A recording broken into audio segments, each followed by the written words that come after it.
Chapter 110. Tang-san, why is it always me who gets hurt? Blue Tyrant Academy, no, now officially Shrek Academy.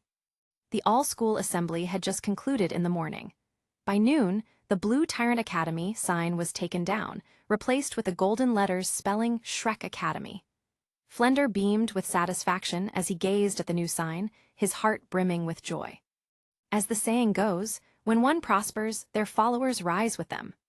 Flender became the dean of Shrek Academy, Liu Erlong the deputy dean, and Zhao Wuji was also promoted to vice dean. The rest of the Shrek teachers now held important positions, basking in newfound prestige.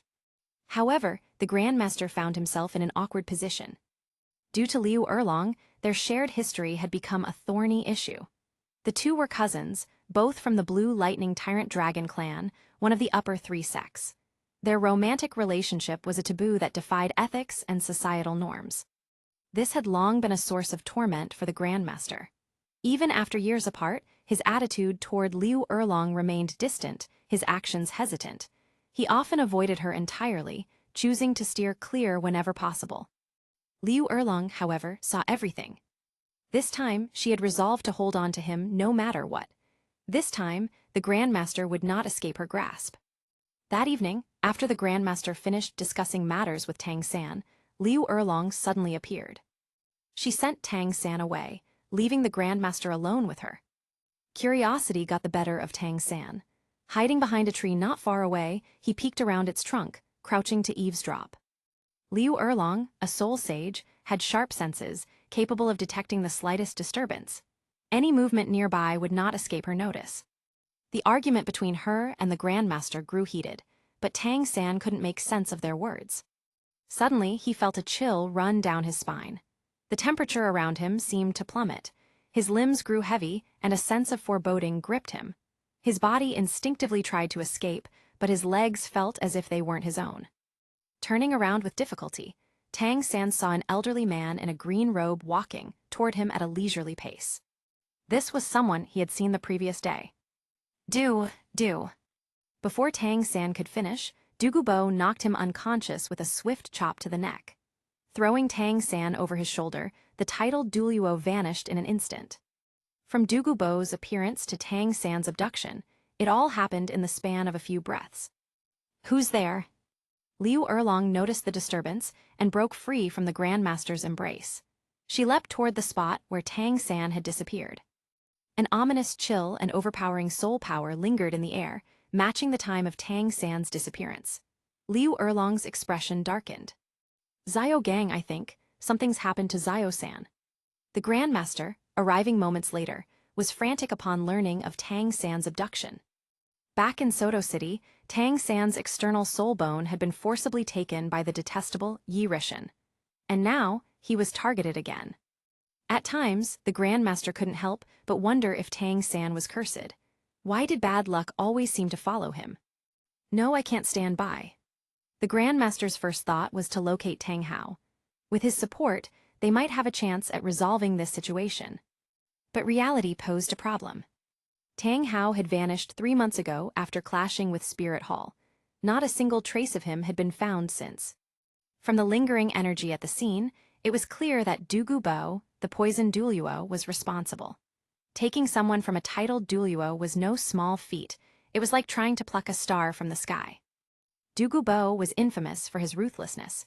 Finding his location was the top priority for any rescue mission. Erlong, let's regroup with Flender and plan how to save Zio-san, the Grandmaster said anxiously. Liu Erlong nodded without hesitation. The two rushed toward Flender's residence, not daring to waste a second. They feared that if they delayed even a moment, they might be too late to save Tang-san. Meanwhile, in an unknown location in Heavendew City, Tang Hao stirred from his drunken slumber. His vision blurred, he took in his surroundings. It had been a long time since he had slept so soundly. Startled, he leapt from the bed, realizing he was in an unfamiliar place. Yet, there was something oddly familiar about the surroundings. His first instinct was to leave immediately. His identity made him a constant target. Staying in one place for too long was dangerous, especially if Spirit Hall discovered his presence. Just as he was about to leave, a familiar voice rang out. "Second brother, where do you think you're going?" The voice brought Tang Hao to a halt. She called me. Taking a deep breath, Tang Hao turned to see someone he hadn't expected, a woman he knew well. She was Tang Yuehua, his younger sister, eldest daughter of the Clear Sky clan, and the owner of this place, Moon Pavilion, a prestigious academy for teaching noble etiquette, with significant influence in Heaven Dew City. Tang Yuehua placed a bowl of hangover soup on the table. Seeing her brother after so many years, she had countless things to say. Overcome with emotion, she threw her arms around him, sobbing like a child. Her tears soaked Tang Hao's shoulder, but he didn't mind. "You're finally back, brother." Her voice, tinged with sobs, tugged at Tang Hao's heartstrings. Tang Hao sighed deeply. This warmth, this familial bond, was something he hadn't felt in a long time. "Yuehua, I have to leave," Tang Hao said resolutely. He understood the risks of staying. Moon Pavilion would become a target if Spirit Hall found out he was here. "Leave." Tang Yuehua froze. Blocking his path, she spread her arms wide. "Second brother, where do you plan to go?" she demanded. This chance meeting was sheer luck. If he left now, who knew when they would meet again? "No matter what, I won't let you leave this time," she said firmly, her resolve unshakable.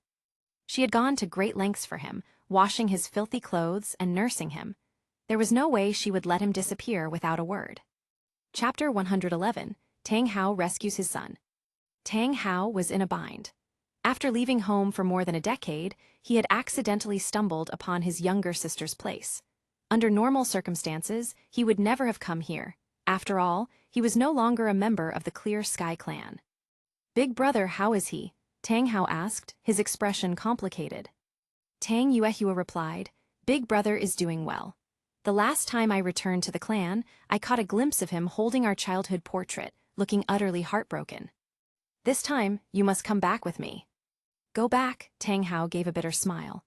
"I'm no longer part of the Clear Sky clan, Yuehua. My coming here was purely accidental, and now it's time for me to leave." "Leave?" Tang Yuehua frowned, visibly displeased. "Where will you go? We siblings haven't seen each other in over a decade, and you don't have anything to say to me." Tang Hao fell silent. Tang Yuehua studied her elder brother, now a shadow of his former self. She could hardly believe that the once high-spirited Clear Sky duo had ended up like this. "Why did you go to Spirit Hall last time? Do you know how dangerous that was?" she asked, referring to the events 3 months prior. The battle between Tang Hao and Spirit Hall 3 months ago had sent shockwaves across the continent. Severely injured, Tang Hao had vanished without a trace afterward. The Clear Sky clan, despite its self-imposed seclusion, had reacted in 2 extremes upon hearing the news. A small minority worried about Tang Hao's safety. However, the 5 elders of the clan, led by the 7th elder, condemned his actions as a disgrace to the Clear Sky clan. Among them, the 7th elder bore a personal grudge. His son had been killed by Spirit Hall, a tragedy he blamed solely on Tang Hao. He wished for nothing more than Tang Hao's death. Tang Hao sat in a daze, unwilling to relive the painful memories of that day. Suddenly, Tang Hao's head snapped up as he sensed a powerful aura, rivaling his own, passing swiftly nearby. He rushed to the balcony and spotted a figure flying at incredible speed, shrouded in a green aura. On the figure's shoulder was what appeared to be a person. "A titled duo," Tang Hao muttered. He recognized the energy signature. It was none other than Dugu Bo, the poison duo, who had been at Heaven Dew Imperial Academy just yesterday. What is that old poisoner doing in Heaven Dew City? His gaze followed Dugu Bo's trajectory, which led toward Shrek Academy. Tang Hao's heart sank. Dugu Bo would never leave Shrek Academy without a reason. Known for his erratic and ruthless nature, his encounters with ordinary soul masters often ended in death. The figure on Dugu Bo's shoulder, something about it felt eerily familiar. A blue outfit, short black hair. Tang Hao froze. "That's my son." Ever since the incident with Yi Rishan, Tang Hao had sworn to stay by his son's side to prevent such events from ever happening again. But now, in a moment of negligence, "Dugu Bo!" Tang Hao's roar filled the room, the oppressive aura causing the atmosphere to grow heavy. His eyes turned bloodshot as the Clear Sky hammer materialized in his hand. Without waiting for Tang Yuehua's questions, he leapt from the balcony and disappeared. Tang Yuehua could only shake her head in exasperation. Second brother has changed so much. She pondered the name that had so enraged her brother. Dugubo, poison Duluo. What could my brother possibly have to do with him? Unable to find an answer, she sighed, tidied the room, and extinguished the lights, watching Tang Hao's departure with a heavy heart. Meanwhile, in the center of the sunset forest, the death god's temple, cloaked by the death god's heart, was hidden so well that even titled Duluo would struggle to locate it. Yi Hao, the death spider emperor, and Xiao Hong lay in a triangular formation on the grass, gazing at the starry night sky. A mischievous shooting star streaked across, breaking the stillness of the night. Hey Xiao Hong, where's your red underwear? Put it on again for us to see, Yi Hao teased. Yeah, red bro, it really suits you, the death spider emperor chimed in. Xiao Hong rolled her eyes at the two, then sprawled out lazily on the grass, stretching with a long sigh. Suddenly, a chilling aura flashed across the sky. The three of them immediately sat up, their eyes fixed on the direction of the disturbance. Dugubo, they exclaimed in unison. That old man sure has energy to spare, running around at night, Xiao Hong quipped. The death spider emperor added, Master, I caught a glimpse of someone slung over his shoulder. Yi Hao nodded thoughtfully. That's likely him. Who? Xiao Hong asked. Yi Hao turned to retrieve the death god's temple into the death god's heart, then signaled for Xiao Hong and the death spider emperor to do the same. Using the death god's heart's dark concealment ability, he shrouded himself in darkness to remain hidden from the titled Duluo. Where are you going? Xiao Hong's voice echoed in Yi Hao's mind. Yi Hao smirked, to watch the old poisoner in action. Though Yi Hao had already cured Dugubo's poison and looted the ice and fire yin-yang well of its immortal herbs, he left a few seeds for regrowth. Xiao Hong had been lenient enough not to completely strip the area. As Yi Hao prepared to head out and enjoy the spectacle of Dugubo's trial of Tang San, a black-clad figure carrying a hammer streaked across the sky. That hammer, Yi Hao murmured, narrowing his eyes, the clear sky hammer. He stroked his chin, grinning. So even Tang Hao has joined the fray. This is getting more and more interesting. Xiao Hong's voice resurfaced in his mind. I sense 3 more presences approaching. 2 are familiar. One is that overly confident, level 29 stiff-faced boy. The other claims to be Shrek's headmaster. The last one seems to be a woman. Chapter 112. Yu Xiaoging stirs up trouble again. One is Yu Xiaoging, the other Flender, and that woman must be Liu Erlong. They've all come. In that case, it's time for me to make my move too.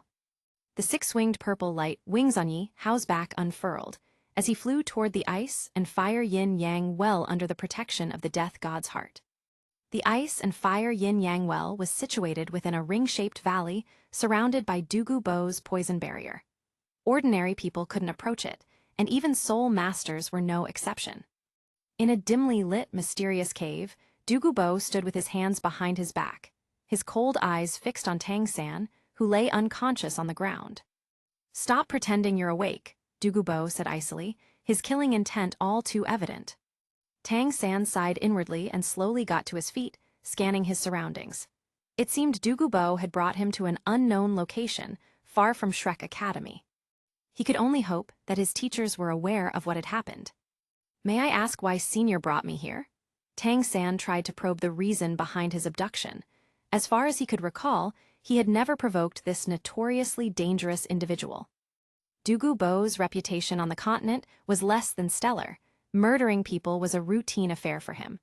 What made him truly terrifying was his lethal jade phosphor emperor venom, a single touch guaranteed death. The cave was pitch black, the ground damp, and the flames of green candles lining the walls cast an eerie glow. Even with his reincarnated experience, Tang San felt a deep sense of fear in this ominous environment. Today, the odds of him perishing here were dangerously high. After all, his opponent was none other than Dugubo. You're Tang San. Dugubo's icy eyes scrutinized Tang San as he leaned casually against the wall. Yes, I am, Tang San replied honestly. Before a titled Duluo, his status as a mere soul elder was insignificant. Dugubo's eyes lit up suspiciously. I heard from my granddaughter that you not only broke her 3rd soul skill, but also nullified her poison. Is that true? Hearing this, Tang San finally understood why Dugubo had abducted him. It was all because of that incident. Tang San smiled faintly. It's true. Is that so? Bo chuckled darkly. You're about to die and you can still smile. I understand why you want to kill me now, Tang San said, the corners of his mouth curling up. Oh, let's hear it. Bo's interest was piqued. Since Tang San was destined to die, he didn't mind hearing his final words.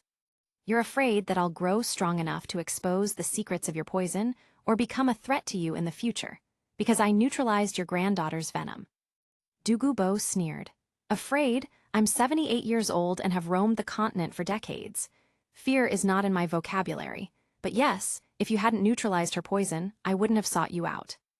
And now, Tang San stared directly into Bo's eyes. At this point, what was there to fear? Now, Bo took a step forward, raising his glowing green hand. Your time is up. Just as Bo was about to strike, Tang San suddenly said, Bo, your granddaughter's poison is trash, and so is yours. Enraged, Bo flipped his palm and slapped Tang San across the face. Smack! The crisp sound echoed in the cave. Tang San's body flew uncontrollably, his right cheek burning and his mouth bleeding. Even on the verge of death, you have a sharp tongue, Bo growled. My poison can devastate everything within a kilometer, soul masters, soul beasts, it doesn't matter. Touch it and there's no survival. Since you think my poison is trash, you can die by it. Bo had made up his mind. Tang San must die. Not only had Tang San learned the secret of neutralizing his jade phosphor serpent venom, but he had also dared to call it trash. No one had ever insulted Bo's poison before. Tang San was the first. However, Bo knew one thing for cert. Yihao's death spider emperor poison, mixed with his own venom, had become an entirely new, more potent toxin due to the fusion facilitated by the ice and fire yin-yang well and its accompanying immortal herbs. Compared to that, his original poison was indeed weaker. But none of this mattered now. Tang San's death was the only way to eliminate future threats. Meanwhile, Flender, Liu Erlong, and Yu Xiaoging had finally arrived after following Bo's trail. Yu Xiaoging panted heavily, struggling to keep up. As a Soul Grandmaster, he was far outclassed by Flender and Liu Erlong, both Soul Saints. The only reason he managed to stay with them was their assistance in carrying him alternately. There's poison ahead, Flender said, frowning at the green fog lingering in the air, faintly tinged with a foul stench. Glancing around, Flender spotted the decomposed corpse of a soul beast. Its rotting body suggested it had succumbed to the poison barrier. As expected of a titled duo, Flender muttered. Only someone like Bo could pull off something of this scale. Bo, release Tang San immediately, Yu Xiaoging suddenly shouted. Flender and Liu Erlong froze, panic flashing across their faces. Flender jabbed Yu Xiaoging in the side. Are you insane, Xiaoging? You're going to get us killed. You just revealed our position. I'm sorry, Flender, Yu Xiaoging said, his voice trembling with emotion. I can't stop worrying about Tang San. After what happened in Soto City, I can't bear the thought of losing him again. The situation was dire.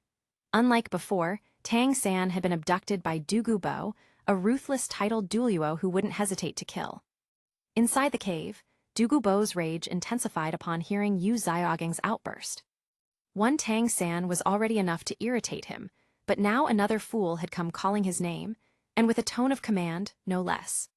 Know your place, Bo growled, his eyes like daggers as he glared at Tang San. Stay here, don't move, Bo said coldly. If I come back and you're gone. His threat lingered ominously in the air as he prepared to confront the intruders. Chapter 113, The Double Standard Man. I will crush your bones and scatter your ashes, Bo snarled fiercely. With a flash, his figure disappeared, vanishing from sight in an instant. As he watched Bo depart, Tang San's lips curled into a sly smile. You expect me to stay put just because you said so? Staying completely still, that's for turtles. Tang San had just been about to take a step when he reconsidered. I can't leave from the front. If I run into that old monster again, it'll spell trouble. The voice he had just heard, Tang San recognized it, it was his teacher's. For now, Tang San was out of immediate danger. The Grandmaster had drawn Bo's attention away from him. Hearing this, Tang San heaved a long sigh of relief. Teacher, thank you.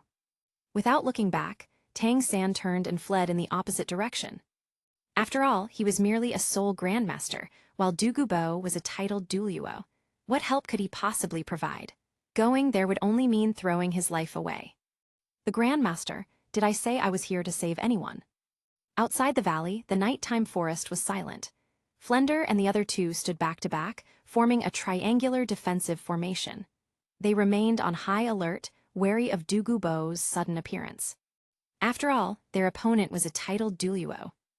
After a long while with no sign of movement, the Grandmaster grew puzzled. Strange, why hasn't Dugu Bo shown up yet? Flender rolled his eyes. Do you actually want him to show up? Can you two stop bickering? Liu Erlong snapped. Stay sharp, Dugu Bo is ruthless and if... Ha. A chilling laugh interrupted her. Out of the poisonous mist, Dugu Bo clapped his hands as he slowly emerged from the shadows. That's right, I am ruthless. So it's you three.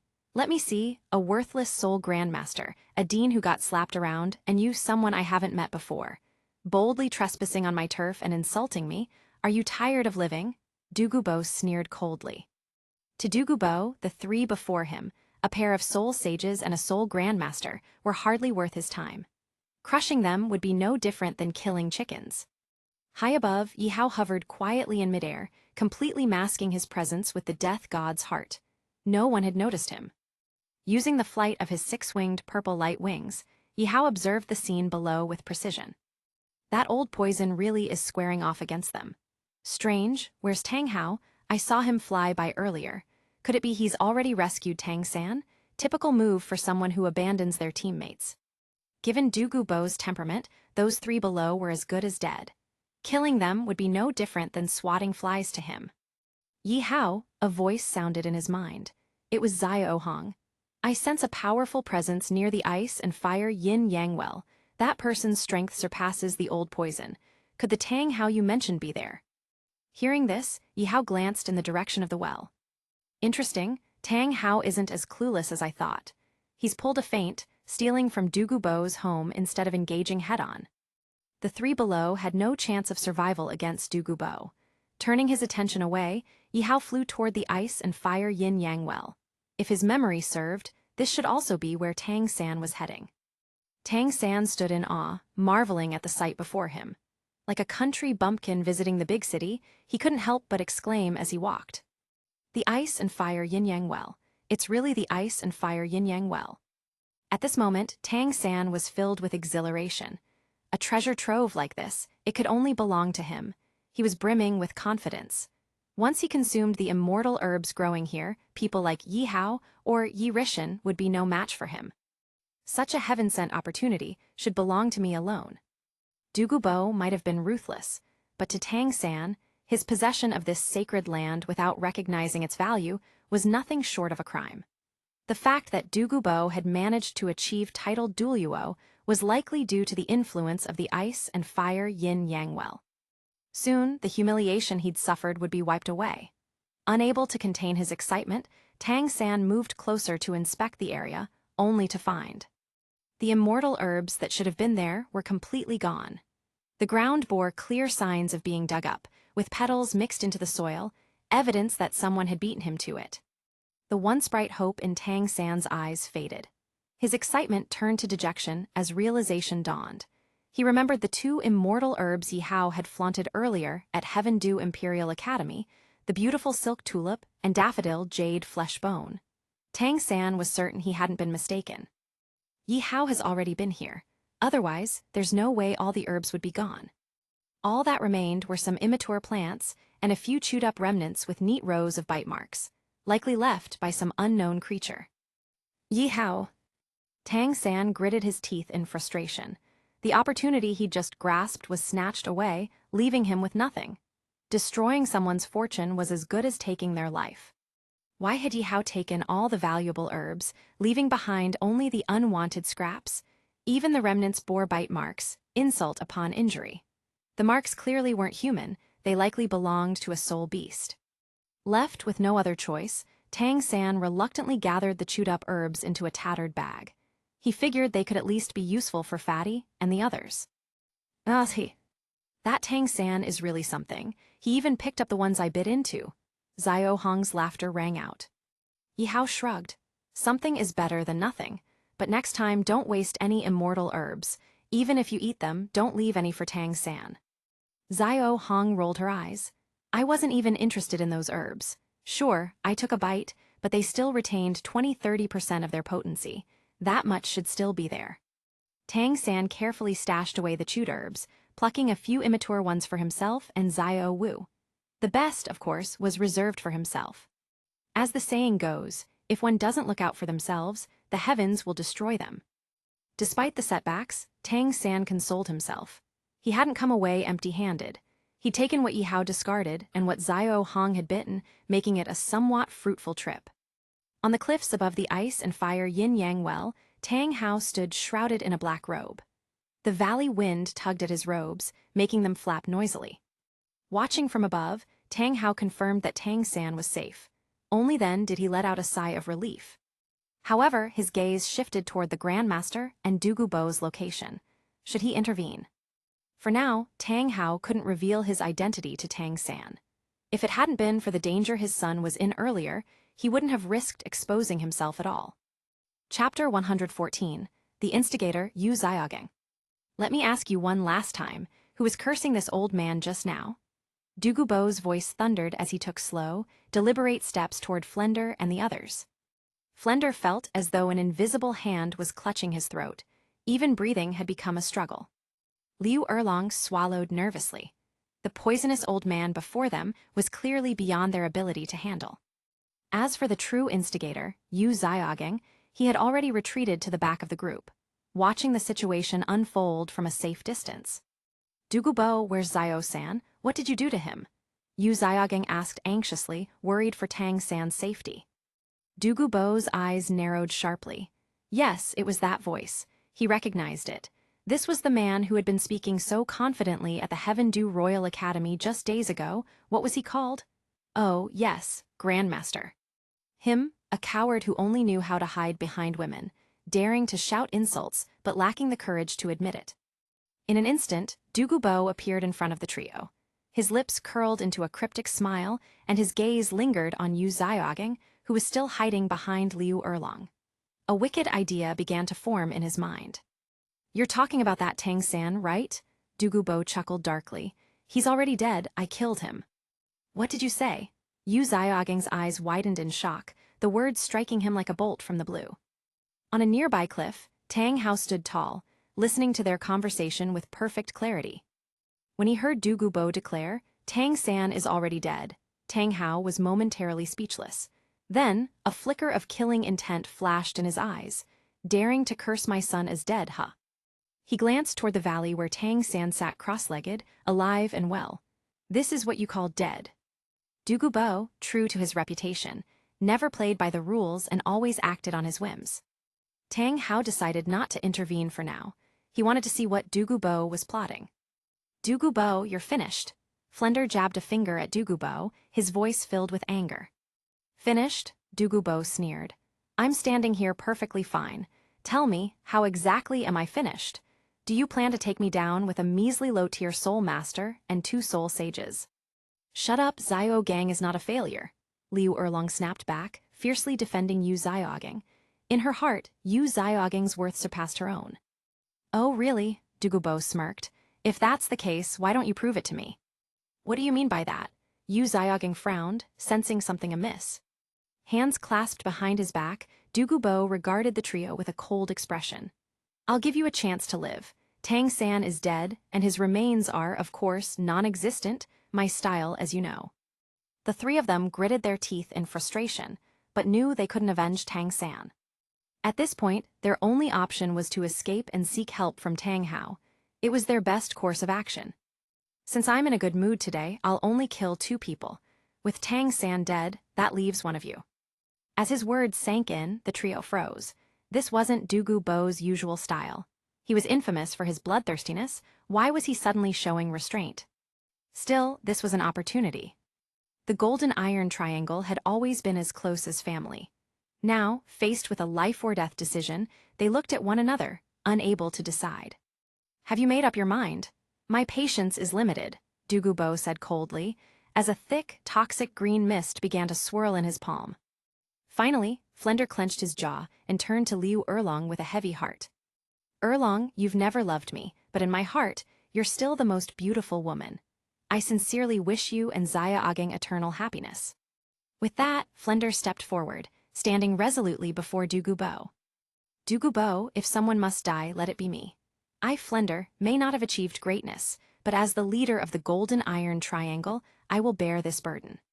Seeing Flender step forward, Yu Xiaogeng's face twisted with pain.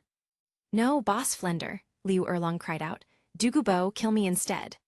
"Kill me?" Yu Xiaogeng finally shouted, unable to stay silent. "No, no, no." Dugubo wagged his finger. "You've misunderstood me. I've made myself very clear. I'll only kill the one who cursed me earlier." These words hit like a thunderclap. Flender froze, Liu Erlong's heart skipped a beat, and Yu Xiaogeng stumbled, nearly losing his footing. Liu Erlong quickly interjected, "Dugubo, I was the one who cursed you. Kill me." "Erlong, you're mistaken. Dugubo, it was me who cursed you. Kill me." Flender followed up immediately. Dugubo sighed impatiently. "One says this, the other says that. Do you think this old man is an idiot?" He suddenly appeared in front of Yu Xiaogeng, whose trembling body betrayed his fear. Dugubo's icy gaze bore into Yu Xiaogeng. "Tell me, who among them should I kill?" Dugubo had cunningly shifted the burden of decision onto Yu Xiaogeng, a move that sent his heart racing. He looked left and right, on one side his best brother, on the other the love of his life. It was an impossible choice. "Dugubo, I think. Zio-san isn't actually dead, is he?" Yu Xiaogeng suddenly grinned, confidence returning to his face. "Oh," Dugubo raised an eyebrow. "And what makes you say that?" Yu Xiaogeng smirked, his expression triumphant. "I must have guessed right." Before he could finish, Dugubo's face darkened. In a flash, his hand lashed out, striking Yu Xiaogeng hard. Smack! In that moment, Tang Hao was stunned, Yi Hao was dumbfounded, Flender was shocked, and Liu Erlong was furious. As for Yu Xiaogeng, his mind went blank and his head buzzed. Dugubo's immense strength sent him rolling on the ground until he collided with a tree. Yu Xiaogeng's face swelled visibly, blood trickling from his mouth, along with 2 broken teeth. Seeing this, Liu Erlong's heart ached as she rushed to cradle Yu Xiaogeng, her eyes filled with pain. "Dugubo, you're a title duelluo. If you want to kill or maim, so be it, but must you resort to such degrading tactics? You've gone too far." "Ha ha ha," Dugubo laughed mockingly, his gaze disdainful as it fell on Yu Xiaogeng. "You all know who I am, and now you've seen that my judgment was right. As I said before, I'll only kill one of you." Chapter 115, Yi Rishan vs. Tang Hao. Today, this old man is already being gracious by sparing 2 of you, and yet, all I get are excuses. You even accuse me of insulting people. Who did I insult? Dugubo sneered coldly, his gaze fixed on Yu Xiaogeng.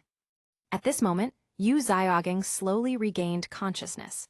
The burning pain on his right cheek would be something he would never forget for the rest of his life. He couldn't understand why this venomous old man had suddenly struck him. Dugubo, still staring at him, chuckled icily. "Don't look at me with such innocence. Striking you only dirties this old man's hand. Do you know why I hit you?" Yu Xiaogeng shook his head in bewilderment. Seeing this, Dugubo waved his hand. A mysterious force pulled Liu Erlong away, and in the next second, Dugubo appeared in front of Yu Xiaogeng, stomping him to the ground with a thud. "Ugh!" Yu Xiaogeng spat out blood from the impact, while Liu Erlong and Flender, unable to move, could only watch helplessly as Yu Xiaogeng was beaten. "This old man despises 2 types of people the most," Dugubo said, his gaze frosty. "The first, those who talk big without any ability to back it up. The second, cowardly wretches who fear death." After speaking, Dugubo kicked Yu Xiaogeng hard, sending him flying a considerable distance. He even dusted off his shoe afterward. "Clearly, you're a 3rd type, someone with no ability who loves to run their mouth. When I asked who insulted me, you, a so-called man, had the gall to dodge the question. A coward who hides behind women, what a pathetic weakling." High in the air, Yi Hao, who had been concealing his aura with the death god's heart, looked down at Dugubo. Unable to hold back, he gave him a silent thumbs up. "Beautifully done." This was Yu Xiaogeng's true face, Yi Hao thought. If Tang San could see this, he'd probably never believe that the teacher he respected so much was such a disgrace. Meanwhile, standing alone atop the mountain peak, Tang Hao was genuinely questioning if letting his son apprentice under this man was the greatest mistake of his life. No, this wasn't Tang Hao's fault. It was Yu Xiaogeng who had cleverly intercepted the opportunity, exploiting Tang San's moment of vulnerability. After his tirade, Du Gubo glanced disdainfully at Liu Erlong. I really don't understand what you see in this guy. If Yu Tianheng turned out like this, I would have personally cleaned house for the Blue Lightning Tyrant Dragon Clan. Blue Lightning Tyrant Dragon Clan. Upon hearing this, Liu Erlong's eyes lit up. She quickly said, Du Gubo, you can't kill us. If you do, our clan won't let you off. Clan, Du Gubo burst into laughter. With the likes of you, you call that a clan? It was evident he didn't take Liu Erlong's words seriously. At that moment, Yu Xiaogeng, suppressing his pain, managed to get up. His supposedly wise gaze fell on Du Gubo as he forced a bitter smile. Du Gubo, listen to me. Both Erlong and I come from the Blue Lightning Tyrant Dragon Clan. The Blue Lightning Tyrant Dragon Clan, one of the top 3 clans on the DOLOU continent. You're from the Blue Lightning Tyrant Dragon Clan? Du Gubo scrutinized them. Judging by their serious expressions, they didn't seem to be joking. From Liu Erlong's spirit, he could tell that her fire dragon was likely a variant of the Blue Lightning Tyrant Dragon spirit. That much was clear. He turned his gaze to Yu Xiaogeng again, this time looking at him with a mix of doubt and derision. This girl being part of the Blue Lightning Tyrant Dragon Clan, I can believe. But you, are you truly one of them? Hearing this, Yu Xiaogeng was momentarily speechless.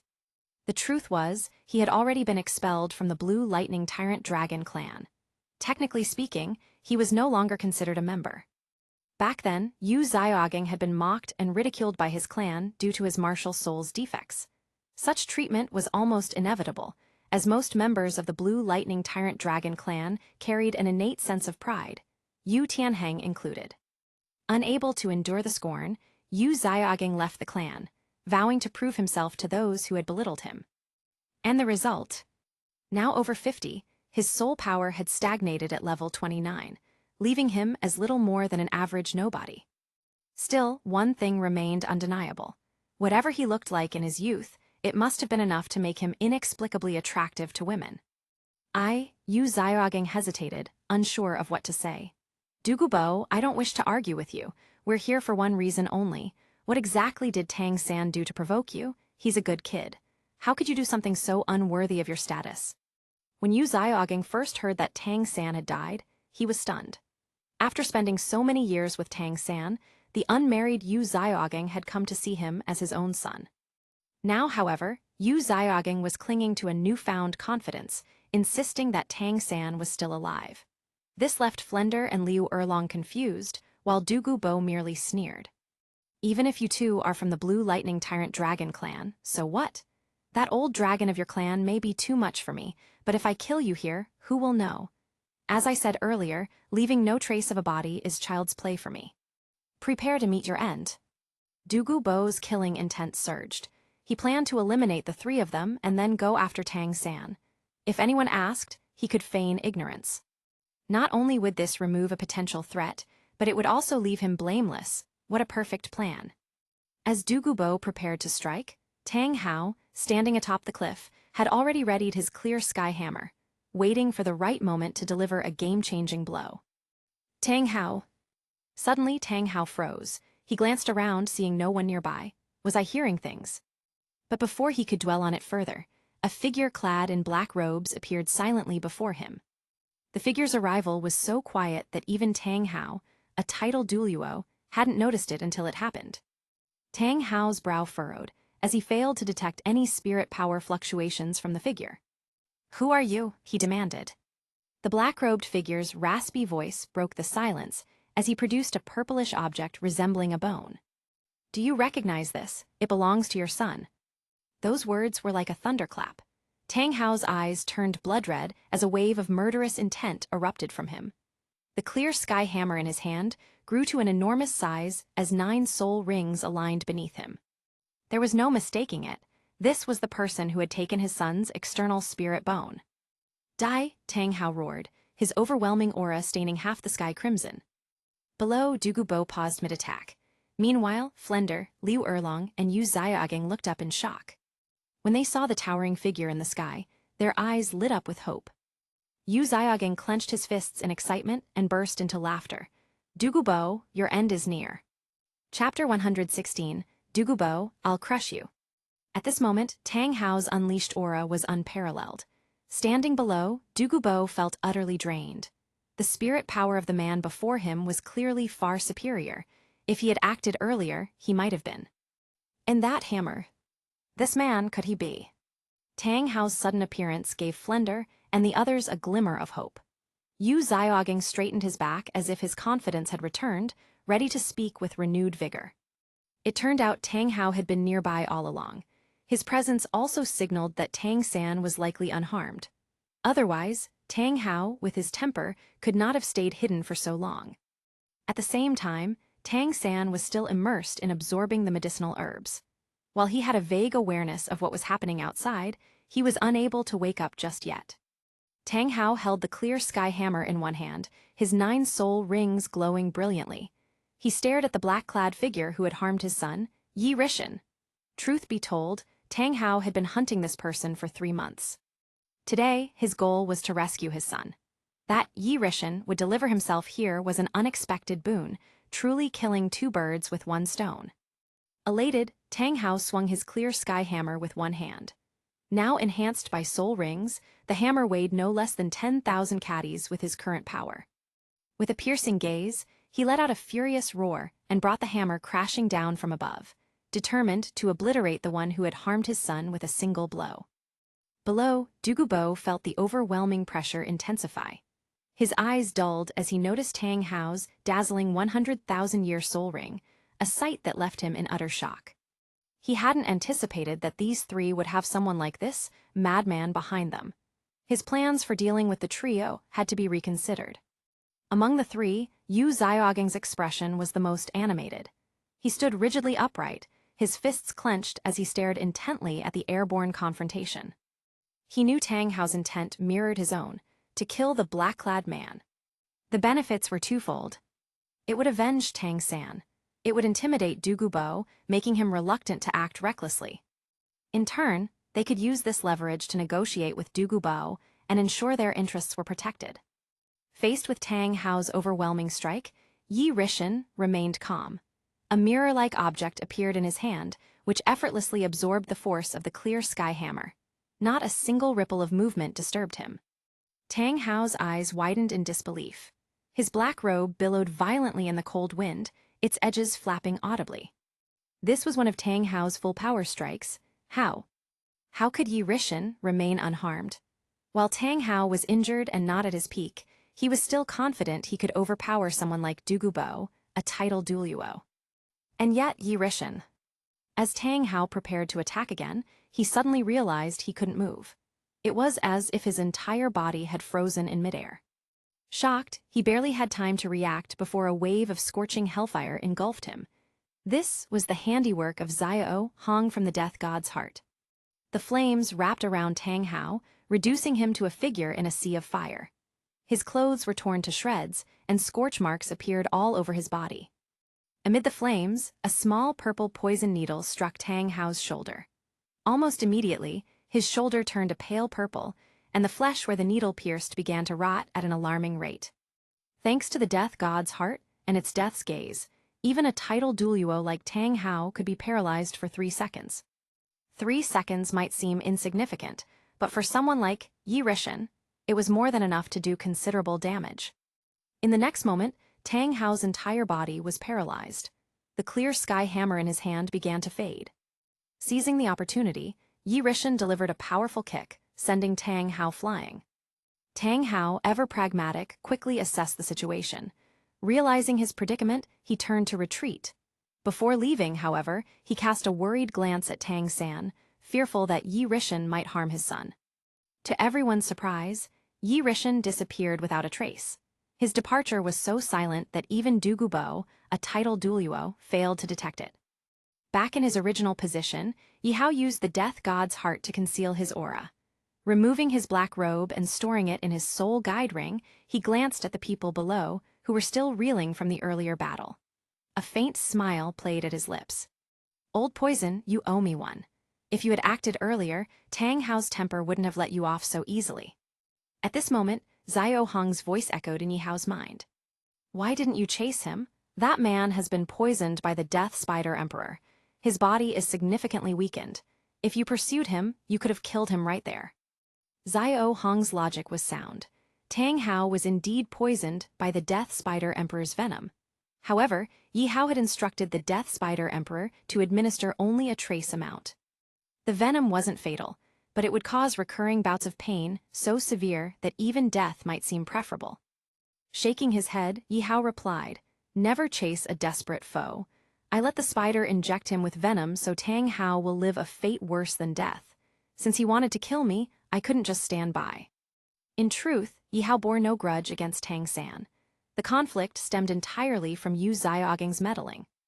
First, Yu Xiaogeng tried to coerce Yi Hao into joining Shrek Academy. When Yi Hao refused, conflict ensued, marking the beginning of their animosity. Then came the incident in Soto City. If Tang San hadn't left the Heaven Dew team members injured and poisoned, Yi Hao wouldn't have resorted to such drastic measures. While Yi Hao wasn't a saint, he would never sit idly by if his survival was threatened.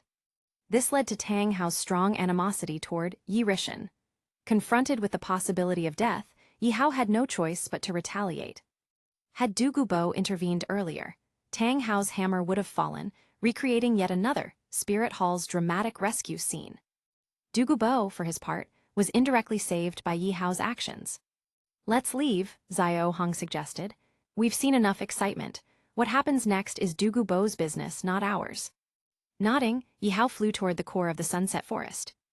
Back on the ground, Flender, Liu Erlong, and Yu Xiaogeng were still in shock over Tang Hao's retreat. Du Gubo's gaze grew increasingly sinister, and the killing intent in his eyes made the trio shiver. "What are you planning, Du Gubo?" Flender asked nervously, his earlier arrogance completely gone. He had hoped Tang Hao's arrival would save them, but now it seemed futile. "What am I planning?" Du Gubo sneered. "I'm planning to crush you." "The trio." Yu Xiaogeng hurriedly said, "Du Gubo, if you harm us, Tang Hao won't let you off." "Tang Hao," Du Gubo laughed uproariously. "That fool can barely save himself, and let's be clear, Tang San isn't dead. I only said that to deceive you." "Then what are you after?" Flender asked, baffled. "What I'm after?" Du Gubo's gaze turned fierce. "I do what I want, I don't need your approval." Pointing at Flender and Liu Erlong, Du Gubo said, "You two can leave, but as for him..." He fixed his gaze on Yu Xiaogeng, smiling coldly. "He's a different story." Yu Xiaogeng's legs trembled uncontrollably, and his face was pale as he teetered on the brink of collapse. Without warning, Du Gubo delivered another resounding slap, then stomped Yu Xiaogeng into the ground, grinding him mercilessly. "Who gave you the nerve to insult me? You cowardly trash, hiding behind women." After a prolonged beating, Du Gubo kicked Yu Xiaogeng toward Flender and Liu Erlong. "Take this waste and get lost. If I see you on my territory again, the outcome won't be as merciful." With no other choice, Flender carried the unconscious Yu Xiaogeng while Liu Erlong followed.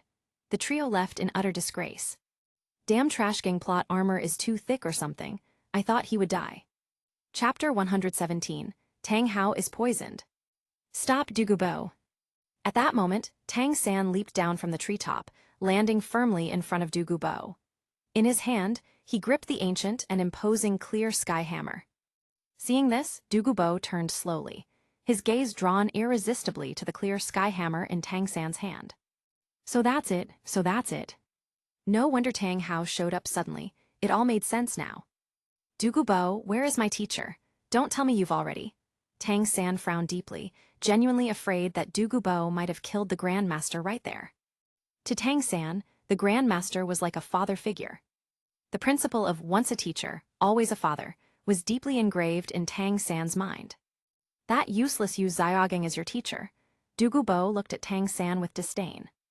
"Impossible." This kid had twin martial souls, one being blue-silver grass, and the other being the clear sky hammer in his hand. A twin martial soul genius like this couldn't possibly have a cowardly, feeble man who only talked big as his teacher. "Du Gubo." Tang San's eyes reddened as he gripped the clear sky hammer tightly in his hand. "My teacher is not useless," Tang San roared, exuding a faint killing intent. Killing intent was something Bo was extremely sensitive to, and his eyes narrowed slightly. The next second, Tang San felt as if a mountain had landed on his back. His limbs collapsed under the weight, leaving him sprawled on the ground, unable to move an inch. At this moment, Tang San was no different from a fish on a chopping board. He needed power, immense power. Only with strength could he free himself from others' control. Tang San glared resolutely at Bo, his heart seething with hatred. "You Xiaogang, that piece of trash is your teacher." Bo crouched down, looking at Tang San with interest. "How about this? Why don't you take me as your teacher? I'll teach you all my poison techniques. How about it?" Bo was tempted. A twin martial soul was exceedingly rare in Duluo continent. Perhaps one or two existed in the entire world. "I'll say it one more time, my teacher is not trash." Tang San stared at Bo with wide eyes, declaring fiercely, "Once a teacher, always a father. I will never take you as my teacher, so give up that thought. Besides, my mastery of poison techniques is already beyond yours. Why would I acknowledge you as my teacher?" This piqued Bo's interest. He grabbed Tang San like a chicken with one hand, his curiosity growing. No one on the continent had surpassed him in poison techniques, yet Tang San claimed to be more skilled. This stirred Bo's excitement. He was reluctant to kill Tang San now. "Who would have thought you're a poison expert as well? Let's have a proper contest, then. Let's see whose poison is deadlier, yours or mine." "Ha-ha-ha." In high spirits, Bo threw Tang San over his shoulder and swaggered into the poison formation. The enchanting night was silent in the forest. Tang Hao, severely wounded, had escaped to the area. His body was scorched, his flesh burned in many places. Though he was used to injuries, this time was different. He had been poisoned. The poison was severe. Blood he coughed up was tinged with purple, a clear sign of deadly venom. The Death Spider Emperor, a 100,000-year soul beast subdued by Yi Rishan, carried venom potent enough to kill even a titled Duluo. Tang Hao had only absorbed a trace, but even that was enough to cause havoc. Tang Hao felt numb all over, as if his legs were bound. He could barely move, and his vision blurred as he teetered on the brink of unconsciousness. Shaking his head violently, Tang Hao forced himself to stay upright, leaning heavily against a tree. His body turned a faint purple, and his blood-red complexion had faded completely. This was the precursor to the Death Spider Emperor's poison flaring up. Tang Hao gritted his teeth against the unbearable pain that left him utterly drained. After a long while, Tang Hao barely held on. His sweat-soaked clothes clung to him as he knelt weakly on the ground. "Yi Rishan, I'll kill you." As dawn broke and the warm sunlight bathed the land, the chaos of the previous night finally ended. At the edge of Sunset Forest, Flender supported the injured Yu Xiaogang as they emerged one step at a time. Flender shielded his eyes from the glaring sun. Breathing a sigh of relief, he looked back at the forest with lingering fear, shuddering involuntarily. This mission had nearly cost him his life. Thankfully, Bo's eccentric nature worked in their favor. Nothing was more important than surviving. "That was too close. Bo really isn't someone to mess with," Flender muttered. Liu Erlong nodded in agreement and added, "Flender, not bad. You managed to hold your own when it mattered." Pleased, Flender puffed out his chest and grinned. "Of course, as the leader of the Golden Iron Triangle and the principal of Shrek Academy, I've got to step up. Right, Xiaogang." Yu Xiaogang said nothing. His clothes were tattered, his body covered in dirt and bruises. His face was scratched, and dried blood clung to his skin, making him look like a battered zombie. In contrast to Flender's bravado, Yu Xiaogang's timid demeanor during the ordeal made him appear utterly insignificant. Sighing, Liu Erlong pushed Flender aside and approached Yu Xiaogang. "Xiaogang, why aren't you saying anything? I know Bo's words hurt you, but Tang San is still alive, and that's what matters most." At last, Yu Xiaogang spoke, his tone heavy with thought. "I'm not worried about Tang San. Tang Hao's presence makes Bo hesitant to act rashly. He knows that if Tang San dies, Tang Hao will stop at nothing to hunt him down. And even if that weren't the case, Tang San has the mighty Clear Sky sect behind him. Even in its decline, a camel is bigger than a horse. Bo understands this." Rubbing his stubbled chin, Yu Xiaogang pondered aloud. As for that mysterious man in black, he must be Yi Rishan. Otherwise, Tang Hao wouldn't have reacted so strongly. Flender gasped. No way, Tang Hao is a titled duo. How could Yi Rishan withstand a full-force blow from the clear sky hammer, the #1 weapon martial soul? For once, Yu Xiaogang's usual confidence wavered. The clear sky hammer is indeed the strongest weapon martial soul, but Yi Rishan must have used some underhanded means. Otherwise, Tang Hao wouldn't have been defeated. Yu Xiaogang's voice regained its firmness as he clung to his faith in Tang Hao, his idol. What do we do now? Flender's confidence faltered. If Yi Rishan could defeat Tang Hao, no one in Shrek Academy could stand against him if he attacked again. Sighing, Yu Xiaogang touched his bruised face, the pain making him wince. We'll wait and see. With that, the three headed toward Heaven Dew City. Exhausted from the harrowing night, they were barely holding on. Chapter 118, Tang San returns. Half a year passed in the blink of an eye. Morning came, bright and sunny. In the heart of Sunset Forest, the massive Death God Temple stood towering and majestic. Yi Hao stepped out of the temple, stretching toward the sunlight with a vigorous yawn. His upper body was bare, revealing sharply defined 8-pack abs gleaming with a bronzed glow under the sun. Unbeknownst to him, nearly half a year had passed since Yi Hao arrived in Sunset Forest. During this time, he constantly danced on the edge of life and death. Under Xiao Hong's meticulous arrangements, his daily lessons consisted of battling powerful soul beasts. Occasionally, he sent letters to Heaven Dew Imperial Academy, reassuring them to remain calm. Most importantly, Yi Hao was still alive. No rumors of his demise should spread. Xiao Hong, Spidey, let's head home. Not long after, a series of thunderous booms echoed from the distant forest. Yi Hao smiled faintly, turned back, and activated the Death God's heart to envelop the area. The Death God Temple, Xiao Hong, the Death Spider Emperor, and other belongings were securely stored away. Where to next? Xiao Hong's voice echoed in Yi Hao's mind. Yi Hao chuckled. Of course, we're heading back to Heaven Dew Imperial Academy. It's been over half a year since I left. Otherwise, the Academy folks might really think I'm dead. Thinking of this, Yi Hao shook his head in exasperation. Don't believe rumors and don't spread them. Start with yourself. In no time, Yi Hao unfolded 6-winged light purple wings on his back, and using the flight skill from the blue-silver Emperor's right leg bone, sped toward Heaven Dew Imperial Academy. Meanwhile, near the ice and fire yin-yang well, Tang San sat quietly on a cliff. Before him stood a furnace, its contents seemingly undergoing refinement. Tang San focused intently on the furnace, his expression one of utmost seriousness. So absorbed was he that he didn't notice Dugu Bo silently arriving behind him. Dugu Bo stood there quietly observing Tang San. For half a year, Tang San had remained in this place under Dugu Bo's watch. During this time, Dugu Bo, who had always believed himself to be the unrivaled master of poison, discovered something astonishing. The 13-year-old boy was his equal in poison mastery, and far more ruthless than he had imagined. He still remembered the soul-breaking mother-child poison that Tang San had given him not long ago. Initially, Dugu Bo dismissed the gift as useless. After all, he was a titled duo. Not long ago, his soul power had even advanced to level 92, purging all toxins from his body and making him appear a decade younger. However, during a real test, Dugu Bo's attitude completely changed. The sheer power unleashed by the seemingly insignificant iron spheres left him stunned. From that day onward, Dugu Bo began to regard Tang San with respect.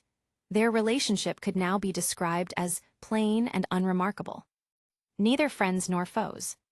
At Heaven Dew Imperial Academy, Yi Hao retracted his 6-winged light purple wings as he gently landed on the ground. It had been more than half a year since his last visit. The academy looked the same, and it was class time, so the training grounds were empty. Standing there, Yi Hao felt a twinge of nostalgia and unfamiliarity. After being away for so long, returning now felt like stepping into a strange place, eerily reminiscent of his first visit. He lingered for a while before slowly heading toward the Emperor team's training grounds. Since Zhu Zhuqing and Ning Rongrong joined the academy 6 months ago, Yi Hao hadn't had the chance to greet them. He wondered how these two beauties were faring. The back mountain of Heaven Dew Imperial Academy was breathtakingly beautiful. Towering trees encircled the area, their shade covering a lush landscape of flowers, rocks, and greenery. The academy had designated this space for the Royal Battle Team's training. With the Continental Advanced Soul Master Academy tournament approaching, the training atmosphere was fervent. Excluding Yi Hao, the Emperor team now consisted of 9 members. Only Yi Hao was missing to complete the roster. Among the trees, Zhu Zhuqing crouched, her lithe body pressed against a tree trunk. She scanned the surroundings cautiously, ready to pounce at any movement. Suddenly, a blue bolt of lightning descended from the sky, accompanied by a dragon's roar. Yu Tianheng launched an attack from above. Zhu Zhuqing's expression darkened. Yu Tianheng had recently advanced to Soul Ancestor and obtained his 4th soul ring. Zhu Zhuqing, having consumed immortal herbs, had achieved a significant boost in physical abilities. After half a year of cultivation, her soul power reached level 39, just shy of Soul Ancestor. At her age, Zhu Zhuqing's soul power ranked among the highest in the team, trailing only the herb-enhanced Du Guyan and Yi Lingling. Thunder Dragon Claw. Nether Slash. Zhu Zhuqing's 3rd soul ring and Yu Tianheng's 1st soul ring lit up simultaneously.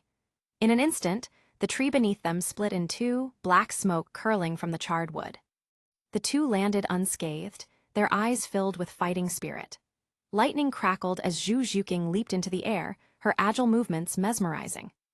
A radiant 9-colored light enveloped them both. Ning Rongrong stepped out from behind a tree, holding her 9-treasure glazed tile pagoda. Her soul power, too, had reached level 39. 9 treasures bestow strength and speed, Ning Rongrong chanted. With her buffs, Zhu Zhuqing and Yu Tianheng's aura intensified. As their blows clashed, 2 emerald turtle shells suddenly appeared, absorbing the impact. Shimo and Shimo's brother, though not yet soul ancestors, were formidable in defense. Wielding turtle shells, they engaged Zhu Zhuqing and Yu Tianheng simultaneously. Zhu Zhuqing darted like a black flash through the forest, while Yu Tianheng's thunderous fists pounded relentlessly against the shells. Despite their strength, Shimo's arm began to tingle under the barrage. As a thick green mist spread across the field, everyone retreated cautiously. From the poisonous haze, Du Guyan emerged, her snake tail dragging behind her. After consuming immortal herbs, her martial soul had evolved into the jade phosphor serpent queen. Overhead, Yu Feng hovered while Oslo prowled below. The 2 exchanged silent glances, then charged at each other with blinding speed. Just as their attacks were about to collide, their strikes were effortlessly intercepted. Startled, they turned to see a familiar figure between them. Yi Hao. The entire team froze in shock. Yi Hao stood calmly, gripping Yu Feng and Oslo's fists in each hand. Their attacks had been completely neutralized. After a moment of disbelief, joy filled the air. Yi Hao had returned, stronger than ever. This greatly increased their chances of winning the upcoming tournament. For years, the championship had alternated between the Spirit Hall and the Star Luo Empire, with Heaven Dew Empire coming up short. This year, however, Heaven Dew finally had a shot at victory. Yi Hao turned to face his teammates, smiling. "Everyone, I'm back." Meanwhile, at the Ice and Fire Yin-Yang well, Tang San carefully opened the furnace. Using his mysterious jade hand, he retrieved 3 1-inch-long black needles and placed them in a prepared box. Du Gubo, watching from behind, was baffled. "What's so special about those tiny needles that you're treating them like treasure?" Tang San smirked, his eyes glinting with vengeful determination. "These needles can kill any enemy, including a titled Duoluo." He stored the needles in his moonlit night on the 24 bridges and turned to Du Gubo. "Old poison, don't you believe me?" Du Gubo scoffed. "Those little things, killing a titled Duoluo, do you think titled Duoluos are weaklings who rise to power without hardships?" Unfazed, Tang San replied, "You'll see. When the time comes, even the King of Hell won't dare delay their death." He named them Hell's Invitation, his secret weapon, to be used only in dire circumstances. "Old poison, what are we practicing today?" Tang San asked. Du Gubo laughed. "Practice, go home, little monster." "Home, where to?" Annoyed, Du Gubo kicked him lightly. "Don't play dumb, I mean go back to where you came from, or do you really plan to keep me company here forever?" Tang San's eyes lit up. He had been here for 6 months, wholly absorbed by the Ice and Fire Yin-Yang well. Now, after intense cultivation, his soul power had reached level 37. Although he hadn't achieved immunity to water and fire like Yi Hao, he had grown significantly stronger. Damn, what the hell is this chapter? Trash San is still friend with Dugubo, bro it seems like nothing's happening. Chapter 119. Invitation from Zuking, cards on the table. Tang San's gaze lingered on the vacant spots at the center of the ice and fire yin-yang well, where two precious immortal herbs used to be. A sense of longing and frustration burned in his heart. Those were supposed to be his. Why does Yihao always get there first? Ruining someone's opportunity was akin to taking their life. Tang San clenched his fists. Yihao, just you wait. A flame of revenge ignited within him. Old Poison, I want to ask you something, and you must answer honestly. Dugubo was slightly taken aback, but nodded in agreement. Tang San took a deep breath, trying to calm the storm brewing in his heart. Old Poison, did Yihao take all the immortal herbs from this place? Tang San had avoided asking this question for months, but now, as he was about to leave, he couldn't hold back any longer.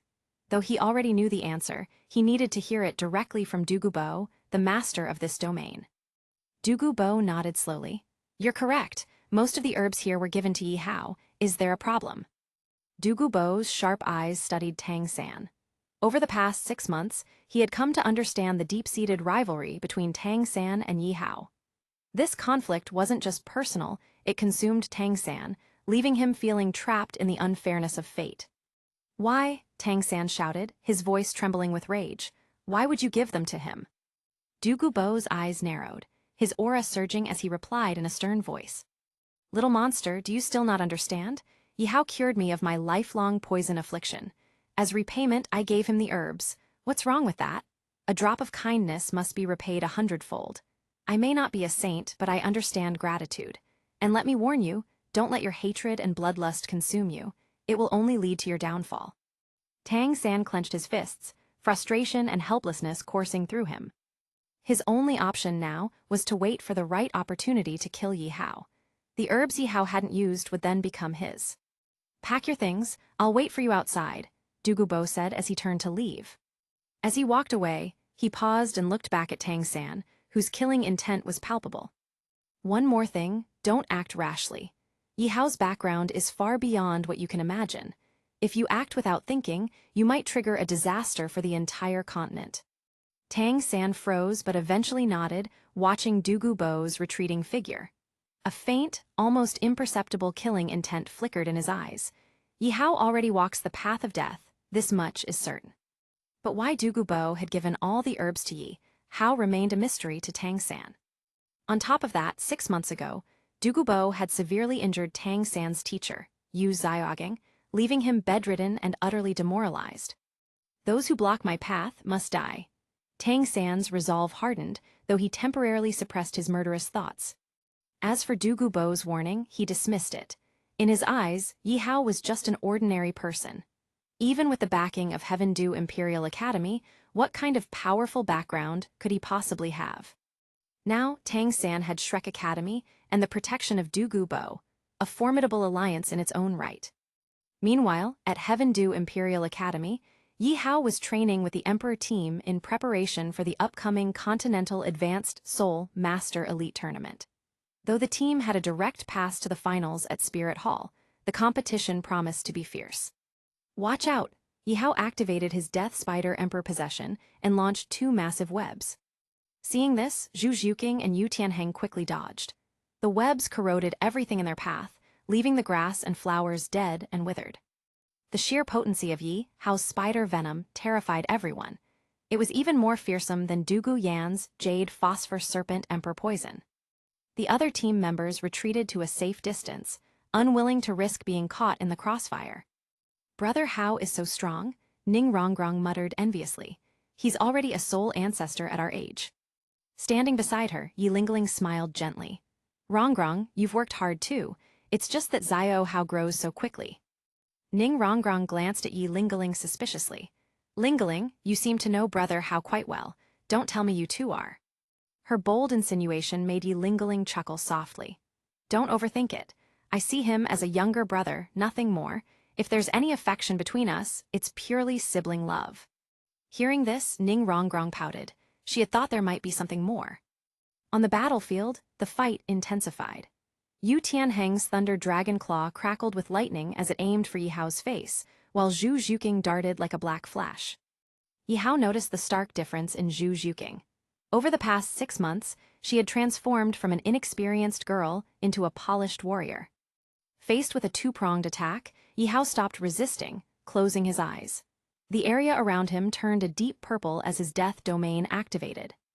Zhu Zhuqing and Yu Tianheng suddenly felt a stifling pressure in their chests, their limbs growing weak.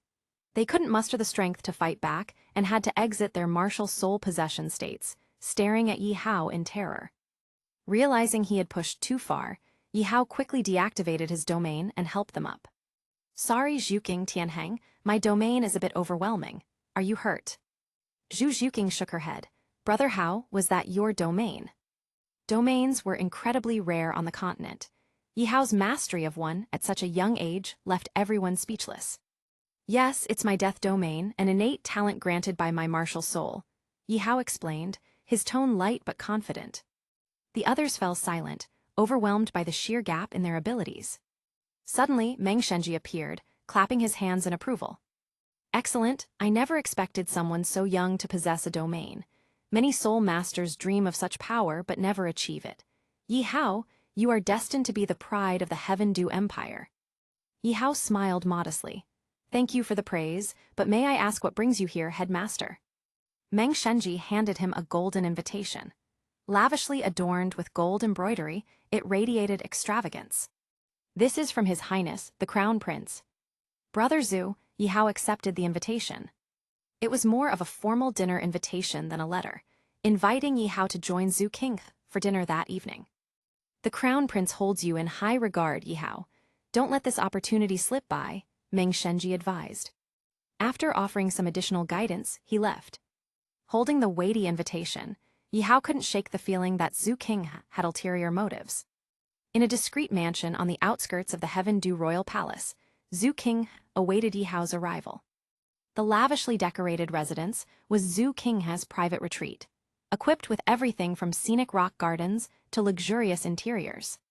Seated in the main hall, Zhu King was flanked by two titled Duluo, Snake Spear and a hulking figure. Both were there to ensure his safety. Has the invitation been delivered? Zhu King asked lazily. Snake Spear nodded. Yes, Your Highness. Yi Hao has left Heaven Dew Imperial Academy and is on his way here. Good, once he arrives, the two of you should keep a distance of at least 500 meters. The hulking Duluo frowned. Why such precautions, Your Highness? Zhu Qinghe smiled. Yi Hao has a pet that's unusually perceptive. The last time we met, it saw through my disguise instantly. Both titled Duluo were shocked. If Zhu Qinghe's true identity were exposed, Yi Hao could not be allowed to live. Zhu Qinghe quickly reassured them. Relax, Yi Hao is a genius and Spirit Hall loves geniuses. I'm confident he'll join us willingly. Chapter 120. Hello, my name is Kayan Rangsu. The evening was enchanting, the bustling streets alive with the vibrancy of nightlife. Lanterns lit the way as crowds of people moved back and forth, creating a scene reminiscent of a prosperous era. Yi Hao walked alone along the street toward Zhu Qinghe's residence, the invitation in his hand weighing on his mind. The entire journey, he couldn't shake the feeling that he was walking into a trap. It felt like stepping into a tiger's den. Zhu King must have some ulterior motive. Still, what choice did he have? Zhu King was his brother, or rather sister. Go or not, she wasn't going to eat him alive, probably. What's on your mind? Xiao Hong's voice echoed in Yi Hao's mind, pulling him back to reality. Nothing, Yi Hao muttered, shaking his head, though his unease remained. Xiao Hong, I can't help but feel like this sister of mine is digging a hole for me to fall into. Am I just walking straight into her trap? Yi Hao asked. Ha ha ha, Xiao Hong chuckled. What do you think? This sister of yours is bound to make a move on you eventually. She's got a noble identity, hidden deep within the Heaven Dew Royal Palace without being discovered. That alone proves her power. Trust me, you'd better start preparing to be her. Live-in husband. Yi Hao. As they approached the residence, Xiao Hong suddenly stopped. What's wrong? Yi Hao asked. I detected two powerful presences inside your sister's residence, both as strong as that old poison man, Du Gubo. Two titled Duluo, no doubt. Seems your sister has planned everything carefully. She's dead set on recruiting you, Xiao Hong replied. Hearing this, Yi Hao stopped in his tracks, gazing at the imposing mansion ahead, its crimson doors tightly shut. A hangmen banquet, she's not hiding her intentions at all. Yihao sighed. Zhu Qinghe's true aim was to bring him into the fold. 6 months ago, Xiao Hong had unintentionally revealed Zhu Qinghe's real identity. Yihao had known this day would come, though he didn't expect it to come so soon. Knowing her secret, Yihao understood the stakes. If he exposed her identity, it would spell endless trouble for him. Zhu Qinghe's plans were known only to a select few in Spirit Hall, and outsiders privy to such information were usually silenced. But Zhu Qinghe wasn't someone who gave up easily. Yihao exhaled deeply, placed Xiao Hong back into the death god's heart, and strode resolutely toward the trap. As he neared the door, it creaked open on its own, revealing 2 soul masters standing guard. Even the doorkeepers were soul masters. Zhu Qinghe's meticulousness ran deep. Zhu Qinghe stepped out, her expression lighting up at the sight of Yihao. He approached with a warm, welcoming smile, grabbing his hand and showering him with care. "Brother Hao, it's been half a year. I've missed you dearly. How could you return without visiting your elder brother? Have you forgotten about me?" Yihao smiled awkwardly. "How could I? Brother Zhu is always busy with royal duties. I wouldn't dare disturb you. I just returned yesterday and came immediately after receiving your invitation." Zhu Qinghe chuckled, then glanced behind Yihao. "Did you come alone? Where's that dog of yours?" Yihao froze briefly but quickly recovered. "That dog's off wandering somewhere, probably in an alley chasing after some dogs." "Xiao Hong, you percent attend. Let's go inside," Zhu Qinghe said, smiling as she led Yihao in. As they entered, the heavy doors slammed shut with a resounding boom. 2 soul sages stationed themselves outside. The plan was in motion. The interior of the residence dazzled Yihao. It resembled a miniature palace, adorned with famous paintings, exquisite porcelain, and polished floors, all meticulously prepared for his arrival. Yihao sat across from Zhu Qinghe at a grand dining table laden with delicacies. Before Zhu Qinghe could speak, Xiao Hong interrupted through Yihao's thoughts. "I can't stand it. Let me out. You're feasting while I'm starving in here." Yihao retorted, "Didn't you just eat before we came here? How are you hungry again?" Zhu Qinghe poured a cup of tea for Yihao, smiling gently. "Brother Hao, let me toast you with tea in place of wine. Thank you for all your hard work. Cheers." "Cheers."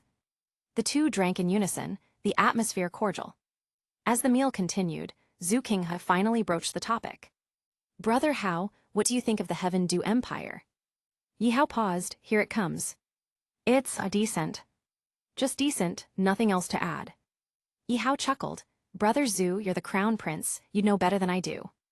"And what about Spirit Hall? They've grown rapidly in recent years. Over 70% of soul masters on the continent have joined them. My father is quite troubled by this." "Sister, isn't Spirit Hall your organization? Why ask me?"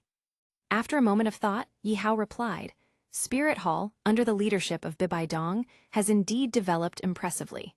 She's ambitious and is one of the most outstanding leaders Spirit Hall has ever had. In my experience, Spirit Hall cares more for the common people than the aristocrats who only know how to exploit them." Zhu Qinghe observed Yihao carefully. His words confirmed what she had hoped. Her plans had a good chance of succeeding. The room fell silent, the tension palpable. Finally, Zhu Qinghe asked with a serious expression, "Brother Hao, has your dog told you?" Yihao froze. "Told me what? That dog's always spouting nonsense. Don't take it seriously." "Stop pretending," Zhu Qinghe said with a wry smile. "Do you know why I invited you here tonight?" Yihao shook his head, feigning ignorance. "Don't play dumb. Your dog clearly told you everything." Realizing he couldn't avoid it any longer, Yihao set down his utensils and looked Zhu Qinghe in the eye. "All right, sister, let's cut to the chase. I assume tonight's dinner isn't just about food." Zhu Qinghe smiled. "Indeed it's not. Brother Hao, I need your help." "You're my sister. Of course I'll help you. But first, shouldn't I know your true identity?" Zhu Qinghe stood, her hand brushing her face. A golden light shimmered, revealing cascading blonde hair and radiant features. Yihao's breath caught. The transformation before him was dazzling, and otherworldly beauty stood in place of Zhu Qinghe. "My name is Kaiyan Rengsu," she said, smiling. Yihao stared dumbfounded. "So it's true." From this moment, Yihao's fate intertwined with Kaiyan Rengsu and Spirit Hall. The path forward was clear. He had no choice but to walk it. Chapter 121. Tang San, the best for me, the worst for others. Nighttime. The city of Heaven Dew was engulfed in darkness, its streets silent as households closed their doors and windows tightly. Amidst the stillness, Dugubo clutched his chest, suppressing his unease. He took a deep breath as he leaned against the wall of a narrow alley. Truly, when misfortune strikes, even drinking water can get you choked. He had planned to send Tang San back to Shrek Academy and return alone under the cover of darkness to his home in the Sunset Forest. This was Dugubo's way, peculiar and solitary. He loathed crowds and avoided them at all costs. Yet tonight, his plans took an unexpected turn. This was the same night Kyan Rengsu hosted a banquet for Yi Hao. Being ever cautious of Yi Hao's intelligence, Kyan Rengsu had arranged for two titled dueluo, Snake Spear and Thorn Blood, to stand guard outside. By sheer bad luck, Dugubo passed by the guarded area, and Snake Spear dueluo mistook him for someone with ill intentions. A skirmish ensued. Dugubo was now left bewildered, worn down by the encounter. Tui, he spat on the ground, half leaning against the alley wall, and sighed deeply. The city of Heaven Dew truly hides dragons and crouching tigers. To think I'd bump into not one, but two titled dueluo, and such strange ones at that. Their skills seemed to restrain mine perfectly. Could it be? Before he could finish his thought, another figure emerged from the shadows. Dugubo froze. His heart sank further when he saw a black-robed man step out. At this point, Dugubo had lost the will to resist. Heavens, is this the end for an old man like me? He sighed and glanced at the figure, who remained motionless before him. Fine, do what you came to do. Kill me already.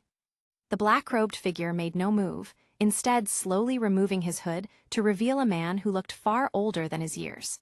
His hair was unkempt, and his appearance was utterly disheveled. Who are you? Dugubo frowned. I am Tang Hao, Tang San's father. The name hit Dugubo like a lightning bolt. He instinctively stepped back. Tang Hao, the madman, the very name spelled doom. Memories of abducting Tang San surfaced. If not for a mysterious black-robed figure injuring Tang Hao 6 months ago, Dugubo might not even be standing here today. It seemed Tang Hao had come for revenge. Dugubo, already battered from his earlier fight with the titled dueluo, resigned himself to his fate. Let me be clear, old poisoner. I'm not here to kill you, Tang Hao said, dousing Dugubo's fears for the moment. Dugubo narrowed his eyes. You've been following me, haven't you?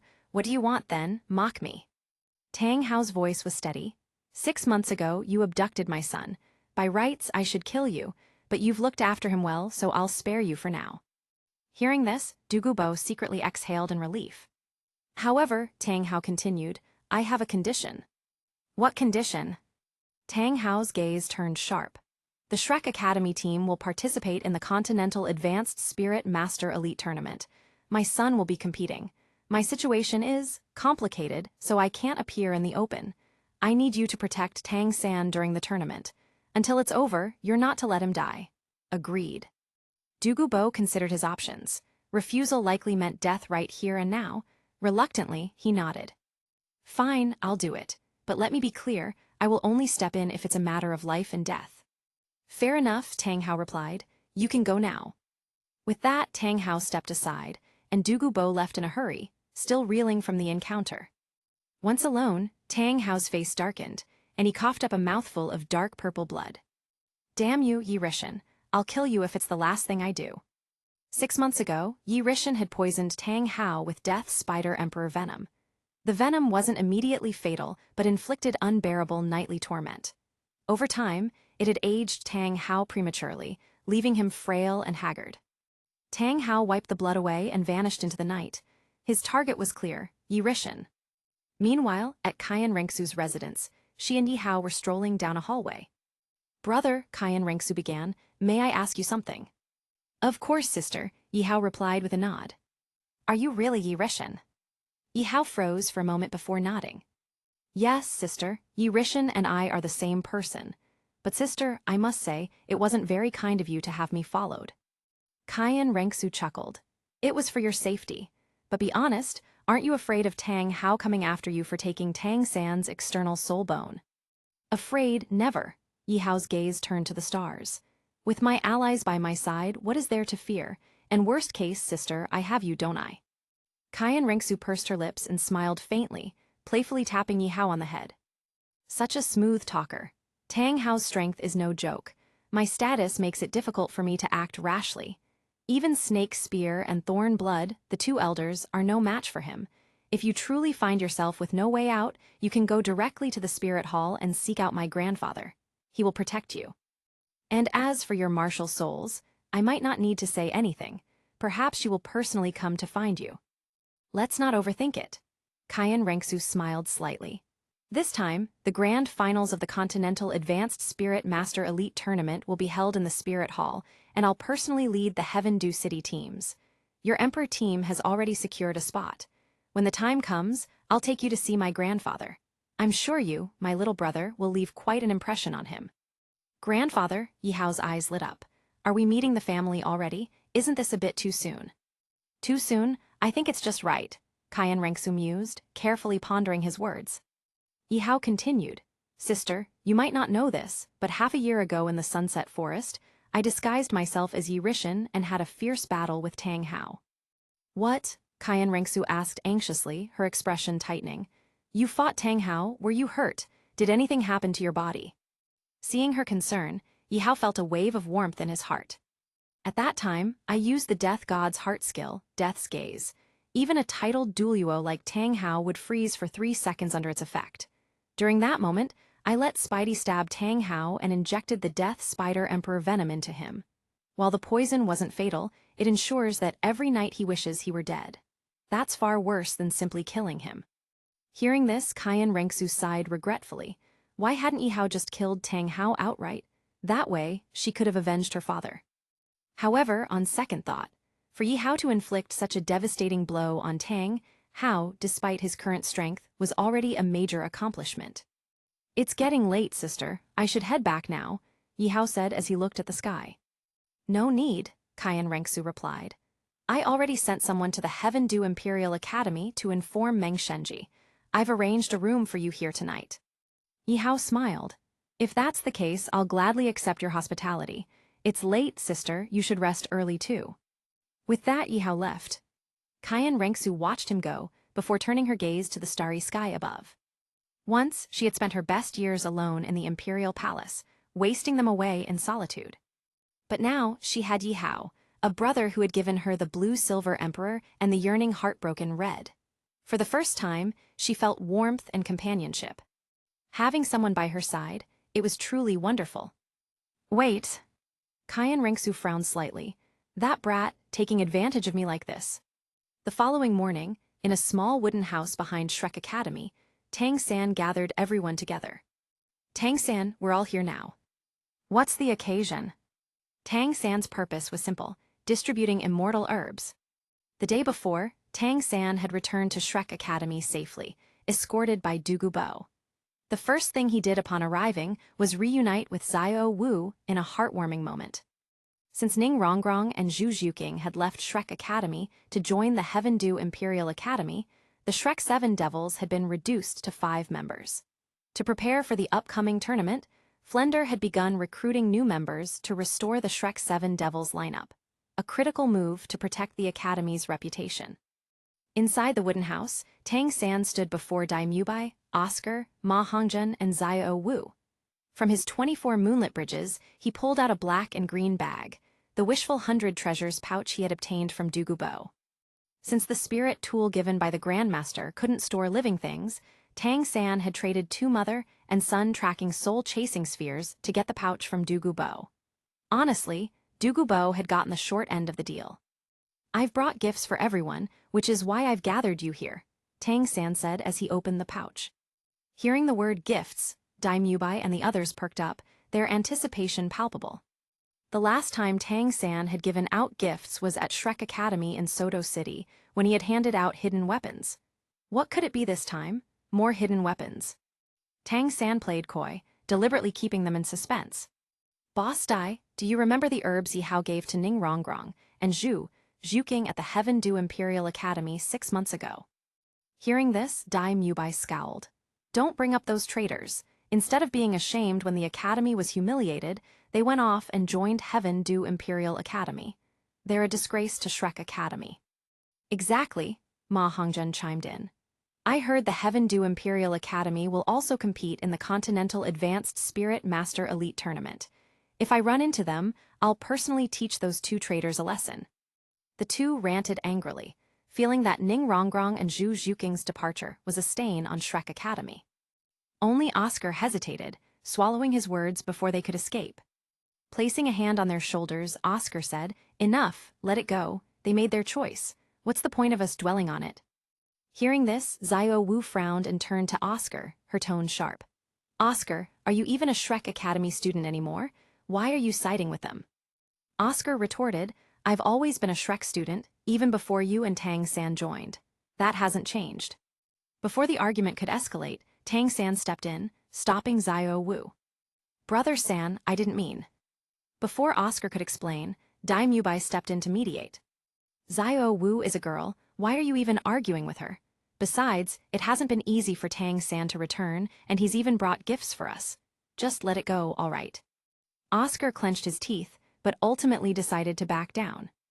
With Ning Rongrong and Zhu Zhuking gone, Shrek Academy had only just stabilized, and Oscar didn't want minor disputes to cause further division.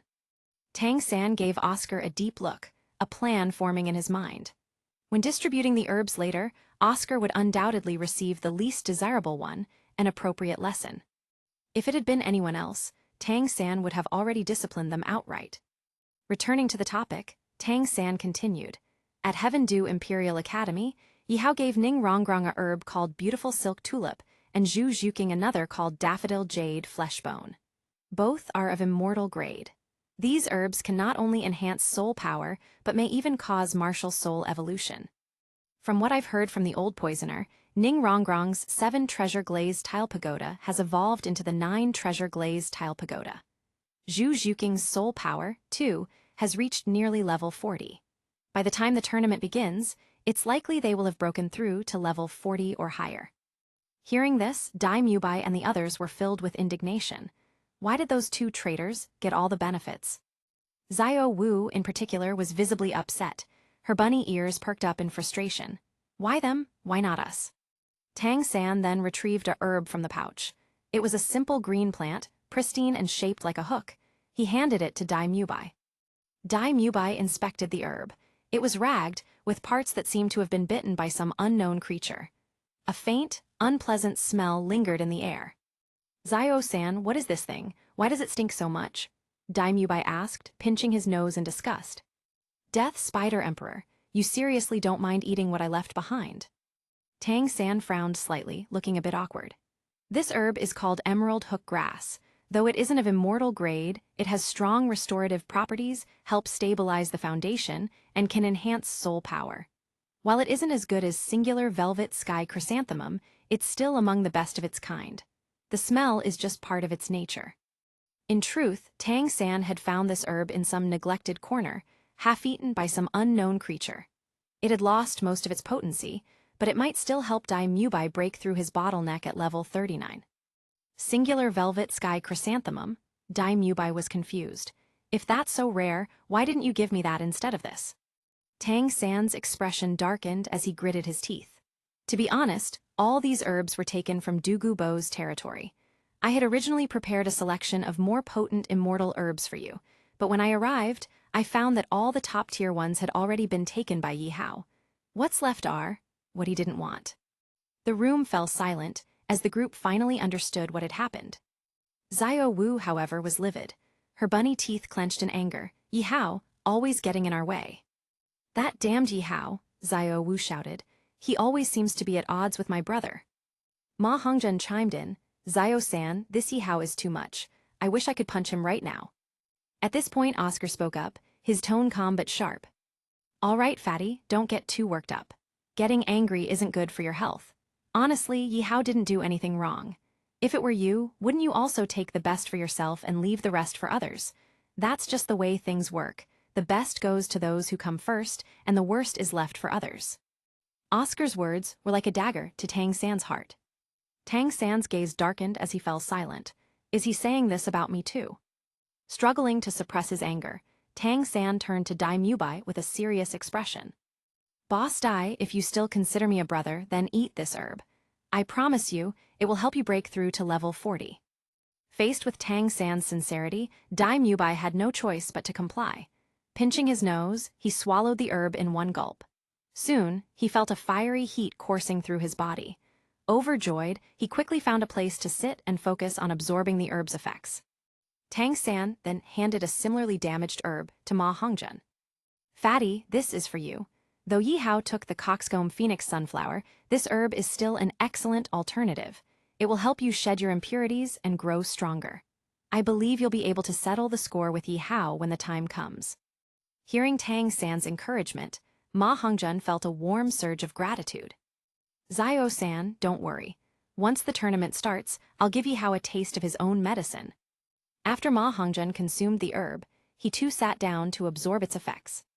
Oscar, waiting eagerly, finally asked, "Zio-san, what about me? Do I get one too?" Tang San smiled faintly, retrieving the most pitiful-looking herb from his pouch. "Of course, Oscar, you're my best brother. How could I forget you?" Seeing the state of the herb, Oscar's face twitched, but he said nothing. As he spoke, Tang San reached into the wishful 100 treasures pouch under Oscar's expectant gaze and pulled out a herb that looked even worse than the previous ones. It was barely intact, with only the stem remaining.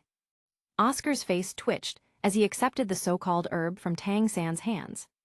He examined it closely, but no matter how he looked at it, he couldn't convince himself that this was truly a herb. In his hands was nothing but a bare stem. The leafy parts had long been gnawed away by some unknown creature.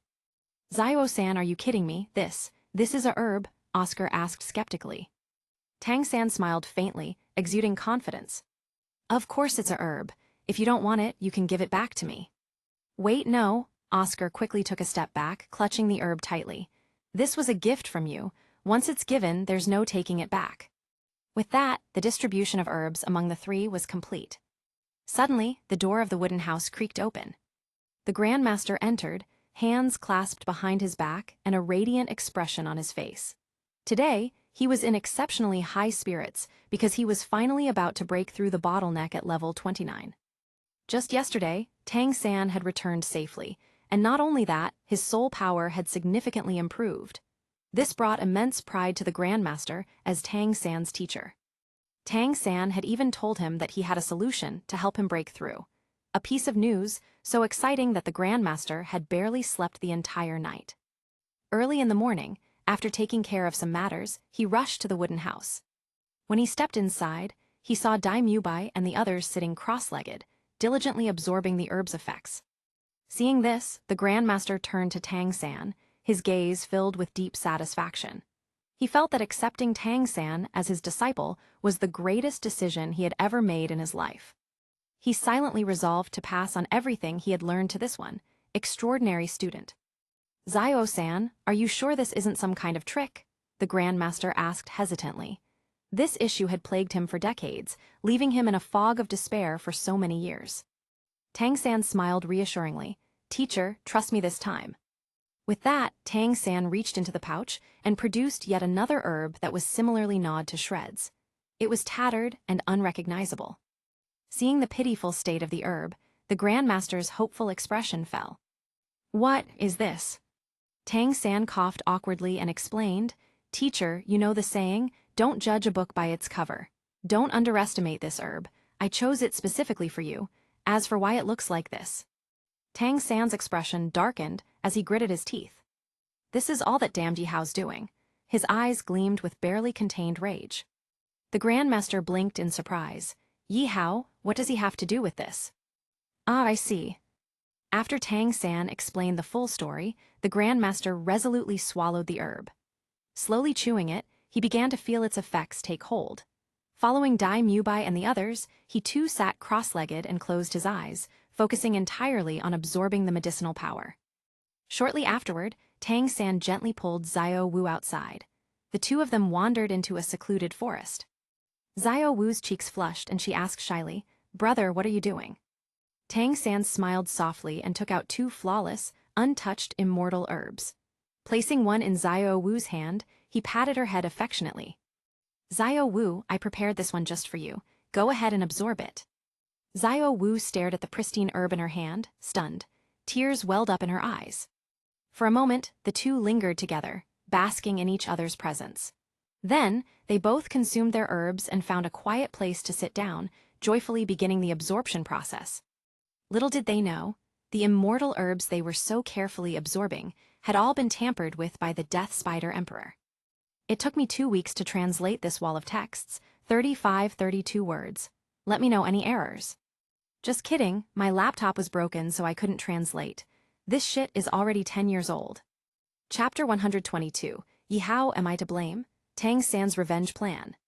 Morning dawned brightly, the sunlight bathing the land in warmth. Early in the day, Kaiyan Rengsu, once again disguised as Zhu Qinghe, left for the royal palace. As the crown prince, her duty was to handle daily state affairs, a task she took seriously. For now, she would not return. By mid-morning, the back garden of Kaiyan Rengsu's estate was in full bloom. The garden was alive with vibrant flowers and lush green grass. Xiao Hong, basking in the sun on the soft grass, had its sharp canine eyes fixed on the center of the garden. There, the radiant yearning heartbroken red and a blue-silver emperor with golden veins stood proudly, exuding an aura of unparalleled vitality. Drool trickled from Xiao Hong's mouth as it gazed at the blue-silver emperor, a genuine 100,000-year-old soul beast plant. A rare delicacy.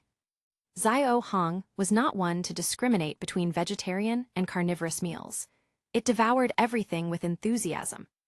Just as it prepared to pounce, Snake Spear Duluo stepped forward, blocking its path. "I'm sorry, but this is a restricted area within the estate.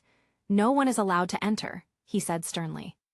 Xiao Hong narrowed its eyes, glaring at Snake Spear Duluo. "Are you serious? That brat Yihao joined your spirit hall, and as they say, family doesn't fight over trifles. Strictly speaking, I'm part of the spirit hall now, so you're really going to stop me?" Snake Spear Duluo hesitated, realizing the logic was sound. However, Kaiyan Rengsu had given strict orders. No one, not even her closest allies, was to approach the blue-silver emperor or the yearning heartbroken red. Understanding the situation, Xiao Hong sighed and reluctantly gave up its plan to devour the blue-silver emperor. As it turned to leave, it noticed the Death Spider Emperor weaving its intricate web in a nearby tree. The web shimmered with a purple sheen under the sunlight, glistening like silk. "Hey Spidey, get down here," Xiao Hong barked. The Death Spider Emperor obediently descended its web. "Where's the master? Don't tell me he's still asleep," it asked, glancing around for Yihao. Xiao Hong scoffed, "You must be new here. That lazy brat never gets up before noon. Let's go grab breakfast without him." Meanwhile, at Shrek Academy, chaos reigned in the wooden hut on the back mountain. Ma Hongjun, Dai Mubai, Oscar, and the Grandmaster were all sprawled across the couches. Their faces were pale, their bodies weak as if recovering from a severe illness. Clutching their rumbling stomachs, they groaned in pain, their expressions a comical mix of anguish and despair. Moments later, Liu Erlong and Flender burst through the door, alarmed by the sight before them. "Good heavens, what happened here?" Liu Erlong exclaimed, rushing to the Grandmaster's side. Seeing him writhing in pain, her heart ached. "Xiao Gang, what's wrong? Are you hurt?" she asked, her voice laced with concern. Before the Grandmaster could respond, Dai Mubai groaned, "Vice Principal Liu, we've been to the toilet at least a dozen times since morning. I can't take it anymore." Ma Hongjun, tears streaming down his face, added, "Yes, teacher, please call a doctor. If this continues, I'll die here." Flender frowned. It was clear they had all suffered severe food poisoning, but the source of the issue remained a mystery. "Don't worry, I've already sent someone to fetch a doctor. But tell me, did you eat anything unusual? That might explain this." The Grandmaster, unable to endure any longer, bolted out the door, clutching his stomach. Moments later, the air was filled with a putrid stench so overpowering that even the flowers outside the hut wilted. Following the Grandmaster's example, Dai Mubai and the others staggered out, clutching their stomachs as they ran into the forest. Soon, the entire Shrek Academy descended into chaos, earning it the unfortunate nickname SHT Rek Academy. Back at Kaiyan Rengsu's estate, Yihao remained blissfully unaware of the disaster he had unwittingly caused. Unbeknownst to him, the Death Spider Emperor had carefully orchestrated the events at Shrek Academy. Before Yihao left the ice and fire yin-yang well, Xiao Hong had gathered all the precious medicinal herbs, leaving nothing of value behind. The Death Spider Emperor, resentful of being constantly bossed around by Xiao Hong, had hatched a devious plan. It chewed through the remaining herbs, leaving behind scraps. To complete its prank, it had Yi Hao buy a strong, undetectable laxative, which it mixed into the leftover herbs. The plan had initially been meant for Xiao Hong, but fate took an unexpected turn when Tang San unknowingly took the bait, distributing the tainted herbs to his companions. Back in the present, Cayenne Rengsu returned home after completing her duties as Zhu King. She walked into the dining hall, where the Death Spider Emperor and Xiao Hong were feasting happily. "Where's Yi Hao? Isn't he eating?" she asked, glancing at the empty chair. Xiao Hong grinned.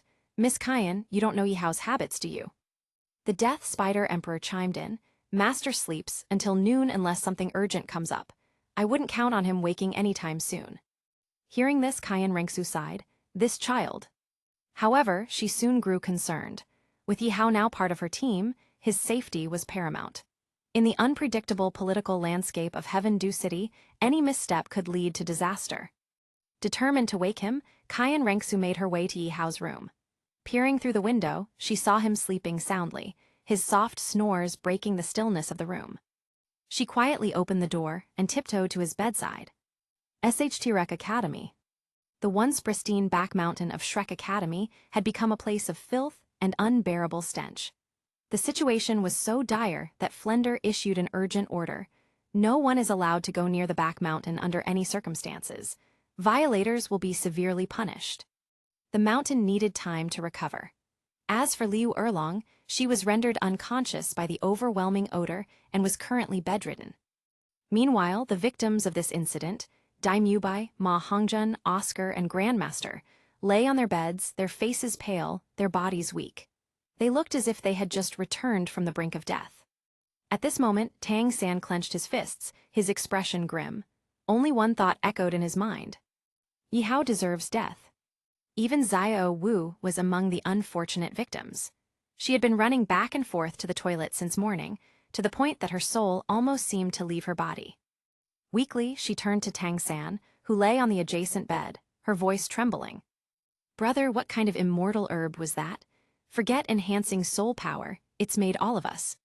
Her words faltered. She couldn't bring herself to finish the sentence. At this moment, Tang San found himself the target of everyone's ire. Dai Mubai, Ma Hongjun, Oscar, and Grandmaster glared at him, their eyes full of blame.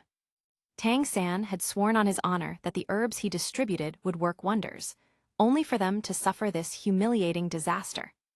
Tang San felt deeply regretful. He should never have touched those leftover herbs. Yi Hao left them behind for a reason, didn't he? Yi Hao, honestly, I didn't expect the effect to be this dramatic. Dai Mubai, his strength completely drained, groaned. Xiao-san, thanks to you, not only has my soul power not improved, but I can't even feel my legs anymore. What are you going to do about this? Ma Hongjun, looking utterly defeated, muttered. What can we do? Tang-san, no, I mean Xiao-san, I trusted you. That's the only reason I ate that herb. Turns out you're that kind of person. I can't believe I misjudged you. Oscar, shaking his head with disappointment, chimed in. Xiao-san, if you had a problem with me, you could have just told me. Was it really necessary to go to such lengths to torment all of us? This plan of yours hurts everyone, including yourself. Honestly, I'm impressed by how ruthless you are, even to yourself. Finally, Grandmaster, trembling with anger, slammed his fist on the nearby table. Cracked. Grandmaster's eyes widened in pain as he gasped, "SSSS." He immediately clutched his lower back, something had torn. The excruciating pain forced him back onto the bed. It was clear that everyone had suffered significant injuries. Xiao-san, you went too far this time. Grandmaster glared at Tang San and with an exaggerated sigh turned his head away as if disowning him. Xiao Wu, her face flushed with tears, sobbed. Brother, you're so cruel. Tang San was speechless. It felt like a dagger had been thrust into his chest. He truly was innocent this time, but explaining that seemed impossible. With no other choice, Tang San decided to tell the truth. Everyone, I swear this wasn't my doing. I haven't wronged any of you, neither recently nor in the past. How could I possibly hurt my own teammates like this? Dai Mubai, enraged, shouted. Then who's responsible for this? Tell me now, or I'll make them pay dearly. crippled limbs, broken bones, you name it. Count me in. Me too. Grandmaster, still wincing in pain, hesitated but raised a trembling hand. Also me. Seeing their determination, Tang San finally dropped his hesitation. His expression darkened, and he gritted his teeth. Fine, I won't keep this from you. This entire ordeal, it's all Yihao's fault. Yi-Hao. The name echoed throughout the room as everyone shouted in unison. Grandmaster's eyes gleamed with realization. Zio-san, didn't you mention before that Yihao had been to the ice and fire yin-yang well? He even took the immortal herbs you had prepared for us. Is that true? Tang San nodded grimly. Yes, that bastard took the best of the immortal herbs I'd prepared for all of you. What's worse, the leftovers we consumed had been tampered with. I discovered traces of a powerful laxative mixed into them, colorless and tasteless. Not even a skilled poison master like me detected it at first. Upon hearing this, everyone clenched their fists, united by a common goal: revenge against Yihao. The indignity they suffered would not be forgot. Meanwhile, the culprit behind it all, Yihao, was sprawled comfortably on his bed, deep in sleep, blissfully unaware of the chaos he had caused. Cayenne Rengsu entered his room, shaking her head in exasperation as she saw him snoring soundly. She gently nudged his shoulder. Yihao, wake up, little brother. It's time to get up. When Yihao didn't stir, she tried shaking him harder. This only caused him to roll over and burrow deeper into his blankets, leaving Cayenne Rengsu baffled. Is he always like this? She muttered. Finally, with no other options, Cayenne Rengsu climbed onto his bed, knelt beside him, and tugged lightly on his ear. This did the trick. Yihao shot awake, wincing from the pain. Instinctively, he grabbed her hand, pulling her down onto the bed. Before he realized it, Yihao had accidentally pinned Cayenne Rengsu beneath him. The two locked eyes, time seemed to freeze. Both their faces turned crimson as the atmosphere grew awkward. Sister Zhu, are you trying to mess with me? Yihao teased, his voice feigning innocence. Cayenne Rengsu, suppressing a laugh, retorted. Get off me, you brat. How long are you planning to stay on top of me? Realizing his position, Yihao scrambled to his feet, awkwardly scratching the back of his head. Later, over breakfast, Zio Hong and the Spidey exchanged knowing glances, their eyes full of mischief. Watching Yihao and Cayenne Rengsu enter the dining hall together, they could practically smell the gossip-worthy tension. What took them so long to come out? Something must have happened, Zio Hong whispered. A house? Yihao looked at Cayenne Rengsu, utterly baffled. Well, aren't you the generous one, rich lady? Cayenne Rengsu chuckled. Given your current strength, Heaven Dew Imperial Academy is no longer suitable for you. After the Continental Advanced Spirit Master Academy Elite Tournament concludes, I will arrange for you to officially join Spirit Hall. She gestured at the deed in Yihao's hand. As for this deed, it's for another house I own in the city. After dinner, you, Zio Hong, and Spidey can move in. Conveniently, this house is right next to mine, and there's a secret passage between the two. If you're ever bored, you can come over anytime. Time passed quickly, a month later. One evening, after enjoying a sumptuous dinner at Cayenne Rengsu's mansion, Yihao left with a satisfied expression. He strolled along the bustling streets of Heaven Dew City, admiring the beautiful sunset. The vibrant colors filled him with a sense of peace and appreciation for life. However, lurking in the shadows not far behind him were 5 figures, pink rabbit ears among them: Zio Wu, Dai Mubai, Oscar, Ma Hongjun, and Tang San. They followed him with an air of secrecy, their expressions dark with resentment. It had been a month since their humiliating ordeal as spraying warriors. Most of that time had been spent recovering in bed. Even thinking about that incident made their blood boil. Not long ago, Ma Hongjun had spotted Yihao while wandering around the city. Recognizing him immediately, he returned to Shrek Academy and gathered the others to plan their revenge. Their goal was simple: repay Yihao with interest. Like what had happened at the Soto Battle Arena, they planned to cripple Yihao and take the precious herbs that should have been theirs. It was the perfect plan. They could vent their frustrations and acquire priceless rewards. With unanimous agreement, they decided to act that very night. Everyone listen carefully, Tang San whispered.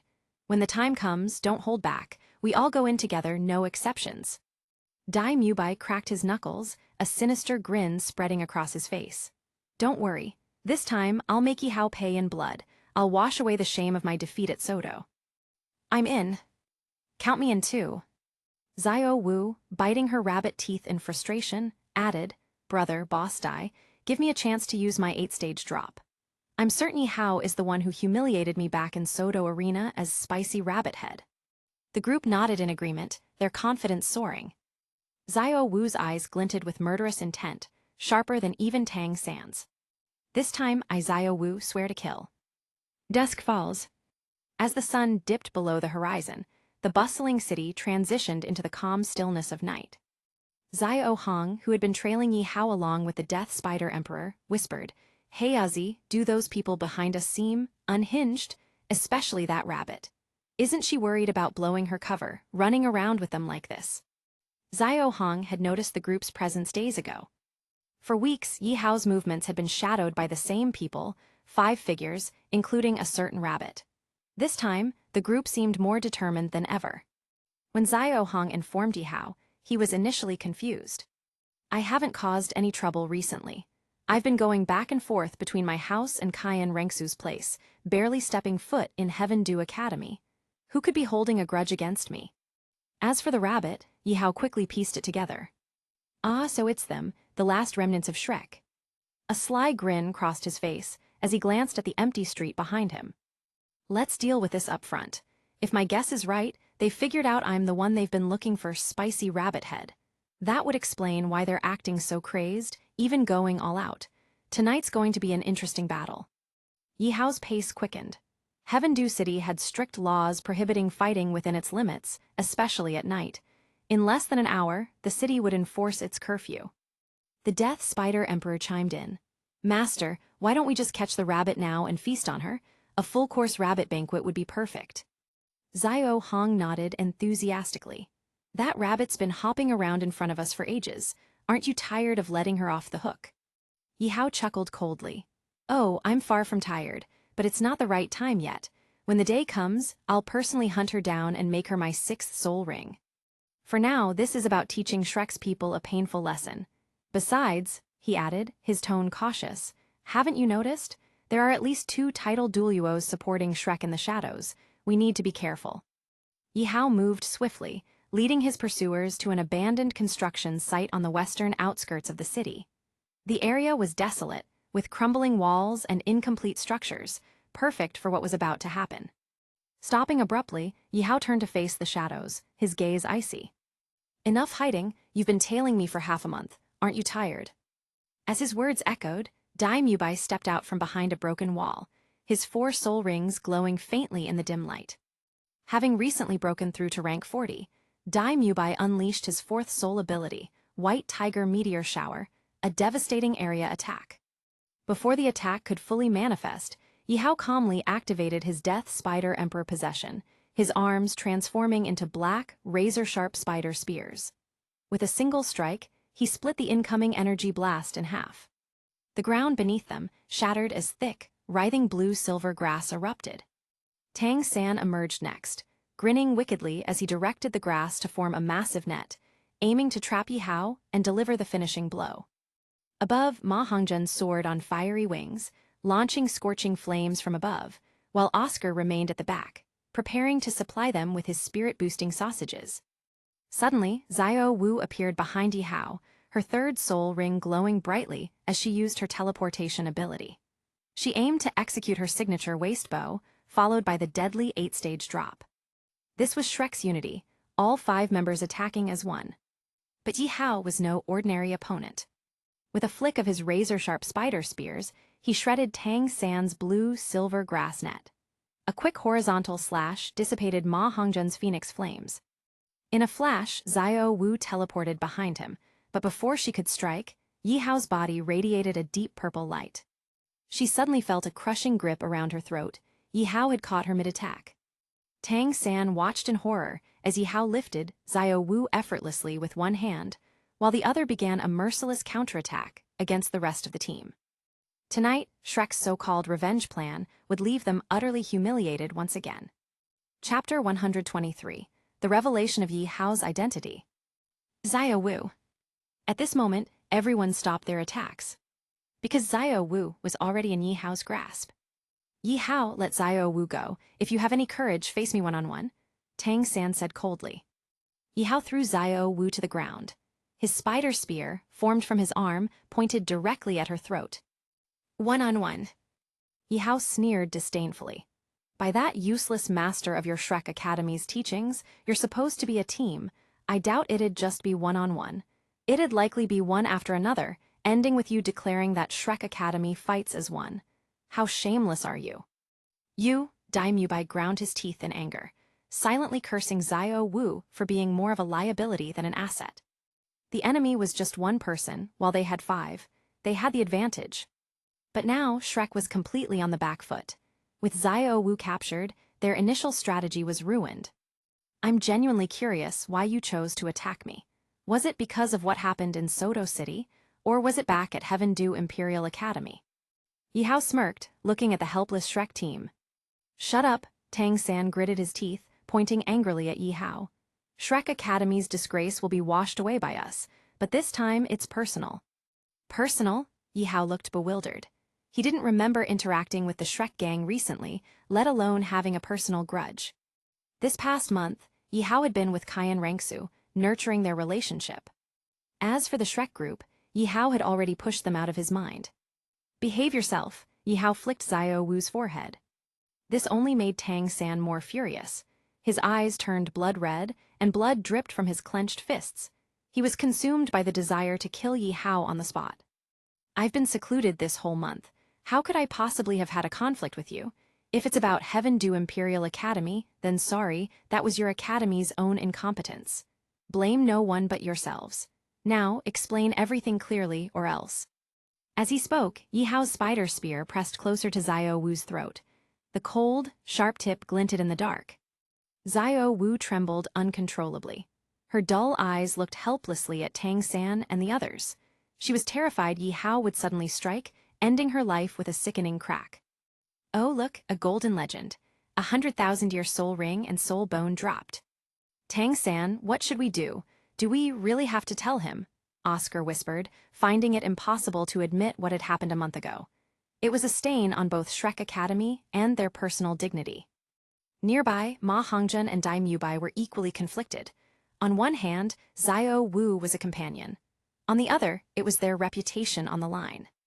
What's more important, Xiao Wu or our dignity? Tang San roared.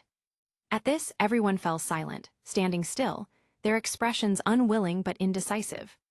Tang San furrowed his brow and finally revealed what had happened a month ago, their humiliating transformation into SHT warriors. And that's how it was.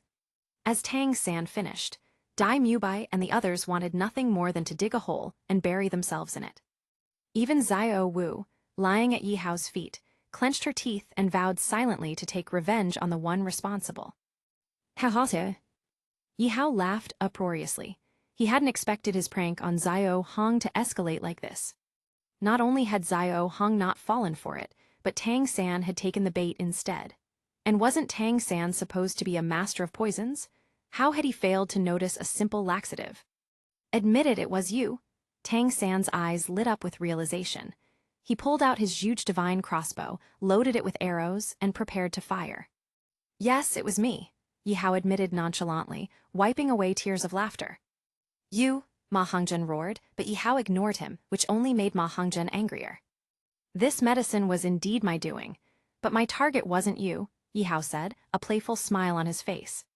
Not us, Daimyo frowned. If it wasn't them, then who was Yihao targeting? Yihao chuckled and said, even if I told you, your intelligence wouldn't be able to comprehend it. Turning to Tang San, he added, you're supposed to be a master of poisons, right? How could you fail to detect such a simple laxative? Tang San felt another wave of humiliation. His pride as a poison master was shattered. You even dragged your teacher into this. How kind of you. Was he constipated? Yihao taunted, smirking. Shut up, Tang San roared, aiming the huge divine crossbow at Yihao. But Yihao remained calm and sneered. Losing your temper already? And you call yourself Shrek's pride? No wonder your entire team became SHT warriors. By the way, thanks for improving Heaven Dew City's air quality. Tang San trembled with anger, his frustration evident to all. Let's make a deal, Tang San suddenly said, suppressing his rage. Oh, a deal, I'm intrigued, Yihao said, raising an eyebrow. Tang San took a deep breath. Release Xiao Wu and we'll forget this ever happened. What do you say? Upon hearing this, Yihao smiled faintly, his demeanor calm yet brimming with a sharp undertone. She's my prey now. Do you think I'll hand him over so easily? Then he turned to Daimyobai, his expression playful yet mocking. Oh, Daimyobai, those so-called precious herbs you all consumed, weren't they a bit chewed up, like someone had already taken a bite out of them? These words made Daimyobai and the others uneasy, their expressions shifting quickly. Could it be that those precious herbs? How do you know that? Oscar asked, his voice trembling, his heart filled with an ominous premonition. Yihao grinned mischievously. Because I was the one who ate them first. Honestly, you guys are really something, eating my leftovers like that. Tell me, how did it taste? The moment the words left his mouth, Oscar's stomach churned violently. He rushed to a nearby corner, retching uncontrollably. Daimyobai and Ma Hongjun weren't spared either, their faces pale as they struggled with nausea.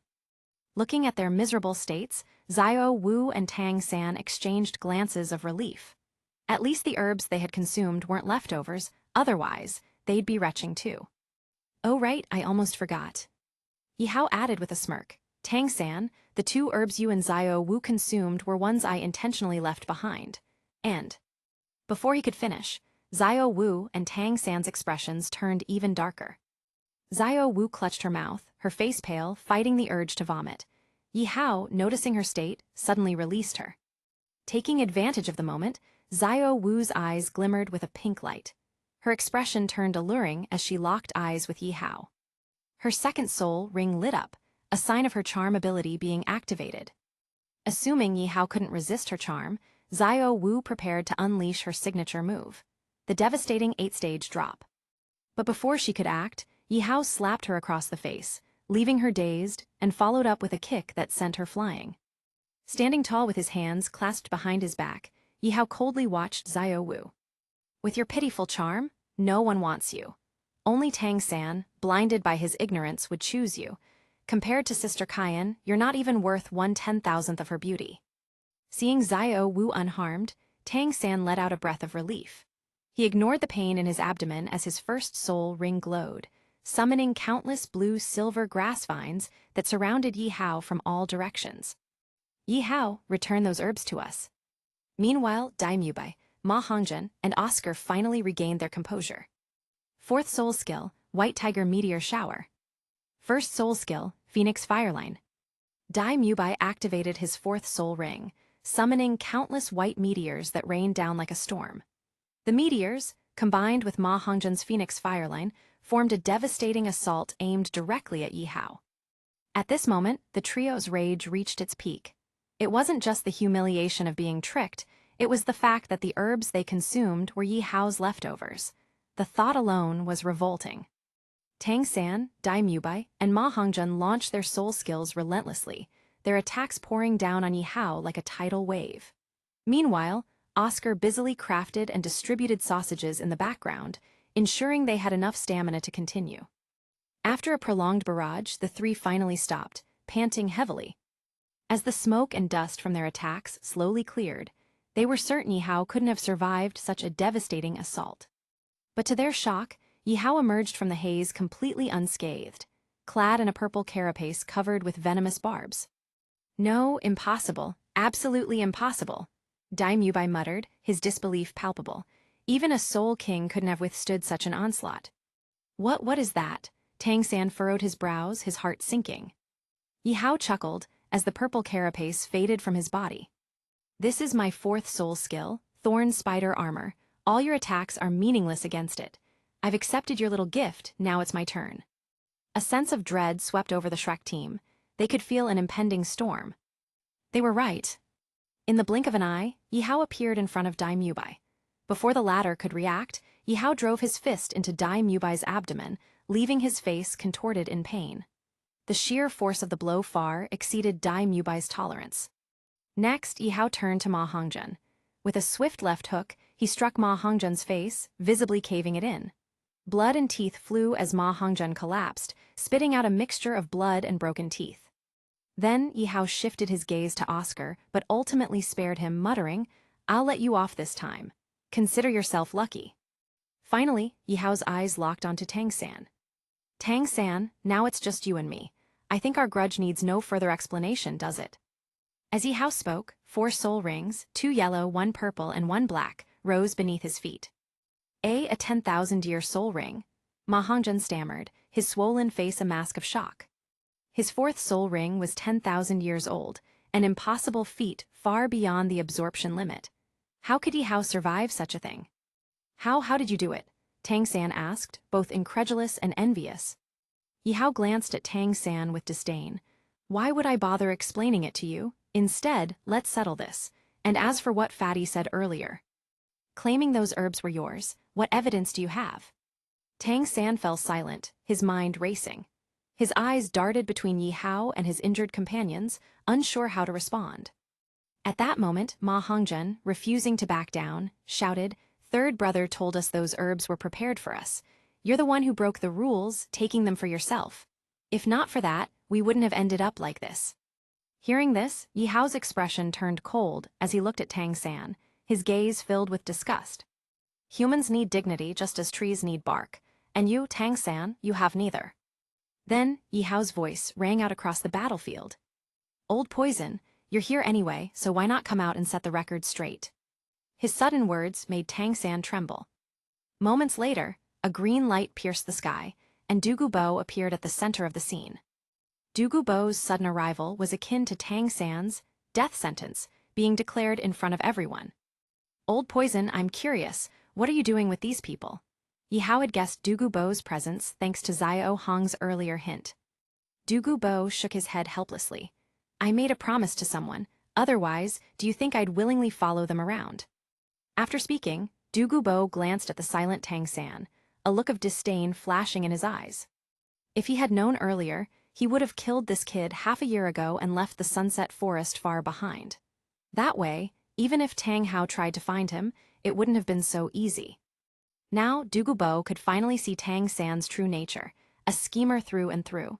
Such a person wasn't worth associating with. With Dugu Bo's temperament, he would have dealt with Tang San directly. But the problem was Tang San's backing, Tang Hao, with even more formidable forces behind him. Dugu Bo was just a lone figure. He couldn't afford to provoke them. That said, if someone truly pushed him to the edge, Dugu Bo wouldn't hesitate to retaliate. Consequences be damned. "You were coerced, weren't you?" Yihao asked, using spirit power to transmit his voice. Dugu Bo nodded subtly and replied via the same method. "A while back, I was ambushed by 2 unknown title Duluos. I barely escaped with my life. Right after that, Tang Hao showed up. He forced me to act as a bodyguard for Tang San, his precious son, until the All-Continent Advanced Spirit Master Elite Tournament is over. Tell me, after all these years of roaming the continent, when have I ever suffered such humiliation?" As Dugu Bo spoke, his voice grew agitated, and his poison aura began to stir uncontrollably. Ma Hongzhen, seeing Dugu Bo's arrival, was ecstatic. Wasn't this Dugu Bo someone Tang San knew well? Weren't those precious herbs supposedly from him? Now that Dugu Bo was here, didn't that mean the herbs that were rightfully theirs would soon return? In his excitement, Ma Hongzhen ran to Dugu Bo's side and shouted indignantly at Yihao. "Yihao, you vile." Before he could finish, Dugu Bo slapped Ma Hongzhen, sending him flying dozens of miles until he became the brightest and largest star in the sky. The crowd was dumbfounded. They shrank their necks, afraid to draw any attention to themselves, and watched the exchange in silence. Xiao Wu, familiar with Dugu Bo's ruthlessness, hid behind Tang San, trembling. She was terrified that one wrong move might get her captured. Dugu Bo suddenly spoke, his voice cold and commanding. "Those herbs were a gift from me to Yihao. They were never what Tang San claimed them to be. Let me make this clear. If any of you dare to spread lies about me again, I'll personally rip out your tongues. Don't think I won't do it. Because I have 10,000 ways to make you taste death." He cast a cold glance at Tang San. The boy had dared to spread falsehoods about him. If not for Tang Hao protecting his precious son, Dugu Bo would have taken his head long ago. Tang San clenched his fists, inwardly furious. Why did Dugu Bo show up now? His appearance ruined everything Tang San had planned. And Ma Hongzhen, why did that fool have to act so recklessly? At that moment, a figure emerged from the shadows of the night, a man holding a snake spear. Calmly, he walked toward Yihao. Seeing this, Tang San and the others couldn't help but tense up. Dugu Bo also frowned deeply. He recognized this man. He was one of the individuals who had ambushed him previously. Dugu Bo instinctively wanted to warn Yi Hao, but before he could act, the snake spear-wielding man knelt slightly before Yi Hao, placing his weapon across his chest and spoke respectfully. "Young master, please." Dugu Bo was utterly stunned. "You, who are you?" It felt like a thunderbolt had struck Dugu Bo's mind. He turned his gaze toward the snake spear wielder, recognizing him as one of the two title Duluos who had ambushed him. And this man had just addressed Yi Hao as young master. Dugu Bo inhaled sharply. Everything clicked. Yi Hao wasn't just a strong individual, he was the one pulling strings all along. Previously, Dugu Bo had suspected Yi Hao's identity, noting his striking resemblance to a certain someone. Now, the appearance of the snake spear Duluo confirmed Dugu Bo's worst fears. Yi Hao, he was truly Bibaidong's son. Otherwise, why would this man call him young master? Not to mention Yi Hao's death spider emperor martial soul. All the pieces fit together. At this moment, Dugu Bo's heart pounded. Could it be that everyone present today would fall victim to this monstrous lineage? Yi Hao, unfazed, glanced at the snake spear Duluo and then nodded casually. Before leaving, Yi Hao dashed up to Tang San. Under Tang San's astonished gaze, Yi Hao punched him squarely in the jaw, followed by an elbow to his stomach, sending him sprawling to the ground. You'll, Tang San's words faltered as he bit down his anger and humiliation. The situation was entirely against him now, and he could do nothing but swallow his pride. Throughout the exchange, Dugu Bo stood motionless, as if none of it concerned him. "Old poison until next time," Yi Hao said, turning to leave. Before departing, Yi Hao cast a glance at Xiao Wu. "You should count yourself lucky I'm not at my soul power bottleneck yet. Otherwise..." Leaving the words unfinished, Yi Hao turned and walked away with Snake Spear Duluo, disappearing into the night. He left the rest unsaid, the words hanging in the air ominously. Meanwhile, Dugu Bo couldn't help but glance at Xiao Wu. Subconsciously, he was struck by a realization. This little girl was 100,000-year soul beast in human form. He cursed at his blindness from back when he was at Heaven Dew Imperial Academy. How had he missed this? 100,000-year soul beasts were already rare, let alone one that had taken human form. It was like finding a needle in a haystack. But now, Dugu Bo had no such thoughts of pursuing her. After all, with Tang Hao behind Tang San, it was clear Tang Hao already knew Xiao Wu's true identity. Dugu Bo had no desire to invite disaster by making a move. As Yi Hao disappeared into the distance, Dugu Bo let out a long, weary sigh. His mood was incredibly sour. He'd misjudged everything. At that moment, Tang San, supported by Xiao Wu, struggled to his feet after spitting out blood. His gaze toward Dugu Bo was filled with complexity. "Old poison, why didn't you step in earlier? Why did you just watch Yi Hao strike me so ruthlessly?" Tang San demanded. Dugu Bo shot him a disdainful look and sneered. "Strike you ruthlessly? Let me ask you, did you die?" Tang San was momentarily speechless. Dugu Bo chuckled. "Since you're not dead, why should I have stepped in?" That logic was hard to refute. Dugu Bo had indeed agreed to protect Tang San in moments of true danger, but he'd observed Yi Hao's actions and could tell that Yi Hao wasn't trying to kill Tang San, only to teach him a lesson. Since it wasn't life-threatening, why should Dugu Bo involve himself? Besides, Dugu Bo hated being forced into protecting someone. If not for Tang Hao's coercion, he wouldn't have bothered at all. To him, Yi Hao teaching Tang San a lesson was akin to the spirit hall, slapping Tang Hao in the face. A situation Dugu Bo couldn't help but find amusing. "I happen to be passing by today. I'm leaving now." With that, Dugu Bo's figure flashed, and he vanished into the night. Tang San watched Dugu Bo's retreating figure, his eyes filled with resentment. The pain racking his body fueled his hatred and frustration. Why wasn't he stronger? He had twin martial souls, yet he focused entirely on his weaker blue-silver grass, leaving his formidable second martial soul untouched. At that moment, a thought took root in Tang San's mind. To abandon the blue-silver grass and fully devote himself to cultivating his second martial soul. On a quiet street, Yi Hao and Snake Spear Duluo walked side by side. The road was empty, save for their two lonely figures. "Snake Spear Duluo, what did you mean by that?" Yi Hao asked, looking curiously at the man. First, although Yi Hao had joined Spirit Hall, the title Young Master wasn't one anyone could casually use. Only someone like Kaiyan Rangsu, the daughter of the Supreme Pontiff, truly deserved it. Second, Yi Hao found it strange. Being called Young Master for the first time felt odd. Snake Spear Duluo smiled knowingly, as if expecting the question. You've joined Spirit Hall, haven't you? Moreover, the young master mentioned previously that once this tournament's finals begin, he will take you to Spirit Hall herself. At that time, you'll meet Her Majesty the Supreme Pontiff. Hearing this, Yi Hao chuckled. So, that's the reason you're calling me Young Master. Snake Spear Duluo shook his head. Not entirely. Oh, Yi Hao frowned, intrigued. Snake Spear Duluo continued. With Dugubo present, I sensed another strong aura nearby. If I'm not mistaken, it must belong to Tang Hao.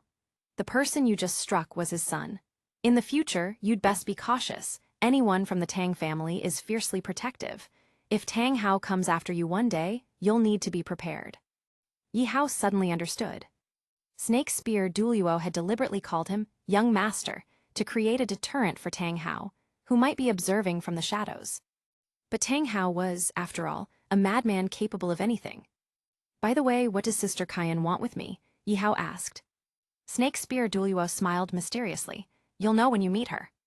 Thus, the matter came to an end. The Shrek Five, battered and bruised, left in silence. The crushing defeat had left them shaken and somber. Meanwhile, in another part of the city, Tang Hao confronted Du Gubo. Du Gubo, have you forgotten the promise you made to me? Tang Hao demanded, his tone cold.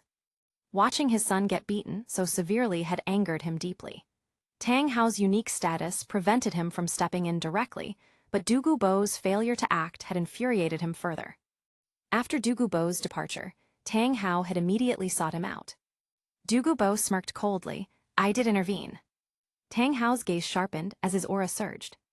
You think I'm blind? Where exactly did you intervene? Du Gubo shrugged nonchalantly. I showed up, didn't I? Otherwise, your son might already be dead. Tang Hao, if Yi Hao hadn't realized you were nearby, would you have shown up? Du Gubo snorted disdainfully, glaring at Tang Hao. He was utterly fed up with the man. Tang Hao, I'm not someone you can easily push around. As for your son's character, I'm sure you're well aware. Tang Hao refused to back down. He stepped forward, and with a flash of black light, his clear sky hammer appeared in his hand. 9 soul rings rose one by one beneath him. But Du Gubo wasn't to be underestimated. Poisonous green light began emanating from his body as his 9 soul rings also materialized. The greatest difference between the two title Duluos was their soul rings and soul power levels, areas where Du Gubo clearly lagged behind. Even so, Du Gubo's expression remained firm. Tang Hao, you'd better think carefully. If I'm injured today, I won't hesitate to release my Jade Phosphor Serpent Emperor poison on Shrek Academy. Your son would perish along with it. And you know what? I think Spirit Hall would be delighted by such an outcome. Tang Hao, would you dare? Tang Hao roared, his grip on the hammer loosening slightly. Why wouldn't I dare? Du Gubo retorted coldly. You've pushed me to the brink. Do you think I'd hold back? Besides, you must have seen it yourself. Yi Hao has title Duluos from Spirit Hall protecting him at all times. Don't tell me you're unaware of his true identity. No matter how strong you are, can you avenge your son? Tang Hao remained silent, rage simmering beneath the surface. After a long moment, Tang Hao dispelled his clear sky hammer and turned to leave. Confirming that Tang Hao wouldn't act, Du Gubo finally relaxed. Truthfully, facing a lunatic like Tang Hao alone left him with little confidence of victory. As Tang Hao's solitary figure disappeared into the moonlit night, his step seemed heavy and full of loneliness. Watching him leave, Du Gubo sighed deeply. In his heart, he cursed both Tang Hao's arrogance and Tang San's cunning. How had he ended up entangled with such a bizarre father-son duo? Chapter 124. Xiao Wu meets father-in-law, Yi Hao's bold idea, hunting the Emperor Divine Beast. Sis, are you leaving Heaven Du City? At Kaiyan Rangsu's mansion, after Yi Hao returned with Snake Spear Duluo, he first went to see Kaiyan Rangsu. Upon learning that Kaiyan Rangsu was leaving for a while, Yi Hao couldn't help but ask the reason. Could it be that the undercover mission in Heaven Du City had failed? Kaiyan Rangsu pursed her lips and smiled slightly, looking at Yi Hao, and said, Don't worry, sister just broke through to level 70 in soul power, and currently urgently needs a suitable 7th soul ring. So that's how it is. Yihao gradually let out a sigh of relief. The sunset forest outside the city. The sunset forest was the soul beast forest closest to Heaven Dew City, with a wide variety of soul beasts, making it the first choice for many soul masters when hunting soul beasts. However, Cayenne Ringsu slowly shook her head. Not the sunset forest, but Stardew Forest. Stardew Forest? Yihao was surprised. Stardew Forest was the largest soul beast forest on the continent, far beyond the scale of the sunset forest. Cayenne Ringsu continued. This morning, I borrowed Zhu Qingha's identity and requested leave from that old man Zhu Yi. Tomorrow morning, I will be leaving. While I'm not in the city, you must be careful. According to my subordinates' investigations recently, for some reason, Du Gubo has been frequently appearing at Shrek Academy. I think there must be something suspicious about it. One has to admit, Cayenne Ringsu's intelligence network was truly reliable. Yihao pondered for a moment and said, Sis, could it be that you have specific requirements for the 7th soul ring? You're right. Cayenne Ringsu nodded helplessly and said, the 7th soul ring corresponds to martial soul true body. You also know what martial soul true body means for a soul master. The soul beast required for the 7th soul ring must be at least 40 to 50,000 years old. Although there are quite a few soul beasts of that level in Sunset Forest, based on the intelligence I have, there doesn't seem to be a single one suitable for me. That's why I plan to go to Stardew Forest, where there are the most types of soul beasts, and try my luck. Maybe I'll come across one. I'm fully prepared. If Stardew Forest really doesn't have one, then my next step will be Sunset Forest. This is a double insurance plan. While I'm not in Heaven Dew City, you should return to Heaven Dew Royal Academy. That way, it's better than staying alone in the city, at least ensuring your safety. Hearing this, Yihao curled the corners of his mouth into a bitter smile and helplessly said, Sis, you don't know, but just now I beat up Tang Hao's son, Tang San, along with some people from Shrek Academy. If it weren't for Du Gubo showing up, their fate would have been even worse. Hearing this, Cayenne Ringsu was stunned for a while. She had only not seen him for a short time, and how had her brother caused such a big commotion again? What exactly happened? Cayenne Ringsu asked. Yihao began narrating. And that's how it was. If it hadn't been for Du Gubo showing up in time, I estimate those 5 from Shrek wouldn't have let it go. Tang San and the others were like clinging leeches, insisting that the immortal herbs belonged to them, which left Yihao speechless. Yihao had successfully removed the poison from Du Gubo's body, and that's how he obtained the immortal herbs. But somehow, it turned into Ma Hongjun and the others saying that Yihao had stolen what Tang San had prepared for them. This directly shattered Yihao's perception of fairness. How shameless could they be? Fortunately, Du Gubo had been hiding in the shadows, under Tang Hao's coercion. Otherwise, Tang San and the others might have been beaten even worse by Yihao. Du Gubo's sudden appearance had caught Tang San completely off guard, giving Tang San a metaphorical slap in the face. Who had the gall to say the immortal herbs were theirs? Hearing the whole story, Cayenne Ringsu couldn't help but burst out in rage. Tang San is such a scoundrel, and as for Du Gubo, he's a title dueluo, and yet he allows himself to be coerced so easily. What's the point of his jade phosphor serpent emperor poison then? When the tournament's finals are over, that's when Tang San's end will come. Don't worry, little brother, the Spirit Hall will never let someone so vile off the hook. Actually, Yihao wasn't too worried about that. Even if Tang Hao came, Yihao wasn't afraid. He had Xiao Hong and the spider. He was sure Tang Hao wouldn't leave alive. Sis, how about I go with you to Stardew Forest? By coincidence, my soul power has reached level 50. Yihao suggested. Cayenne Ringsu. Your soul power reached level 50? Not long ago, you told me you were at level 44. How did you reach 50 so quickly? Are you cheating? Cayenne Ringsu was truly puzzled. For others, advancing their soul power was extremely difficult. As a soul master herself, she understood how tough it was. But for Yihao, advancing his soul power seemed as easy as drinking water. At this, Yihao smiled slightly. He took out an unremarkable-looking herb from the death god's heart. It was entirely emerald green, with 3 snow-white leaves in the center and a few tiny water droplets like morning dew. What is this? Cayenne Ringsu asked. It's called Full Moon Wearing Autumn Dew, an immortal herb I got from that old poison master. Like the yearning heartbroken red I gave you before, these are rare immortal herbs on this continent. I consumed infernal delicate apricot and octagonal mysterious ice grass in the ice and fire yin-yang well, which gave me a body immune to fire and ice. After finishing, Yihao's eyes brightened, and he added, I asked Xiao Hong in advance. This full moon wearing autumn dew suits me well. Consuming it will raise my soul power by at least 4 to 5 levels.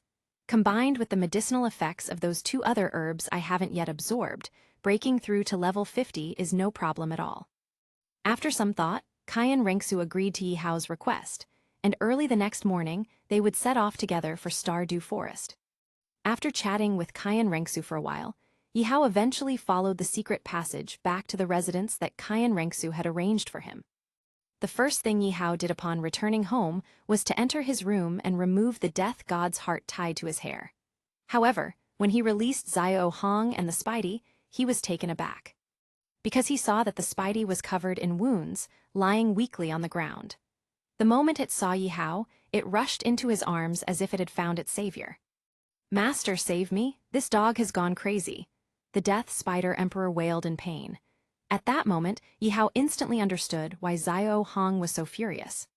Before Yihao could say anything, Xiao Hong bared its teeth at both him and the Death Spider Emperor, its mouth beginning to gather searing hellfire. Damn it, these two had schemed against it. If it hadn't been for half a year ago, when Xiao Hong had eaten too many medicinal herbs and could no longer stomach anymore, it would have consumed the 2 herbs that were left intact. Yes, the very same 2 that Tang San and Xiao Wu had consumed. Fortunately, Xiao Hong hadn't eaten them, or else the one turning into a jet-propelled warrior wouldn't have been Tang San and the others. It would have been Xiao Hong itself. You two are really something. Xiao Hong was enraged and shouted, You actually plotted against me, and you, Spidey, I really misjudged you. You even planned to use laxatives to turn me into a jet-propelled warrior. I can't believe you came up with that. Yihao's mouth twitched uncontrollably in embarrassment, realizing he had no choice but to play mediator. All right, Xiao Hong, don't be so angry. You shut up. Xiao Hong bared its teeth at Yihao, growling in resentment, and you, the Spidey wanted to mess with me, and instead of stopping it, you joined in as an accomplice. He's the mastermind, and you're the assistant. I really misjudged you too. After saying this, Xiao Hong ignored them both, sitting alone in the corner of the bed, sulking in silence. Yihao and the Death Spider Emperor exchanged glances, with Yihao sighing helplessly.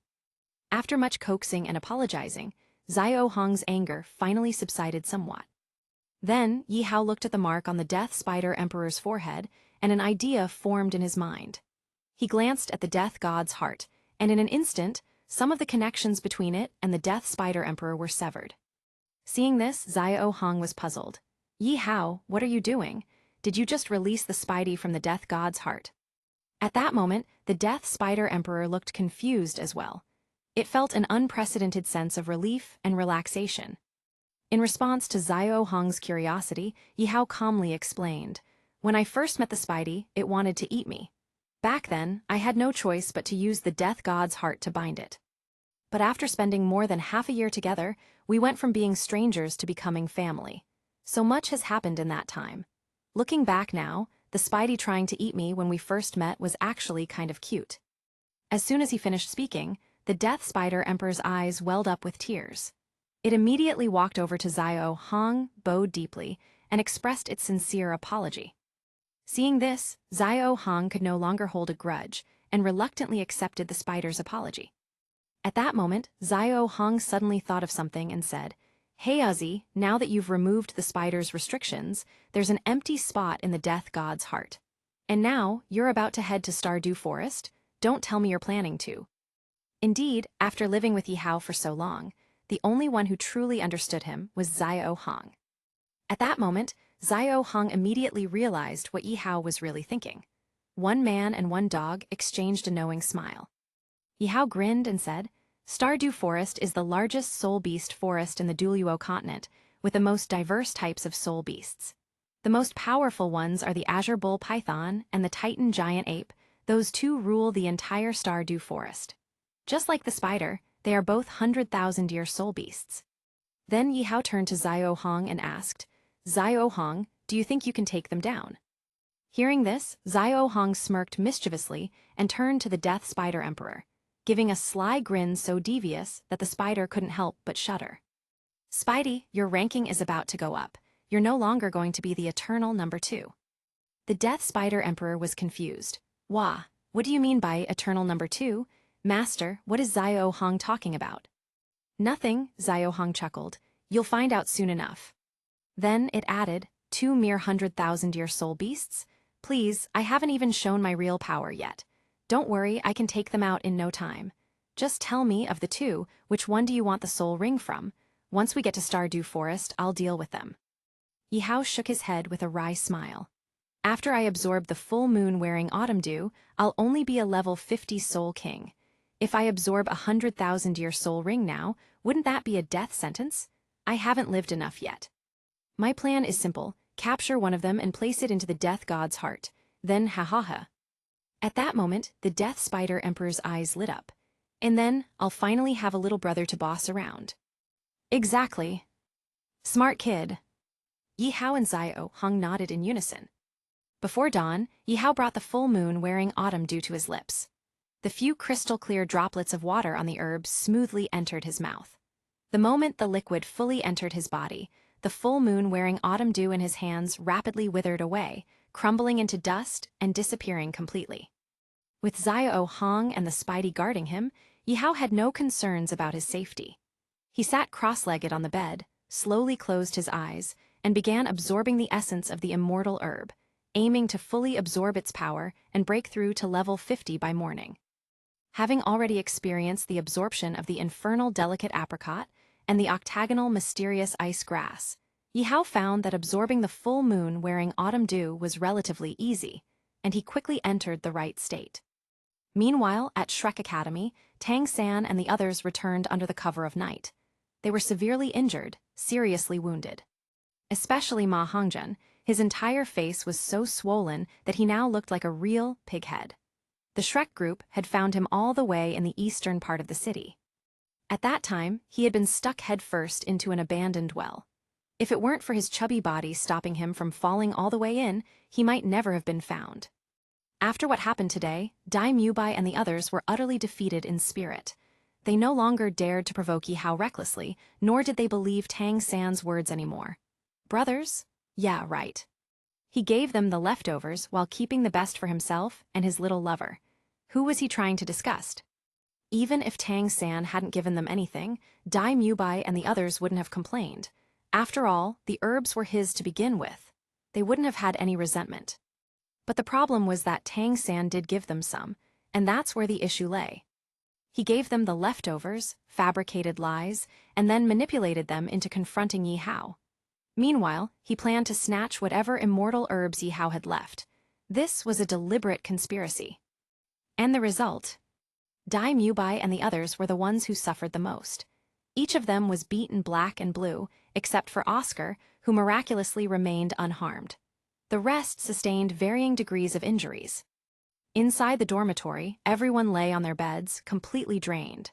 At this moment, they felt an unprecedented sense of relief, as if they had narrowly escaped death. Everyone except Tang San. He was still seething with hatred for Yihao. Why is Yihao stronger than me? Why didn't the ice and fire yin-yang well's immortal herbs belong to me? Why does he get all the benefits? These thoughts swirled endlessly in Tang San's mind, making him restless. His face twisted with resentment, growing more terrifying by the second. This setback was even more devastating than the humiliation he suffered at Heavendew Royal Academy. Seeing this, Dai Mubai and the others, still nursing their injuries, staggered out of the dormitory. In their eyes, Tang San had become a complete madman, a lunatic who would even betray his own brothers to get what he wanted. It was best to stay away from someone like that. Outside the dormitory, Xiao Wu watched as Dai Mubai and the others left. She let out a long, helpless sigh. She had initially intended to comfort Tang San with a few words. Who could have predicted that, from the darkness, a pair of hands would suddenly reach out and cover her mouth? Her eyes widened in terror. At that moment, she suddenly recalled Yihao's parting words. She stretched her hands forward in desperation, hoping that Tang San would notice something was wrong. But right now, Tang San was battling immense psychological turmoil. How could he possibly notice Xiao Wu's distress? Gradually, Xiao Wu's consciousness began to fade.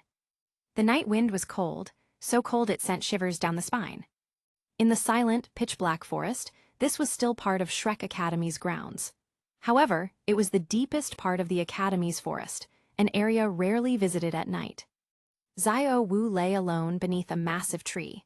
The biting wind made her tremble uncontrollably. Dazed, she slowly opened her eyes, finding everything around her unfamiliar. In a panic, she scrambled to her feet and frantically scanned her surroundings. Towering trees, more towering trees, and endless darkness. At that moment, Xiao Wu was on the verge of a breakdown. She had been captured. What would happen to her now? Just as she was about to burst into tears, a figure in a black robe suddenly emerged from the shadows of the forest. "Little girl." Just two simple words made Xiao Wu freeze like a frightened rabbit. Her entire body tensed up, and beads of cold sweat trickled down her face. "It's me." The man lifted the hood of his black robe, revealing a mess of unkempt hair and a pair of dim, lifeless eyes that gazed at Xiao Wu. With a deep sigh, he murmured to himself, "What happened to my family? I married a soul beast, and now my son is just as lucky." At only 6 years old, Tang San had encountered a 100,000-year-old soft bone rabbit and naturally took her in as his little sister. Now, they had grown together to this point. Their relationship developing into something more was practically inevitable. Tang Hao had already chosen his path. He would walk it until the end. But he did not want his son to make the same mistake. That's why he had captured Xiao Wu. He wanted to see for himself what this soul beast was thinking. And if, in the end, she and Tang San didn't end up together, Tang Hao wouldn't hesitate to raise her like livestock, then kill her when Tang San needed a soul ring. "Who are you? Where is this place?" Xiao Wu could sense the aura of the man before her. He was even more terrifying than Dugubo, another titled Duluo. Her soul beast identity had long become her greatest fear. From the moment she entered Heaven Du City to this very moment, she had faced countless dangers because of it. Tang Hao smiled faintly. He sat down on a large rock and gestured for Xiao Wu to do the same. Seeing this, Xiao Wu had no choice but to comply. Right now, she was nothing more than prey, and the hunter before her was an unstoppable force. "My name is Tang Hao. I am Tang San's father." The moment he revealed his identity, Xiao Wu felt the weight in her chest lighten slightly. But she did not dare to relax. First, she had never expected Tang San's father to be a titled Duluo. Second, if Tang Hao was a titled Duluo, then her soul beast identity had likely been exposed long ago. In that instant, Xiao Wu felt a sense of relief. To be discovered by a titled Duluo, yet still be able to live safely for so many years. Perhaps she was lucky after all. "Uncle, hello." Xiao Wu greeted him nervously, her voice trembling. Even though she was Tang San's sister, she was still a weak soul beast in front of Tang Hao. If he wanted to kill her and take her soul bone, it would be effortless. Therefore, she could only act as cautiously as possible. She knew there was no such thing as an ordinary, titled Duluo. Tang Hao observed her carefully. His weathered face softened into a meaningful smile. "Relax, don't be so tense, I mean you no harm." Even so, Xiao Wu couldn't bring herself to believe it. After all, why had he never acted before, yet suddenly decided to capture her tonight? Xiao Wu might have been a soul beast in human form, but she still understood human nature. Seeing her remain silent, Tang Hao let out a deep sigh. Then he said, "Little girl, do you know? Tang San's mother was also a 100,000-year-old soul beast." Xiao Wu's eyes widened in shock. It was as if she had just seen the dawn after a long night. She looked at Tang Hao, her face full of disbelief. "Uncle, you mean, third brother's mother was also a 100,000-year-old soul beast, just like me?" Her voice trembled. Finally, everything made sense. Why did she and Tang San feel such an intense closeness whenever they were together? It was because half of Tang San's bloodline came from a soul beast. Tang Hao's expression turned sorrowful, as if he had suddenly aged 10 years in an instant. With a sigh, he said, "You're right. When I was with his mother, she was already a mature soul beast. Compared to her, little girl, you are incredibly bold. You're still in your juvenile phase, yet you dared to come to Heaven Du City, a place of endless dangers and scheming. I have to say, your courage is truly admirable. If another titled Duluo were to discover you, your fate, I don't think I need to spell it out for you. Xiao Wu fell silent. She lowered her gaze, looking lost. Are you telling me to abandon my brother? At those words, Tang Hao froze. The flickering killing intent in his heart, which had not completely faded, suddenly vanished entirely. Because this was the answer he had been hoping for the most. Tang Hao looked at Xiao Wu with newfound relief and appreciation. He reached into his robe and took out a small, crimson flower. Its green stem and leaves were brimming with life. Just at a glance, it was clear that this flower was extraordinary. Take this, little girl. Xiao Wu hesitated, but eventually took the flower from Tang Hao's hands. The moment it touched her skin, a faint red light flickered over her body, filling her with an indescribable sense of comfort. Uncle, what is this? Xiao Wu asked in confusion. Tang Hao gave a bitter smile, his eyes filled with nostalgia. This flower was left behind by Tang San's mother, he said. She named it the Dawn Flower, a symbol of the brightest sun at the break of dawn. With this flower, the aura of your soul beast identity will be completely concealed. From now on, you can stand by Xiao San's side without fear. You no longer have to live in hiding. Hearing this, Xiao Wu was overwhelmed with emotion. Holding the Dawnflower in her hands, she gazed at Tang Hao, not with fear, but with a newfound sense of familial warmth. Left behind. A thought suddenly struck her, and her expression changed. Uncle, you said this flower was left by third brother's mother. Does that mean, Auntie, she's already? At these words, Tang Hao's heart clenched. The wounds of his past, so carefully buried, were suddenly ripped open once more. The memories flooded back, so vivid, so painful. The sorrow in his once lifeless eyes transformed into something sharp and unwavering. A powerful aura burst forth. His messy hair danced wildly in the wind. At this moment, Tang Hao no longer looked like a weary old man. He looked like a vengeful war god. Little girls. Tang Hao paused for a moment, then sighed deeply. Xiao San's mother is already dead. When we were discovered by the Spirit Hall, the former Pope, Qian Zunji, led multiple titled Duluo in a massive siege against us. At the time, I was not yet a titled Duluo. My soul power had only reached level 89. And my 9th soul ring. As he spoke, Tang Hao raised his hand. A black hammer appeared, floating in his palm. The 9th soul ring around it, a blood-red 100,000-year ring, glowed ominously. Xiao Wu's eyes widened. She knew exactly what that red soul ring represented. She took an involuntary step back, fear flashing across her face. No way. Did Tang Hao kill his own wife? A terrifying thought surfaced in her mind. Tang Hao shook his head and let out a bitter laugh. In the end, my wife chose to sacrifice herself for me. And this 100,000-year soul ring, little girl, do you understand now? Sacrifice. Giving up everything. Her life, her soul ring, her soul bone, her entire being. Hearing this, Xiao Wu's tears welled up uncontrollably. If that day ever came for her, would she make the same choice? Would she also sacrifice herself, without hesitation? After carefully placing the Dawnflower away, Xiao Wu still felt a lingering sense of unease. She hesitated, then said, Uncle, actually, that guy, Yi Hao from Heaven Du Royal Academy, I think he might have already figured out my true identity. And he wants to make me his soul ring. Yi Hao. Tang Hao's deep, furious voice reverberated through the night. Just hearing the name filled him with rage. First, there was the Snake Spear Duluo who appeared today. Wasn't he one of Spirit Hall's elders? And now, Yi Hao's identity had been exposed. Du Gubo was right about one thing. Tang Hao could not afford to show himself carelessly. Otherwise, he wouldn't just be risking himself. He would be dragging his entire family into disaster. Humph. Tang Hao let out a low growl, his fury barely contained.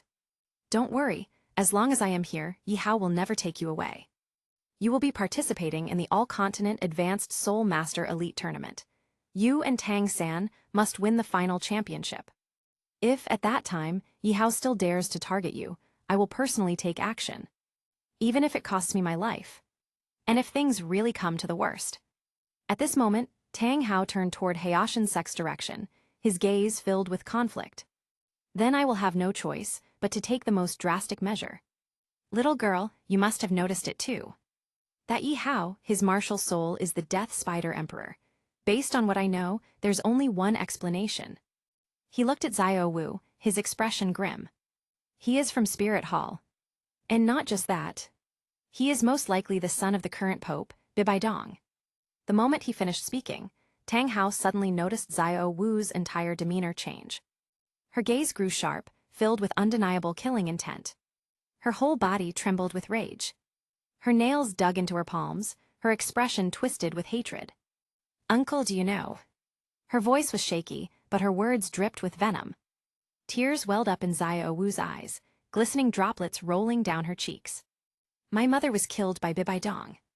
The moment these words left her lips, Tang Hao finally understood. Why had she reacted with such intense hatred at the mere mention of Yi Hao? Why had she repeatedly harbored thoughts of wanting to kill him? Tang Hao sighed. "Little girl, it's late, you should go back now." He pointed in a direction and said lightly, "Follow this path. In less than half an hour, you'll be back at the academy. Tonight, everything that happened between us, everything we've discussed, you must not tell Xiao-san. Right now, he's still too weak. If he learns all of this too soon, I'm afraid he won't be able to control himself. It could even hinder his future cultivation. Do you understand?" Xiao Wu's gaze became firm as she nodded. After bidding Tang Hao farewell, she left, her heart heavy with emotions. Tang Hao watched her disappear into the night. As soon as she was gone, his expression darkened. A moment later, he spat out a large mouthful of dark purple blood. The Death Spider Emperor's poison had already spread throughout his body.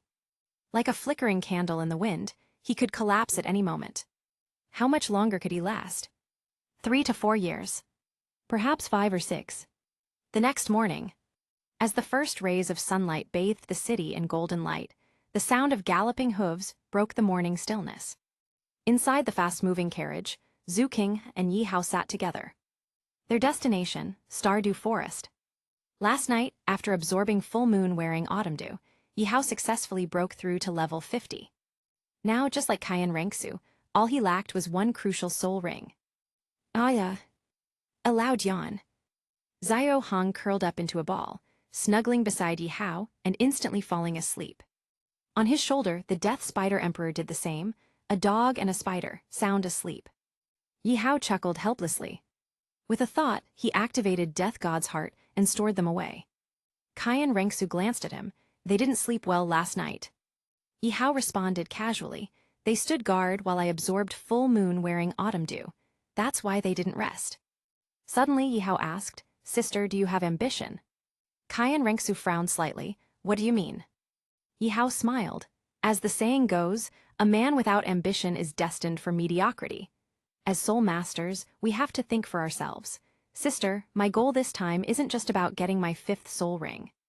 Cayenne Rengsu narrowed her eyes. "You're planning something else? Tell me." Yi Hao leaned back lazily.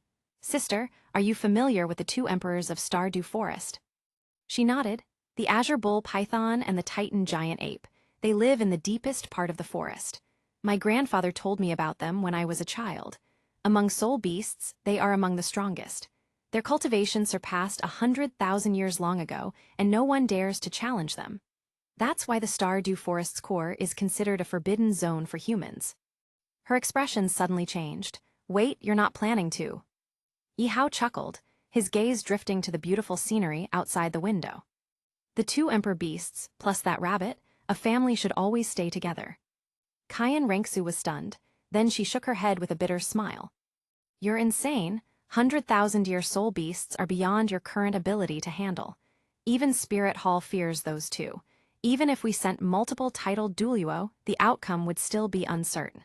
You're way too young to be thinking about this. How did your ambition get this big?" Yi Hao waved it off, confidence radiating from his expression. "Sister, to be honest, Xiao Hong alone could take on an army. What's 200,000-year soul beasts to us? And if worst comes to worst, I still have Spidey's death domain. Inside that domain, no matter how much those 2 struggle, it'll all be pointless." Cayenne Rengsu thought for a moment, then looked at him seriously. "Do you truly have the confidence?" Yi Hao's response was a simple, relaxed smile. "Sister, I've been part of Spirit Hall for a while now. I may not have visited our headquarters yet, but as a member, I should contribute something to the cause. Otherwise, wouldn't people talk? Who would dare, I'd like to see who dares talk behind your back, Kyan Renksu huffed. So, you're really planning to capture the Azure Bull Python and Titan Giant Ape. Yihao smirked. Even bandits must prove their worth before joining a gang. My Reaper's heart, I freed Zhai Zhai from it yesterday. Now there's an empty spot inside. With Reaper's heart's abyssal bind, I can trap one of them inside. Just like Spidey once captured, it will be forced to obey me completely. Kyan Renksu's eyes lit up, but then she hesitated. What about the other one? Right, there were two of them. But Death God's heart had only one vacant slot. Yihao scratched his head awkwardly. As for the other one, I won't be greedy. Let it stay in Stardew Forest. The Duluo continent isn't that big, I doubt it could escape me forever. With the plan settled, Kyan Renksu nodded. Since that's the case, I'll have Snake Spear and Bloodthorn Duluo assist you. Yihao waved his hand dismissively. No need. When we reach Stardew Forest, you can focus on hunting the soul beast you need. I'll take Zio, Hong, and Spidey and head into the forest's depths myself. With them by my side, even if a titled Duluo appears, I can make sure they never leave alive. 5 days later. Finally, their carriage arrived at the outskirts of Stardew Forest. As they stepped down, Yihao's eyes gleamed with excitement. The towering ancient trees, the endless expanse of wilderness. The largest soul beast forest in all of Duluo continent lay before him. What kind of secrets were hidden within? At the same time, Snake Spear Duluo and Bloodthorn Duluo arrived at Kyan Renksu's side. From Death God's heart, Zio Hong and the Death Spider Emperor emerged.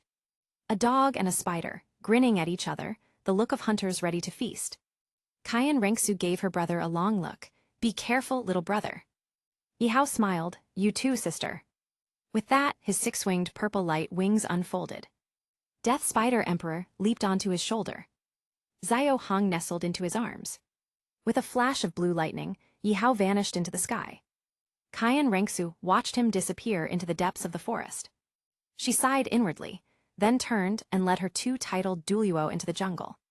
Deep in Stardew Forest, Yihao had been flying for quite some time, soaring over the massive tree canopy. Since absorbing full moon wearing autumn dew, his vision had become sharper, allowing him to clearly see the soul beasts playing below, even at high speeds. Heyazi, we're still at the forest's outer perimeter. The soul beasts here are all below 10,000 years. None of them are suitable for you. We need to go deeper. Zio Hong suggested. Yihao nodded and increased his flight speed, pushing further into the depths of Stardew Forest. Upon reaching an area where the trees stood hundreds of meters tall, Yihao realized flying at high speeds would be impossible here. He landed in a suitable spot and took a deep breath. The scenery left him in awe. The forest was eerily silent. Towering ancient trees surrounded him, their trunks so massive that even 10 grown men holding hands couldn't wrap around them. The moment they entered the forest, the Death Spider Emperor sprang to life. It hopped off Yihao's shoulder and skittered excitedly. As a 100,000-year soul beast, its aura was terrifying to other creatures. To avoid frightening away potential prey, Yihao used Death God's heart to conceal its energy. Otherwise, the surrounding soul beasts would have fled in terror before he even got close. Suddenly, Zio Hong's ears twitched. It glanced around sharply and warned, Heyazi, something's coming. Zio Hong's spiritual perception was stronger than most titled Duluo. It could detect danger long before it arrived. Yihao immediately took cover behind a massive tree, patiently awaiting the arrival of his prey. Crack, crack, crack. A grotesque bone-snapping sound echoed through the trees. Yihao listened closely. A multi-legged creature. Then, his eyes gleamed as he spotted a massive figure approaching from a few hundred meters away. A hideous demon spider emerged from the shadows. It was over 5 meters tall, with 8 thick, powerful legs. Its body was covered in a grotesque mix of purple and black patterns, exuding a sinister presence. Yihao froze for a moment. Wasn't this the precursor to his second martial soul-devouring Spider Emperor? Looks like I'll never escape my fate with spiders in this lifetime. Yihao let out a helpless chuckle. At that moment, the Death Spider Emperor spoke. Master, this soul-devouring Spider Emperor is around 15,000 years old, just the right age for your 5th soul ring. Shall we take it down? Yihao nodded. You two stay here, I'll handle this alone. Stepping forward, Yihao emerged from behind the tree, his footsteps firm and unwavering. His target, the 15,000-year-old soul-devouring spider emperor. As the owner of the soul-devouring spider emperor martial soul, Yihao knew this species' abilities inside out. Among spider-type soul beasts, both the soul-devouring spider emperor and death spider emperor were apex predators. Today one would fall, and the other would rise. Chapter 125, Another Soul-Devouring Spider Emperor. At that moment, the soul-devouring spider emperor seemed to sense someone's arrival. It twisted its massive body and shot a purple web straight at Yihao. Without hesitation, Yihao's first soul ring lit up beneath his feet. His arms transformed into long, pitch-black spider spears, slicing the incoming web into fragments. Some of the shredded web landed on a tree trunk, and the robust tree instantly withered. The areas covered by the web corroded into an unrecognizable mess. Immediately after, Yihao exited his Death Spider Emperor possession and activated his second martial soul, Soul-Devouring Spider Emperor. The Soul-Devouring Spider Emperor manifested behind Yihao, exuding an overwhelming pressure that instantly crushed the spirit of the Soul-Devouring Spider Emperor before him. Its multiple small eyes widened in terror, frozen in place. Dark green spider web patterns spread across Yihao's forehead, and a crystalline dark green glow radiated from his body. Behind him, 3 pairs of dark green spider spears emerged, and both arms transformed into similar elongated spears. His lower body was entirely enveloped in a layer of dark green light.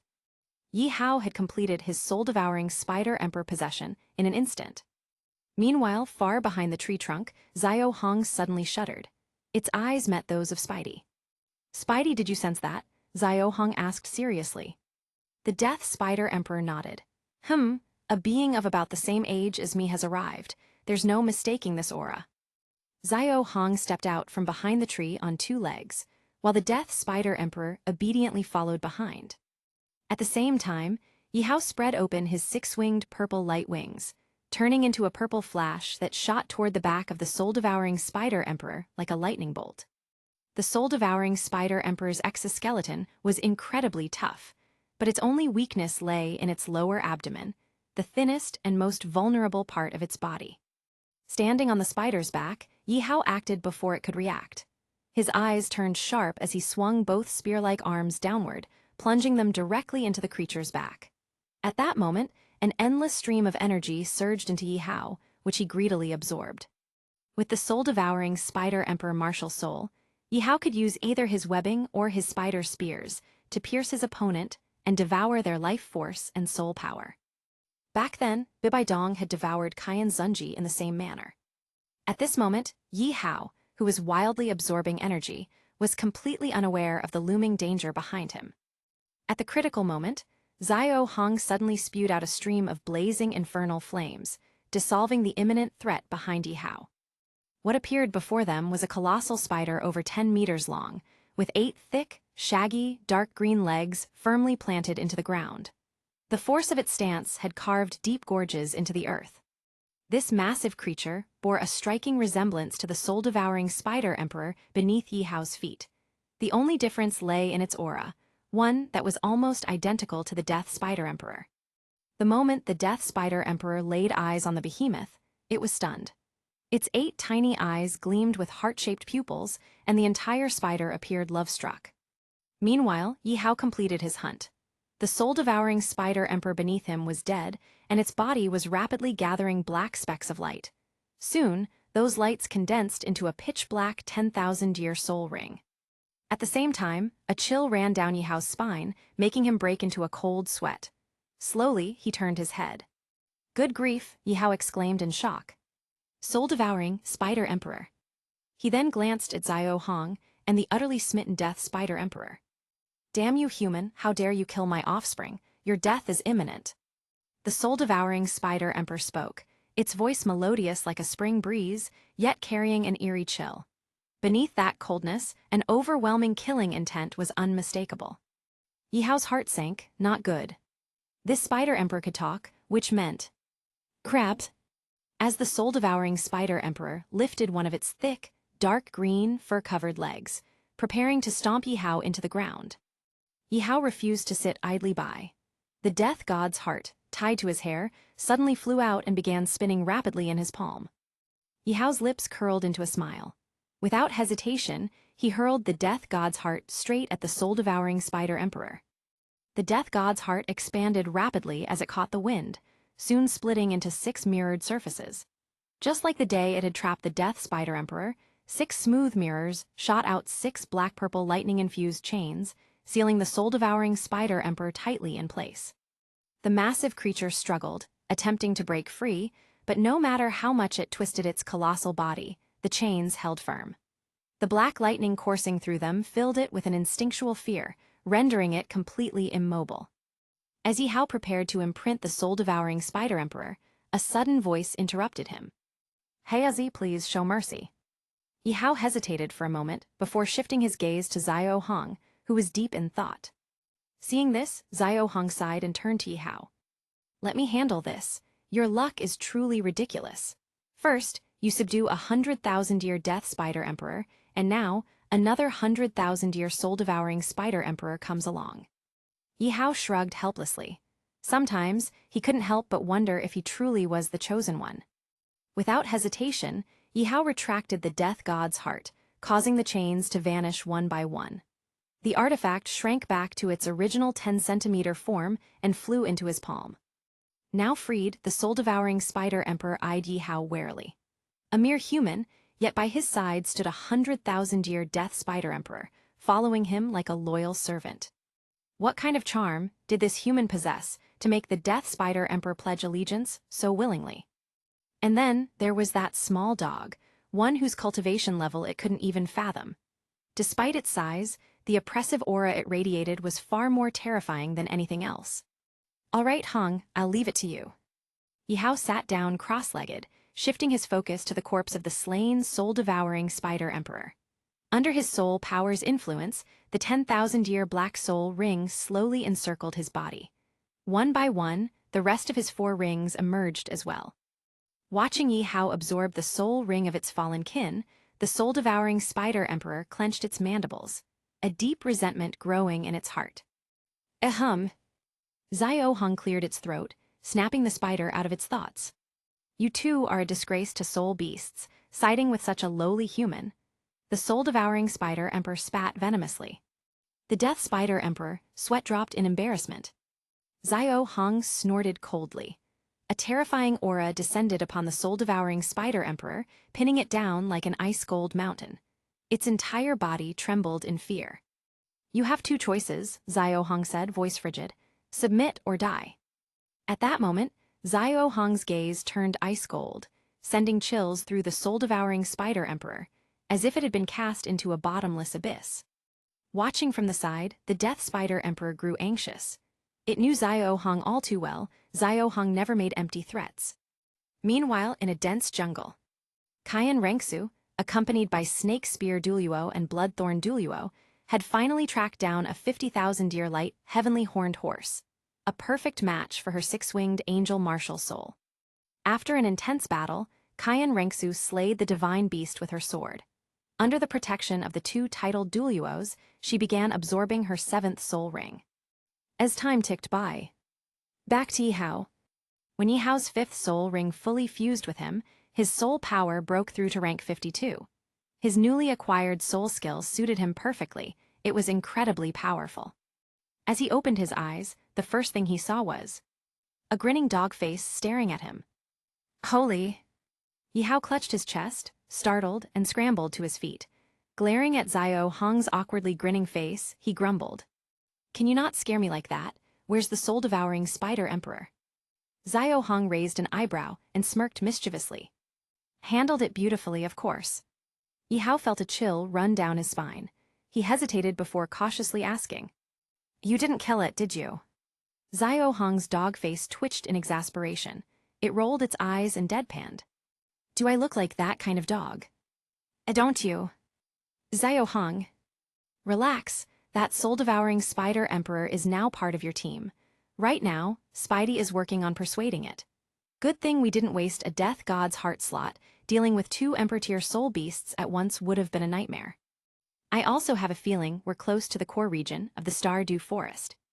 I can sense two incredibly powerful presences ahead, stronger than both Spidey and the soul-devouring Spider Emperor combined. Let's go. Yihao brushed back his long wine-red hair, tying the death god's heart back into his hair bun. This time, he chose to travel on foot. As they ventured deeper into the dense jungle, Yihao and Xiao Hong remained completely hidden under the death god's heart's protection. Their presence was so thoroughly masked that even the sky azure bull python and titan giant ape wouldn't be able to detect them. After a while, Xiao Hong broke the silence. I'm curious, why are you so determined to capture those two Emperor-tier soul beasts? Yihao smirked and gazed toward their destination, which was getting closer. Remember that 100,000-year soft bone rabbit from Shrek Academy? Xiao Hong's ears perked up. Of course, you still owe me an all-rabbit feast. Yihao chuckled. You still remember that? Don't worry, I won't forget. But back to the point, that soft bone rabbit knows both of those Emperor soul beasts. They grew up together. Xiao Hong's eyes gleamed with interest.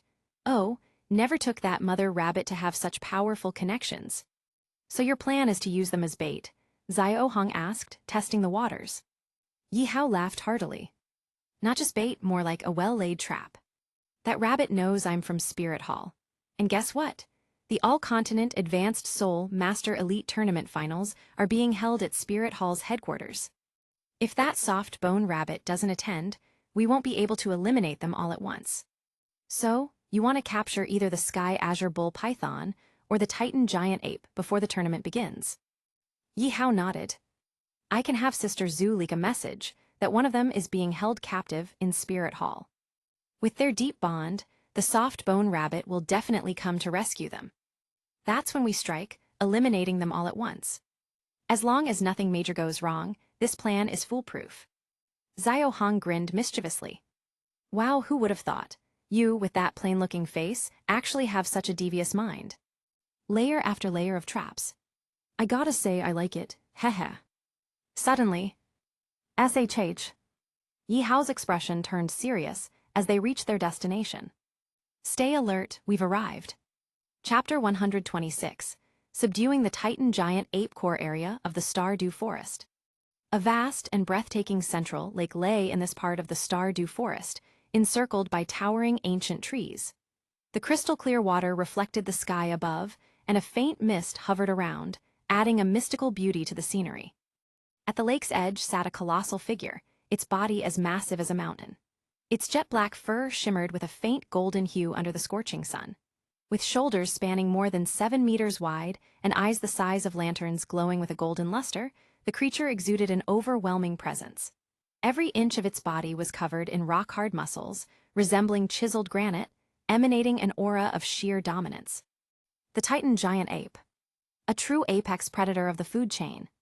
At this moment, the Titan Giant Ape was playing mischievously by the lake, splashing water around carelessly, causing waves to ripple across the surface. Not far from it, Yihao and Xiao Hong remained hidden under the protection of the death god's heart, rendering their presence undetectable to the beast. There's another one resting at the lake's bottom, Xiao Hong remarked, gazing into the depths. There, a terrifying soul beast slumbered, a creature with the body of a python and the head of an ox. The Sky Azure Bull Python, an existence even stronger than the Titan Giant Ape. Pick one, Hiatus, which will it be? Xiao Hong asked. The death god's heart had only one available slot, meaning only one of these mighty beasts could be absorbed into it. Yihao had to make a choice. That big dumb one, Yihao pointed at the Titan Giant Ape, sealing his decision. The Sky Azure Bull Python is far too intelligent. In contrast, that fool of a Titan Giant Ape is nothing but brute strength without much use otherwise. The Titan Giant Ape, huh? Xiao Hong scrutinized the enormous beast. Just as Yihao had said, the creature resembled an oversized, playful child, nowhere near as composed and calculating as its brother, the Sky Azure Bull Python. This was indeed the perfect opportunity to capture it. With their plan set, Yihao removed the death god's heart from his hair and released two powerful entities, the Death Spider Emperor and the Soul-Devouring Spider Emperor. Upon emerging, the Soul-Devouring Spider Emperor surveyed the surroundings, its many eyes narrowing as a strange sense of familiarity washed over it. You too must be insane. You dare target the Emperor of the Forest. The soul-devouring spider emperor gasped in shock. That's exactly what we're doing. Yihao grinned, flashing his pristine white teeth. Allow me to introduce myself, I'm Yihao. The soul-devouring spider emperor. Target confirmed, Titan giant ape. Yihao deactivated the death god's heart's concealment, revealing himself, Xiao Hong, and the two spider emperors to the world. At that instant, deep beneath the lake, the sleeping sky azure bull python suddenly opened its massive eyes. Its enormous ox-like head slowly surfaced, breaking through the water. Yihao wasted no time. The moment his concealment vanished, he activated the death god's heart, directing its power toward the Titan giant ape. Their gazes locked. Just as the Titan giant ape registered Yihao's presence, the death god's heart had already been flung toward it. Boom! A sudden explosion erupted as 6 enormous mirror-like barriers materialized, cutting off all possible escape routes for the Titan giant ape. In the next second, 6 chains crackling with dark purple lightning shot out from within, ensnaring the beast. For a moment, the Titan giant ape was stunned. Then, its towering body erupted in a frenzy, its mountain-like fists hammering against the restraints, eyes burning with unbridled rage. It glared furiously at the lone human standing before it. Its only desire now was to crush this despicable being. Yet, something unexpected happened. The chains seemed to have a will of their own, constantly shifting and maneuvering to drain the Titan giant ape's strength. The 6 mirror barriers forced it into a desperate corner, offering no path for retreat. Dark lightning coiled around its massive form, sending violent shocks surging through its body. Muscles twitched involuntarily, and its fur bore deep burn marks from the relentless onslaught. Second brother. A deep, thunderous voice echoed. The sky azure bull python surged from the lake, and the sky immediately darkened with thick storm clouds. Thunder rumbled and lightning danced ominously above. The sky azure bull python's enormous eyes locked onto Yihao and his 2 100,000-year spider emperors. For a moment, confusion flickered in its gaze. Why were these soul beasts serving a human? Sky azure annihilation thunder. The sky azure bull python uttered in a low voice. In an instant, powerful arcs of lightning began to converge at the center of its massive horns. A blinding bolt of electricity streaked through the sky, hurtling straight toward the death god's heart, aiming to shatter its restraints and free the Titan giant ape. If it succeeded, the tides of battle would shift drastically, and they would no longer be at a disadvantage. The sky azure annihilation thunder, released by the sky azure bull python, turned out to be ineffective. The death god's heart absorbed the full force of the lightning, converting it into its own power. Meanwhile, the 6 chains extending from the mirror-like barriers had already sealed off the Titan giant ape's body. Its neck, limbs, and waist were tightly bound. Yihao smirked. It was time. Behind him, his 6-winged purple light wings spread wide as he hovered directly above the Titan giant ape. The scythe-shaped mark on his forehead began resonating with the 6 separated mirror fragments of the death god's heart. At that moment, the sky azure bull python fell into despair. It frantically swam toward its brother, sensing that if it didn't act now, the Titan giant ape would suffer a terrible fate. However, before it could advance further, the death spider emperor and the soul-devouring spider emperor blocked its path. "You 2 traitorous soul beasts, get out of my way," the sky azure bull python roared, its eyes burning red with fury. Its overwhelming aura sent shivers through the 2 spider emperors. Indeed, as the emperor of the forest, its power was undeniable. In a one-on-one battle, either of them alone wouldn't stand a chance. However, together, they were unstoppable. The death spider emperor sneered, "Sky azure bull python, we're not here to fight you. Just stay put. Once our master takes the Titan giant ape, we'll leave on our own." The soul-devouring spider emperor knew firsthand how terrifying the sky azure bull python was. As a 100,000-year soul beast itself, it had once arrived in this part of the forest brimming with confidence, only to be utterly defeated. "Bullshit!" The sky azure bull python roared, and lightning crackled wildly around its horns. Its 4 ox-like eyes widened in rage, channeling more and more electricity. Its target had changed. It was no longer aiming at the death god's heart, but directly at Yihao. Just as it was about to launch its attack, a searing infernal flame erupted from Xiao Hong's mouth, instantly engulfing the sky azure bull python. The heat was so intense that even the lake water evaporated in large amounts. The sky azure bull python writhed in agony. Severely burned, it collapsed in the center of the lake, thick black smoke rising from its body, with scorched marks covering its flesh. Seeing this, the Death Spider Emperor and the Soul-Devouring Spider Emperor were deeply shaken. They knew Xiao Hong was strong, but they hadn't expected this level of power. One strike was enough to take down the sky azure bull python. Big brother. The Titan giant ape let out a sorrowful cry, its massive eyes filled with helplessness as it gazed at its fallen brother. At this moment, it desperately wanted to crush the hateful human before it. Titan giant ape seal. Yihao's shout echoed through the area. The 6 mirror fragments of the death god's heart swiftly converged, and the Titan giant ape's body began to shrink rapidly. Before their very eyes, its originally 100-meter-tall frame compressed to an unbelievably small size. Trapped inside the death god's heart, it found itself in a strange, unfamiliar space, completely stripped of its freedom. Finally, Yihao let out a breath of relief. Without wasting time, he turned to his team. Spidey, Soul-Devouring Spider Emperor, prepare to retreat. The Death Spider Emperor obeyed without hesitation, and the Soul-Devouring Spider Emperor quickly followed. Xiao Hong, mission accomplished. Let's move. Xiao Hong gave a slight nod, casting one last glance at the wounded sky azure bull python before departing with Yihao. The death god's heart had a strict limit. It could only absorb one 100,000-year soul beast at a time. There was a distinction between the death temple and the death god's heart. They were two separate spaces. Xiao Hong, for example, usually resided in the death temple, where he ruled as the absolute leader.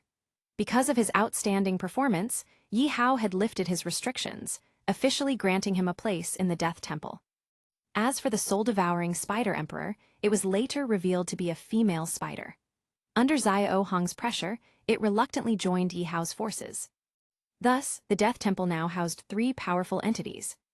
However, the Titan giant ape was too stubborn. As a result, it had no place in the Death Temple and could only be confined within the Death God's heart. The reason why only 100,000-year soul beast could be sealed at a time. The sky azure bull python let out an earth-shaking roar. The lake boiled, and massive bolts of lightning streaked across the sky. The heavens were covered in thick storm clouds. Watching Yihao's figure disappear into the distance, the sky azure bull python was overcome with helplessness and fury. Who the hell was this human? Not only had he captured its brother, but he was also accompanied by 2 Emperor-class spider soul beasts, one of whom, the Soul-Devouring Spider Emperor, was a well-known powerhouse in the Stardew Forest. Though weaker than the Titan giant ape, it was still a terrifying existence. From this day forward, I swear eternal hatred toward humanity. With this oath, the sky azure bull python sank into the deepest depths of the lake. Its injuries were too severe. If it kept chasing, it would only be throwing its life away. Besides, what if that human had another hidden trump card? Meanwhile, in another part of the Stardew Forest, Cayenne Rengsu had just finished absorbing her 7th soul ring, and her soul power had reached level 72. This soul ring was a perfect match for her. Uncle Shi, did we receive any updates on how during my absorption? Cayenne Rengsu stood up and asked Snake Spear Duluo. Snake Spear Duluo hesitated, his face darkening. There's been no news from Yihao yet, but just now, I sensed a surge of intense energy from not far away, I believe. Chapter 127, The Betrothal Gift for Cayenne Rengsu's, A First Kiss. At the outskirts of the Stardew Forest, Cayenne Rengsu anxiously waited beside the carriage. The sky azure bull python and the Titan giant ape, those 2 emperors of the forest, even Spirit Hall dared not provoke them lightly. By now, the sun hung high in the sky, marking midday. Cayenne Rengsu, who had been waiting for a long time, still saw no sign of Yihao's return. Anxiously, she stepped out of the carriage and gazed at the vast Stardew Forest before her, a sense of unease welling up in her heart. It had been half a day already. He had gone in for so long, why hadn't he come back yet? Could it be that Hao had run into danger? Uncle Shi, come with me to the core region of the Stardew Forest, Cayenne Rengsu said resolutely, summoning a golden angelic holy sword in her hand. Her gaze was unwavering. At that moment, Snake Spear Duluo hesitated. With just the 3 of them, they were no match for those 2 Emperor-class soul beasts. Let alone rescuing Yi Hao from them, it was an impossible task. Just then, a figure shot out from the jungle, like an arrow leaving the bowstring. As Yi Hao emerged from the forest and once again saw the light of day, his heart, which had been hanging in suspense, finally settled. He had finally escaped that damned place. Before he could react, a soft and curvaceous figure suddenly threw itself at him from the front, embracing him tightly. The sweet fragrance from the woman's body filled Yi Hao's nose, and his face involuntarily flushed red. Sister's figure is really something. At this moment, time seemed to freeze. Snake Spear Dulua quietly walked away, leaving only Cayenne Rengsu and Yi Hao alone. Sister, can you let go? I can't breathe." As soon as Yi Hao spoke, Cayenne Rengsu was momentarily stunned. Then, realizing what she was doing, her face turned bright red, and she hurriedly pushed him away. She quickly turned around, rubbing her burning cheeks with both hands. "What was I thinking just now? I completely lost my composure." But thankfully, her little brother was safe. That was what mattered. Cayenne Rengsu took a deep breath, doing her best to calm her flustered heart. "Little brother, you nearly scared us to death. It's so good that you made it back safely. So, did the plan go smoothly?" Yi Hao smiled slightly and took out the death god's heart from his hairpin. "Everything went as planned. I successfully obtained my 5th soul ring, but I must say, it was quite a tough battle. The Sky Azure Bull Python and Titan Giant Ape are truly worthy of their titles as the emperors of the forest. Luckily, though, I managed to capture the Titan Giant Ape." As soon as he finished speaking, the death god's heart, which was floating in Yi Hao's palm, began to turn transparent. Cayenne Rengsu bent down to take a closer look. Sure enough, just as Yi Hao had said, the Titan Giant Ape was trapped inside, wildly swinging its massive fists, furiously attacking the barriers of the death god's heart. However, all its struggles were in vain. The death god's heart was, after all, a divine artifact. Without Yi Hao's permission, the Titan Giant Ape had no chance of breaking free. After confirming that the trapped soul beast was indeed the Titan Giant Ape, Cayenne Rengsu smiled knowingly, then grabbed Yi Hao's hand and pulled him toward the carriage. Now that their goal was accomplished, it was time to leave. The carriage sped off, gradually moving away from the Stardew Forest. Inside the carriage, Yi Hao collapsed onto the seat, utterly exhausted. At this moment, he didn't want to move at all. Capturing the Titan Giant Ape had taken every ounce of his effort. Fortunately, the Titan Giant Ape was quite foolish, unlike the composed and strategic Sky Azure Bull Python. Otherwise, Yi Hao would have had to struggle even more. But in the end, everything had gone according to plan. Now, the bait for the rabbit was set. It was just a matter of waiting for the tournament to begin. "Hao, you're amazing. This time, you've really won me over." Cayenne Rengsu gave him a big thumbs up, full of admiration for her little brother. She was utterly convinced by his abilities. After all, capturing such a formidable soul beast as the Titan Giant Ape was no small feat. Was there anything in this world that her little brother couldn't do? Yi Hao, drained of energy, weakly said, "Sister, arrange for someone to deliver the death god's heart, with the Titan Giant Ape inside, to Spirit Hall." "Send it to Spirit Hall?" Cayenne Rengsu asked in confusion. Why? She didn't understand. It had taken so much effort to capture the Titan Giant Ape, and it was Yi Hao's rightful prize. So why was he giving it away to Spirit Hall? Yi Hao slowly explained. "First, the Continental Advanced Spirit Master Elite Tournament is about to begin, and the finals will be held in Spirit Hall. It will be an unprecedented grand event. If we send the Titan Giant Ape to Spirit Hall and publicly announce that Spirit Hall has captured it, it will attract even more attention. This kind of publicity is invaluable. As a result, more and more rogue soul masters will choose to join Spirit Hall. After all, if even the king of the forest can be subdued, what can't Spirit Hall accomplish? Second, this Titan Giant Ape is my gift to you, sister, a betrothal gift of sorts." Upon hearing this, Cayenne Rengsu's eyes lit up. "A gift for me? This is a 100,000-year-old soul beast. Are you really willing to part with it?" Yi Hao smiled faintly. "Of course, you have to give in order to receive. This is a win-win deal." "You're really giving it to me?" "Really?" "You won't regret it. If I've said it, I won't take it back." "All right then, in that case I graciously accept my dear brother's gift. This Titan Giant Ape is mine now, no take-backs." Yi Hao shrugged with a smile. "I won't take it back because I've already won." Ahem. Sensing something was off, Kyan Rengsu leaned in closer to Yi Hao and sat beside him. What do you mean by that? Are you deliberately teasing your sister? Faced with Kyan Rengsu's questioning, Yi Hao remained composed. Did I? I wouldn't dare tease you, sister. I meant every word I said. Kyan Rengsu rolled her eyes at him.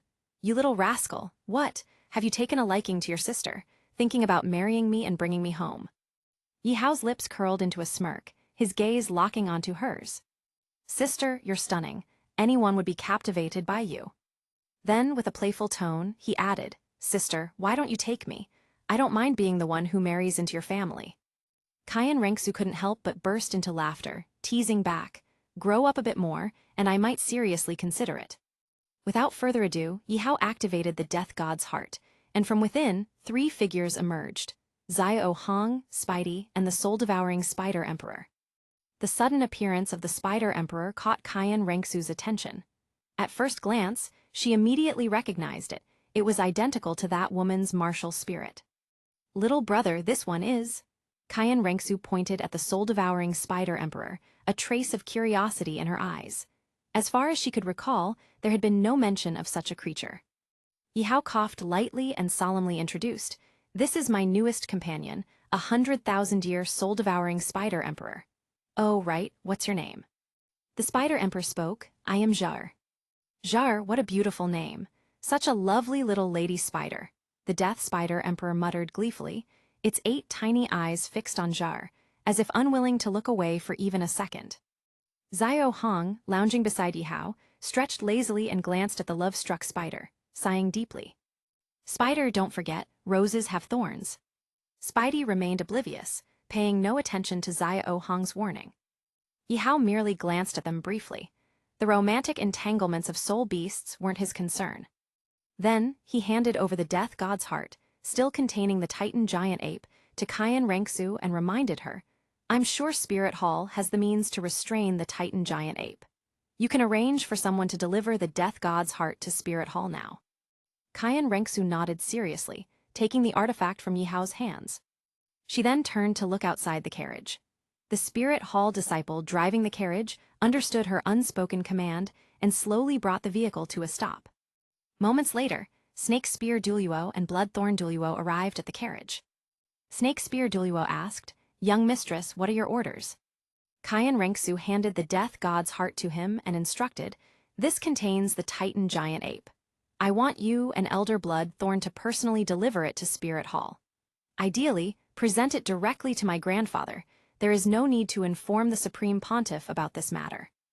The 2 Duluo exchanged surprised glances.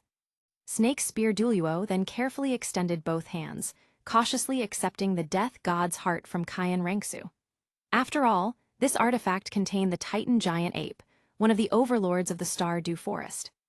The weight of responsibility on their shoulders was immense, and neither dared show the slightest negligence. Just as they were about to depart for Spirit Hall, Yi Hao suddenly added, One more thing, Elder Snake Spear. If Sister's grandfather asks, tell him that Sister ventured into the Star Dew Forest to obtain her 7th spirit ring, and in the process, used the death god's heart to capture the Titan giant ape. That's why it was sent to Spirit Hall for safekeeping, to plan for her future soul rings. Kyan Rengsu immediately interrupted, How can that be? This is your achievement. Why should all the credit be given to me? That's completely unfair to you. Yi Hao shook his head with a helpless smile. Sister, don't you understand? I'm doing this for you. For me, Kyan Rengsu was puzzled. What do you mean? Yi Hao explained further, You are the young mistress of Spirit Hall, the one destined to inherit its leadership. The Titan giant ape is a significant asset, and every soul master on the continent understands its value. By doing this, I'm helping you build prestige. When you take over Spirit Hall in the future, more people will stand by your side. Of course, this must remain a secret. Right now, you have heavy responsibilities, so this should only be known within Spirit Hall's inner circle. This way, you won't have to worry about your future soul rings, and at the same time, your reputation within Spirit Hall will grow. It's a win-win. Realizing Yi Hao's well-intentioned plan, both Snake Spear Duluo and Bloodthorn Duluo were momentarily stunned. They couldn't help but develop a newfound respect for him. Kyan Rengsu glanced at the 2 titled Duluo before nodding. Do as Hao says. If my grandfather asks, tell him the truth. I believe he will understand. Yes, young mistress. With Kyan Renksu's command, the two Duluo wasted no time and immediately set off for Spirit Hall. Kyan Renksu watched them depart, before instructing the Spirit Hall disciples to resume the journey. With Uncle Shi and the others' speed, they should reach Spirit Hall in less than half a day. But what a shame, Kyan Renksu sighed. What's wrong? Capturing a 100,000-year soul beast and securing your 8th and 9th soul rings, this is a great accomplishment. What's there to regret? Yihao asked. Kyan Renksu gave a bitter smile. I've been undercover in the Heaven Dew Empire for years, and in all that time I haven't returned home even once. Now that I finally got the chance to leave, my leave of absence from Zhu Yi, that old man, is about to expire. If I turn back and head to Spirit Hall now, I'll be delayed, and my identity might come under suspicion. You know as well as I do, being the crown prince isn't a position that just anyone can sit in. Though the court appears stable now, I'm sure this is merely the calm before the storm. I can only wait until the tournament begins and return home during the finals. But luckily, with you by my side, I won't feel as lonely. At least I'll have someone to talk to in my daily life. At that moment, Yihao flashed a mischievous grin, deliberately leaning in close to Kyan Renksu and chuckling softly. Sister, since we have nothing to do right now, how about reconsidering what I said earlier? Hearing this, Kyan Renksu's delicate face instinctively turned red, like a ripe apple, utterly enticing. You little rascal, always teasing your sister. I know I owe you a favor, but how about we change the method? Kyan Renksu suggested. Change the method, please clarify, sister. Yihao's anticipation grew. Close your eyes, Kyan Renksu commanded. Could it be? As an experienced veteran, Yihao more or less guessed what was about to happen. Obediently, he shut his eyes, brimming with excitement. Then, under the astonished gazes of Xiao Hong, Spidey, and Jar, Kyan Renksu, her face flushed, leaned closer. Lightly, like a dragonfly skimming the water's surface, she planted a soft kiss on Yihao's cheek. Feeling the warmth and fragrance left by Kyan Renksu, Yihao instantly felt euphoric. Another step closer to success. Seeing this, the Death Spider Emperor's eyes lit up. So that's how it's done. Master is amazing. Inspired, it attempted to imitate Yihao's actions. However, just as Spidey was about to approach Jar, she shot him a disdainful glance before sending him flying with a single kick. At that moment, the one most frustrated had to be Xiao Hong. Did any of you even consider my feelings? Chapter 128. Do you still remember? Bibai Dong's 100,000-year soul ring. All the way, Xiao Hong had a long face, remaining silent and sulking. At this moment, the term forever alone couldn't have been more fitting. As the sun set behind the mountains, Spirit Hall bathed in the golden glow of dusk was breathtaking. Standing proudly atop the mountain, its grand golden structure radiated majesty, exerting an oppressive yet awe-inspiring presence from below. At this time, Snake Spear Duluo and Bloodthorn Duluo had finally returned from the Star Dew Forest. The moment they stepped into the city, both felt as if a great burden had been lifted from their shoulders. The responsibility they carried was immense. Escorting a 100,000-year soul beast was no easy task. Throughout the journey, they remained vigilant, not daring to be careless for even a moment. Despite being titled Duluo, the pressure of this mission weighed heavily upon them. As soon as they returned, the two of them hurried straight toward the Elder Hall, walking so fast that even other elders who attempted to greet them were completely ignored. With their heads down, they strode forward without pause. Before long, they arrived at the entrance of the Elder Hall. Stopping in their tracks, Snake Spear Duluo and Bloodthorn Duluo quietly awaited Kyan Dalu's arrival. Moments later, the massive doors of the Elder Hall slowly swung open, emitting a radiant, divine golden light. From within, a figure with 6 majestic angelic wings descended gracefully. Kyan Dalu had arrived. These two titled Duluo had been specifically stationed in the Heaven Dew Empire for one purpose: to protect Kyan Renksu. Kyan Dalu's gaze was calm as he asked, "Why have you returned? Did something happen to Xiaoxu?" Feeling the immense pressure from the legendary Limit Duluo standing before them, Snake Spear Duluo swallowed hard. Even as titled Duluo, they were nothing compared to this powerhouse who had dominated the continent for decades. Taking a deep breath, Snake Spear Duluo respectfully replied, "Reporting to the Grand Worshipper, the young mistress ordered us to deliver this item to you for safekeeping."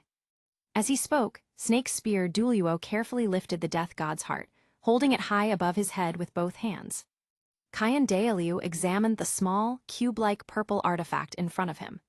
Intricate engravings adorned its surface, and with his discerning eye, he immediately recognized its extraordinary nature. "What's inside?" DOLOU asked. "The Titan giant ape," Snake's spear DOLOU replied solemnly. A single sentence. Yet DOLOU's expression instantly changed. The Titan giant ape. A 100,000-year soul beast, one of the overlords of the Star-Dew Forest. Together with the sky azure bull python, it was known as the Emperor of the Forest, reigning at the very top of the food chain. Frowning slightly, DOLOU continued, "What exactly happened? Did Xioxu go to the Star-Dew Forest?"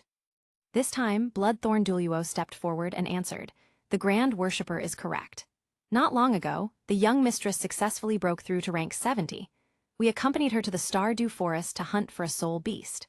During our hunt, the Titan giant ape suddenly appeared. Using the death god's heart, the young mistress successfully restrained it and ordered us to bring it back to Spirit Hall for you to personally oversee. This beast is to serve as the young mistress's future soul ring source." Hearing this, DOLOU slowly nodded, piecing the story together. The moment he touched the death god's heart, a strange numbing sensation coursed through his fingers, making him instinctively withdraw his hand. Then, the death god's heart suddenly floated into the air. It pulsed with an eerie violet light, expanding from 10 centimeters to over 100 meters in an instant. A brilliant purple glow engulfed the entire sky above Spirit Hall. At that moment, nearly every Spirit Hall disciple turned their gaze toward the Elder Hall. On the highest balcony of the Supreme Pontiff Palace, flanked by Chrysanthemum DOLOU and Ghost DOLOU, Bibai Dong stepped forward. Her eyes narrowed as she looked toward the Elder Hall, staring at the sudden emergence of the massive object in the sky. "This aura, it's the presence of a god," Bibai Dong murmured to herself. As an inheritor of a god's position, she was extremely sensitive to divine energy. "What trick is he playing now?" she muttered, keeping her gaze fixed on the Elder Hall. Meanwhile, in the sky above the Elder Hall, the death god's heart disintegrated. 6 enormous mirror-like fragments, each over 100 meters long, floated in midair, reflecting an eerie violet light onto the open ground in front of the hall. Then, with a thunderous boom, a Titan giant ape, bound in purple lightning-infused chains, appeared. The chains tightly restrained its body, preventing even the slightest movement. At that moment, Bibai Dong's expression shifted. "That's the king of the forest, the Titan giant ape," Chrysanthemum DOLOU gasped in shock. "It really is the Titan giant ape. Who captured it?" Ghost DOLOU muttered coldly. However, Bibai Dong wasn't focused on the Titan giant ape itself. Her eyes locked onto the chains restraining the beast, their source, Death God's heart. "A divine artifact," she whispered. The Titan giant ape, seeing the humans before it, ignored the chains binding its body and raised its mountain-sized fist, swinging it directly toward DOLOU in rage. It was furious. Captured suddenly, transported to this unknown place, it was beyond enraged. Yet, as the massive fist came crashing down, DOLOU remained completely unfazed. Standing motionless, he stared at the incoming attack with indifferent eyes. Then, with a mere lift of his left hand, he effortlessly flipped the Titan giant ape over before it could even exert its full strength. Everyone watching was stunned. Even Snake Spear DOLOU and Bloodthorn DOLOU stood slack-jawed. The Limit DOLOU, one of the 3 strongest individuals in the world, his reputation was truly well-earned. Yet, despite this overwhelming display of power, the Titan giant ape hadn't learned its lesson. Struggling, it slowly got back up, its lantern-sized eyes flickering with intelligence. It crouched down, staring intensely at DOLOU, the man who had just overturned it with a single hand.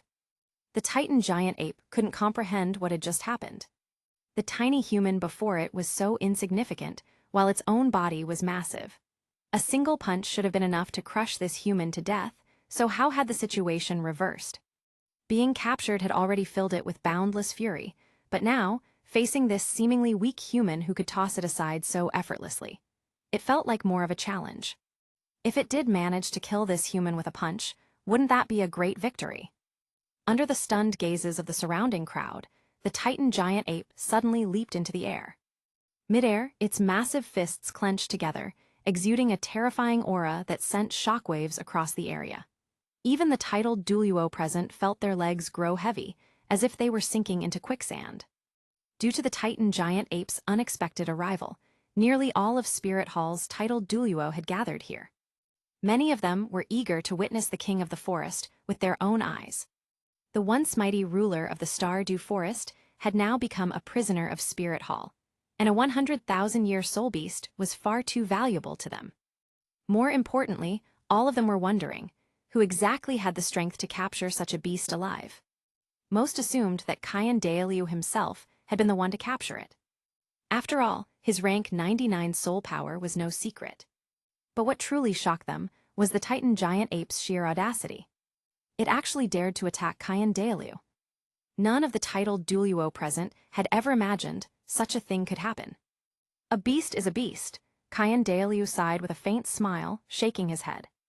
Just as he was about to take action and teach the Titan giant ape a lesson, the death god's heart, which had been floating silently in midair, suddenly reacted. The chains wrapped around the Titan giant ape tightened and pulled back. Just as it was about to unleash its full strength, the beast was yanked to the ground, causing the entire earth to tremble. The chains began extending downward, as if being anchored into the ground.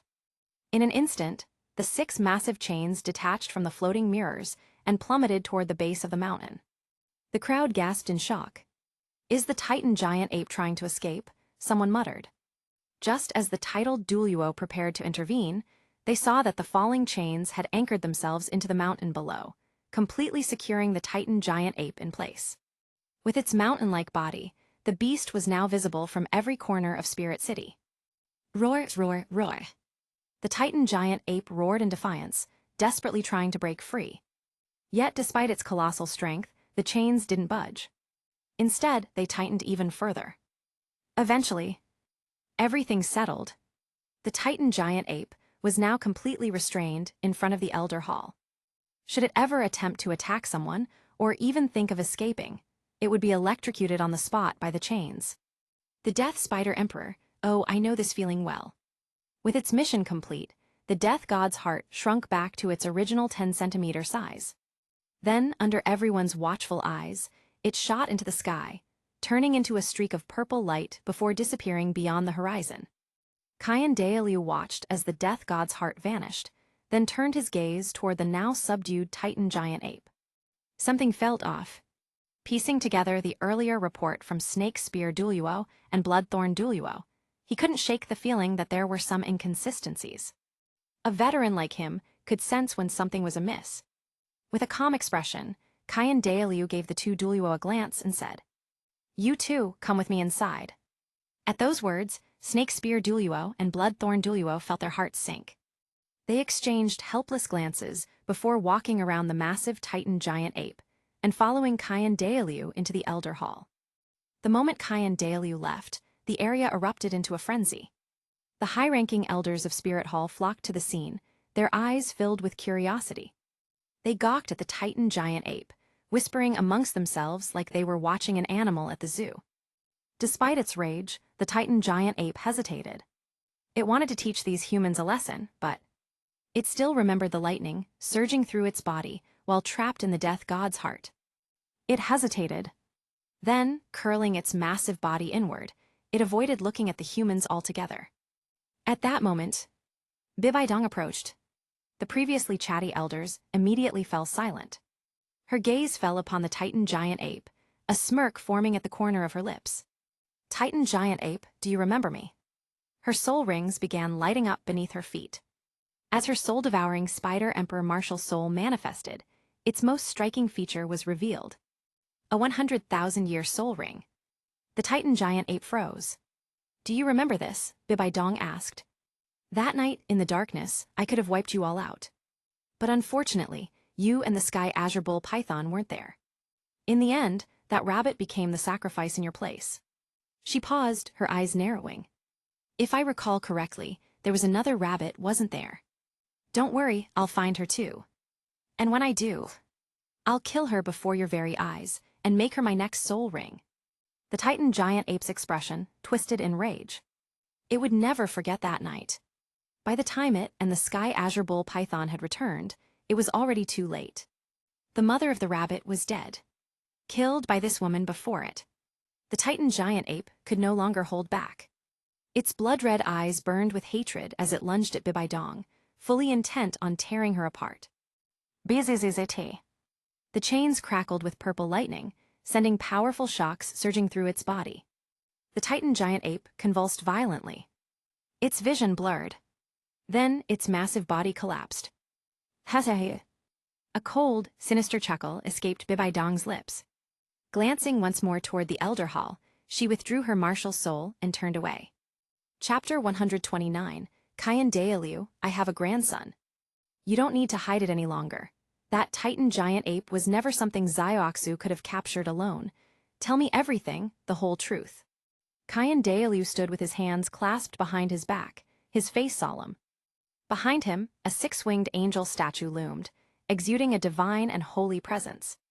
Seeing that they could no longer keep the truth from him, Snake Spear Duluo and Bloodthorn Duluo decided to come clean. As expected from the Grand Worshipper, nothing could escape his insight. Snake Spear Duluo stepped forward and said, Please, Grand Worshipper, do not be angry. We did not deliberately hide the truth. Someone specifically instructed us to do so. Someone. Kyan Daelu's eyes flashed with intrigue. He had been right all along. The so-called Death God's heart exuded a divine aura, and not just any god's aura, but that of an extremely powerful god.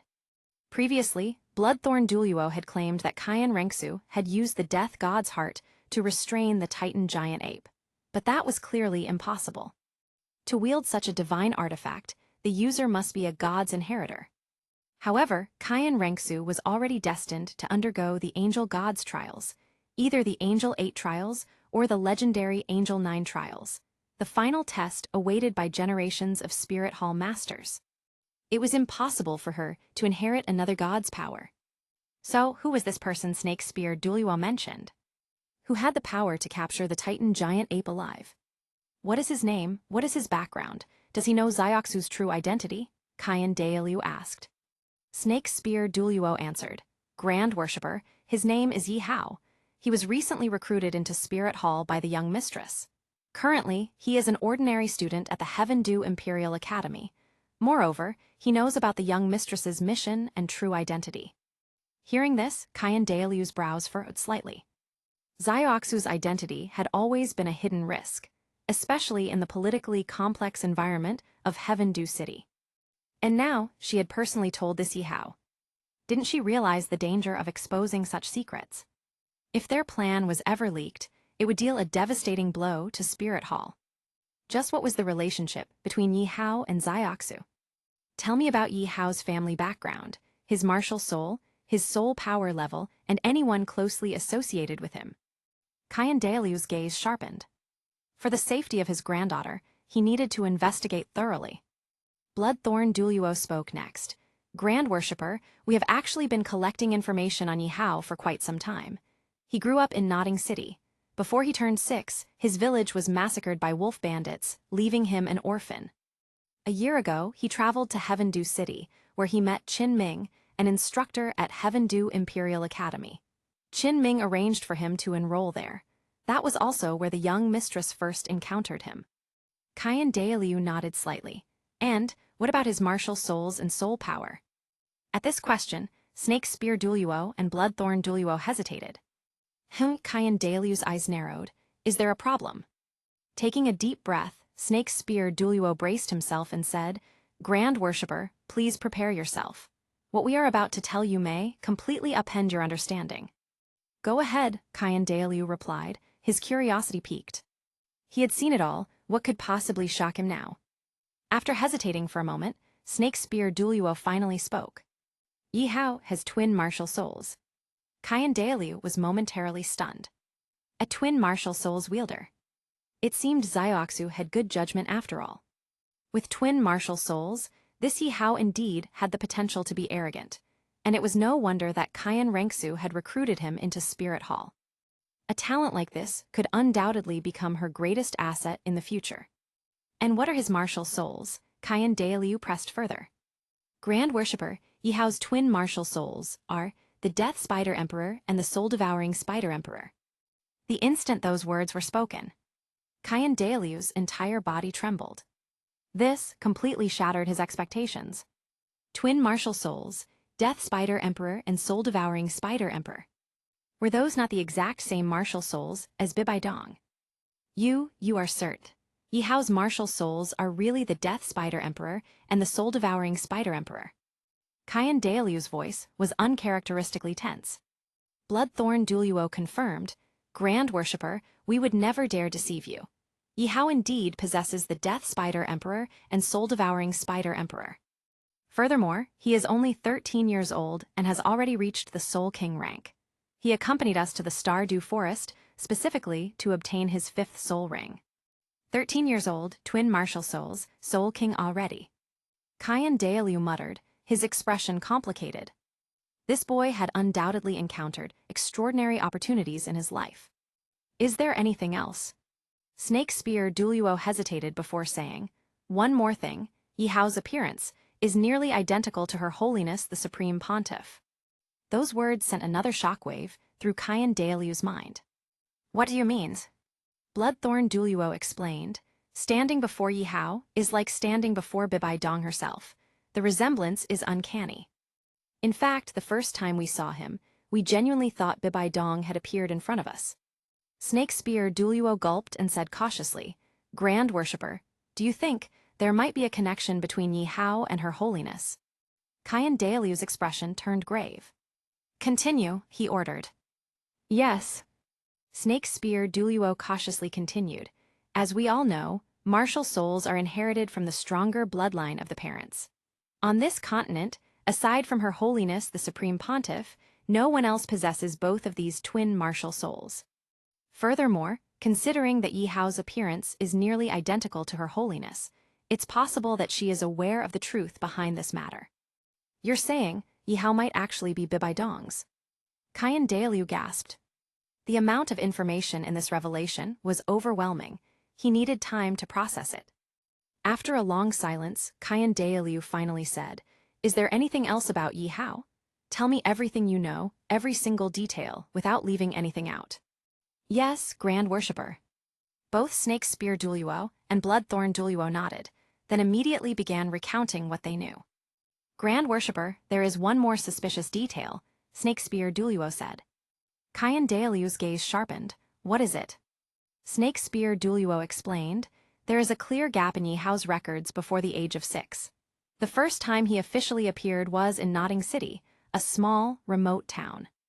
I personally visited the Spirit Hall sub-branch in Notting City and inquired about him. According to their records, when Yihao was first discovered, he claimed that his village had been destroyed by wolf bandits. But after conducting an in-depth investigation, we found that the so-called wolf bandit attack never actually happened. In other words, Yihao was lying. Dalu nodded thoughtfully. What else? At that moment, Bloodthorn Duluo suddenly had a realization. There is one more key detail, he said. What is it? Bloodthorn Duluo hesitated, then continued. During the Martial Souls Awakening ceremony at the Notting City Spirit Hall sub-branch, 2 children were discovered to have innate full soul power. One was named Tangsan, whose martial spirit was blue-silver grass. The other was Yihao. Dalu's expression darkened. Bloodthorn Duluo continued. Normally, both of their cases should have been reported up the chain to the main Spirit Hall in Heaven Dew City.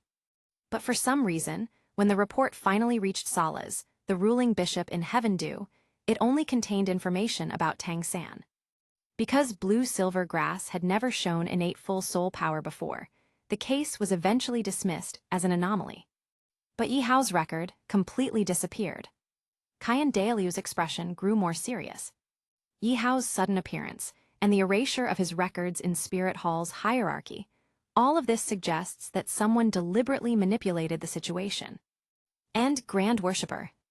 Both Snake Spear Duluo and Bloodthorn Duluo spoke in unison. We discovered a key figure related to Yihao's past. Dalu's gaze intensified. Speak. Snake Spear Duluo took a deep breath and revealed, Yihao studied at Notting Junior Spirit Master Academy. Within the academy, there was one particularly crucial person. Who? Yu Xiaoging. Qian Dailiu's expression darkened instantly. Yu Xiaoging, that crippled failure from the Blue Lightning Tyrant Dragon clan. He instinctively repeated the name. But the moment the words left his mouth, he suddenly stopped. Because at that moment, he understood everything. Qian Dailiu knew all about Bibaidong's past with Yu Xiaoging. And he also knew exactly how Qian Rengsu came into existence.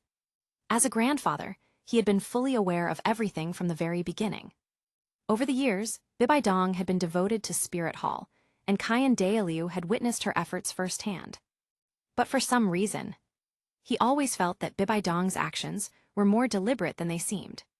As if she had planned everything from the start. Spirit Hall had created her. Spirit Hall had also ruined her. Qian Dailiu's own son, Qian Zunji, had been killed by Bibaidong. Yet, instead of executing her in revenge, he had allowed her to become the Supreme Pontiff. Why? Because of Qian Rengsu. After a long silence, Qian Dailiu finally asked, what was Yihao's relationship with Yu Xiaoging? Bloodthorn Duluo replied, they are enemies. Yu Xiaoging's Shrek Academy has a terrible reputation, and Yihao and Yu Xiaoging are completely at odds. In particular, his disciple, Tang San, we discovered that Tang San also possesses twin martial souls, Blue Silver Grass and the Clear Sky Hammer. The Clear Sky Hammer. Qian Dailiu's killing intent suddenly surged. This Tang San, is he Tang Hao's son? As soon as he said this, the temperature in the room plummeted.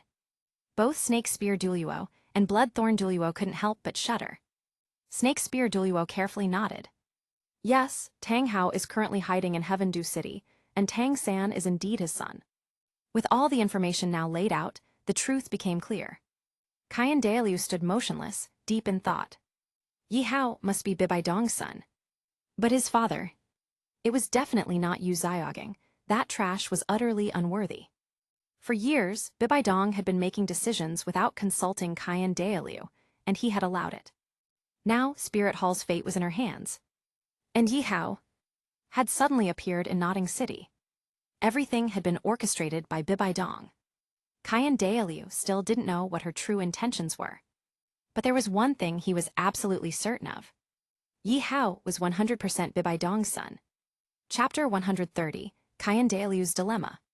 Are you saying that the Titan giant ape was captured by Yihao? Qian Dailiu asked. Snake Spear Duluo nodded and replied truthfully, yes, the Titan giant ape was indeed captured by Yihao. He was also the one who came up with the idea that day. The death god's heart belongs to him as well. The reason the young mistress instructed us to bring the Titan giant ape back to Spirit Hall first was also due to Yihao's suggestion. For a moment, Qian Dailiu actually smiled. But the next second, his expression darkened, and he gave the two Duluo before him a sharp look. Is that all? There's nothing else you wish to report? The two hesitated, exchanging glances. Then Bloodthorn Duluo suddenly blurted out, oh, also, the young mistress and Yihao seem to get along very well. Qian Dailiu's brow furrowed slightly. How well? His tone was stern. Snake Spear Duluo immediately clarified. They refer to each other as brother and sister, nothing more than that. Hearing this, Qian Dailiu finally exhaled in relief. Good, you may leave, and remember, do not mention today's conversation to anyone. Bloodthorn Duluo hesitated. But, what if Her Holiness the Supreme Pontiff asks about it? Qian Dailiu's eyes narrowed slightly. Don't tell her, his voice was firm. If Bibaidong was the one who sent him, then she must already be aware of what happened in Stardew Forest. Your priority right now is to return to Xioxu immediately and ensure her safety. Receiving their orders, the two saluted and left quickly. As they walked away, Qian Dailiu sighed deeply, rubbing his temples. Now what? Out of nowhere, I suddenly have a grandson. Meanwhile, outside the Elders' Hall. As Snake Spear Duluo and Bloodthorn Duluo made their way back, they were suddenly intercepted. Two figures stood in their path. Chrysanthemum Duluo and Ghost Duluo. Chrysanthemum. Ghost. The moment they saw these two, they immediately understood why they were here. Her Holiness the Supreme Pontiff requests your presence. Chrysanthemum Duluo smiled, stepping aside to clear the way to the Supreme Pontiff's hall. Bloodthorn Duluo frowned. Chrysanthemum, we know what Her Holiness wants to ask, but we have been assigned a greater responsibility, protecting the young mistress. Before we left, Grand Worshipper specifically instructed us to return to her immediately. Snake Spear DOLOU added, so instead, why don't we tell you two what happened? You can relay the information to Her Holiness for us. If we delay our mission, neither you nor we can afford to bear the consequences. Hearing this, Chrysanthemum DOLOU and Ghost DOLOU glanced at each other, then nodded. All right, tell us everything. Inside the Supreme Pontiff's hall, Chrysanthemum DOLOU and Ghost DOLOU carefully relayed everything they had learned. But when they finished, Bibaidong simply stared at them, her eyes filled with skepticism. She did not believe it. Because no one knows a daughter better than her mother. Even though her relationship with Kyan Renksu had always been strained. Kyan Renksu was still her own flesh and blood. And besides, that strange purple artifact that had sealed the Titan giant ape, that so-called death god's heart. Bibaidong had never heard of it before, let alone seen anything like it. If Chrysanthemum DOLOU's report was to be believed, then during her 7th soul ring hunt, Kyan Renksu had been attacked by the Titan giant ape, and had captured it using the artifact. Then, Snake Spear DOLOU and Bloodthorn DOLOU were tasked with delivering it back to Spirit Hall. Something about this didn't add up. Something felt off. Your Holiness, I feel like something isn't right here. Chrysanthemum DOLOU hesitated. Bibaidong shot him a sharp look. You think there's something wrong? Chrysanthemum DOLOU nodded. At this moment, Ghost DOLOU stepped forward. Your Holiness, should I go to Heaven Dew City to investigate? Bibaidong waved her hand dismissively. Forget it, even if you go, you won't find anything. She sighed, then continued, you both know what she's like. She won't talk. Right now, our priority should be preparing for the upcoming Continental Advanced Spirit Master Elite Tournament. Go inform Juliana, this tournament's champion prize has been specially prepared for them. They must ensure victory. The championship must belong to Spirit Hall. Understood.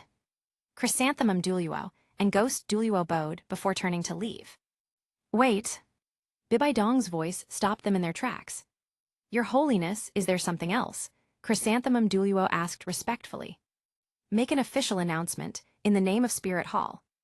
Declare that the King of Stardew Forest, the Titan giant ape, has been captured by Spirit Hall and is now imprisoned within Spirit City. Allow all Spirit Masters to freely enter Spirit City if they wish to see it for themselves. Bibaidong's intentions were crystal clear. She wanted to use the Titan giant ape's reputation to publicly demonstrate the power of Spirit Hall and attract more free soul masters. As one of the rulers of Stardew Forest, the Titan giant ape was already a legend. If Spirit Hall had the means to capture such a powerful beast, then who in this world would dare to doubt Spirit Hall's power? It was a brilliant move. One that would allow Spirit Hall to expand its influence across the continent. Understood. Chrysanthemum DOLOU and Ghost DOLOU exchanged glances. They understood immediately. Without another word, they left to carry out Bibaidong's orders. And then Bibaidong was alone. She rose from her seat and glanced around. The Supreme Pontiff's hall was grand, luxurious, but also empty. Cold. Lonely. She turned back to face her throne, the symbol of absolute power on this continent. When she sat upon it, she was bathed in glory. But when she stood up, she realized there was no one beside her. No one to talk to. After a long silence, Bibaidong let out a soft, lonely sigh. And then, she vanished. Thus, news of the Titan giant ape's capture spread across the DOLOU continent. Did you hear? Spirit Hall captured the king of the forest, the Titan giant ape. Really? But that's the king of the forest. The Titan giant ape is a ruler of Stardew Forest. Does Spirit Hall really have such power? It's true, why would I lie? They say the Titan giant ape is imprisoned in Spirit City. I'm planning to go see it myself. Wanna come? Of course, I've never even seen the Titan giant ape before. This is a once-in-a-lifetime opportunity. As the rumor spread like wildfire, Spirit Hall actively fueled it, ensuring that the entire DOLOU continent knew. The Titan giant ape had been captured by Spirit Hall. 7 Treasure Glazed Tile Sect. Within the main hall of the 7 Treasure Glazed Tile Sect, Bone DOLOU spoke with intrigue. Fengjai, have you heard? The king of the forest, the Titan giant ape, has been captured alive by Spirit Hall. They're even publicizing it. Now, nearly every soul master on the continent is heading to Spirit City. At his desk, Ning Fengzhai was diligently handling sect affairs. He had already heard the reports from his disciples. Uncle Bone, I already received word about it. Finishing his paperwork, Ning Fengzhai rubbed his temples, exhaling softly. I never expected Spirit Hall to actually capture the Titan giant ape. That thing isn't something one or two titled Duoluo can deal with. To this day, only Tang Hao has ever defeated it. Now, who knows how many free soul masters will be drawn to Spirit Hall because of this. Ning Fengzhai glanced at Bone Duoluo teasingly. Uncle Bone, why don't you go take a look? Bone Duoluo scoffed. Ha, a bunch of fools with no knowledge. You think I've never seen a Titan giant ape before? What do I need to go to Spirit Hall for? If I go, wouldn't that just make it seem like the 7 Treasure Glazed Tile sect lacks knowledge? That would only boost Spirit Hall's prestige. I'm not about to fall for their trap. Ning Fengzhai chuckled but suddenly frowned. Uncle Bone, I haven't seen Rongrong in the past few days. Do you know where she is? Since Ning Rongrong had joined Heaven Du Imperial Academy, she had been returning home more frequently than before. But today, she was nowhere to be seen, which concerned Ning Fengzhai. Bone Duoluo sighed. Rongrong, Zhuking, and the other Heaven Du Imperial Academy students all went to Spirit Hall. They went to Spirit Hall. Ning Fengzhai's expression darkened. Don't tell me they're going to see. A bad feeling crept over him. Bone Duoluo nodded helplessly. Exactly. As soon as Spirit Hall announced they had captured the Titan giant ape, Rongrong and her little friends left to see it. Ning Fengzhai. Meanwhile, in the wooden cabin behind Shrek Academy. Ma Hongzhen slapped his chest, laughing heartily. This is amazing. The Titan giant ape finally got captured by Spirit Hall. Remember the last time we were in Stardew Forest? We almost died to that monster. Daimyobai grinned, nodding. I didn't expect Spirit Hall to become so powerful. Even the king of the forest, the Titan giant ape, has been captured. These past few days, Spirit Hall has been flooded with soul masters wanting to see it. Not to mention the number of soul masters joining them must be skyrocketing. The major powers of the continent must be green with envy. Daimyobai turned to Oscar, smirking. Zio Ao, how about we go check it out in a few days? Thinking about how that beast acted so arrogantly back in Stardew Forest still makes my blood boil. Oscar's eyes lit up, nodding excitedly. Good idea, I'm really curious. Fortunately, last time, the Titan giant ape only took Zio Wu and left. Otherwise, we'd all be dead. Now that that beast has been captured by Spirit Hall, there's only one outcome for it. It will be killed, and its soul ring and bones will be absorbed. At the mention of Zio Wu, the 3 of them turned toward the silent figure sitting in the corner. She had remained expressionless and silent for days. Ever since she heard about the Titan giant ape's capture, Zio Wu had neither eaten nor spoken. She locked herself in her room, refusing to interact with anyone, as if deliberately shutting herself away. The others didn't care. To them, the only thing that mattered was the Titan giant ape's fate. Suddenly, Zio Wu stood up. Her expression was dark, and she glared at Daimyobai, Ma Hongzhen, and Oscar. Have you said enough? She said coldly. Daimyobai frowned, confused. Why are you upset? The Titan giant ape's capture should be good news for us. Back in Stardew Forest, that thing nearly killed all of us. We're lucky to be alive. Ma Hongzhen, never one to let things go, added fuel to the fire. Zio Wu, why aren't you happy? That beast was captured. Its only fate is. Shut up. Zio Wu's furious roar echoed through the cabin, stunning everyone. Ma Hongzhen's face twisted with embarrassment and anger. Zio Wu, are you out of your mind? Are you treating me like air? That beast captured you back then. If you weren't lucky, you'd be dead by now. If it weren't for us, you wouldn't even be standing here today. Zio Wu clenched her fists, her lips trembling. She wanted to say something. But she couldn't.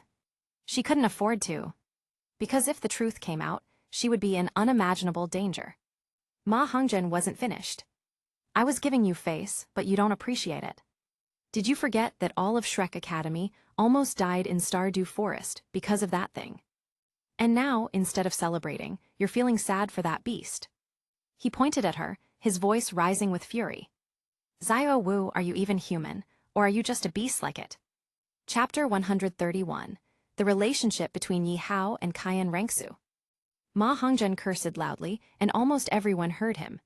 Inside the wooden house, the last two words he shouted still echoed. Outside the door, Tang San, who was just about to enter, suddenly froze.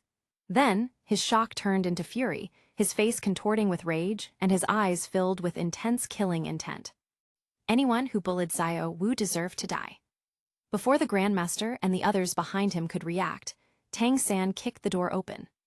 At that moment, the wooden door shattered into pieces. Flender, standing behind Tang San, was utterly shocked. What was wrong with Tang San?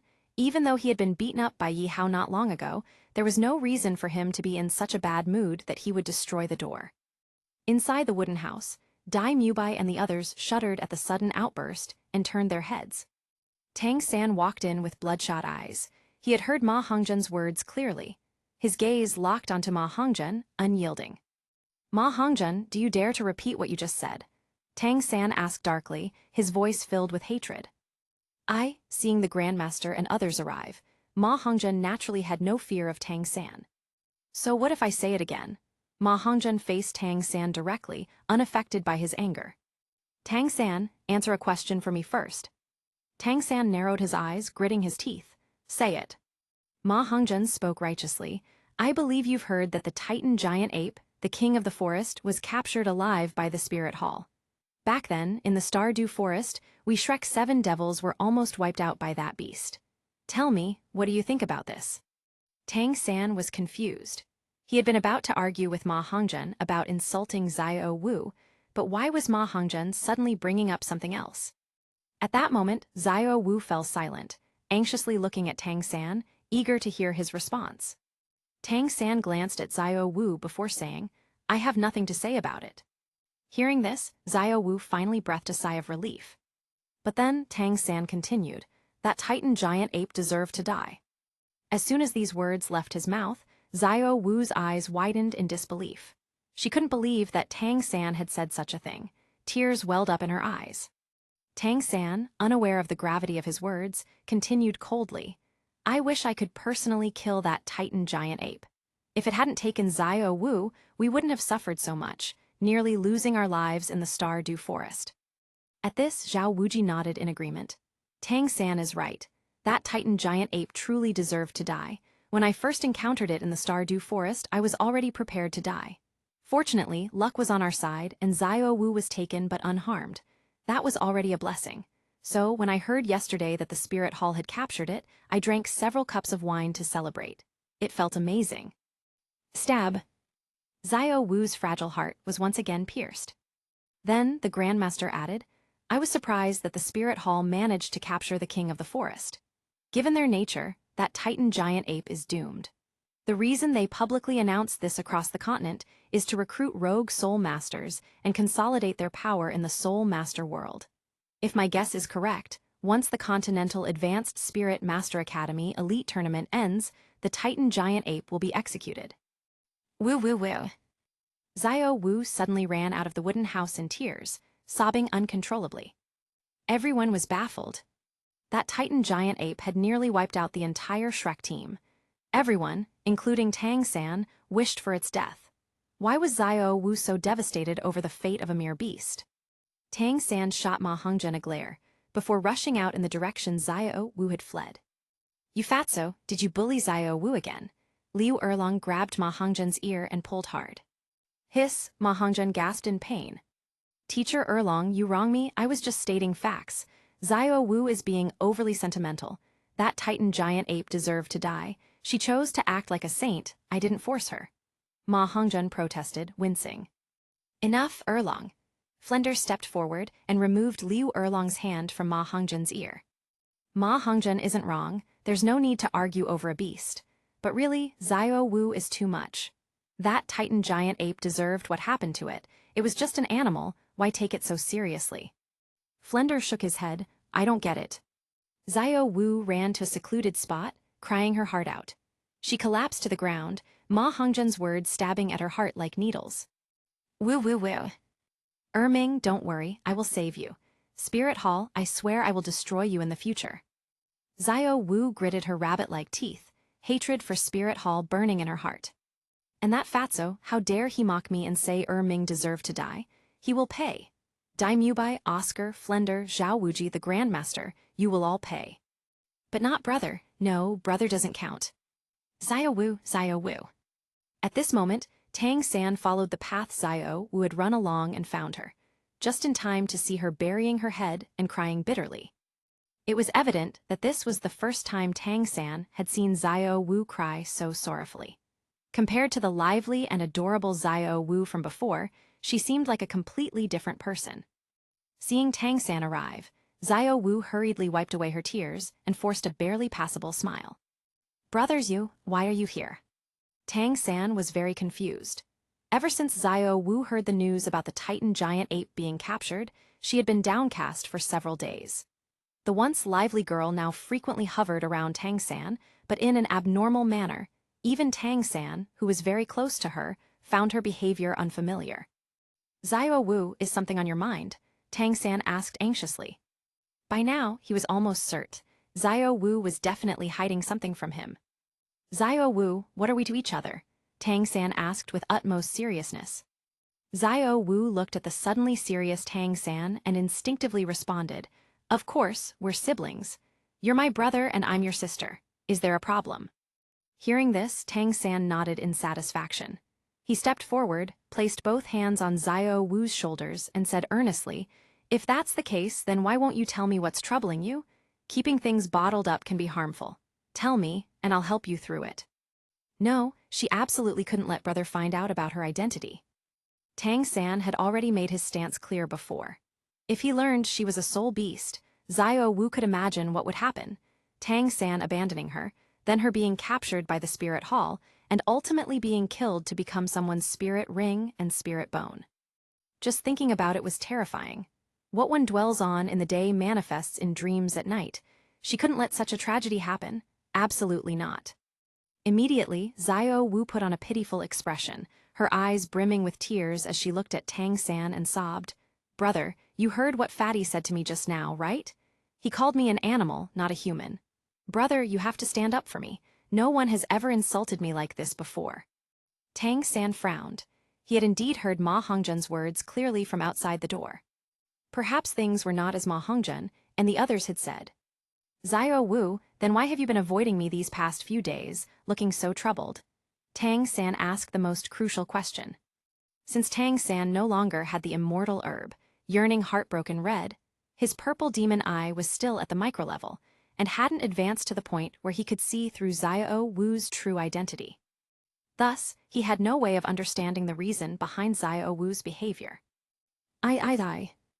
Xiao Wu stammered, unable to say anything for a long time. Then, gritting her teeth, she finally said, I was just in a bad mood those days, that's all. Tang San. Really, just a bad mood, nothing else. At this point, Xiao Wu could only brace herself and insist, It's true. Brother, why don't you believe me? I'm your little sister. How could I possibly lie to you? Xiao Wu, Before Tang San could finish, Xiao Wu abruptly cut him off. The next second, she grabbed his hand and started running elsewhere, not giving him a chance to speak. At that time, in Heavendew City, a simple carriage slowly entered the city. After traveling for 3 days and 2 nights, Yi Hao and Kaiyan Rengsu had finally returned. Earlier, Kaiyan Rengsu had ordered Snake Spear Duluo and Bloodthorn Duluo to deliver the Titan giant ape sealed inside the Death God's heart to the Spirit Hall. At that time, dusk was approaching. Just then, the Death God's heart returned to Yi Hao's hands. Yi Hao immediately understood. The mission was complete, the Titan giant ape had been imprisoned, and all that awaited it was death. The day after the Death God's heart returned to Yi Hao, Snake Spear Duluo and Bloodthorn Duluo came back early in the morning. Yi Hao noticed that after their return, the way they looked at him had changed. Previously, their gazes were calm, with a hint of polite approval. But now, their expressions had completely transformed into one of deep respect, just like how they treated Kaiyan Rengsu. This puzzled Yi Hao greatly. Why would a short trip change them so much? Shortly after, Snake Spear Duluo and Bloodthorn Duluo requested a private meeting with Kaiyan Rengsu. Naturally, Yi Hao chose to excuse himself. Their discussion lasted a long time, so long that Yi Hao nearly fell asleep. After a long while, when Kaiyan Rengsu finally stepped out from the back of the carriage, Yi Hao was stunned. Because Kaiyan Rengsu suddenly hugged him tightly, her eyes filled with tears as she kept repeating, "You really are my little brother."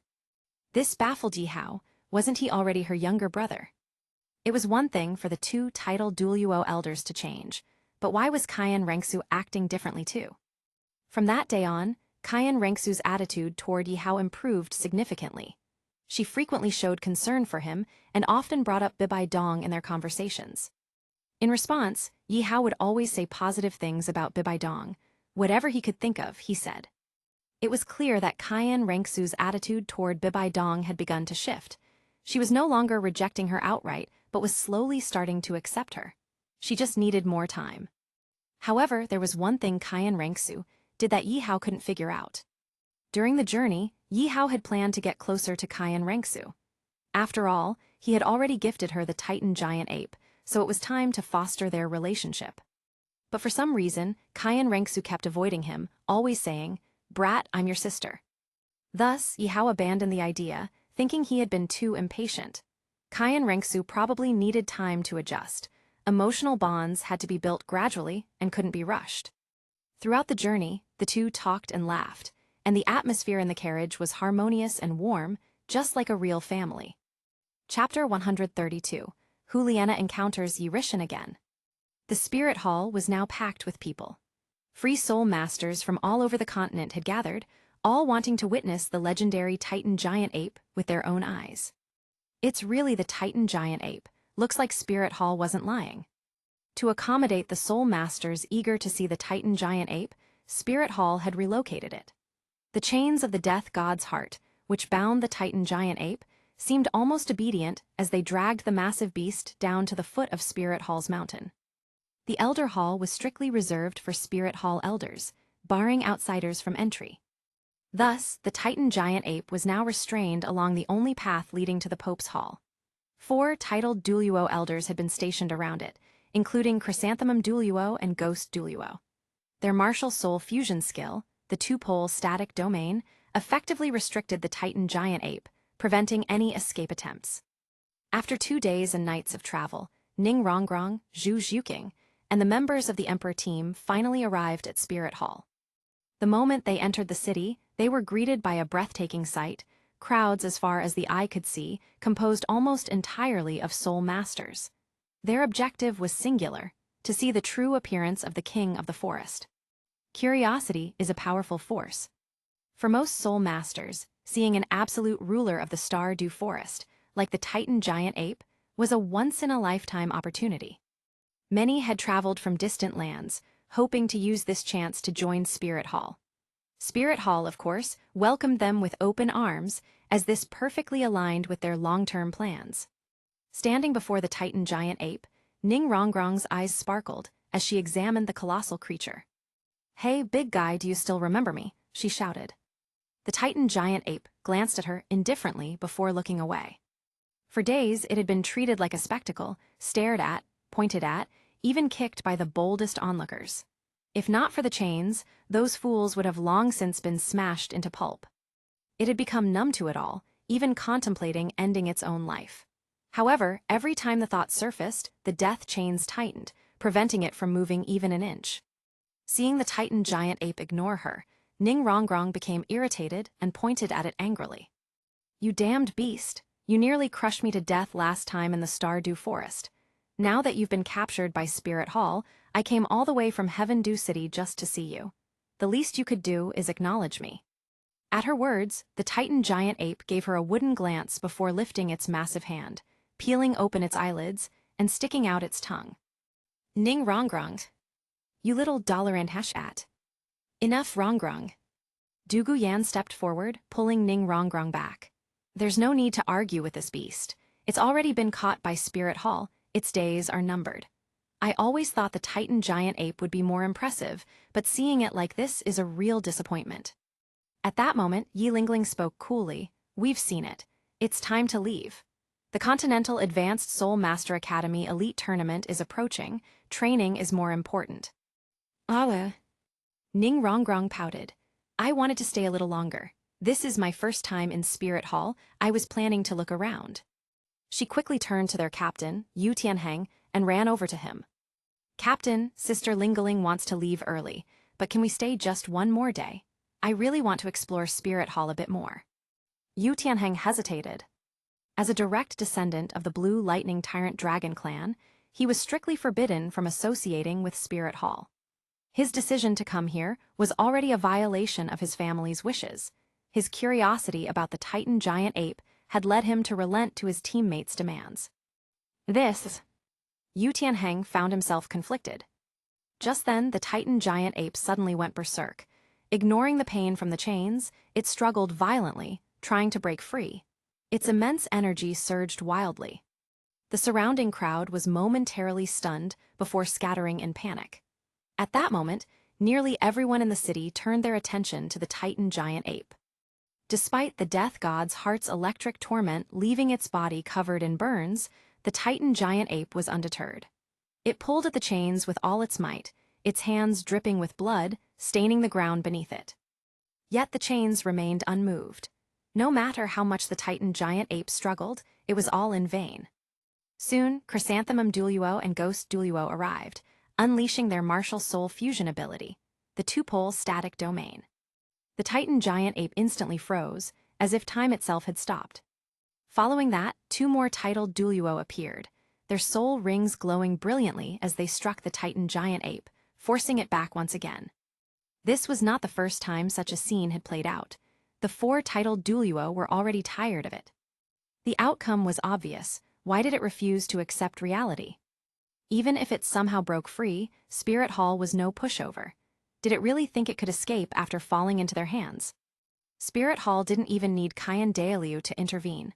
Bibai Dong alone could suppress it effortlessly. Seeing the Titan giant ape finally subdued, the Spirit Hall disciples accompanying Hu Liana all let out sighs of relief. This beast had been causing trouble for days. It was truly a headache. Are you all okay? Hu Liana turned to the Emperor team and asked. We're fine. Ning Rongrong shook her head and looked at the subdued Titan giant ape.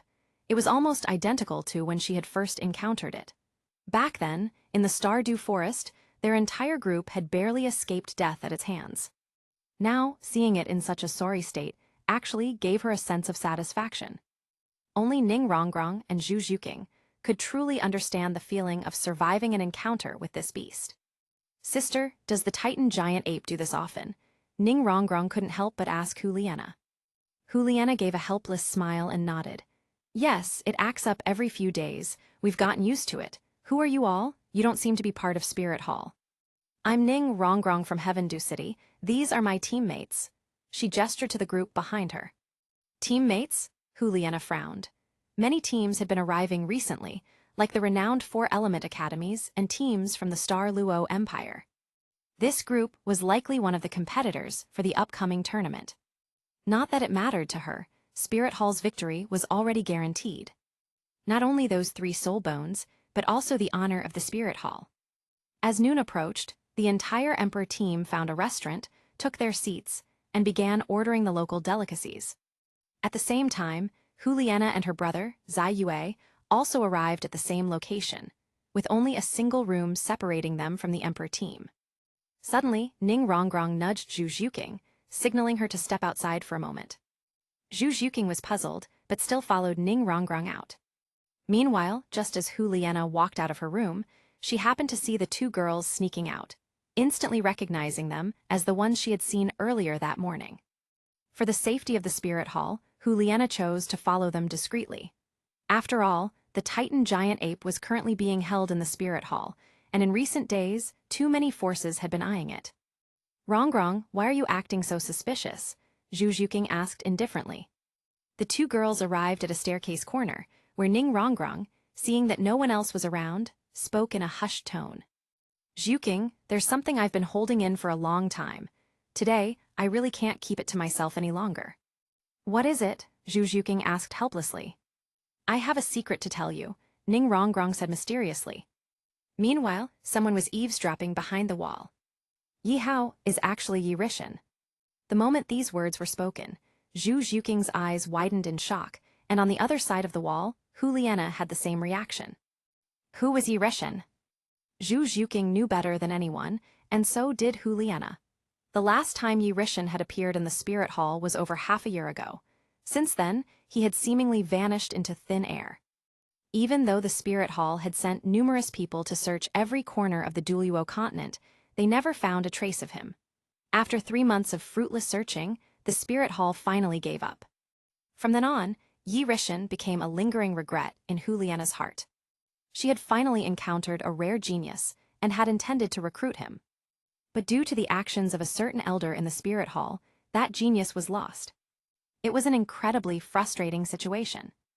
Liana never expected to stumble upon such an unexpected surprise today, so she quickly continued listening. Zhu Zhuqing was utterly stunned and asked in disbelief, Rongrong, are you sure you haven't made a mistake? Yi Rishan and Yi Hao are really the same person. Ning Rongrong looked at Zhu Zhuqing and affirmed resolutely. Zhuqing, do you still remember what happened when Shrek Academy came to the Heaven Dew Imperial Academy last time? I do, that was nearly a year ago. Why are you bringing them up now? Zhu Zhuqing said impatiently. She absolutely detested Shrek Academy. Ning Rongrong playfully smacked Zhu Zhuqing's perky rear, causing her to blush with embarrassment. Rongrong, Zhu Zhuqing's face turned red as she immediately glared at her in warning. There were still many people around. Unbothered, Ning Rongrong continued, Why won't you believe me? Yi Hao is really Yi Rishan. Back at the Heaven Dew Imperial Academy, I originally planned to expose Tang San's secrets and humiliate him in front of everyone. But do you know what Yi Hao said to me at that moment? What? Zhu Zhuqing asked urgently. At this moment, Liana was listening intently, determined not to miss a single detail. Chapter 133, Bibai Dong, who is Yi Hao? Hold on to this leverage, it'll be more useful in the future. Ning Rongrong relayed Yi Hao's exact words from that day to Zhu Zhuqing without any alteration. That night in Soto City, the only witnesses to the event were you, me, Yi Rishan, and that little schemer Tang San. That's why I'm certain that Yi Hao is Yi Rishan, Ning Rongrong declared confidently. Ahem. Do you have any proof? Zhu Zhuqing asked. After all, every matter has its rights and wrongs, evidence is essential. Of course. Ning Rongrong patted her chest, full of confidence. Yi Rishan, Rai, Chinese letter, and Tian, Chinese letter together form the character Hao, Chinese letter. Yi Hao and Yi Rishan, they're obviously the same person. Zhu Zhuqing listened with a perplexed expression. This reasoning seemed quite a stretch. This is your so-called evidence, isn't it a bit too? Ning Rongrong scratched her head with a grin. Don't overthink it. Once we get back, we'll ask Yi Hao directly. If he really is Yi Rishan, that'll be a huge discovery. But Zhu Zhuqing frowned with concern. Yi Hao has been missing for a month. How are we supposed to find him? You know as well as I do, he frequently disappears for months at a time, and even the Academy's elders have no idea where he goes. Ning Rongrong smiled slightly. Who am I? I'm the eldest daughter of the 7 Treasure Glaze Tile sect. I already had my sect investigate. Yi Hao is currently living in Heaven Dew City and even bought a large mansion there, which explains why he hasn't returned to the Academy. Once we return from Spirit Hall, we'll pay him a visit. I refuse to believe he won't admit he's Yi Rishan. With that, Zhu Zhuqing and Ning Rongrong returned to their dining room. Meanwhile, next door, Liana was on her way back, deep in thought. This was valuable intelligence. So, Yi Rishan is in Heaven Dew City under the name Yi Hao. No wonder Spirit Hall couldn't track him down all this time. He had been using an alias. Without hesitation, Liana bid farewell to her brother, Zai Yue. She didn't even stop to eat before heading straight to the Pope's palace. Inside the Pope's palace, Bibai Dong was discussing the next steps for handling the Titan giant ape with the elders. At that moment, the palace doors opened. Liana entered, paid her respects to Bibai Dong, and then calmly walked up to her. Teacher. Bibai Dong nodded with a smile. Nana, aren't you preparing for the competition? How do you have time to come see me? Liana glanced around, indicating the presence of others. Noting this, Bibai Dong chuckled before addressing the elders. Elders, you may leave. I have something to discuss with the Holy Maiden. A moment later, the vast Pope's palace was empty except for Bibai Dong and Liana. Nana, what's so urgent that I had to dismiss the elders? Bibai Dong asked with interest. She knew her disciple well. "Teacher, do you remember Yi Rishan from Spirit Hall half a year ago?" Bibaidong was slightly taken aback before nodding. "Of course, didn't you say he looked a lot like me? You worked tirelessly trying to find him back then, but he simply vanished. Why bring him up now?" Juliana smiled. "Teacher, I've found Yi Rishan." "What?" Bibaidong's eyes locked onto Juliana in shock. "You found Yi Rishan, how?" The Pope was filled with urgency as she questioned her beloved disciple. "Teacher, here's what happened." Juliana recounted the conversation between Zhu Zhuqing and Ning Rongrong in full detail. After listening, Bibaidong's expression shifted to one of realization. "So that's it, Yi Hao is actually Yi Rishan. He was originally a student at Heavendew Imperial Academy and is now residing in Heavendew City. Nana, how reliable is this information?" Juliana hesitated for a moment. "At first, I wasn't sure. But after hearing that girl Ning Rongrong reveal her identity, I became convinced." Bibaidong narrowed her eyes. "You mean that Ning Rongrong, the so-called eldest daughter of the Seven Treasure Glazed Tile clan?" "Yes," Juliana confirmed. Bibaidong chuckled. "Interesting. Ning Fengzhai's daughter dares to venture into Spirit Hall. I suppose she was lured here by the Titan giant ape." After a brief moment of contemplation, Bibaidong turned to Juliana. "Nana, there's still some time before the competition begins. I have a task for you." Juliana immediately clasped her hands. "Teacher, please instruct me." "I want you to infiltrate Heavendew City and investigate Yi Hao thoroughly. Find out his background, his connections, and, most importantly..." Bibaidong's voice softened. "Observe carefully whether Yi Hao truly looks identical to me. And confirm his martial soul, is it really the Death Spider Emperor?" Juliana was momentarily stunned.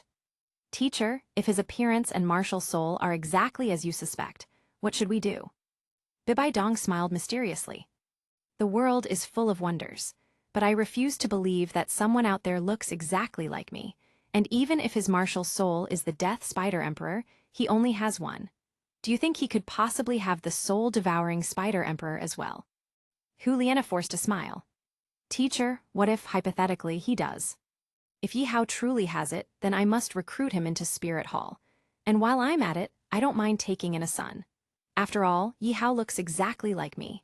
If the two of us appear together, misunderstandings will arise, and I won't be able to explain myself. Rather than letting rumors spread, it's easier to handle the matter myself. Kaian DOLOU and the others, no need, we've already misunderstood." Juliana forced a smile. "Teacher, isn't this a bit too rash? What has Yi Hao done to deserve being your..." "Rash? How is this rash?" Bibaidong chuckled. "If Yi Hao truly looks identical to me, down to his martial soul, appearance, and even demeanor, Nana, do you realize? This is something absolutely unprecedented. I've been alone all these years. The position of Pope in Spirit Hall may seem glamorous, but it's far lonelier than you can imagine. Finding someone who truly understands you is not easy. Nana, I'm very fortunate to have you as my treasured disciple. In my heart, you are like my own daughter." Hearing this, Juliana's eyes welled up with tears.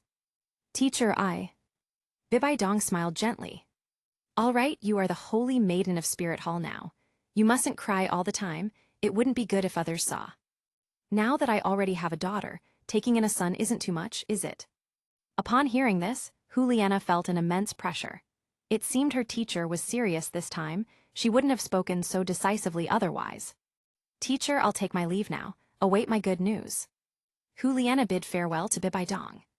"Nana, be careful on your journey." Bibaidong nodded solemnly as she watched her disciple leave. Juliana then set off toward Heavendew City. Meanwhile, in Heavendew City, unaware of the impending visitor, Yi Hao went about his daily life. That afternoon, after viewing the Titan giant ape, the members of the Emperor Battle Team left by carriage. With each passing day, the Continental Advanced Spirit Master Elite Tournament drew closer. Everyone was sharpening their skills, aiming for the championship. Nightfall, the back mountain of Shrek Academy. Under the cover of darkness, Xiao Wu quietly left her dormitory. She moved swiftly and cautiously through the forest, unaware that someone was tailing her. Strange, why is Xiao Wu sneaking off to the back mountain at night instead of sleeping? Tang San followed closely, suppressing his footsteps. He had noticed Xiao Wu acting strangely over the past few days and had been observing her carefully. Now, he finally had a chance to uncover the truth. They had grown up together with no secrets between them, but this incident had piqued his curiosity. Xiao Wu arrived at a secluded clearing surrounded by towering trees, an area rarely visited. Holding his breath, Tang San trailed behind, using ghost shadow perplexing track to remain undetected. As Xiao Wu stopped, Tang San hid behind a large tree, carefully watching. Suddenly, a black figure flashed past, appearing before Xiao Wu. Tang San's heart pounded. Not good, Xiao Wu is in danger. He instinctively reached for the huge divine crossbow hidden in his 24 moonlit bridges, ready to strike. However, the moment the black-clad figure lifted his hood, Tang San froze. It was Tang Hao. Dad. Tang San's eyes widened in disbelief. His heart was in turmoil. His father had returned. He had always been nearby. But why? Why had his father stayed away for so many years without seeing him? And more importantly, why does Xiao Wu know my father? Could it be that Xiao Wu was arranged by my father to stay by my side? Or could Xiao Wu actually be my biological sister? Countless thoughts flooded Tang San's mind, but no answers came. Xiao Wu hesitated. Uncle Tang, She seemed troubled. Tang Hao smiled faintly and sat on a tree trunk beside her. I already know what you're going to say. Little girl, I can't help you. His words shattered Xiao Wu's last hope. No, there has to be a way, Xiao Wu pleaded, her voice choked with emotion. Tang Hao let out a deep sigh. Xiao Wu, do you have any idea how terrifying Spirit Hall is? The place where the Titan giant ape is imprisoned is the Elder Hall. Only elders of the highest rank can enter, and most of them are titled DOLOU. Last time, when I impulsively stormed into Spirit Hall, I encountered DOLOU, the Grand Worshipper. Even though I've been a titled DOLOU for years, in front of DOLOU, I felt utterly insignificant. I barely escaped with my life. Hiding behind the tree, Tang San was utterly shocked. Dad is a titled DOLOU. And he almost died in Spirit Hall. DOLOU. You dared to nearly kill my father. You're already marked for death. Xiao Wu's teary eyes locked onto Tang Hao in disbelief. So, there's really no way. Tang Hao slowly shook his head. Xiao Wu, DOLOU is far too powerful. If my grandfather were still alive, maybe, just maybe, we'd have a chance. Listen to me, Xiao Wu, let it go. The Titan giant ape's fate is sealed. Spirit Hall won't let it go. Their real intention is to use this as an opportunity to recruit rogue soul masters and consolidate their power. Xiao Wu's heart sank into despair. If even Tang Hao had said so, then was there truly no hope for Ming? Cracked. A twig snapped. Tang Hao abruptly stood up, his sharp gaze scanning the surroundings. Who's there? His voice carried an imposing force. Come out. Chapter 134, Tang San, Xiao Wu, you're not human. Who's there? If you don't come out now, don't blame me for being ruthless. Tang Hao's stern voice echoed like a thunderous warning. That shout seemed to pierce straight through Tang San's soul. In his memory, his father had always been a lazy and indifferent man, only focused on forging iron and drinking alcohol every day. This was the first time Tang San had ever seen Tang Hao radiate such a terrifying aura. Looking at Tang Hao's imposing figure, Tang San couldn't help but see a reflection of himself. Tang Hao frowned slightly, seeing that the intruder hadn't responded. The next moment, the Hiatus hammer in his hand gleamed, and simultaneously, 9 soul rings appeared at his feet. With a powerful leap, Tang Hao instantly appeared behind Tang San. At the same time, the massive hammer in his hand stopped just 5 centimeters from Tang San's face. The gust of wind from the descending hammer stung Tang San's skin. Their eyes met, and for a moment, the atmosphere became strangely tense. Brother, Xiao Wu stepped forward, shocked to see that the person was Tang San. She had clearly been careful when she left, so how had her brother managed to follow her unnoticed? Xiao San. Tang Hao took a deep breath, his right hand trembling as he moved the hammer away from his son's face. Just a bit more force, and he would have made an irreversible mistake. Xiao San, I'm sorry, I didn't know it was you. Tang Hao quickly pulled Tang San up and apologized immediately. It's okay. Tang San instinctively shook his head, Just now, he had truly felt the presence of death. A moment later, he turned his gaze toward Tang Hao, who was visibly aged and worn. Years had passed since they last met, and Tang San could clearly see that his father had grown old. His complexion was unhealthy, and Tang San had the urge to check his father's pulse. But before he could do so, Tang Hao suddenly pulled him into a bear hug. Seeing this, Xiao Wu couldn't hold back her tears. After a while, father and son sat down on the ground. At this moment, Tang San felt nothing but joy. His father had always been by his side. Moreover, his father was actually a title Duluo. That was something Tang San had never expected. Moments ago, he had noticed that the last soul ring on his father's hammer was red. Based on what his master had taught him, Tang San could conclude with certainty. His father was a title Duluo with 100,000-year soul ring. This realization filled his heart with immense pride. "Dad, where have you been all these years?" Tang San was the first to speak. Tang Hao sighed. "All this time, I have been protecting you from the shadows." Protecting me, Tang San's mind filled with doubts. If his father had always been there, then why had he been brutally beaten by Yi Rishan, to the point where his external soul bone was stolen?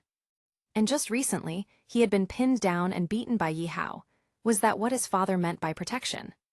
Tang San suddenly felt stifled, his mood plummeting. Seeing his son's frustration, Tang Hao, as a father, naturally understood the grievances Tang San had been holding in for so long. "Xiao-san, forgive me, it's my fault. You've suffered too much at such a young age." Tang Hao spoke with deep remorse, feeling like he had failed as a father. Tang San said nothing and simply shook his head. Then his gaze shifted to Xiao Wu. "Xiao Wu, how do you know my father?" Xiao Wu hesitated, not knowing how to answer. Before she could respond, Tang Hao interjected, "There's no point in hiding it anymore. Girl, do you want to tell him or should I?" Xiao Wu stammered, her eyes darting around as if she were trying to avoid something. She couldn't bring herself to say it. "Forget it, I'll tell him." Seeing her hesitation, Tang Hao let out a heavy sigh. He looked directly into Tang San's eyes and said solemnly, "Xiao-san, before I tell you, I need you to answer me one question." "Go ahead, Dad," Tang San nodded. "What exactly is your attitude toward Xiao Wu?" Tang Hao asked bluntly. At the same time, Xiao Wu stared at Tang San, her gaze filled with anticipation and fear. She was terrified that if Tang San discovered her true identity, he would abandon her, just like what he had said in the wooden house not long ago. Tang San pondered for a moment before responding firmly, "Xiao Wu is my little sister. She is now, and she always will be. No matter what happens, I will never abandon her." No matter what her identity is, Tang Hao pressed further. Tang San was momentarily taken aback. He glanced at Xiao Wu, who was anxiously awaiting his response. It confirmed his suspicion. Xiao Wu had been hiding something. "Yes," Tang San answered without hesitation. Upon hearing this, Tang Hao looked at Xiao Wu. She gave him a slight nod, signaling her approval. Tang Hao then said slowly, "Xiao-san, listen carefully."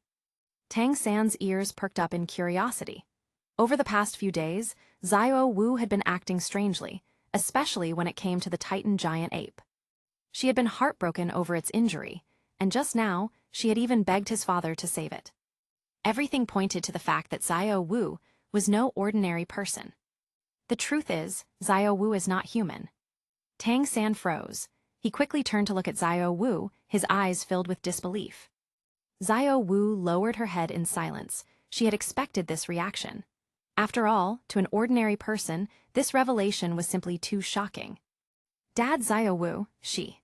At this moment, Tang San's emotions were a mess. The sister he had lived with for so many years was not human.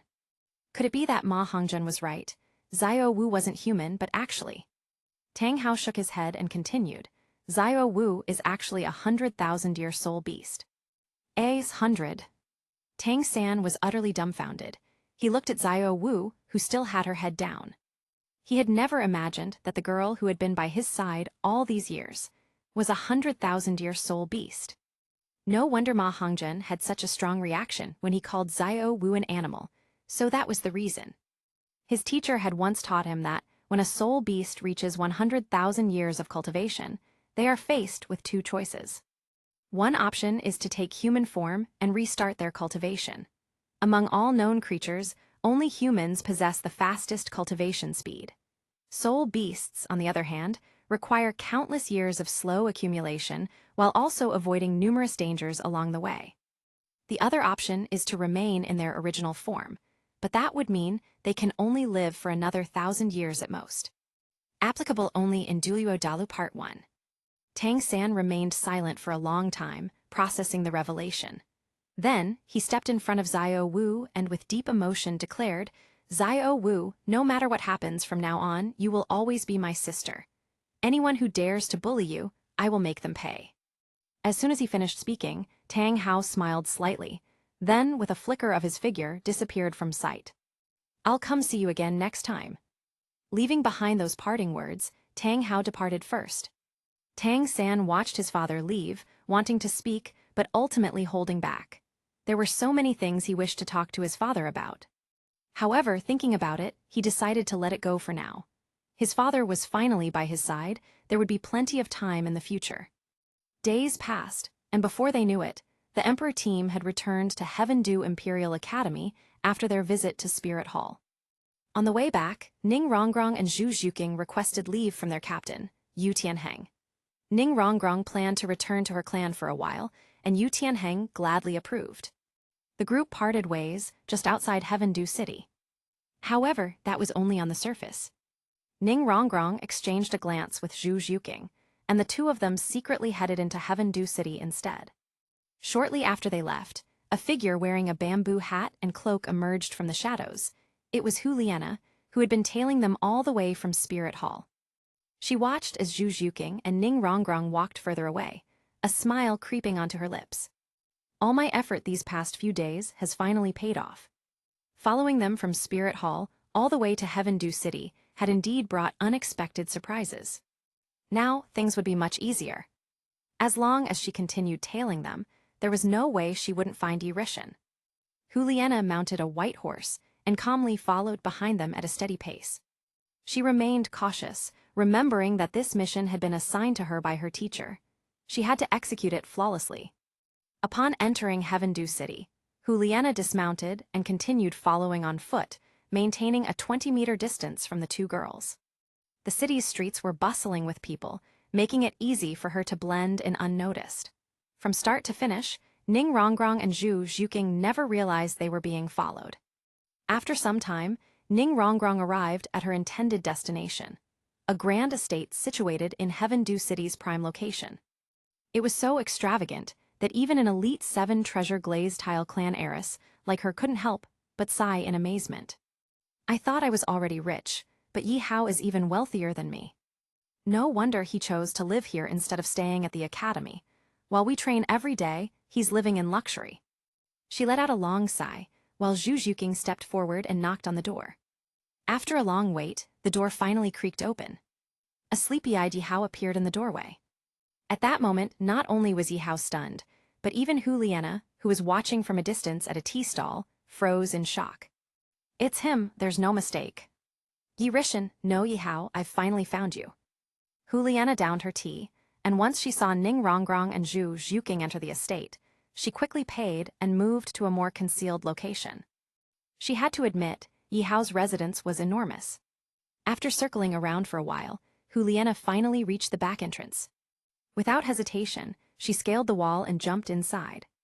What she saw took her breath away, a breathtaking back garden, filled with a sea of flowers in every color imaginable. But Huliana had no time to admire the view. She needed to gather intel on Yi Hao as soon as possible and report back to her teacher. However, just as she took a step forward, "Beautiful lady, sneaking into someone's house like this is quite rude, don't you think?" A sudden voice made Huliana's entire body tense up. Before she could react, a purple spiderweb shot out from the nearby bushes, instantly wrapping her up like a dumpling. "Jar, you didn't poison the web, did you? Don't go killing people." At that moment, a massive death spider emperor stepped out from the bushes. "Death Spider Emperor." Huliana was shocked speechless. This was indeed a death spider emperor, but even more absurdly, it was speaking. Moments later, another figure emerged from the shadows, a soul-devouring spider emperor. It rolled its eyes at the death spider emperor and said, "Relax, I didn't use poison. This little girl is quite pretty, yet she's sneaking around like a thief. What is she up to? Juliana was completely dumbfounded. Am I dreaming? Not only was there a death spider emperor, but even a soul-devouring spider emperor, and both were talking. This completely shattered her understanding of the world. At that moment, a majestic figure stepped into view. Chapter 135, I am Eurytion. Juliana, bound by spider webs, instinctively struggled to break free. However, no matter how much she writhed, the web seemed to have taken root, completely immobilizing her. At that moment, Juliana looked up at the sky. She saw a towering figure silently appear. Which family are you from? Of all the paths you could take, you just had to sneak in through the back door. You. Juliana was furious, but she had no choice. To complete her mission, she had resorted to this desperate measure. Otherwise, how else could she get close to Eurytion? The figure stood atop the roof, blending seamlessly with the sunlight. Squinting against the glare, Juliana could only make out a vague silhouette. Then the figure leaped down. A dog, Juliana exclaimed in shock. I could accept a talking spider, but now even dogs can talk. Xiao Hong, I have a feeling you're insulting me. Ahem, let's cut the nonsense and get to the point. Xiao Hong stepped forward and removed the conical hat from Juliana's head. Upon seeing her face, its dog eyes widened in admiration. Now this is a beauty, though not as stunning as that Miss Cayenne. It grinned, showing its sharp teeth. Cayenne, who are you people? Let me go at once, Juliana demanded. At this moment, the Death Spider Emperor spoke. That's exactly what we should be asking you. Who are you, and why are you sneaking into our home? Your home, Juliana was taken aback. Isn't this Eurytion's? Realizing her slip, she quickly shut her mouth. Damn it. Haha, Xiao Hong grinned. I knew it. You're here to gather information on Yihao, aren't you? Otherwise, why would you sneak in through the back door instead of using the front? Good thing this garden is my territory. If I weren't here, you might have been devoured by Spidey and Zhar by now. The Death Spider Emperor and the Soul-Devouring Spider Emperor bared their terrifying fangs, making Juliana shiver involuntarily. Since you came all this way, it would be rude not to return the favor. Let's take you to meet Yihao and see what your true intentions are. With that, the dog and two spiders dragged Juliana towards Yihao's room. You came all this way just to ask me this. Yihao looked at Ning Rongrong and Zhu Zhuqing, barely able to hold back his laughter. After returning from watching the Titan giant ape at Spirit Hall, the first thing they did wasn't returning to the academy, but traveling straight to Heaven Dew City, just to ask whether he was Eurytion. Yihao smirked. How should he answer? Should he just admit it outright? Now that the two had already left Shrek Academy, they could be considered part of his faction. There was no harm in telling them. Besides, even if exposing his identity provoked Tang Hao's revenge, Yihao wasn't afraid. If Tang came, he'd make sure he never left. Fine, I admit it, I'm Eurytion, happy now. Hearing this, Ning Rongrong beamed with satisfaction. She glanced at Zhu Zhuqing. She had been right. Zhu Zhuqing shook her head helplessly before warning. Yihao, whether you're Spicy Rabbit Head or Eurytion, you need to be careful of Tang San's retaliation. That guy is not easy to deal with. Better to deal with the King of Hell than his little minions. Yihao chuckled. You two don't need to worry about that. Since I dared to challenge him head-on, I'm not afraid of exposure. And even if my identity is revealed, what can that weakling do to me? Just a few nights ago, I single-handedly beat 5 Shrek members. I left them sprawled on the ground, teeth scattered everywhere. Even that little wimp Tang San, I pinned him down and gave him a proper beating. Ning Rongrong's eyes sparkled. You really beat Tang San that badly? Did you give him a good thrashing?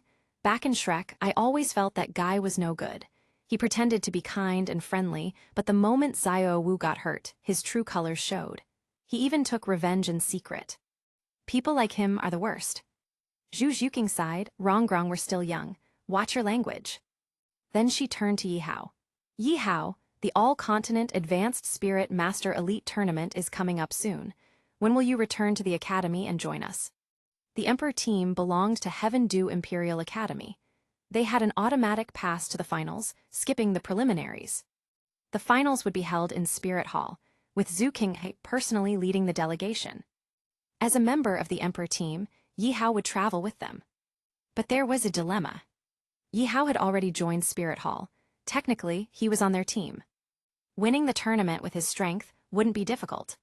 But the real question was, should he help the Emperor team win or switch to Spirit Hall and secure the championship for them instead? That was what troubled Yihao. After a moment of thought, he said, "There's still time before the tournament. I'll return for it. Now that you know my identity, keep it a secret. Understood?" Yihao's tone was serious. The two girls nodded solemnly, swearing to keep his secret. After escorting them to the door and saying farewell, Yihao returned to his room. The moment he opened the door, he was startled. Because there was an unexpected guest in his room. Wrapped tightly in spider webs, a beautiful woman with short golden hair and captivating eyes smirked at him. "You are." Yihao felt like he had seen her before, but couldn't quite remember. Juliana grinned. "Yi Rishan, I finally found you." Yihao, tied up like that, yet still smiling so happily, only you could pull this off. Glancing at the webs restraining her, Yihao instantly knew who was behind this. "Zhar, hurry up and take this woman away. Why did you leave her in my room?" At that moment, the soul-devouring spider emperor slowly crawled out from under Yihao's bed and said, "This woman was looking for you. She ignored the main entrance and sneaked in through the back, so we captured her. Sister Hong told me to hand her over to you. Good luck." With that, the soul-devouring spider emperor turned and left, even thoughtfully closing the door behind him. Yihao. He looked at the bound woman in front of him. "Miss, who are you?" Yihao reached out and untangled the spiderwebs restraining Juliana. Once freed, she instantly felt a wave of relief wash over her. Stretching her sore arms, she let out a small sigh. "I'm from Spirit Hall. My teacher sent me to find you." Juliana smiled. "He looks just like him, just like my teacher." His aura, his appearance, even the way he moved. It was as if they had been cast from the same mold. It seemed her teacher's words were coming true. "You're from Spirit Hall," Yihao frowned slightly. "Who's your teacher, and why is she looking for me?" Juliana chuckled. "Don't ask about my teacher just yet. Answer my question first." "Good grief, who's the one in charge here?" Yihao raised an eyebrow. "All right, what do you want to ask?" "Are you really Yi Rishan?" Juliana asked, eyes filled with anticipation. Yihao rolled his eyes. "This is the second time I've been asked this today. Yes, I am Yi Rishan." "Happy now tell me, who is your teacher and why is she looking for me?" Upon hearing his confirmation, Juliana's face lit up with excitement. "Finally, the mystery that had weighed on my heart for so long is solved." Back then, only Yan herself and a select few Spirit Hall disciples had seen Yi Rishan's true face. Naturally, when it came time to track him down, they were the best people for the job. But as fate would have it, Yi Rishan had seemingly vanished from the world, leaving them searching in vain. Now, after all this time, she had finally found him. Her eyes reddened as emotions welled up inside her. This journey had been too difficult. "Don't cry," Yihao sighed. "I can't handle it when girls cry." Juliana quickly wiped her tears and grinned. "We've met before in Spirit Hall, don't you remember?" "We have." Yihao studied her carefully. As she spoke, a vague memory surfaced in his mind. He was almost there. Juliana prompted him further. "Back then, you were eating noodles at a stall when someone suddenly kicked your table over, and then—" "Oh." It clicked. Yihao instantly recognized her. "You were the woman standing next to that guy. I totally forgot. Whatever happened to him?" Juliana smirked mischievously. "Yan was exiled to the Death Canyon by our teacher. He still hasn't returned. I have to say, you hid yourself well." Then her expression turned slightly bitter. "Why did you disappear so suddenly? We searched for 3 whole days and nights but couldn't find a single trace of you. It was exhausting. On top of that, I still had to handle Spirit Hall's daily affairs the next day. It was stress on top of stress." Yihao let out a helpless chuckle. "I originally planned to stay in Spirit Hall for another day. But who could have expected Spirit Hall to suddenly launch a large-scale operation? And the funniest part was, some idiot shouted in the middle of the street, 'Yi Rishan, you're surrounded. Come out now.'" Yihao shook his head in disbelief. Hearing this, Juliana couldn't help but burst into laughter. "So that's why you left Spirit Hall." She wiped away the last traces of her tears, still chuckling. Yihao rolled his eyes. "What do you think? If I had stayed, would I be here talking to you right now? Back then, I assumed that the guy I beat up had gone and tattled on me. Turns out, you were behind all of this." His expression turned serious. "Now tell me, who exactly are you, who is your teacher, and why does she want to see me? Juliana's playful demeanor faded. She straightened up, adjusting her appearance. Nice to meet you, Yirishin. No, I should call you Yihao. I'm Juliana, from Spirit Hall. My teacher is none other than the Supreme Pontiff of Spirit Hall. Yihao's eyes flickered with realization as he muttered, Juliana, Spirit Hall, teacher, Supreme Pontiff. Then, a thought struck him like a bolt of lightning. Your teacher is, Bibai Dong. Yihao's face showed unmistakable shock. Chapter 136, Juliana, shocked for a whole year. The woman standing before Yihao was Juliana, a disciple of Spirit Hall. Her teacher, none other than the Supreme Pontiff herself, Bibai Dong. At this moment, Yihao was undeniably shocked. As expected, after joining Spirit Hall, he had finally caught Bibai Dong's attention. Now, what was he supposed to do? As a transmigrator, Yihao had based everything he did on Bibai Dong, practically replicating her methods. And now, the original was coming for the copycat. This was going to be awkward. Maintaining his composure, Yihao cleared his throat and said, You're the Supreme Pontiff's disciple. Why have you come here?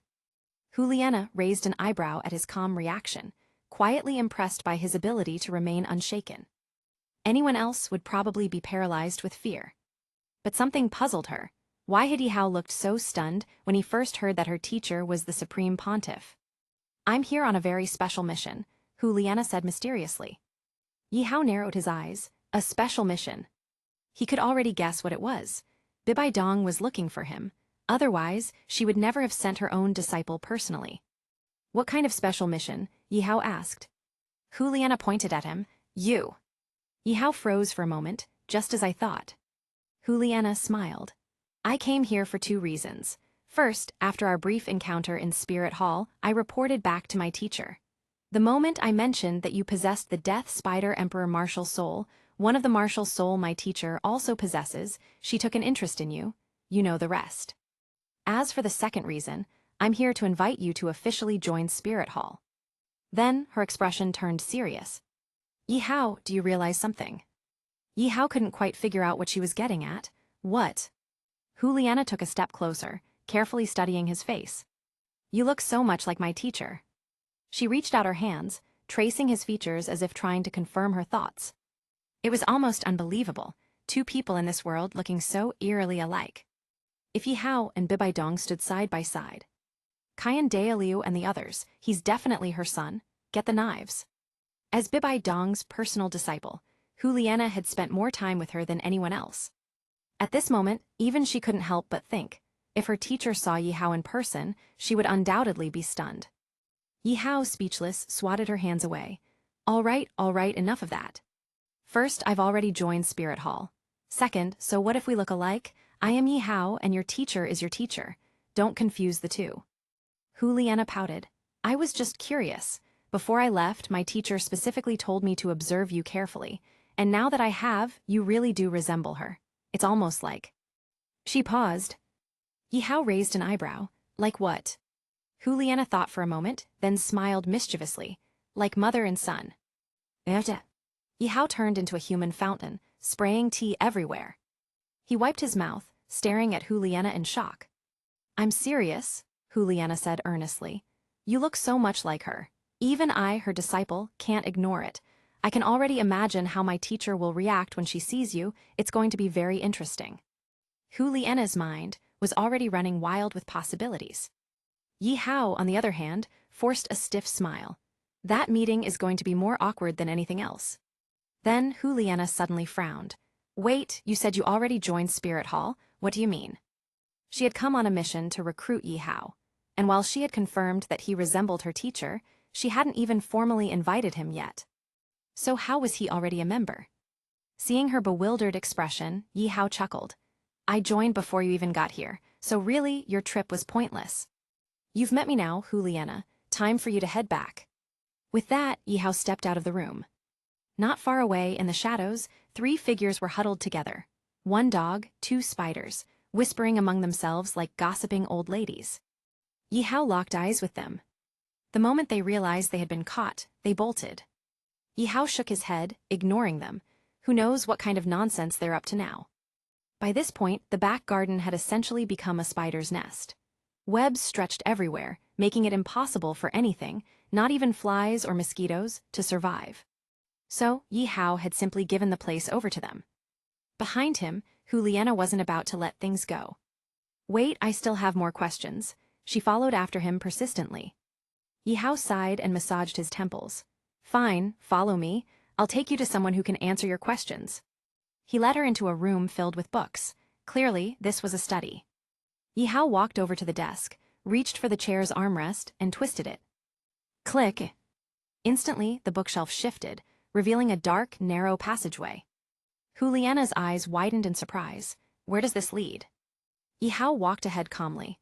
"You'll see when we get there. You might even recognize the people inside." "I know them." Juliana's curiosity grew.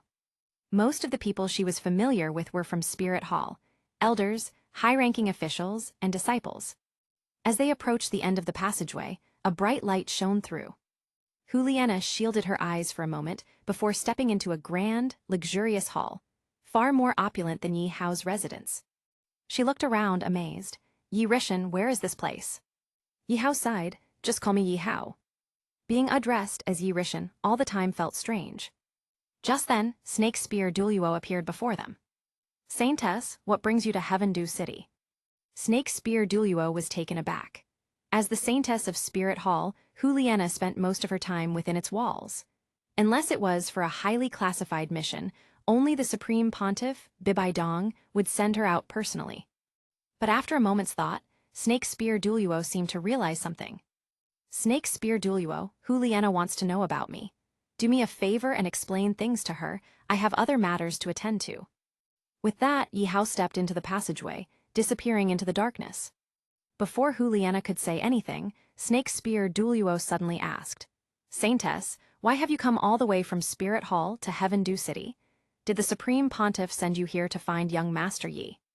"Huh?" Juliana's eyelid twitched. "Yi, young Master Yi, are you talking about Yi Hao?" Snake Spear Duluo nodded. "Did the Supreme Pontiff not tell you?" Juliana shook her head in confusion, her expression a mix of amusement and disbelief. "Teacher didn't mention anything about that. Elder Shi, what's going on?" Since Juliana had asked the key question, Snake Spear Duluo glanced around to make sure no one else was listening. Then, in a low voice, he said, "Saintess, the truth is, Yi Hao is actually the Supreme Pontiff's." Juliana froze. Her entire body stiffened as she stared at Snake Spear Duluo in utter disbelief. "You must be joking, right? Yi Hao is my teacher's biological son. Where did you even hear that? You can't just make things up like this." Her entire mission was to uncover Yi Hao's true identity and background. Yet, the moment she arrived in Heaven Dew City, she was hit with a truth bomb that completely shattered her worldview. "Are you telling me that the Supreme Pontiff never mentioned this to you? That's impossible. You're her only direct disciple." Snake Spear Duluo mused. "No, teacher never told me, haha." Juliana forced an awkward laugh, feeling as though her mind was on the verge of collapse. Then, she suddenly thought about those three oddballs in Yi Hao's backyard. Elder Shi about the Death Spider Emperor, the Soul-Devouring Spider Emperor, and that dog in Yi Hao's backyard. What's their story? "Oh, them?" Snake Spear Duluo explained. "Both the Death Spider Emperor and the Soul-Devouring Spider Emperor are 100,000-year soul beasts. Honestly, I have to admire young Master Yi. His charisma is incredible. He somehow got 200,000-year soul beasts to willingly serve him." A 100,000-year soul beast. Juliana swallowed hard, her eyes filled with astonishment. 100,000-year soul beasts were extraordinarily rare, each possessing immense strength. The Titan giant ape currently imprisoned in Spirit Hall was proof of that. Now, Yi Hao had two of them under his command. And coincidentally, both of them happened to match my teacher's twin martial souls. What will my teacher's reaction be when she finds out? What about the dog? Don't tell me it's also a 100,000-year soul beast? Juliana asked hesitantly. Snake Spear Duluo shook his head. "No, that dog isn't a 100,000-year soul beast." Hearing this, Juliana let out a sigh of relief. At least something in this madness is normal. But before she could fully relax, Snake Spear Duluo continued. "That dog has actually surpassed the level of a 100,000-year soul beast. From what I've heard, it's a divine beast." Juliana, error, system has crashed. She stood there, completely petrified. Yi Hao seemed like an ordinary person. yet every detail about him was absolutely terrifying. She could hardly process everything she had just learned. Then, as if recalling something crucial, she suddenly asked, "Elder Shi, how did you come to know that Yi Hao is my teacher's son?" This was something Juliana was deeply curious about. Before she left Spirit Hall, her teacher had explicitly dismissed all rumors about Yi Hao's true identity. So how did such an explosive piece of news surface out of nowhere? Snake Spear Duluo gave her a knowing look. "Saintess, do you remember the Titan giant ape currently locked in Spirit Hall?" Juliana nodded. "Of course, but what does that have to do with anything?" "Everything," Snake Spear Duluo said firmly. "Not long ago, we traveled with young Master Yi to the Stardew Forest. We split up along the way, and the Titan giant ape that's now imprisoned in Spirit Hall, that was personally captured by him." Juliana was completely stunned. The Titan giant ape's power was monstrous. It had taken 4 Spirit Hall elders just to barely suppress it. And yet, Yi Hao had managed to capture it alone. This completely shattered her understanding of strength.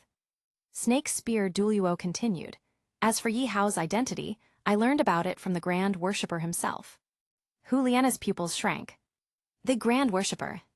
This situation just kept escalating. Chapter 137, The Teacher's Son. "No way." Juliana covered her mouth in shock, unable to believe it. Did the Grand Worship really say that? After listening to Snake Spear Duluo's account, Juliana was too stunned to speak. Snake Spear Duluo nodded solemnly and said in a low voice, "I'm taking a huge risk by telling you this. You must not spread it around. If the Grand Worship finds out, Sai Zhu and I will be in serious trouble." Juliana looked skeptical but quickly reassured him. "Don't worry, Elder Shi, I won't tell anyone." Why did teacher send me to Heaven Dew City personally? If Yi Hao is truly her biological son, why would she ask me to come and see what he looks like? Unless teacher never told Yi Hao the truth. In other words, Yi Hao might not know that teacher is actually his mother. Juliana speculated in her mind. Then she shook her head vigorously, dismissing the thought. That doesn't make sense either. Teacher has clearly stated before that she has no son. Then where did this Yi Hao come from? There's no way 2 people in the world could look exactly alike unless. Suddenly, Juliana looked up at Snake Spear Duluo and asked, "Elder Shi, is Yi Hao's martial soul the Death Spider Emperor?" Snake Spear Duluo slowly shook his head and sighed. "Saintess, you're mistaken." "I'm wrong," Juliana was taken aback. "So Yi Hao's martial soul isn't the Death Spider Emperor, or could it be?" Snake Spear Duluo smiled faintly. Under normal circumstances, a person's martial soul is inherited from the stronger parent. And Yi Hao's martial soul originates from His Holiness, the Pope. Hearing this, Juliana could no longer suppress her shock. "Elder Shi, are you saying that Yi Hao has twin martial souls?" Snake Spear Duluo confirmed firmly. "You are correct, Death Spider Emperor and Soul-Devouring Spider Emperor. I've seen young Master Yi's twin martial souls with my own eyes, and they are exactly the same as His Holiness the Pope's. Not to mention, he also looks strikingly similar to the Pope. Plus, the words the Grand Worship spoke when Zhu Ci and I returned to the Spirit Hall. Do you still think young Master Yi isn't His Holiness's biological son?" At this point, Juliana was caught in hesitation. After a long moment, she slowly nodded. On one hand, there was what her teacher had said. On the other hand, there was what the Grand Worship had said. For a moment, Juliana didn't know who to believe. Making up her mind, she decided to go find Yi Hao and ask him directly. This was a major matter concerning the Spirit Hall. Juliana followed the secret passage into Yi Hao's house once again. Coincidentally, at this moment, Yi Hao was playing cards with a dog and 2 spiders. "Yi Hao." Hearing her voice, Yi Hao glanced at Juliana and casually tossed the cards in his hand aside. "Pair of aces, do you want to play?" Xiao Hong looked at its cards and said slowly, "No play." Zhouer glanced at hers and also said, "Pass."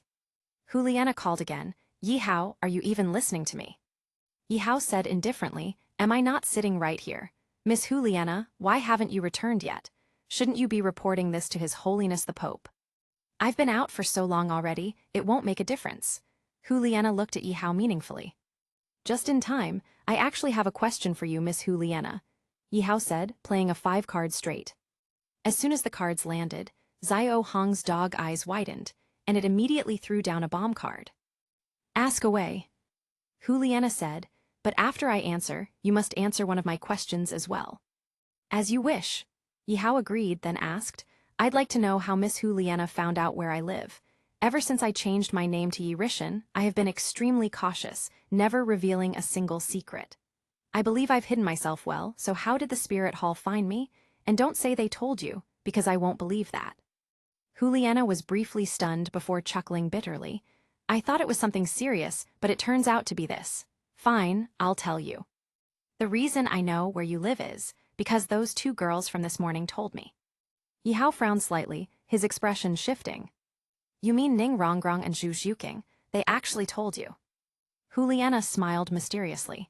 You could say that, or you could say they didn't. Back in the spirit hall, she recounted what had happened that day. After hearing the full story, Yihao finally understood and sighed inwardly. Ning Rongrong and Zhu Zhuking are still too naive. They had no idea they were being followed and even thought the tavern's walls had no ears. Little did they know, Juliana had overheard everything. Following the trail, Juliana had simply followed Ning Rongrong to find him. After learning the whole truth, Yihao gave Juliana a thumbs up. As expected of Bibai Dong's disciple, intelligent and resourceful. Yihao smirked inwardly. So it wasn't me who got exposed, but those two clueless pig teammates who sold me out. I really need to be more careful about making friends. Fortunately, there was no real danger this time. Juliana smiled and said, Now that I've answered your question, it's time for you to answer mine. Yihao picked up his teacup and said indifferently, Ask away. Juliana bit her lip. She hadn't wanted to say it outright, but in order to complete her teacher's mission, she had no choice. Finally she asked, Yihao is my teacher, also known as the Pope your mother. As soon as she spoke, the three spectators, led by Xiao Hong, suddenly lit up with interest. But before the dog and two spiders could react, Yihao shot out a jet of water, drenching their faces instantly. In that moment, the room fell into an eerie silence. Yihao stared blankly at Juliana, completely stunned. For a long moment, he didn't know what to say. Everything had happened too suddenly. Seeing Yihao remain silent, Juliana frowned and pressed further. Why aren't you saying anything? Answer my question. Yihao stood frozen in place, unsure of how to respond. Juliana gave him a skeptical look and continued, I'll give you 5 seconds. If you don't answer, I'll take it as confirmation. 5, 4, 3, 2. Seeing that Yihao still didn't speak, Juliana sighed in exasperation, shook her head, and strode away without looking back. At that moment, Yihao suddenly snapped out of his daze and blurted out, Juliana, who told you? Where did she go? Yihao stood up and looked around, realizing that Juliana had already disappeared. Xiao Hong rolled its eyes, wiped off the last traces of water from its face, and said, That girl is long gone. She's probably already on her way back to the spirit hall. What? Yihao was utterly shocked. This is bad. How did Juliana find out that he was Bibai Dong's son? Although Yihao had hinted at it to some people before, and even occasionally used this identity to protect himself, he had never directly confirmed it. So how did Juliana find out? Yihao rushed out of his house, scanning his surroundings, but Juliana was nowhere to be found. Too late. It's over. If Juliana reported this to Bibai Dong, given the Pope's temperament, once the Continental Advanced Spirit Master Elite Tournament began, and he had to meet her, wouldn't that mean? Just now, Juliana had. It must have been him. Yihao immediately took the secret passage from his study to Cayenne Rengsu's residence. Coincidentally, she had just returned from morning court. Seeing her younger brother arrive, she was just about to greet him when Yihao stormed past her, heading straight for Snake Spear Duoluo, and demanded, Elder Shi, did you just tell Juliana something important? Something like, Juliana, Cayenne Rengsu frowned, looking toward Snake Spear Duoluo. Uncle Shi, when did Juliana come? What was she here for? Faced with questioning from both young masters, Snake Spear Duoluo was stunned. What's going on today? After a brief silence, Snake Spear Duoluo finally spoke. Yihao was speechless. That's all you told her? Snake Spear Duoluo nodded. That's it. At that moment, Yihao completely lost hope. He collapsed onto the sofa, his eyes lifeless. This is it. How the hell am I supposed to explain this when I get to the spirit hall? Thanks to Snake Spear Duoluo's words, even if he jumped into the Yellow River, he wouldn't be able to wash this off. Now, he was officially labeled as Bibai Dong's biological son. Going up the mountain was easy, coming down, not so much. But the worst part wasn't even that. The real nightmare was. The grand worship of the spirit hall believed it too. Yi Hao had never seen this coming. And who was the grand worship? DOLOU. Rengsu's grandfather, the true mastermind behind the spirit hall. Now, Yi Hao finally understood why Snake Spear DOLOU had looked so uneasy when he returned from the spirit hall. Good lord! Snake Spear DOLOU had told DOLOU everything. Then, add in some misunderstandings and assumptions, and just like that, the label of Bibai Dong's biological son was completely cemented. Yi Hao looked absolutely defeated. He had been backstabbed countless times, yet only now did he realize the full extent of it. For the past few days, Rengsu had been acting strangely. Yi Hao had tried to get closer to her, but she kept pushing him away. She even told him, "I'm your sister, we can't." Now, Yi Hao finally understood the truth. Sigh. Yi Hao let out a long sigh, feeling utterly miserable. Seeing this, Rengsu gestured for Snake Spear DOLOU to leave. Then she sat beside Yi Hao, and like a caring older sister, began to comfort him. Chapter 138, Bibai Dong, son, what son? Brother, this news is indeed a lot for you to take in, but don't blame Uncle Shi. I was afraid you wouldn't be able to accept it all at once, so I deliberately kept it from you. Rengsu was undoubtedly a good and responsible sister. But right now, what frustrated Yi Hao the most wasn't that. It was that this misunderstanding had gotten way out of hand. No wonder things had been at a complete standstill these past few days, so this was the reason. In Rengsu's understanding, Yi Hao was her biological younger brother. And apart from sibling affection, all other emotions had to be completely shut down. Yi Hao felt helpless. He would have to find a chance to explain everything. But even now, this wasn't the biggest problem. The real trouble was the one in the spirit hall. He could only hope that when the tournament started, the Pope wouldn't swallow him alive. Time flew by, and soon, the Continental Advanced Spirit Master Elite Tournament was about to begin. On this very day, Juliana finally returned to the spirit hall. The moment she set foot inside, she went straight to the Pope's hall. She had far too many questions she needed answers to. Upon hearing that her dear disciple had returned, Bibai Dong was overjoyed. She immediately summoned Juliana into the hall. Inside the grand and majestic Pope's hall, Bibai Dong sat high on her throne, watching her elegant disciple approach. Nana, you've worked hard. Did you manage to find any information about Yi Hao on your trip to Heaven Dew City? Her voice was full of anticipation. Juliana respectfully answered, Teacher, I have not failed you. I have gathered everything about Yi Hao. Bibai Dong's eyes lit up. Tell me quickly. It was obvious that she couldn't wait any longer. Juliana took a deep breath and said slowly, Teacher, before I answer your question, I hope you're mentally prepared. What is there to prepare for? Bibai Dong let out a helpless chuckle. I've been Pope for so many years. What storm haven't I weathered? Just say it. Juliana inhaled deeply before continuing. Yi Hao, 13 years old, rank 53 Soul King. 13 years old, his real name is Yi Hao, rank 53 at that age, not bad at all. Bibai Dong nodded approvingly. Nana, when you were his age, you weren't this strong. Juliana forced a bitter smile and continued. Yi Hao has twin martial souls. The Death Spider Emperor and the Soul-Devouring Spider Emperor. The moment she finished speaking, bang! Bibai Dong shot up from her throne, her face full of disbelief. Her grip loosened, and the purple gold scepter in her hand fell to the floor with a loud clang. The atmosphere in the Pope's hall instantly became eerily silent. So silent it was terrifying. Bibai Dong swallowed hard and flipped her palm. Under the pull of her soul power, the fallen scepter floated back into her hand. Juliana remained calm. She had already been through this shock herself back at Yi Hao's house. Now it was her teacher's turn to be stunned.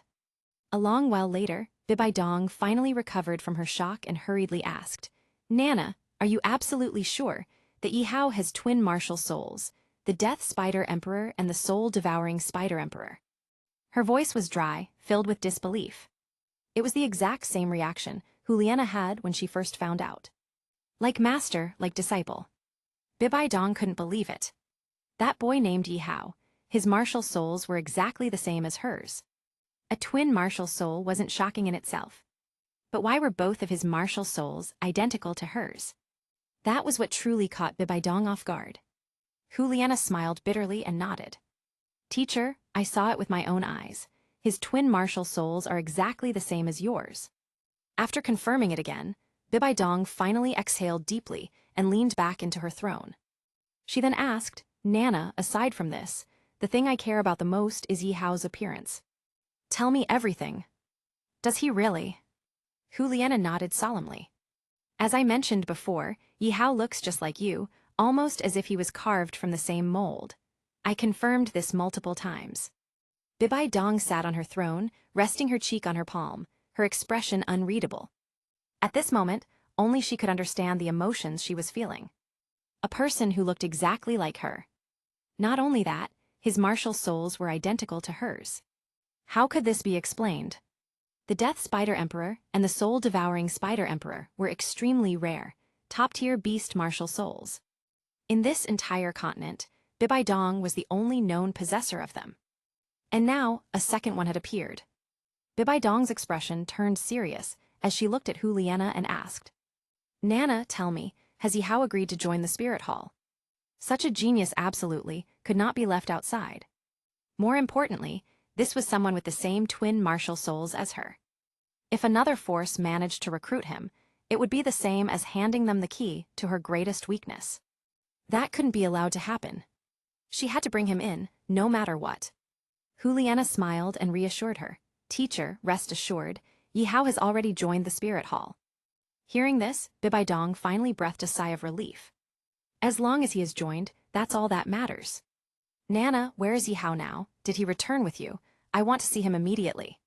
She seemed extremely anxious. She could hardly wait any longer. Juliana felt a bit awkward and replied, Teacher, Yihao didn't come back with me. He is currently an ordinary student at Heaven Dew Imperial Academy. Don't forget, today is the opening day of the tournament. By now, he's probably already competing. Bibaidong frowned slightly.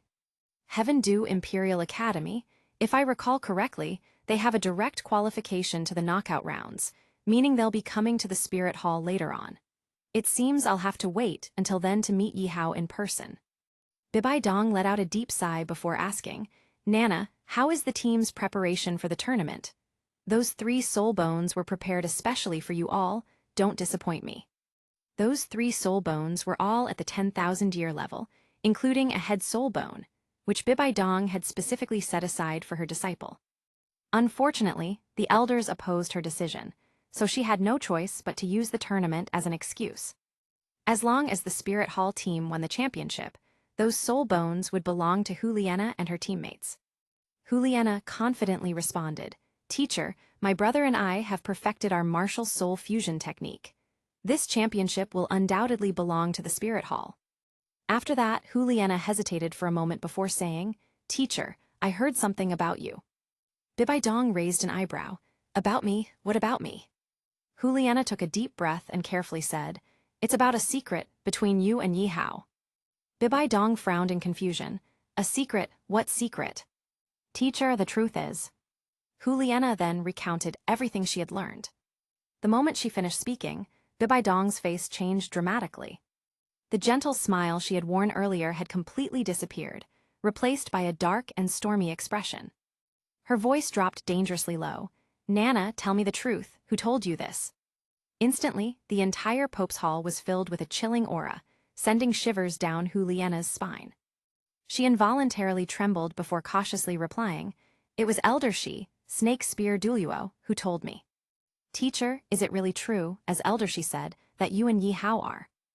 Juliana couldn't even finish the sentence. If she misspoke, she might make things even worse. Bibaidong's face darkened even more. How on earth did she suddenly end up with a son? And not only did she not know about it, but even Juliana and Snake Spear Duluo were already convinced. This misunderstanding had gotten way out of control. She immediately pressed further. Nana, besides Snake Spear Duluo, who else knows about this? She had to fix this mess before it spread any further. Juliana thought for a moment before hesitantly replying, Also Elder Zhu Xiai and... Bibaidong's voice grew colder. And who else? Juliana gulped and nervously said, "And the grand worship." At that moment, Bibaidong froze. Kayan Dalu. Even he knew about it. It's over. It's completely over. Now, no matter what she said, she wouldn't be able to clear her name. Then, Juliana suddenly recalled something. "Teacher, actually, everything I told you just now came directly from the grand worship himself. Do you remember when Snake Spear Duluo and Elder Bloodthorn Duluo returned to the spirit hall after delivering the Titan giant ape?" Bibaidong sat back down, suppressing her rising fury. She nodded stiffly. "Yes, according to what you're saying, these words originally came from Kayan Dalu and were then passed on to Snake Spear Duluo and the others. Is that correct?" Juliana simply nodded in silence. Then, in a softer voice, she added, "Teacher, you might not know this, but that Titan giant ape was actually captured by Yi Hao." Bibaidong's eyebrows furrowed slightly. Yi Hao captured it. She recalled the death god's heart that had been used to trap the Titan giant ape. So that death god's heart was actually Yi Hao's ability. And on top of that, Yi Hao had a very high chance of being the successor of some deity. "Yi Hao, aside from this, is there anything else I should know? Only tell me the important things, skip everything else." At this point, Bibaidong's opinion of Yi Hao had already begun to shift. She now wanted to learn more about him. Juliana nodded and said, "When I first sneaked into Yi Hao's courtyard, I was caught by 3 soul beasts that he keeps as pets. That was how I ended up meeting him so quickly." As she recalled that embarrassing moment, her face turned slightly red. In hindsight, she really shouldn't have acted so recklessly. Bibaidong, however, didn't seem to care in the slightest. "Just 3 soul beasts, what's there to make a big deal about?" Chapter 139, Yi Hao is my son. The 2 great empires even keep soul beasts. Compared to them, those few creatures Yi Hao has are just little cats. He's merely a soul king, keeping 1 or 2 soul beasts just for relaxation. "Nana, I have to say, as the holy maiden of Spirit Hall, how can you act so recklessly?" Hearing Bibaidong's reprimand, Juliana forced a bitter smile and shook her head. "Teacher, those are not just ordinary soul beasts. 2 of them are 100,000-year soul beasts, and 1 has already surpassed that limit. It is said to be a divine beast." "Only 100,000-year." Bibaidong was momentarily stunned before her eyes gleamed with interest. "Nana, you're not lying to me, are you? Yi Hao is just a soul king. How could he possibly keep 200,000-year soul beasts, let alone 1 that has exceeded that age?" Bibaidong found it hard to believe. At this moment, Bibaidong's interest in Yi Hao grew even stronger. After all, 100,000-year soul beasts were not something just anyone could encounter on the continent. Take the 2 great emperor soul beasts of the Stardew Forest, for example, the Titan giant ape and the sky azure bull python. Together, their combat power far exceeded that of multiple titled Duluo. Even with a direct assault, they might not be taken down.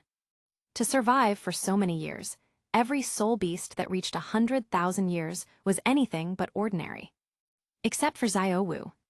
On the other hand, Yi Hao, this mere 13-year-old boy who shared the same twin martial souls as her, had first ventured into the Stardew Forest alone to capture the Titan giant ape, and then managed to retreat unscathed.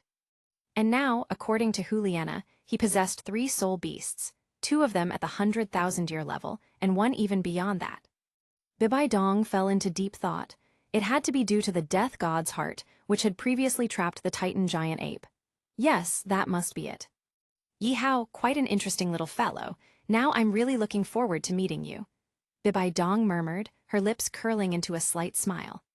Then, turning to Juliana, she asked with interest, "Nana, can you identify what species those 3 soul beasts are?" Juliana shivered involuntarily, as she recalled being bound by the soul-devouring spider emperor's web and that damned dog. It was definitely bad news. "Teacher, Yi Hao has a little red dog, but its age has long surpassed 100,000 years. As for exactly how many years, I once asked it, but it simply said, even it couldn't remember." Bibaidong's lips twitched. In a vast continent filled with wonders, how could there be a soul beast that had forgotten its own age? "What about the other 2?" she continued to ask. "As for the other 2, Juliana wiped the cold sweat from her forehead. "Teacher, you won't find them unfamiliar. They are the same as your twin martial souls, the Death Spider Emperor and the Soul-Devouring Spider Emperor. They even have names. one is called Zhu Zhu Spidey, and the other Zhu a male and a female. Bibai Dong's. Clearly, she was so shocked that she didn't even want to speak. Yi Hao was truly favored by the heavens. It was one thing to encounter 200,000-year soul beasts, but the most absurd part was that they corresponded precisely to his twin martial souls, the Death Spider Emperor and the Soul-Devouring Spider Emperor. This was simply unbelievable. Back then, Bibai Dong had personally hunted a 100,000-year Death Spider Emperor, and it had dropped 2 soul bones, one for the left arm and one for the right. Now, however, Yi Hao seemed to be the true chosen one. Unconsciously, a fiery light ignited in Bibai Dong's eyes. After all, her second martial soul still lacked 2 crucial soul rings. And Yi Hao just so happened to have 200,000-year soul beasts by his side. However, on second thought, those 3 soul beasts belonged to Yi Hao. Although Yi Hao had joined Spirit Hall, and she, as the Pope, wielded immense power, she could not directly threaten him into giving them up. A smirk formed at the corner of Bibai Dong's lips. Why not approach this differently? Not only Snake Spear Duluo and Bloodthorn Duluo, but even Cayenne Dailiu had been misled. A flash of brilliance crossed Bibai Dong's eyes. She had a plan. Since misunderstandings had already formed, why not take advantage of them? If things continued as they were, unnecessary trouble would arise. Instead, it was better to embrace the misunderstanding. And what better way than to accept Yi Hao as her son? For one, Yi Hao looked strikingly similar to her, even his martial souls were identical. For another, the temptation of those 3 soul beasts was simply too great, and her second martial soul urgently needed additional rings, preferably both over 100,000 years old. As for the Titan giant ape locked in the Elders' Hall, Bibai Dong wouldn't even consider it. After all, that was her daughter's soul beast.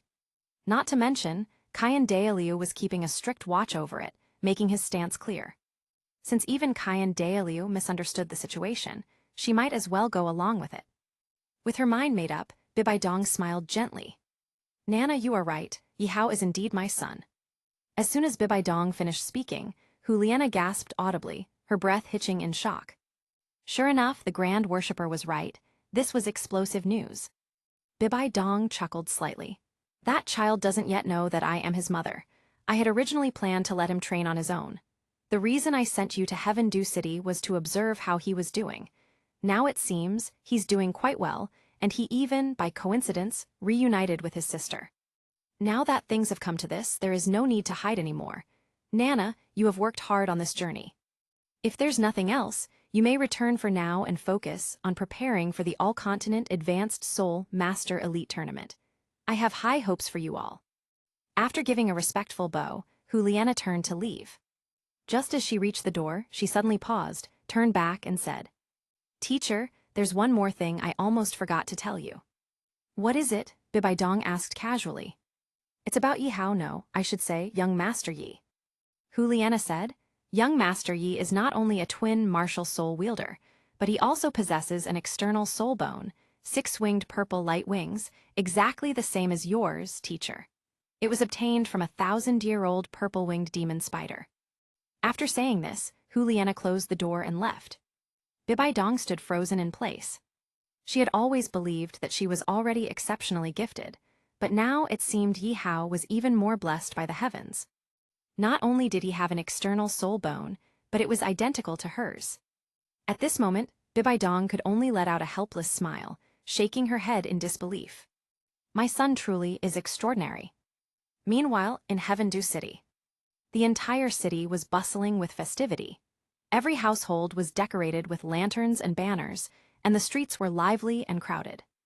Today marked the opening ceremony of the All-Continent Advanced Soul Master Elite Tournament.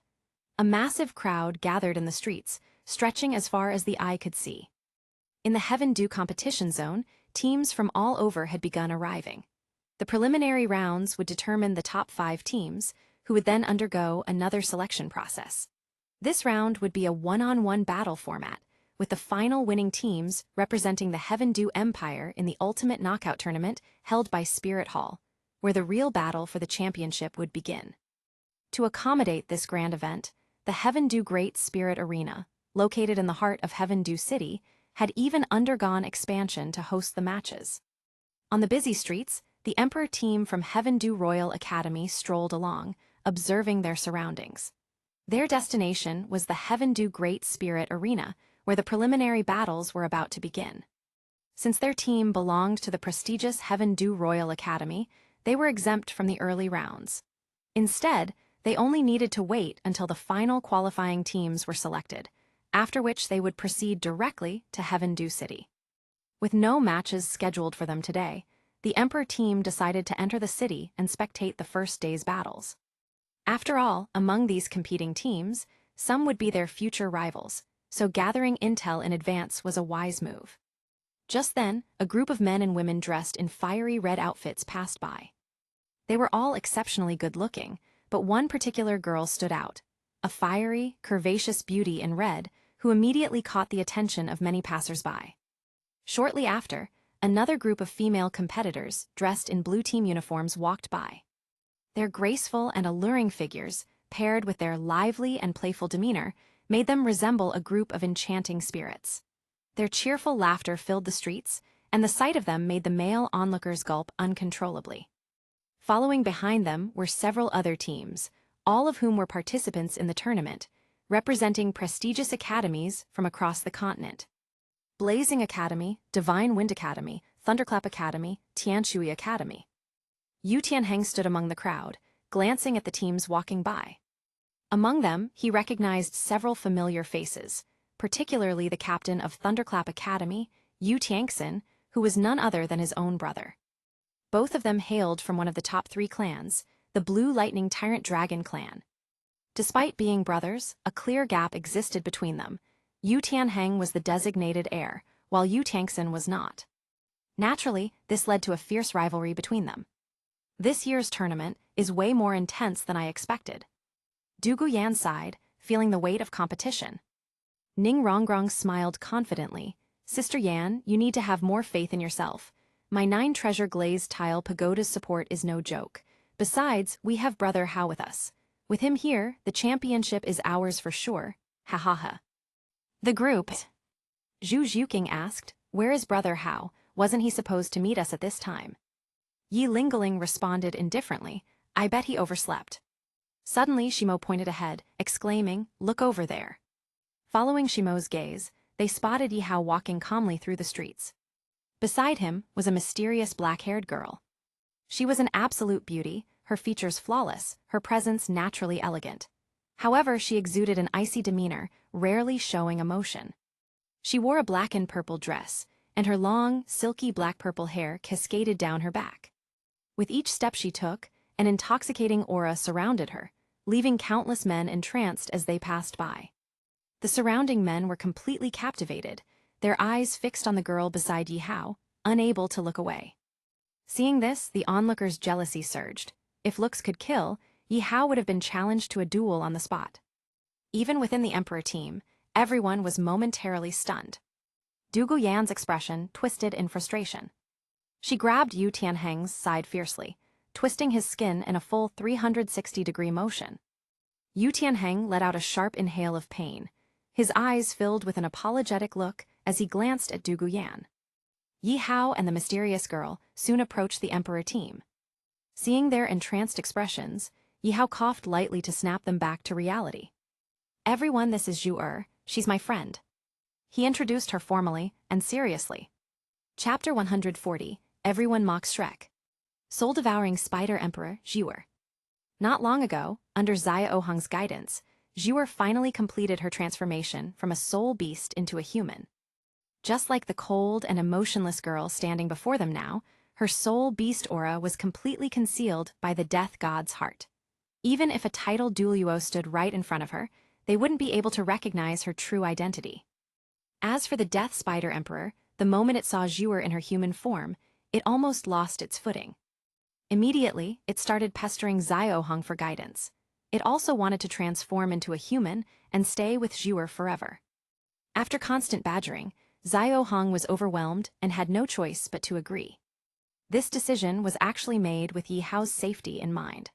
100,000-year soul beast was a coveted treasure no matter where it went.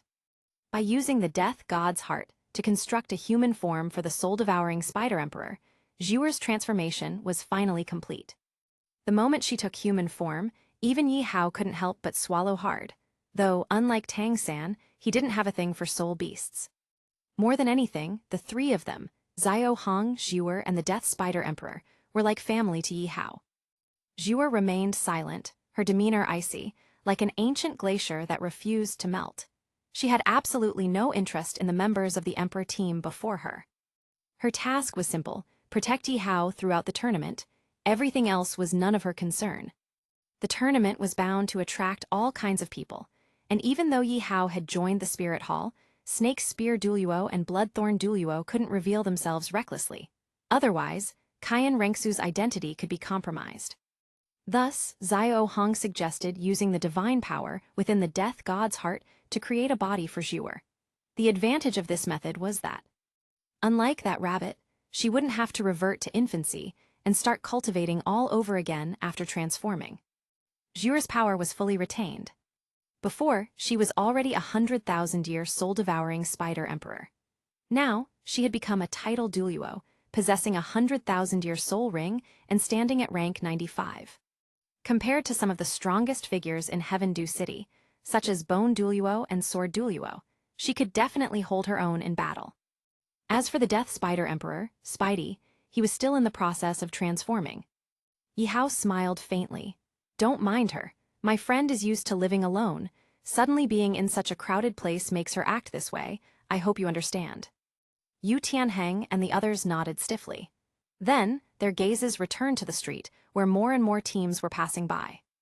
Among them was the Heaven Du Royal Academy's second team, though they were just a test team to gauge the competition's strength. Their members were only around rank 35, and they likely wouldn't even make it past the preliminaries. Just then, someone caught Yi Hao's attention. It was the Kanghui Academy team. Their leading teacher, an elderly man in his 60s, had a dark expression as he guided his team forward.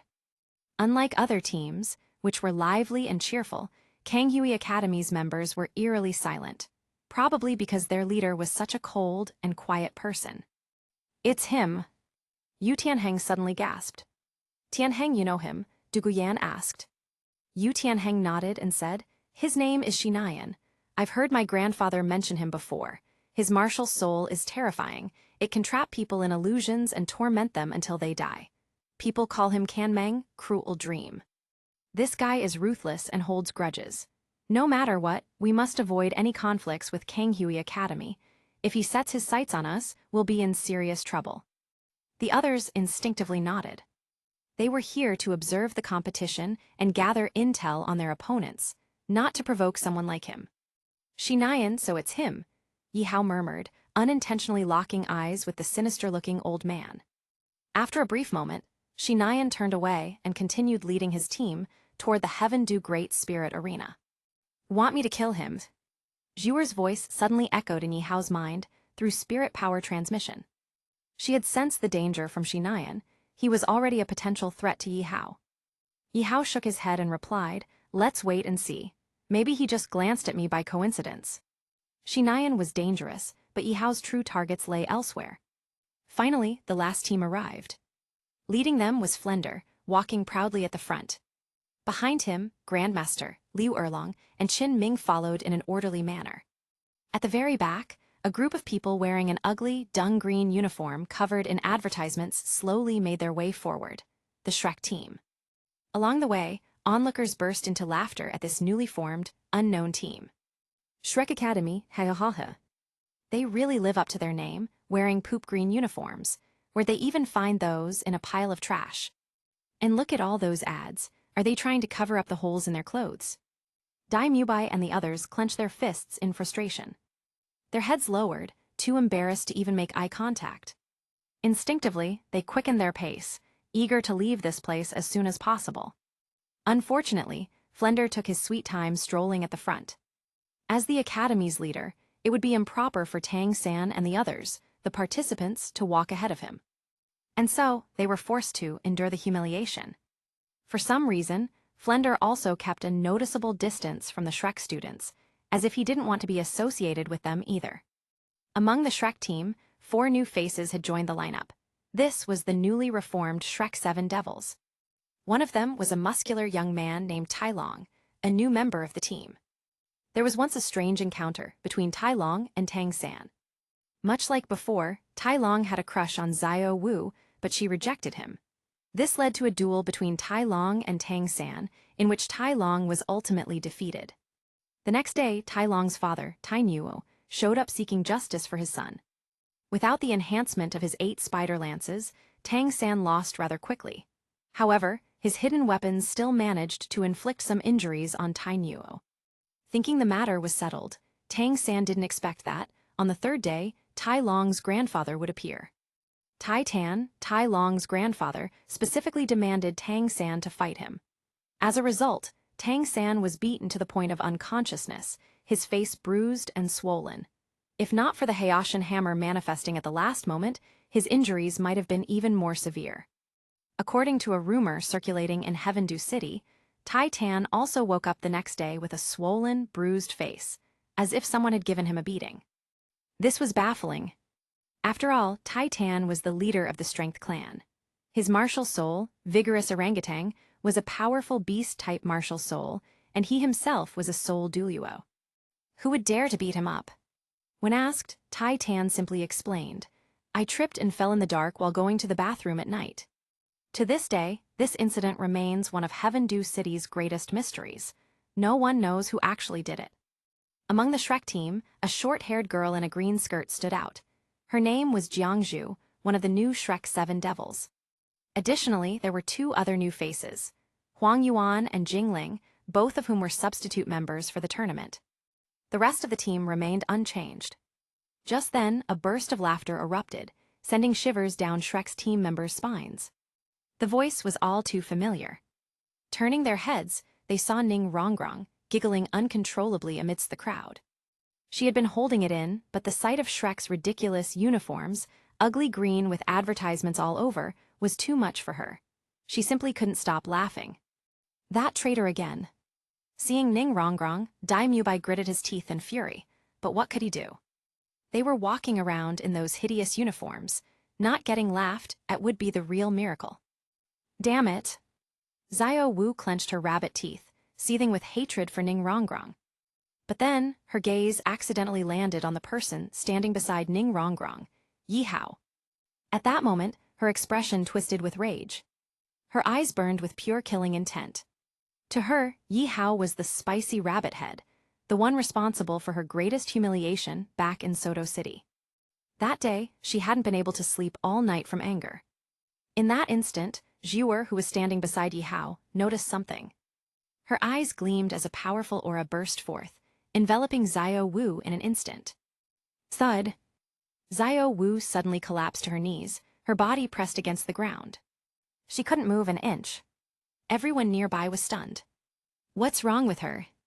Zhuer then used soul power to transmit her voice to Yi Hao. Is this the 100,000-year, soft-boned rabbit that Xiao Hong mentioned? Yi Hao smirked and replied via soul transmission. That's right, the famous 100,000-year soft-boned rabbit. Don't tell me you know her. Zhuer snorted coldly. Of course I know this rabbit. Back in the Stardew Forest, I encountered her before. She was protected by the Titan giant ape and the sky azure bull python. At the time, I was fighting the Titan giant ape, and just when my spider lance was about to pierce its back, this rabbit suddenly ambushed me. Because of her, I lost that battle, and ever since then, I was exiled from their territory. Later, I heard that several titled duo from the Spirit Hall entered the Stardew Forest and killed this rabbit's mother. After that, she mysteriously disappeared. I never thought I'd run into her here today. Zhuer's eyes flickered as she turned to Yi Hao and asked via spirit transmission. The Titan giant ape has already been captured. When do you plan on dealing with the sky azure bull python? Yi Hao's expression turned slightly strange, and he chuckled through the soul link. Zhuer, why are you so bloodthirsty? Zhuer simply responded with a cold and indifferent tone. I have a grudge against them. Then she withdrew her oppressive aura. Xiao Wu suddenly felt her body light. She immediately sprang to her feet, glared at Yi Hao with deep resentment, convinced that he was behind her humiliation. As if their uniforms weren't bad enough, now she had been publicly forced to kneel in front of everyone. That disgusting jerk Yi Hao, she'd never forgive him. Just as she was about to retaliate, her eyes landed on Zhuer again.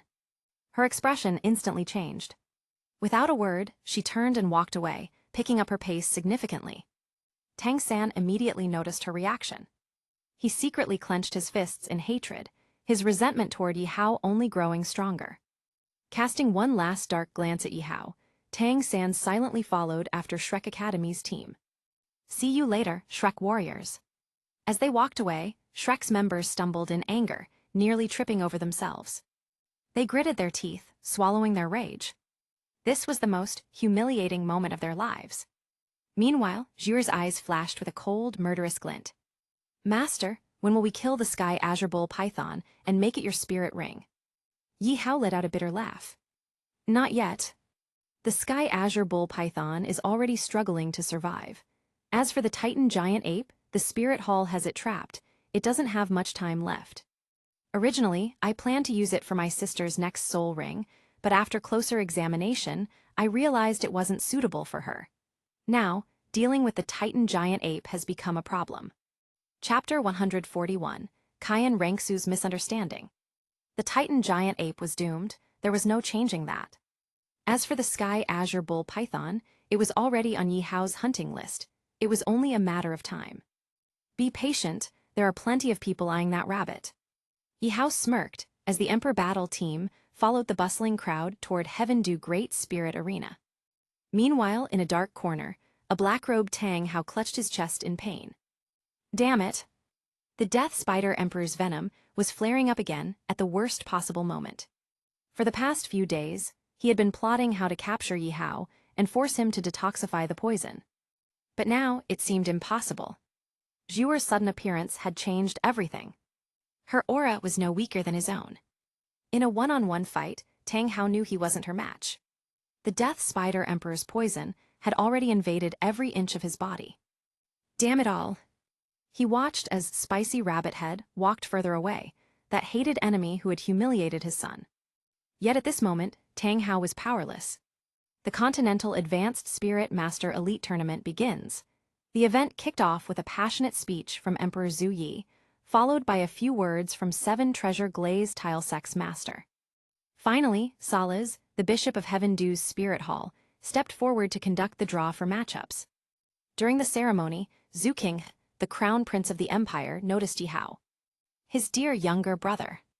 It had only been a few days since they last saw each other, yet when did he get such a beautiful woman by his side? What Zhu King didn't realize was that this beauty was actually the 100,000-year-old soul-devouring Spider Emperor in human form. As King He carefully observed Zhuer, he had to admit, she was a natural beauty, a top-tier goddess.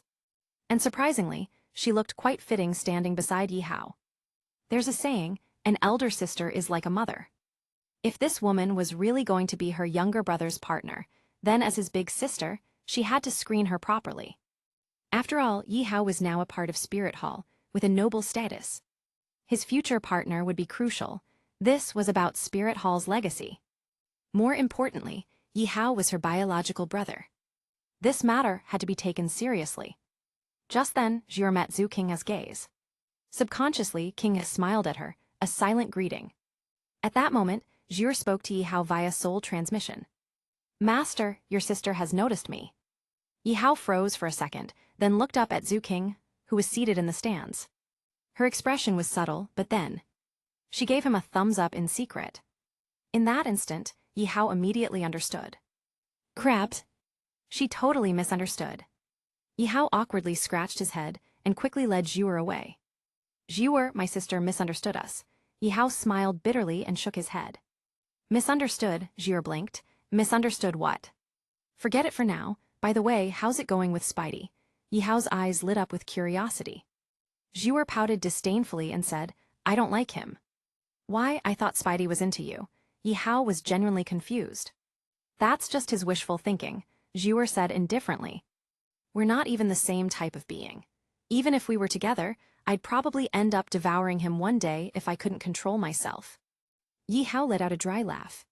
He understood soul-devouring Spider Emperor's nature all too well. After all, Zhuer was his second martial soul. Just then, Zhuer suddenly spoke again. Master, could your sister have misunderstood that I'm your partner? Zhuer was always perceptive.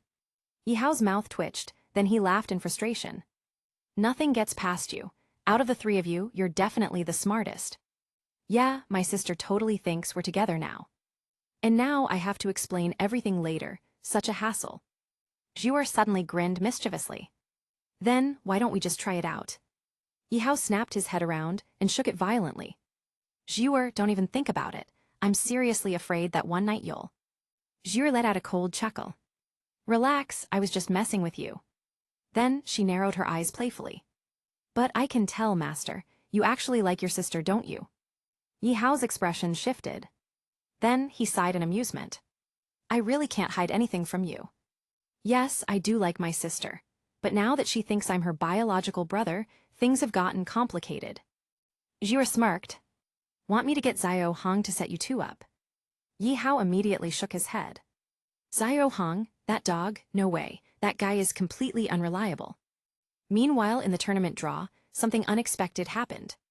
The Heaven Du Royal Academy's second team was matched against Shrek Academy. Even before entering the arena, the Heaven Du second team had already mocked Shrek's ridiculous uniforms. And honestly, who could blame them?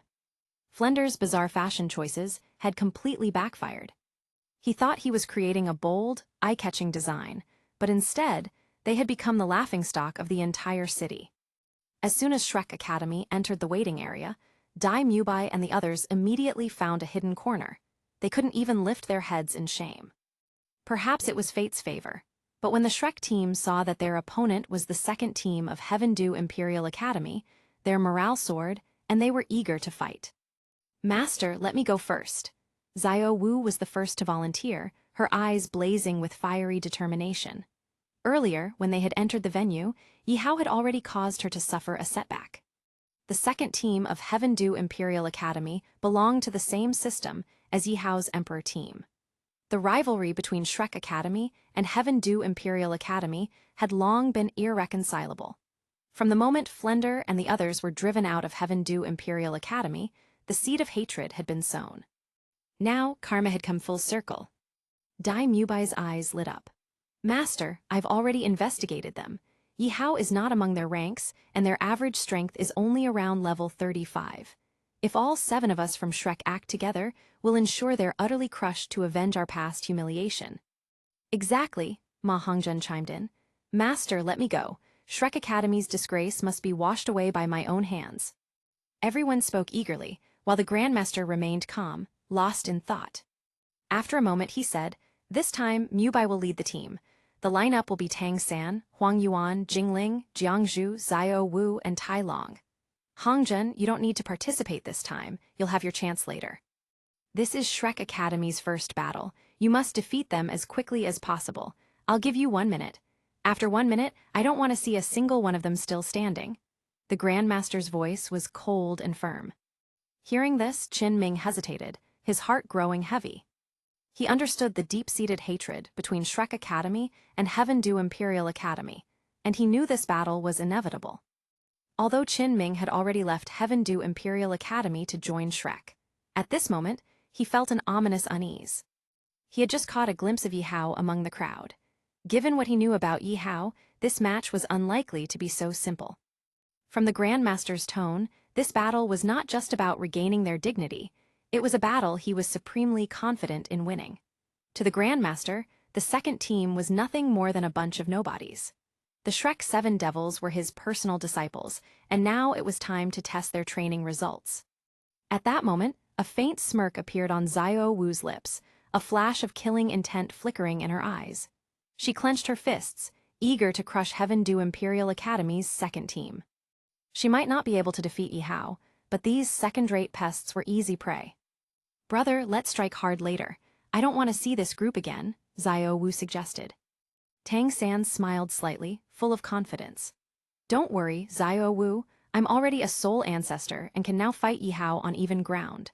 This battle isn't just about Shrek's pride, it's about slapping Yihao in the face. And according to the Master's investigation, Yihao doesn't need to participate in these early matches, as the Emperor team gets a direct pass to the knockout stage. Hearing this, Xiao Wu puffed her cheeks in frustration. Why do we have to fight our way up step by step while they get a free pass? No way, I'll go even harder. That second team's captain, brother, you must leave him to me. He just made a face at me earlier. At this, Tang San's face darkened slightly before nodding in agreement. Meanwhile, in another rest area, the entire second team of Heaven Dew Imperial Academy was bewildered. Because the Emperor team had arrived. Initially, when they saw that their opponent was Shrek Academy, they had been ecstatic, eager to humiliate them and make them a laughingstock. But unexpectedly, the Emperor team had come with a demand.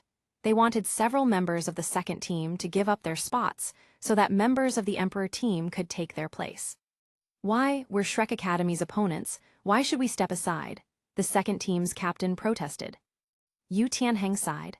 We've fought Shrek Academy before. You have no idea how ruthless they are. We're doing this for your own good.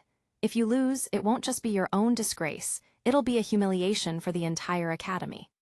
Besides, don't forget, the 3 Education Committee members and His Majesty are watching from the stands. If you lose the first match, what do you think will happen when His Majesty? Hearing this, the second team's captain shuddered. Strictly speaking, they were just cannon fodder.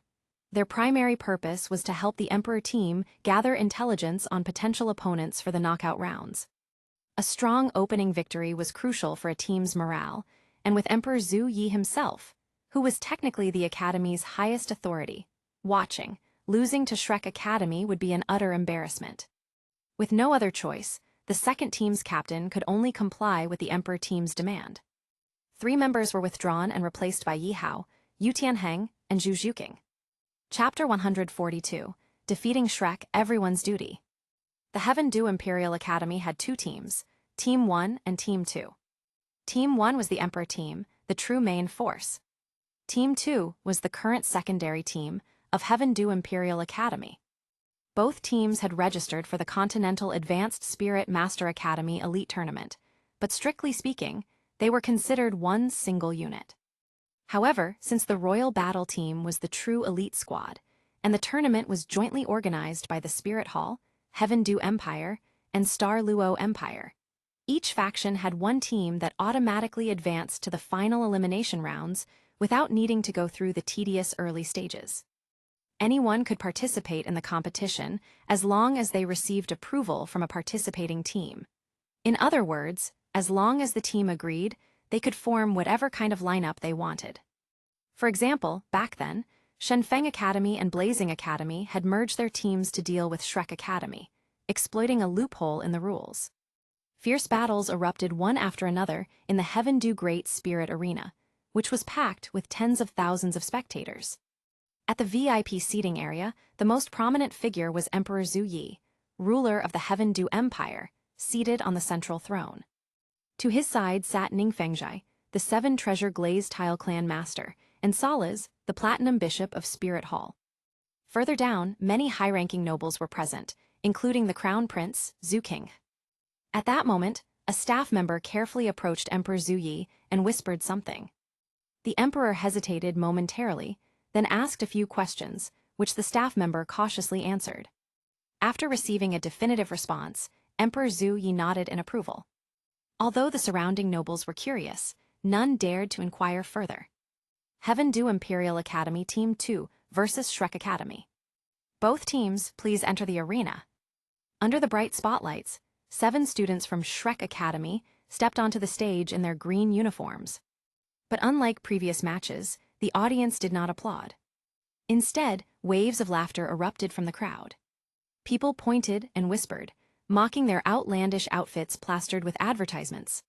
Some even taunted them, saying, "Even a bunch of toads dare step onto the stage." The 7 Shrek members remained silent, their heads slightly lowered as they walked forward. Each of them held back a burning fury, one that had been simmering for far too long and was now on the verge of exploding. They were eager, itching, to vent their anger on Heaven Dew Imperial Academy's Team 2. Dai Mubai clenched his fists, his voice seething with rage. Brothers, teach these Heaven Dew bastards a lesson. Let them know that Shrek Academy isn't to be messed with. The rest nodded in unison, while Tang San exuded confidence. He did not doubt their victory. 30 years east of the river, 30 years west of the river, finally, it's my time for revenge. Tang San muttered under his breath, ready to strike mercilessly. Especially at the opposing team's captain, who had dared to make faces at Xiao Wu. If it weren't for the tournament's no-kill rule, he would have already. Just then, the lights in the entire arena went out, plunging everything into darkness. Moments later, a single spotlight beamed down from above. The elevating platform slowly rose, introducing the Heaven Due Imperial Academy Team 2 members. The crowd erupted into deafening cheers. Defeat Shrek Academy, it's everyone's duty. Someone suddenly shouted, and the next moment, tens of thousands joined in unison, chanting rhythmically. In an instant, Shrek Academy had become the public enemy. Their faces darkened, and their frustration grew. We haven't even done anything yet. Why does everyone hate us already? Under the intense spotlight, only 4 members of Team 2 stepped onto the stage. Wait, 4 people. By tournament rules, team battles were 7 versus 7. Seeing this, Tang San and his teammates frowned. Something about this felt off. Suddenly, 2 shadowy figures appeared. Zhu Zhuqing and Yu Tianheng, both wearing Heaven Due Imperial Academy uniforms, stepped onto the stage. Tang San and Dai Mubai froze in shock. These 2 belonged to the Emperor team. According to Grandmaster's intel, the Emperor team had already advanced to the final elimination rounds. They had no reason to waste their efforts here. So why were Zhu Zhuqing and Yu Tianheng here? From the VIP section, the Grandmaster's expression changed drastically. When he saw his nephew Yu Tianheng and Shrek's former member Zhu Zhuqing appearing, a bad premonition filled his chest. Meanwhile, Qin Ming, a former Shrek Academy teacher, let out a deep sigh. As expected, Shrek Academy has already lost. He knew Yi Hao too well. And sure enough, Yi Hao appeared. The members of Team 2 stepped aside, making way for another figure, Yi Hao, dressed in the Heaven Due uniform. At that moment, Tang San, Xiao Wu, and Dai Mubai's expressions changed drastically. Their eyes widened in disbelief. Why is Yi Hao here? Isn't he part of the Emperor team? Tang San's gaze darkened, his fists clenching. Yi Hao, why is it always you? Hatred surged through his chest. Yi Hao simply smirked. Tang San, let me remind you, I'm just an ordinary student at Heaven Due Imperial Academy. This battle is already decided. If you don't want to embarrass yourself, you'd better step down now. Otherwise, you'll be leaving rolling on the ground instead of walking. Tang San remained silent, his fists trembling. Why is Yi Hao so much stronger than me? Dai Mubai gritted his teeth, recalling Soto City, Heaven Due Academy, and the moment he became a laughingstock. It had already been decided. He and Yi Hao were destined for this battle. Yi Hao, don't be so arrogant. Today, Shrek's 7 devils will defeat you. Brothers, activate martial souls. The moment Dai Mubai gave the order, Shrek's 7 members unleashed their martial souls, their soul rings illuminating the arena. Dai Mubai's ring setup, 2 yellow, 2 purple. Tang San's ring setup, 2 yellow, 2 purple. Without immortal herbs, Tang San's growth was completely average. The remaining 5 members, 2 yellow, 1 purple each. 2 soul ancestors. 5 soul elders.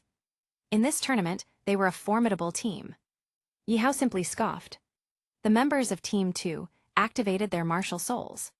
A dragon's roar echoed as the blue lightning tyrant dragon emerged. Zhu Zhuqing's netherworld cat materialized, black claws gleaming. And then Yi Hao's death spider emperor appeared. When his soul rings materialized, 1 yellow, 2 purple, 2 black. The crowd exploded into shock. His second ring is a 1,000-year soul ring. His 4th ring is 10,000-year. A 13-year-old, already a soul king.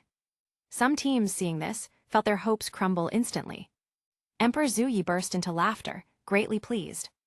Even Ning Fengzhai sighed in admiration. If he weren't Bibaidong's son, I'd marry my daughter to him immediately. On the stage, Tang San's face paled. He staggered backward, unable to believe what he was seeing. Now, it was unclear who was going to teach whom a lesson. Chapter 143. Just as Zhu Liang rebuked Wang Lang in the past, today Yi Hao berates Yu Xiaogeng. There is nothing more infuriating in this world than being just one step away from revenge, seeing hope right before your eyes, only to have it mercilessly snuffed out. At this moment, the Shrek 7 were filled with boundless rage. As the battle began, they adhered strictly to the 1-minute time limit set earlier by the so-called Grandmaster. Facing Yi Hao, the leader of the Heaven Du Royal Academy's second team, Dai Mubai, Tang San, and the others dared not be careless. After all, with a soul king among them, Yi Hao alone had enough strength to crush the entire Shrek Academy.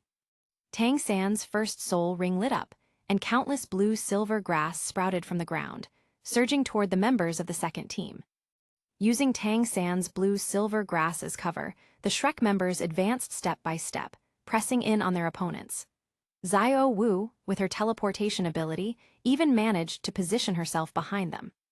Just as Xiao Wu was about to strike the unsuspecting second team members, Zhu Zhuqing suddenly appeared in front of her, her sharp claws flickering like black lightning. Startled, Xiao Wu quickly retreated.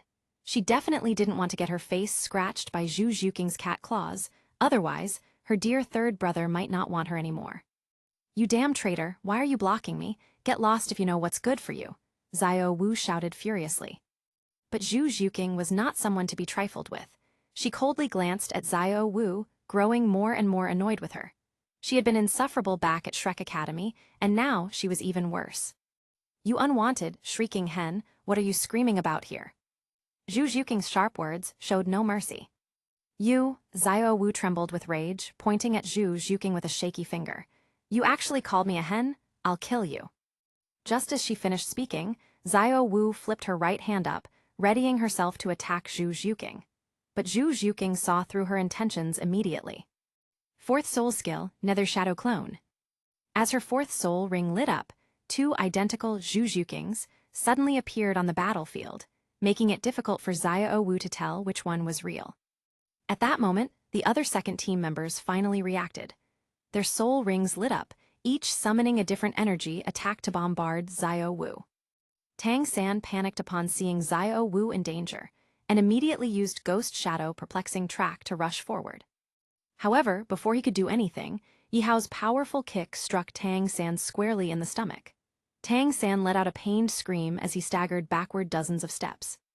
Ironically, Yi Hao had used his right leg, the very leg enhanced by the blue-silver emperor right leg bone. It was as if a mother was spanking her son. The impact of the soul bone-enhanced leg sent Tang San reeling, making him feel as if his entire body was falling apart.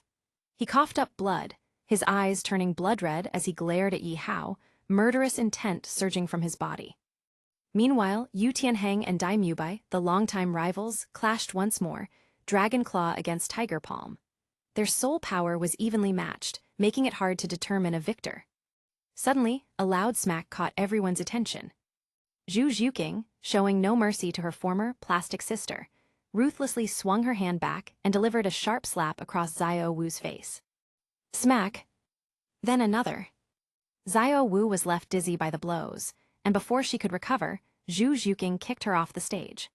From the stands, Ning Rongrong cheered excitedly. "Zhuqing, you're amazing, such a true sister. Slap that brat again.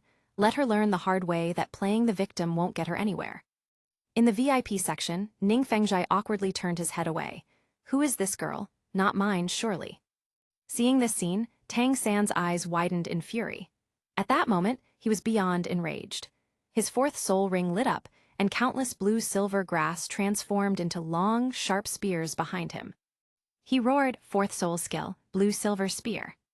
Zhu Zhuqing dared to hit Xiao Wu, then she was courting death. But Zhu Zhuqing remained calm. After consuming immortal herbs, how could she be compared to Tang San, who had never even touched one? With a swift movement, she effortlessly dodged Tang San's attack. In the next instant, Zhu Zhuqing's body flickered like the wind as she appeared right in front of Tang San, her gaze filled with disgust. Clenching her fist, she struck forward. Yi Hao followed up immediately, the two of them landing a powerful double punch to Tang San's chest. The impact spread out in waves.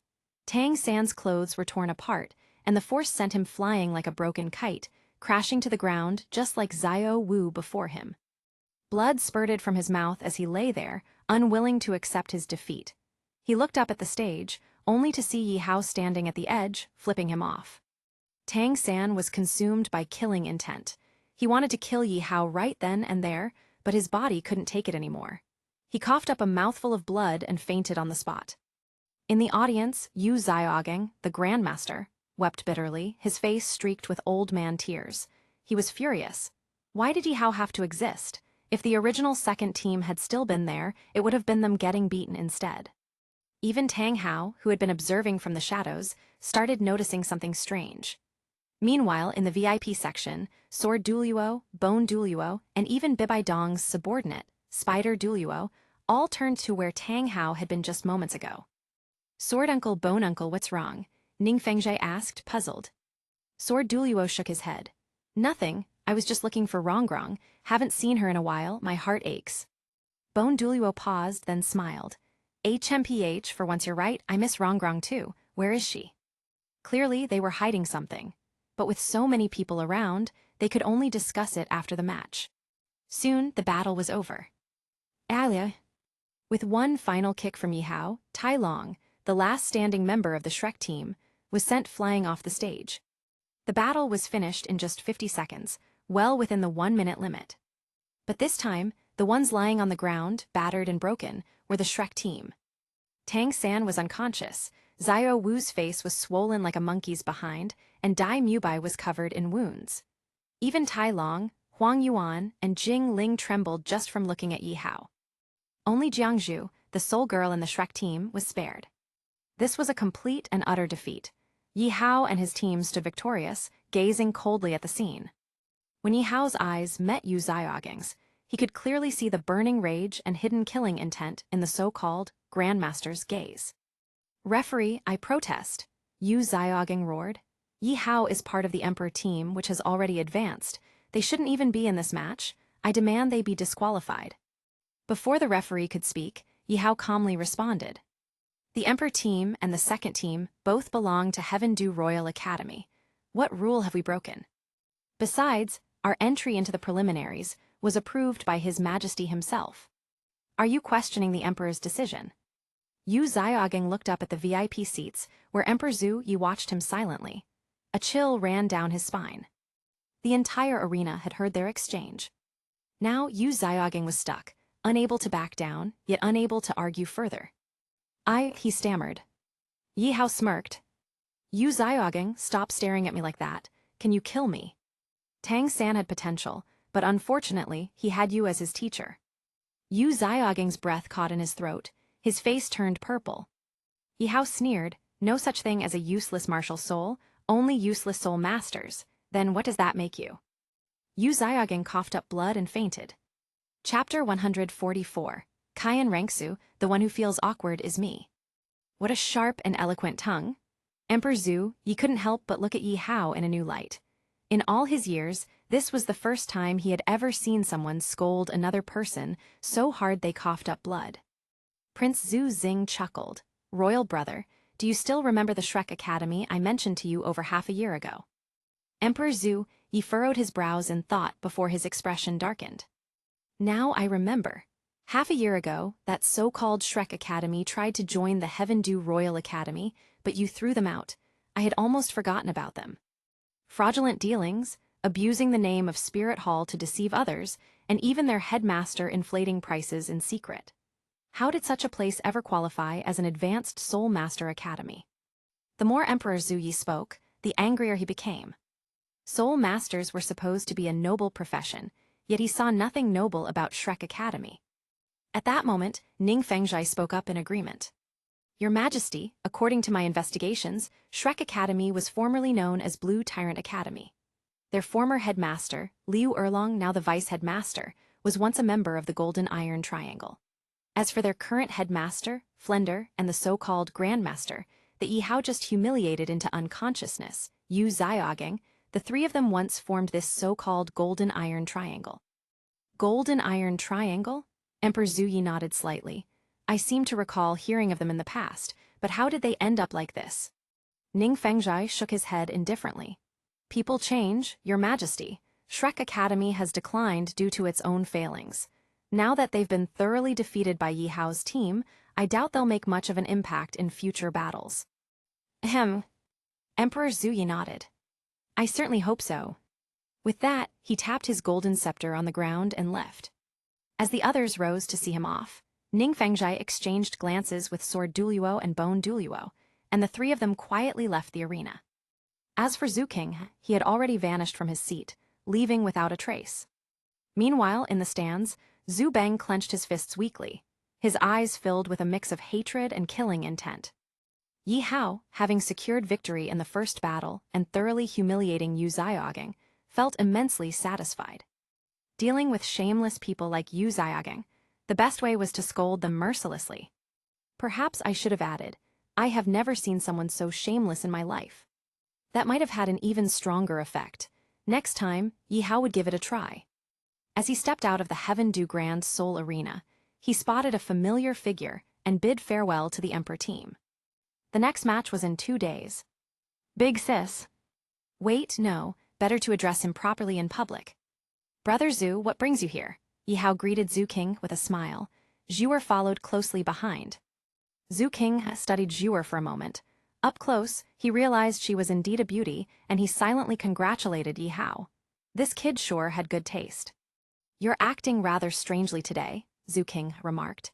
You had already secured your spot in the elimination rounds, so why interfere? You should be focusing on preparing for the real tournament. These preliminary matches shouldn't even concern you. Yi Hao shrugged, offering his own perspective. We're all from the same academy. Helping each other is only natural. Brother Zhu, let me introduce someone. Before he could finish, Zhu King interrupted. You're quite lucky, little brother. This must be your future wife. I am his elder brother. You may call me Brother Zhu in private. In the future, we're all family, so no need to be so formal. Zhuer's expression turned subtly complicated. Clearly, this cross-dressing elder sister had misunderstood the situation. But it didn't matter. Zhu King had seen Zhuer before, back when she was still in her soul devouring spider emperor form. Now that she had taken human shape, it wasn't surprising that Zhu King failed to recognize her. However, that wasn't what surprised Zhuer the most. She smiled coldly. Sister Zhu, I am Zhuer, the soul-devouring spider emperor Zhuer. Huh? Zhu King froze. He turned to Yi Hao with an odd expression. Yi Hao didn't say a word, just gave a bitter smile and nodded. For a moment, an awkward silence fell over the group. Zhu King cleared his throat uncomfortably, trying to break the tension. We'll talk about this at home. Meanwhile, at Shrek Academy, their first battle of the tournament had ended in total defeat.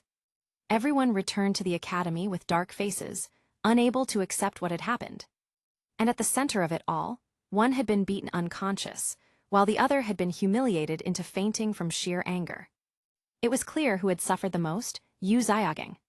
Tang San's injuries were physical. He just needed a few days to recover. But Yu Xiaogeng, his wounds were psychological. Yi Hao's every word had stabbed straight into his heart, exposing all his weaknesses in front of tens of thousands of spectators. He had been utterly disgraced.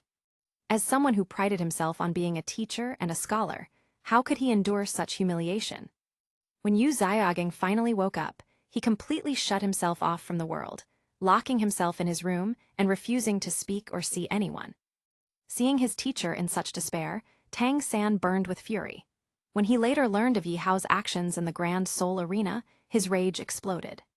He clenched his fists and swore to himself, one day, Yi Hao would pay with his life. Outside Yu Xiaogeng's room, Liu Erlong sighed deeply, holding a tray of untouched food. Xiaogeng hasn't eaten all day. If this continues, what should we do? Her heart ached. Seeing the man she loved in such a pitiful state was like having a knife carved into her soul.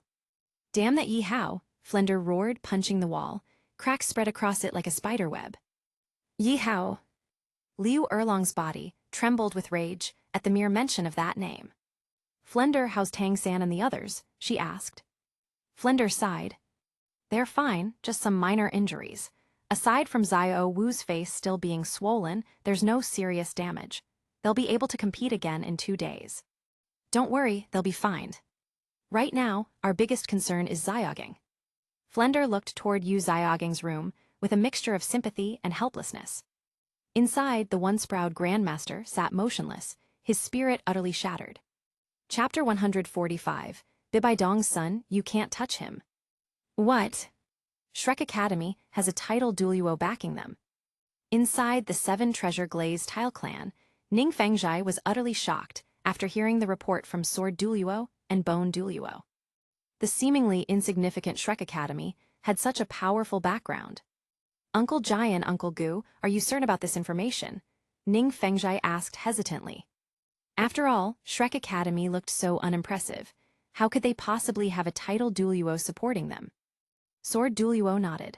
My premonition wasn't wrong. During today's match, when Yihao defeated the Shrek team, I faintly sensed an oppressive aura in the arena, one filled with rage, as if it was about to erupt at any moment. For a title Duoluo to react like that, it must have been because of Shrek Academy's defeat. Bone Duoluo snorted. HMPH, I don't care who it is. I know every famous title Duoluo on this continent, and I can't think of a single one who would waste their time supporting a place like Shrek. Whoever they are, they must be blind. At the back mountain of Shrek Academy, Tang San, his face bruised and swollen, staggered up the mountain, barely holding himself together from the injuries inflicted by Yihao. Although he would be able to fight again in 2 days, their next opponents were the Elephant Armored Clan, one of the 4 lower clans under Spirit Hall, famed for their unparalleled defense. It was going to be another brutal battle. Not long after, a man cloaked in black robes appeared, Tang Hao. Looking at his injured son, a deep sorrow and burning fury ignited in Tang Hao's heart. Zio-san, it's all my fault. I failed you as a father. Tang Hao clenched his fists, his voice filled with remorse. But Tang San shook his head bitterly. No, father, it's not your fault, it's mine. I underestimated my opponent. I thought we were just facing Heaven Du Royal Academy's second team, but I never expected Yihao to use such underhanded tricks and merge the Emperor team with them. This is outright cheating. If we had followed our original plan, we would have had a 100% chance of winning. The ones lying injured now should have been them, not us. Damn it. Tang San gritted his teeth, his frustration boiling over. He had planned to cripple the second team, but Yihao's sudden intervention ruined everything. And now, not only was he seriously injured, but Zio Wu still had 2 glaring handprints on her face. Even now, her face was still swollen, and she was too embarrassed to leave her dormitory. Father. After a long pause, Tang San looked straight into Tang Hao's eyes, his gaze filled with determination. Father, I want to train my second martial soul, the Clear Sky Hammer. His voice was firm, his eyes burning with the fire of revenge. Ever since he learned that his second martial soul was the legendary Clear Sky Hammer, the strongest tool soul in existence, he had felt a glimmer of hope. As a soul master, he knew what the Clear Sky Hammer represented. Tang Hao remained silent, his brows furrowing. Zio-san, do you realize the consequences? Tang Hao's voice was low and grave. If your Clear Sky Hammer is exposed, the disaster it will bring will never end. Your friends, your teachers, even the people who love you, they will all suffer because of it. Father, Tang San took a deep breath, his tone unwavering. I refuse to be crushed by Yihao any longer. I want to kill him. Tang Hao's heart ached. He could feel the hatred consuming his son. Placing a heavy hand on Tang San's shoulder, he silently suppressed the murderous aura emanating from him. Compared to Tang Hao, who possessed the slaughter domain, Tang San's killing intent was as insignificant as a newborn child. Zio-san, you still don't understand. You cannot kill Yihao. Tang San's eyes widened in shock. Why not? He refused to listen. He couldn't listen. Tang Hao sighed in disappointment at his stubborn son. Zio-san, do you know Spirit Hall? Tang San nodded immediately. Of course, Spirit Hall is a force as powerful as both the Heaven Du Empire and the Star Luo Empire. I know they're strong. That was all he knew. Tang Hao sighed again. He had wanted to spare his son from this harsh truth, but it seemed he had no choice. Zio-san, Tang Hao spoke slowly, his voice heavy with meaning. Yihao is from Spirit Hall. He is the biological son of the Supreme Pontiff, Bibai Dong. His voice echoed in the quiet night. Tang San's body stiffened. His breathing stopped. His mind went blank. The Supreme Pontiff. Tang San gasped, his heart sinking. Father, you must be joking. There's no way Yihao is. He didn't want to believe it. He couldn't believe it. He hated Yihao too much. This cannot be real. But Tang Hao watched him silently. After a long moment, Tang Hao sighed. Zio-san, the Supreme Pontiff of Spirit Hall, is the only known twin martial soul user in history. She achieved title Duoluo rank years ago. Her martial souls are the Death Spider Emperor and the Soul Devouring Spider Emperor. and her son, Yihao, inherited one of them. I cannot be sure if Yihao is also a twin martial soul user, but all evidence suggests that he is indeed from Spirit Hall. Remember the titled Duoluo who intervened during your battle with Yihao. Tang San's breath hitched. Yes, that man with the serpent spear. Tang Hao nodded. That man is a Spirit Hall titled Duoluo. And today, did you notice the black-haired woman who appeared by Yihao's side? Tang San's entire body trembled. Yes, he clenched his fists. I saw her, she was different from the others, but don't tell me she's also a titled Duoluo. Tang San's heart sank completely. Since when did titled Duoluos become so common? Tang Hao shook his head. Now do you understand, Zio-san? This is why I haven't touched Yihao. Because you cannot touch him. If you dare expose your clear sky hammer now before you're strong enough, you will be crippled forever. Tang Hao gripped Tang San's shoulders tightly, shaking him. Suddenly, Tang Hao's face twisted in pain, and he coughed up dark purple blood. Father! Tang San's eyes widened in horror as he caught his father. Tang Hao looked 10 years older in an instant, his face pale, blood still dripping from his lips. Father, you're poisoned. Tang San's mind reeled. He placed his hand on Tang Hao's wrist, his expression growing even darker. Father, this poison has been in your body for over half a year. Tang Hao smiled bitterly. Zio-san, it's Death Spider Emperor poison. You can't cure it. Death Spider Emperor poison. Tang San's heart shattered. His hatred boiled over. Yihao, I'll kill you. But before he could completely lose himself, Tang Hao shook his head. No, this wasn't Yihao's doing. Tang San froze. Then who? Tang Hao's gaze turned cold. It was Yi Rishan. Chapter 146, Kaiyan Rangsu and Bibai Dong. Father, who exactly is that person? Tang San gritted his teeth, his face flushed red, his eyes filled with bloodshot fury. At this moment, Tang San was utterly consumed by rage. Someone had dared to harm his father, and even poisoned him so severely. That person had to die. Seeing his son like this, Tang Hao sighed deeply, feeling helpless. Forget it, I'll tell you, but it won't change anything. That person is someone we cannot afford to provoke. To cure this poison, we must find the one who administered it. Only they have the antidote. Tang San's eyes lit up with an idea. Father, if Yihao personally intervenes, wouldn't that mean your poison could be cured? Despite being skilled in poisons, Tang San wasn't completely confident when it came to Death Spider Emperor poison. Tang Hao said nothing, but he silently nodded. With that confirmation, Tang San felt a weight lift off his chest. Having shed her disguise as Zhu Qinghe, Kaiyan Rangsu changed into a golden dress, her long, flowing blonde hair cascading like a waterfall, smooth and radiant. You brat, why didn't you tell me earlier? I made a complete fool of myself. Kaiyan Rangsu glared at Yihao, clearly annoyed. Yihao shrugged, glancing at Zhuer, who sat quietly sipping her tea. It wasn't my fault, sister. You didn't give me a chance to explain. I had no choice. Yihao sighed helplessly. Master. Suddenly, a young man with black hair rushed in from outside, his expression urgent. He was a stranger to the others. Dressed in black martial attire with a matching black cap, his features were sharp and handsome. While not as striking as Yihao, he was still more good-looking than Dai Mubai. Moreover, he had a bright red rose between his lips, and his eyes were locked onto Zhuer with an unmistakable infatuation. At the sight of the sudden intruder, two hidden figures, Snake Spear Duoluo and Bloodthorn Duoluo, immediately stepped forward, ready to strike. Wait, Yihao waved a hand, standing up with a smile. Elder Snake Spear, Elder Bloodthorn, no need for alarm. This is Zhuer, the soul-devouring Spider Emperor, and this is Death Spider Emperor Zhazhu. Zhazhu, both titled Duoluos were visibly surprised. He's Zhazhu, Kaiyan Rangsu was also taken aback. Before Yihao could say anything, Zhazhu immediately dropped to one knee beside Zhuer, gazing at her with deep affection. Zhuer, however, paid him no attention. Instead, she gracefully lifted her teacup to her lips, taking a small sip.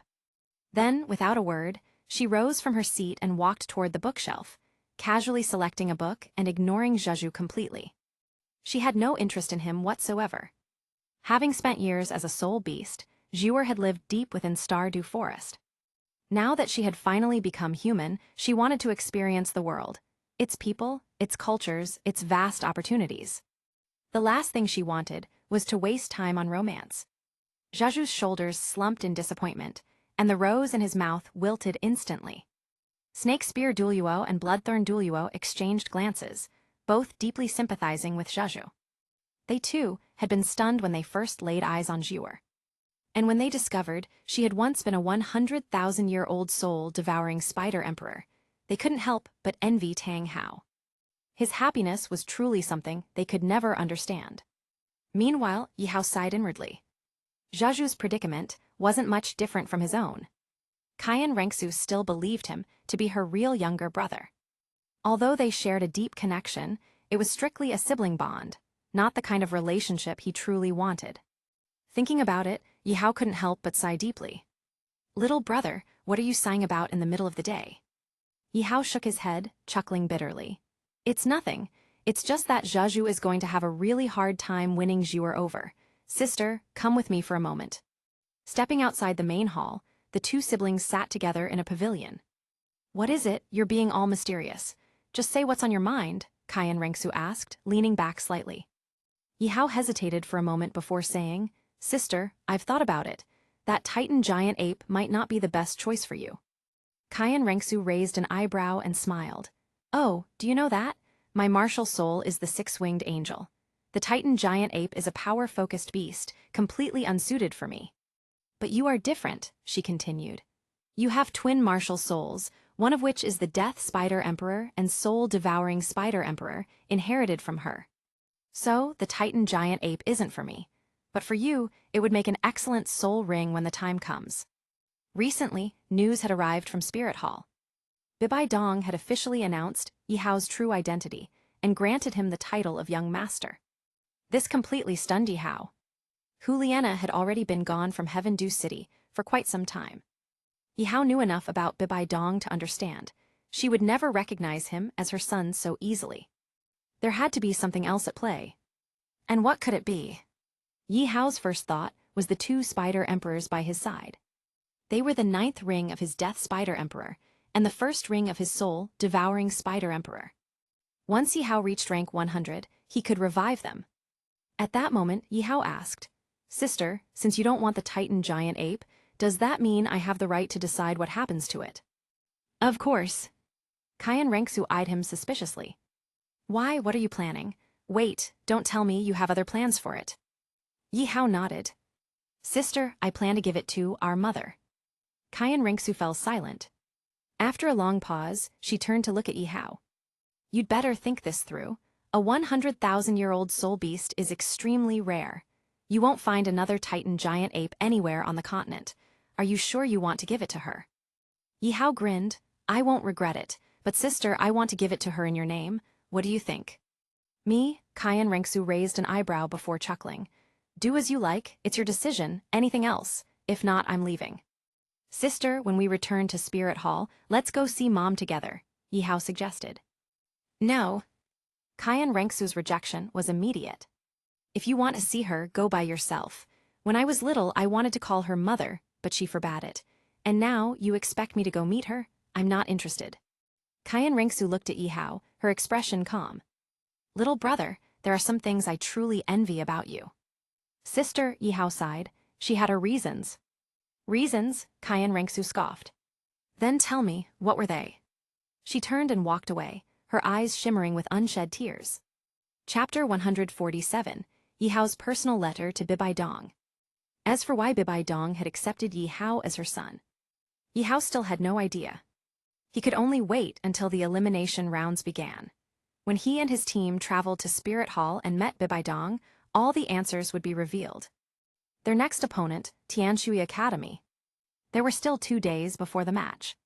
Since he now had full authority over the Titan giant ape, Yi Hao did not hesitate.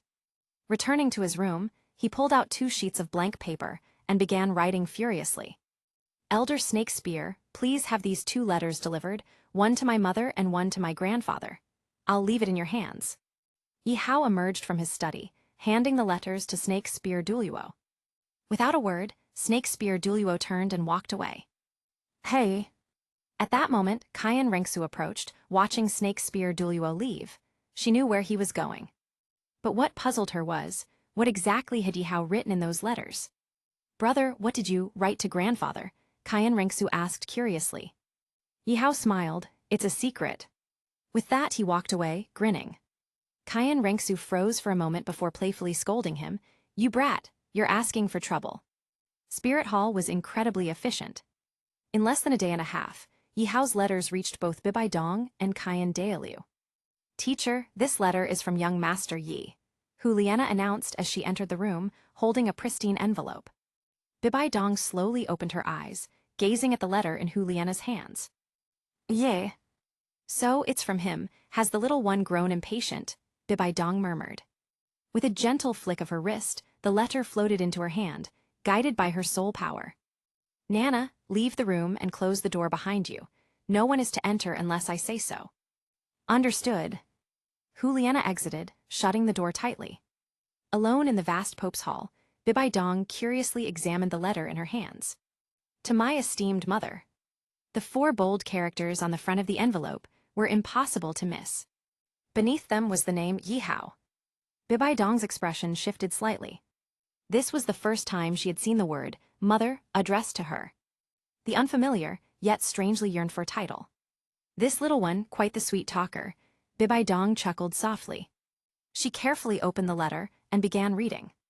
To my esteemed mother, I Yihao send my humble greetings. I am deeply honored by mother's recognition and acceptance, and I express my sincerest gratitude.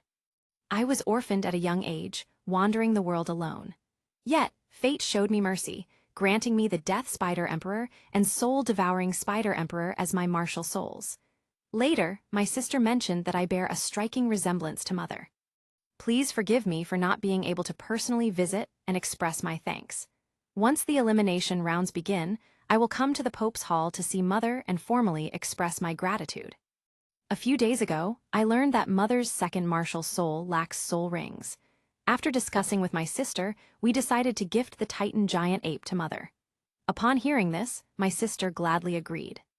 Bibai Dong's eyes flickered with surprise. Was she seeing this correctly? He planned to gift the Titan giant ape to her. She rubbed her eyes and reread the passage. Yes, the words were clear as day. A calculated move. Bibai Dong had accepted Yihao as her son because she had her eyes on his 2 Spider Emperor beasts, the Death Spider Emperor and Soul-Devouring Spider Emperor. Both 100,000-year-old soul beasts, perfectly suited for her.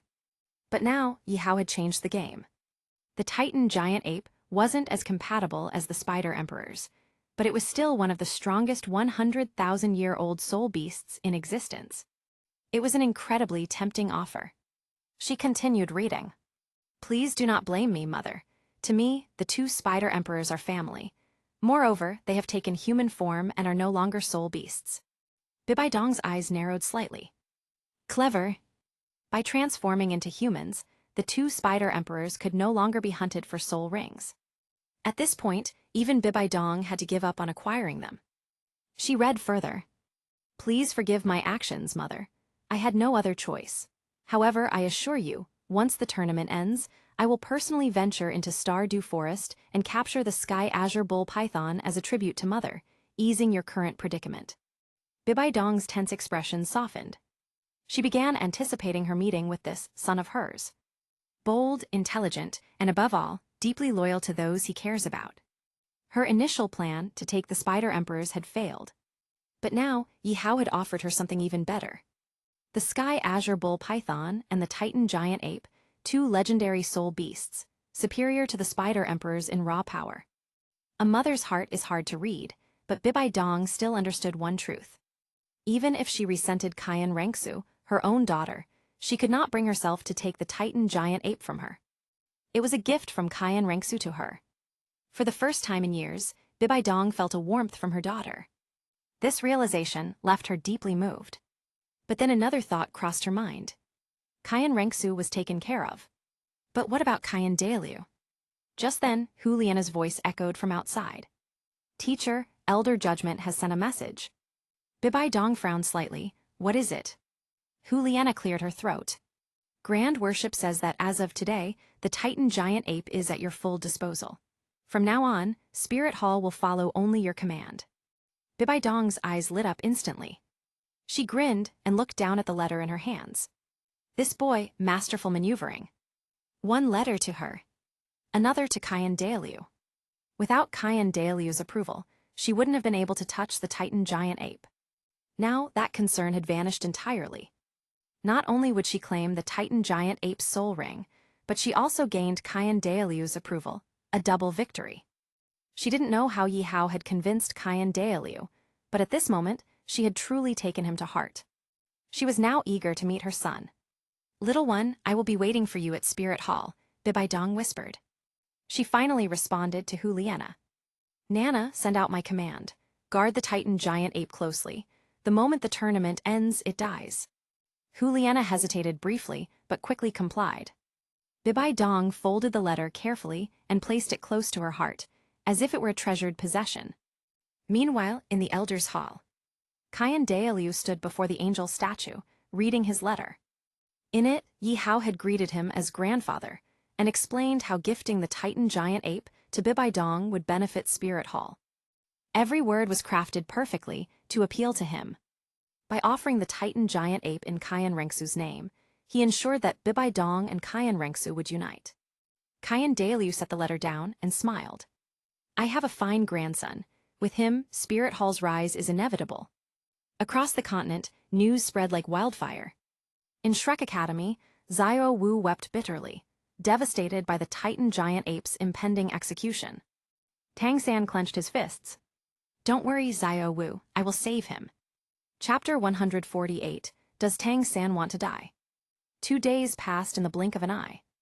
At this moment, Yihao received a response from Spirit Hall. As expected, Bibidong had accepted Yihao's suggestion. After the tournament, she would personally kill the Titan giant ape and absorb its soul ring as the 8th ring for her second martial soul, the soul-devouring Spider Emperor. As for the 100,000-year soul bone the Titan giant ape would drop, it naturally belonged to Yihao. There was no doubt about that. Today, the Heaven Dew Grand Soul Arena was especially lively, with spectators steadily streaming in.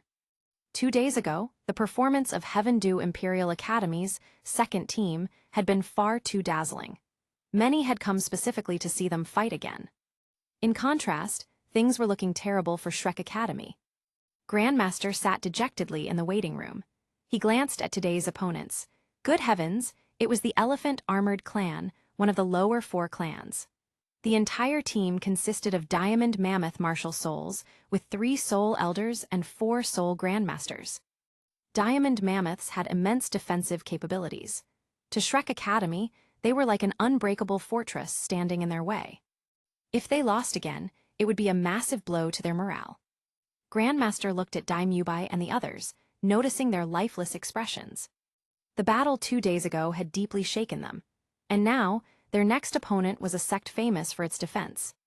Against such opponents, Shrek Academy's members were nothing more than weaklings with fragile arms and legs. Grandmaster was completely exhausted. He could not come up with a strategy. Yihao's words from 2 days ago still haunted him. Facing the towering behemoth that was the Elephant Armored Clans, Shrek's team had no confidence in victory. The trauma of their previous loss still lingered in their hearts. Though they wanted to fight, they were powerless. The team quickly began discussing strategies to handle their upcoming match. With some time before the second round began, Tang San decided to go out for a walk, hoping to clear his mind. But just then, a familiar and loathsome figure appeared before him. "Yihao," Tang San frowned, clenching his teeth. "Tang San," Yihao raised an eyebrow. Just his luck, he had merely stepped out and already run into this guy. The air between them immediately crackled with hostility.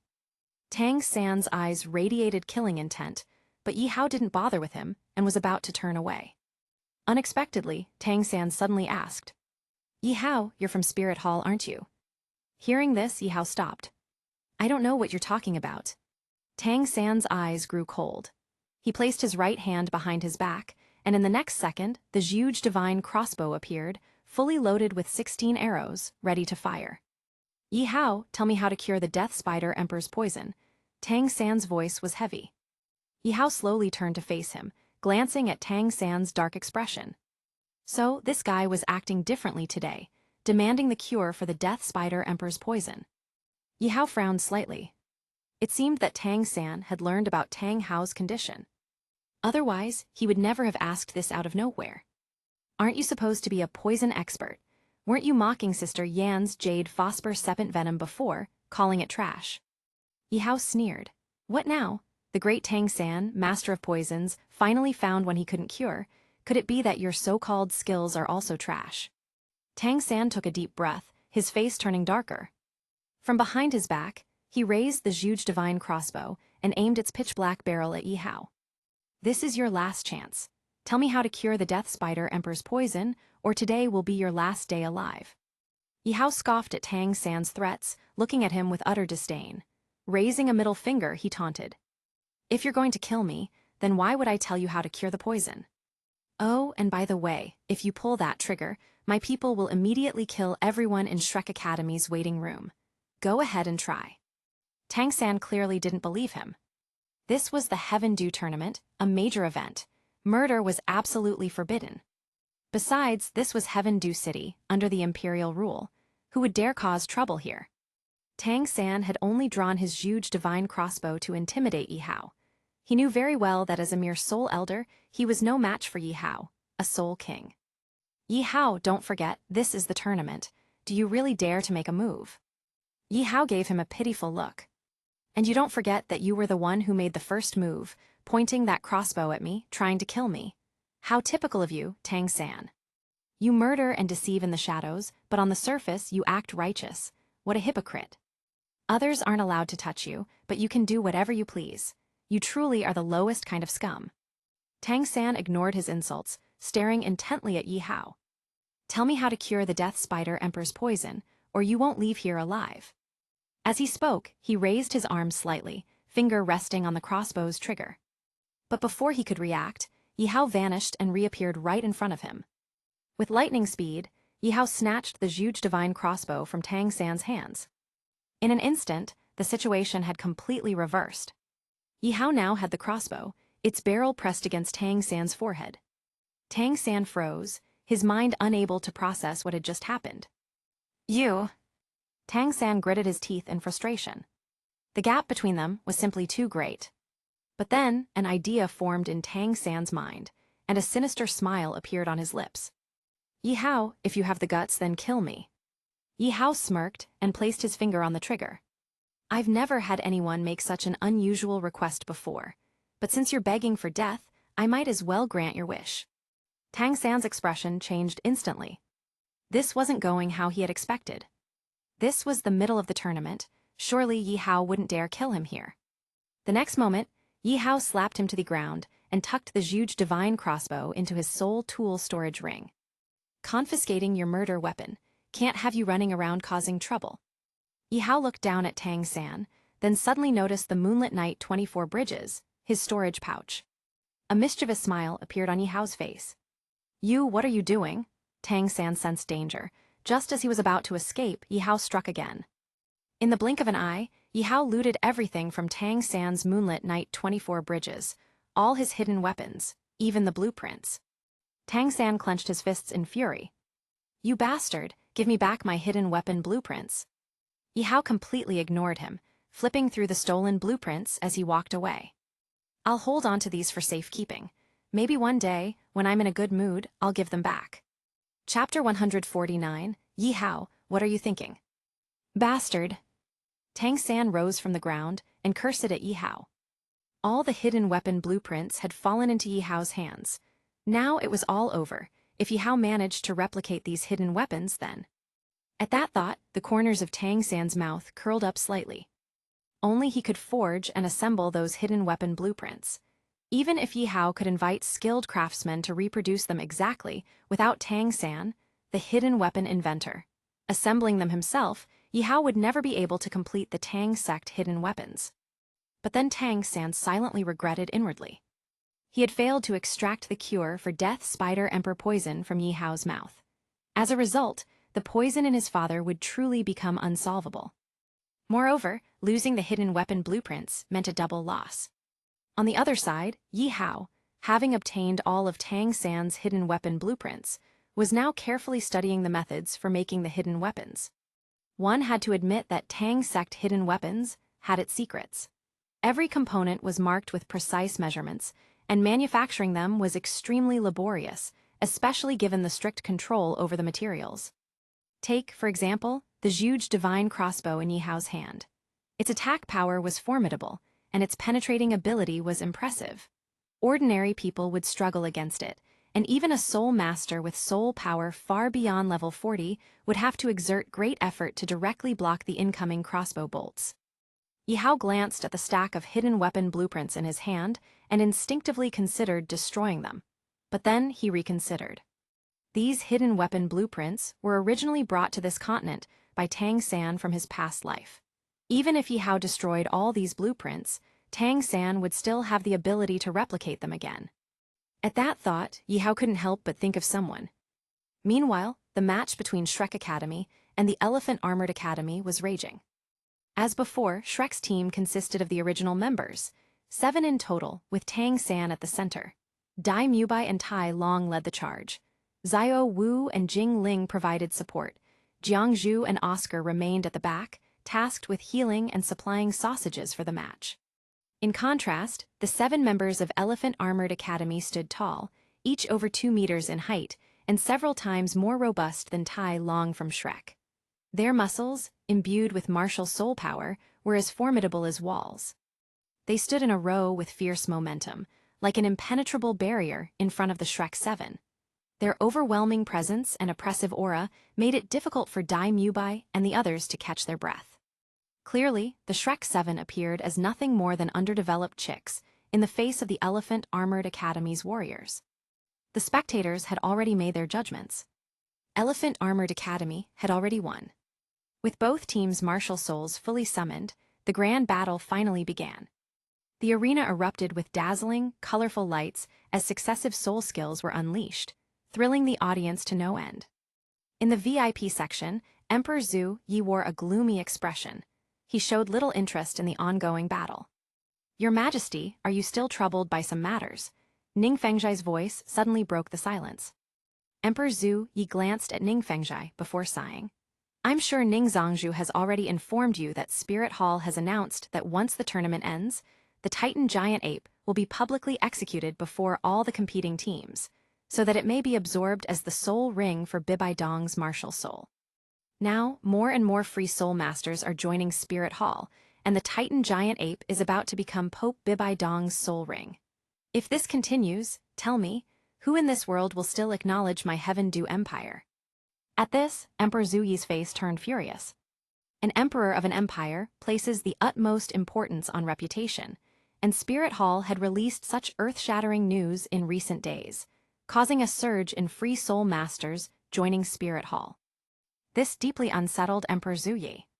But then, after a moment's thought, Emperor Zhu Yi seemed to console himself. What use is there in Spirit Hall having so many soul masters? As long as we have Yihao, the empire will not falter. With that, Emperor Zhu Yi burst into hearty laughter. Yihao's remarkable talent had clearly impressed Emperor Zhu Yi and the audience in the previous match.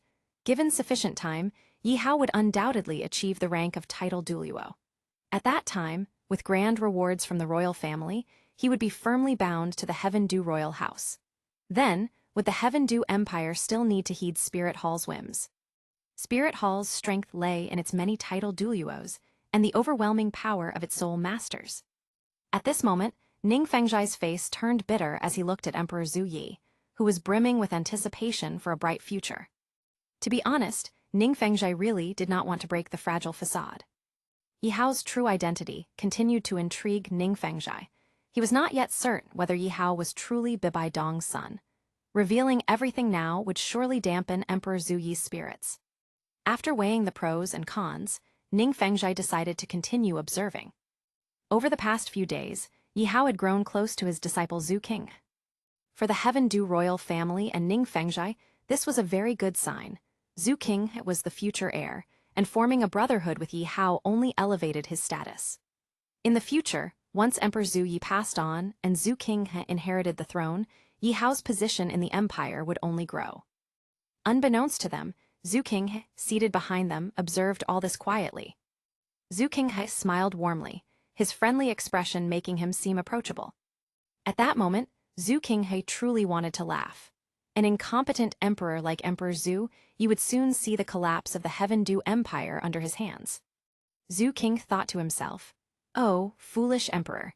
Once the Advanced Soul Master Elite Tournament ends, my younger brother will officially become the head of Spirit Hall. I hope that by then, you will be able to smile again." On the field, Shrek Academy quickly fell into a disadvantage. Tang San's blue-silver grass was utterly ineffective against these giants. The 7 members of Elephant Armored Academy were massive, and even if the blue-silver grass could restrain one of them, within less than a second it was as flimsy as paper, easily broken free one by the opponents. In the process of breaking free, they taunted Tang San's blue-silver grass, dubbing it the world's #1 useless martial soul. Tang San was enraged. His left-hand clear skyhammer was already itching to strike. But recalling his father's instructions, Tang San immediately suppressed his urge. Soon, Shrek Academy was pushed to the brink by Elephant Armored Academy.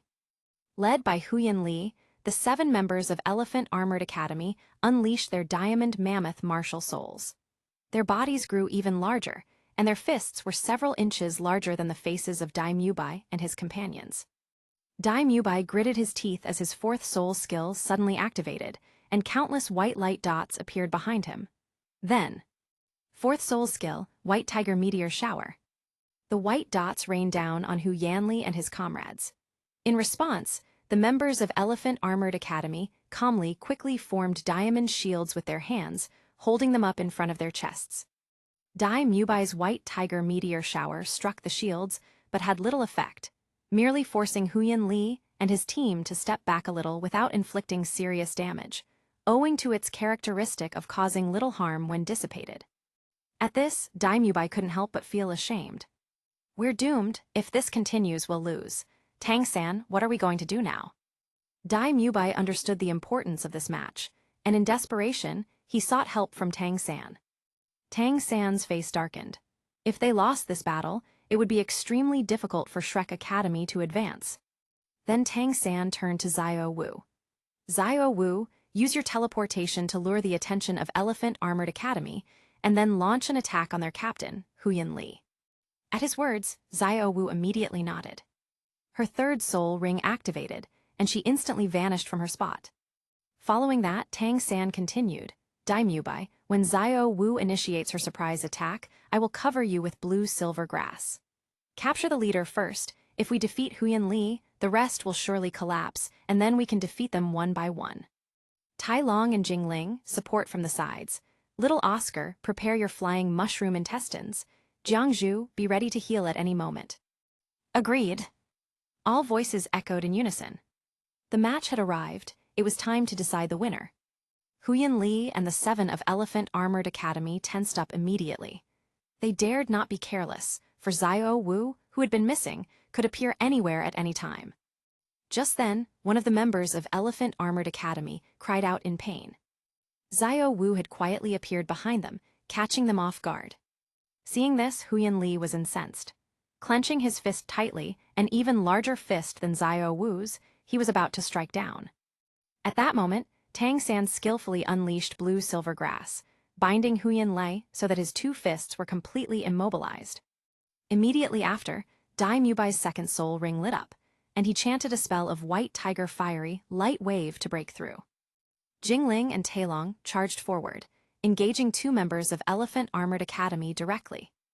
"Xiao Wu, now's the chance." Tang San roared excitedly, as if victory were within his grasp. Xiao Wu nodded earnestly. She leaped into midair, spinning 360 degrees.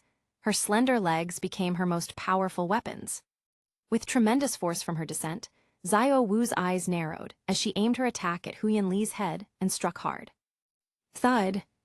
A dull sound resounded, and Huyan Li stood frozen in place. His face remained calm, yet a strange smile appeared at the corner of his mouth. Taking advantage of the moment, Huyan Li suddenly moved.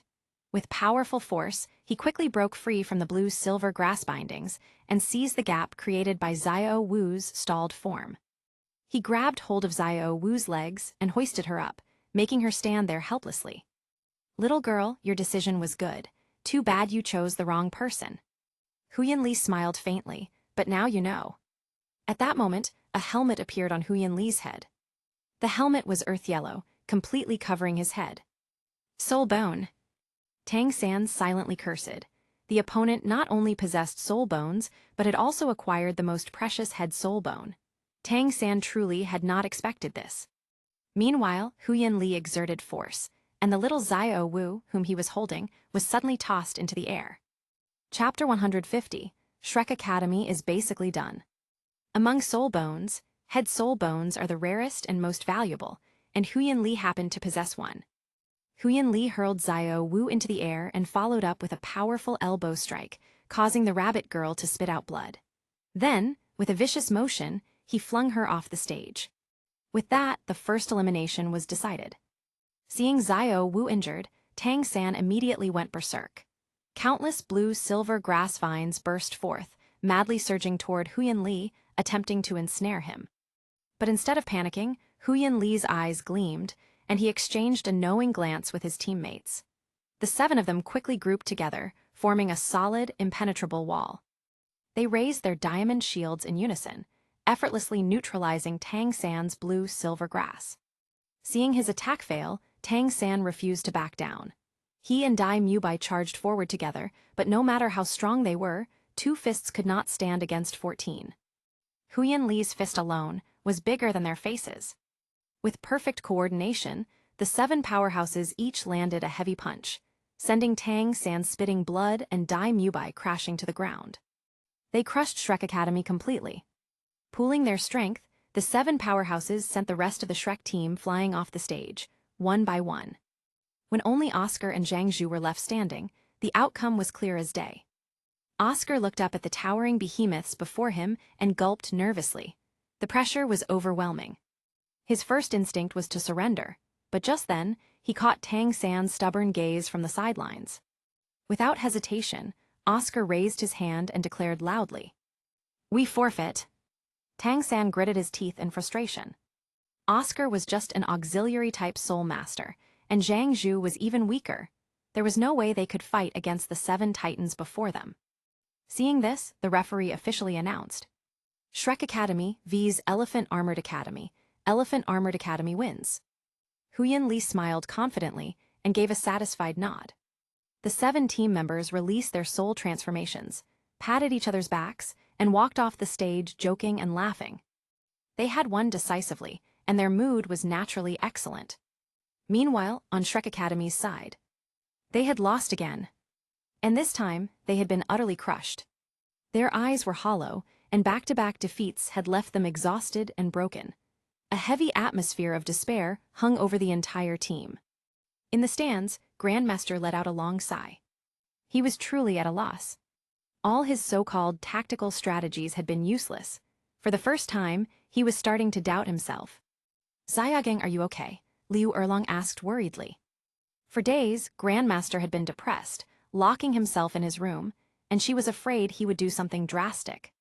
Grandmaster remained silent and left without a word, his expression gloomy and unreadable. Liu Erlong sighed helplessly and quickly followed after him. After this battle, Shrek Academy had lost twice in a row. Dai Mubai and the others were completely dejected, and Oscar left the arena sighing heavily. Tang San's face twisted with frustration, his left hand clenched tightly. If only he had used the clear sky hammer. Maybe they could have won. But there was no what if. They had lost, plain and simple. In the VIP stands Emperor Zhu. Yi glanced at the retreating figures of Shrek Academy and shook his head. This Shrek Academy has already lost twice. Their next opponent is Blazing Academy, one of the 4 elemental academies. Looks like they're going to lose again. Blazing Academy was a well-established team with a strong historical record in past tournaments. This year's lineup was especially powerful. Ning Fengzhai nodded in agreement. "Your Majesty, judging from Shrek Academy's current condition, this preliminary round will likely be their final stop." Hearing this, the other nobles and spectators all nodded. 2 consecutive losses had shattered Shrek Academy's morale. Over the years, many teams had suffered similar fates, so this outcome wasn't surprising at all. The next match was about to begin. Heaven Du Royal Academy's second team vs Tianshui Academy. In the waiting room, Yi Hao was getting ready to step onto the battlefield. This time, he planned to end the fight quickly and decisively, no unnecessary delays. After all, he still had plans for Tang San's hidden weapon blueprints, and he couldn't afford to waste time here. As the second team stepped out, they ran into Tianshui Academy's team, their next opponent. Since they were about to face each other, both sides exchanged polite greetings. The second team's captain, Yu Tianheng, smiled at Tianshui Academy's captain, Shui Binger, and the two nodded in acknowledgement. Shui Binger smiled playfully and looked at Yi Hao. "You guys better go easy on us, especially you, Yi Hao." Her voice was soft and melodious, but her tone carried a teasing edge. She was elegant and graceful, with long, flowing blue hair cascading down her back, making her look stunningly beautiful. Yi Hao was the only rank 50 Soul King in the Heaven Dew Tournament division, and Tianshui Academy had personally witnessed his overwhelming power in the previous match. His unorthodox soul ring configuration had completely shattered their expectations. And of course, his ridiculously good looks had won over the hearts of many female spectators. Yi Hao chuckled. "Me?" Hearing the words "go easy," he couldn't help but smirk. Of course," he said with a polite smile. The two teams brushed past each other, heading toward the arena. As they walked by, Yi Hao could faintly hear excited whispers from the Tianshui girls. "Wow, Yi Hao is so handsome." Yi Hao simply smiled to himself and paid no mind to their chatter. The arena exploded with cheers, as thousands of spectators roared with excitement. Tianshui Academy was a renowned school, composed entirely of female students, all of whom were exceptionally skilled. Meanwhile, Heaven Dew Royal Academy's second team had Yi Hao, who had already proven himself to be a formidable powerhouse. Everyone was eagerly looking forward to this match. The referee raised his voice. "Heaven Dew Royal Academy's second team vs Tianshui Academy. Contestants, please enter the arena." From the tunnel entrance, 7 Tianshui Academy girls strode in perfect formation. Their graceful figures, long legs, and stunning beauty immediately sent the crowd into a frenzy. The atmosphere reached its peak as excited cheers filled the air. Shortly after, Yu Tianheng led the second team into the arena, followed by Du Guyan, Yi Hao, and 4 other teammates. With both teams now in position, the referee gave the command. "You have 1 minute to summon your martial soul." Shui Binger's expression suddenly turned serious. Gone was the playful demeanor. In its place was absolute focus and determination. Her 2 yellow and 2 purple soul rings lit up, and a large bird covered in icy frost appeared behind her. The temperature in the arena plummeted instantly.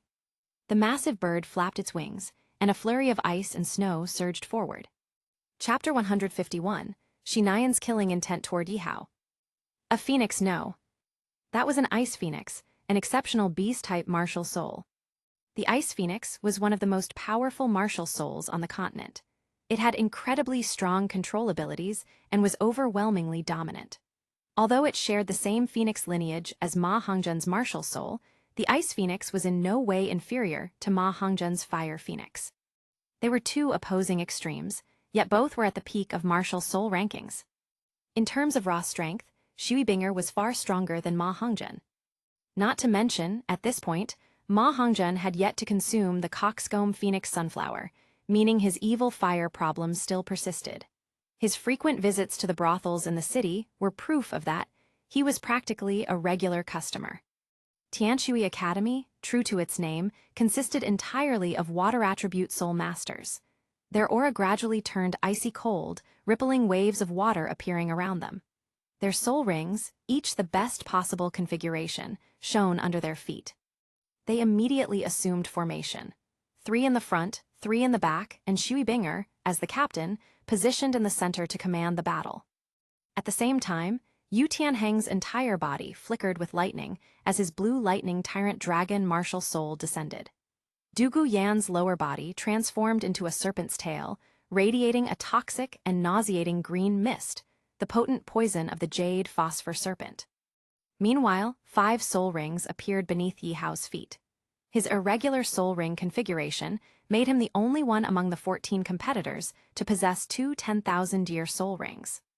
Once Yi Hao activated his Death Spider Emperor transformation, his usual handsome appearance was completely replaced by a terrifyingly sinister form. His lower half became a massive arachnid-like sphere, while his arms were covered in sharp, barbed thorns. Moments earlier, some of the Tianshui girls had felt a vague attraction toward Yi Hao. But now, after seeing his grotesque transformation, any budding affection was instantly snuffed out. With no time to dwell on such thoughts, they steeled themselves and prepared for battle. This victory was critical for both sides. The preliminary competition consisted of over a dozen teams, but only 5 could advance. The pressure was immense. First soul skill, Thunder Dragon Claw. Yu Tianheng's right hand crackled with blue lightning, the bolts spreading like an intricate web as they shot toward the girls of Tianshui Academy. Seeing this, Shui Banger quickly issued a retreat order. Then, her first soul ring lit up with a flash of blue light. In the next moment, Yu Tianheng felt a bone-chilling cold surge through his body. He was completely immobilized, trapped within a block of solid ice. It wasn't just him. Du Guyan was also frozen. Even Yi Hao himself was caught in the icy prison. To be clear, this wasn't because Yi Hao was weak. It was because, from the stands, something had abruptly caught Yi Hao's attention. His eyes locked onto a particular figure, Shi Nian, the team leader of Kanghui Academy. Shi Nian's gaze remained fixed on Yi Hao, his expression chillingly cold. It was a bone-deep, eerie coldness that sent shivers down one's spine. A faint, nearly imperceptible killing intent radiated from him. But Yi Hao caught it perfectly. Shi Nian wanted him dead. That was the conclusion Yi Hao instantly arrived at. Shi Nian was a cruel and ruthless man, cunning, sinister, and notorious for hunting down prodigies. For someone like Yi Hao, who had already reached the Soul King level at such a young age, it was no surprise that he had become Shi Nian's next target. Yi Hao was furious, so much so that he hadn't even noticed he was frozen in ice. The icy prison was bone-chillingly cold, and neither Yu Tianheng nor the others could break free immediately. With Yi Hao, Yu Tianheng, and Du Guyan trapped, the remaining 4 members of the second team looked like they had lost their foundation. This was a prime opportunity for an offensive. Shui Binger wasted no time in ordering the 3 frontline members to attack. Rippling waves of water surrounded their hands as they dashed toward the remaining second team members, stepping on delicate patterns of water that enhanced their speed. At that moment, the ice encasing Yi Hao suddenly shattered. His eyes turned murderous. An overwhelming aura of death and frost radiated from him, causing the 3 approaching girls to instinctively recoil in fear. Right after, Yi Hao's gaze snapped toward the stands, locking onto Shi Nian. Their eyes met. It was clear as day, Shi Nian's target was him. That brief exchange of glances was enough for Yi Hao to confirm his suspicions. He immediately activated his 5th soul ring. A pitch-black, 10,000-year soul ring glowed ominously beneath his feet, sending shockwaves of disbelief through the crowd. Isn't it too early to be using his 5th soul skill? No, something's not right. My little brother isn't the type to act recklessly. Something must have happened. Sitting in the VIP section, Zhu Qing immediately sensed that something was wrong. Yi Hao wouldn't get this angry without reason. There had to be another factor at play. 5th soul skill, Death/Rift. Yi Hao's arms transformed into 2 massive, glowing purple scythes. The blades gleamed with a chilling, deadly light, sending a wave of gasps through the audience. From the stands, Shi Nian instantly realized Yi Hao was issuing a direct warning to him. But instead of acknowledging it, Shi Nian simply ignored Yi Hao with a dismissive sneer. To him, Yi Hao was nothing more than another prodigy, one with powerful backing from the Heaven Dew Empire, yes, but still just another target. And that was exactly what made Shi Nian most excited. His greatest pleasure in life was hunting down geniuses, dragging them into a nightmare, and making them die in agony. To put it simply, Shi Nian was a complete psychopath. Back on the battlefield, seeing Yi Hao unleash his 5th soul skill, Shui Binger's expression changed drastically. "Yuer, get back now," she shouted anxiously. Shui Yuer was her half-sister. Panicked, Shui Binger activated her 1st soul skill again. Before Yi Hao could react, he was instantly frozen once more. A near-instant activation. Seeing this, Shui Yuer breathed a sigh of relief. But then, Yi Hao broke free again. His twin scythe arms slashed wildly, cutting through the surrounding ice with precision. The cuts were smooth and razor-sharp. The 7 Tianshui Academy girls collectively gasped, their understanding of Yi Hao's strength reaching new heights. Yi Hao was done wasting time. He needed to end this battle quickly. Then he would deal with Shinayan. With a swift motion, he kicked off the ground, his figure becoming a blur as he charged straight toward Shui Binger. He knew the rule of battle well: defeat the leader, and the rest would crumble. Activating his blue-silver Emperor right leg bone's flight ability, a dazzling blue light coiled around his foot. In the blink of an eye, Yi Hao had already appeared before Shui Binger. She froze in shock, completely unprepared for his astonishing speed. Yi Hao raised his scythe-like arm high, aiming to knock her unconscious with the blunt side. A surge of icy energy engulfed Shui Binger. In the face of the descending blade, she instinctively crossed her arms in front of her chest. A shield of solid ice materialized before her, looking incredibly sturdy. Yi Hao's blade struck. With a loud crack, the shield shattered instantly. Shards of ice scattered like blossoms, reflecting Yi Hao's cold, emotionless face in their fractured surfaces. Shui Binger stumbled back, quickly pulling away to maintain distance. Her heart pounded. She looked at Yi Hao with a mix of shock and dread. Chapter 152, Young Master Yi, the Ruthless Flower Destroyer. Unlike his previous refined and composed demeanor, at this moment, Yi Hao's expression was dark and grim. His arms, now transformed into massive scythes, gleamed with a chilling light. Shui Binger and the surrounding girls couldn't help but feel a shiver run down their spines at the sight. Just then, Yu Tianheng and Du Guyan finally broke free from their icy prison. The two of them shuddered involuntarily. Having been trapped in the ice for so long, their entire bodies were numb with bone-chilling cold. Even the slightest breeze sent goosebumps across their skin. Yi Hao, what's going on here? Yu Tianheng hesitated. He saw it clearly. Yi Hao stood alone, completely surrounded by Tianshui Academy's team, dominating the battlefield single-handedly. He wanted to rush forward and assist, but suddenly, his entire body froze up, and his legs trembled uncontrollably. Having just escaped from the ice, even his breath felt like frost. Meanwhile, Yi Hao's figure flickered like a phantom as he dashed across the battlefield. With swift, precise strikes, he knocked out the last 3 remaining girls from Tianshui Academy, using only the back of his scythe blades. The 3 of them rolled their eyes back and collapsed weakly to the ground. Shui Binger bit her lip in frustration.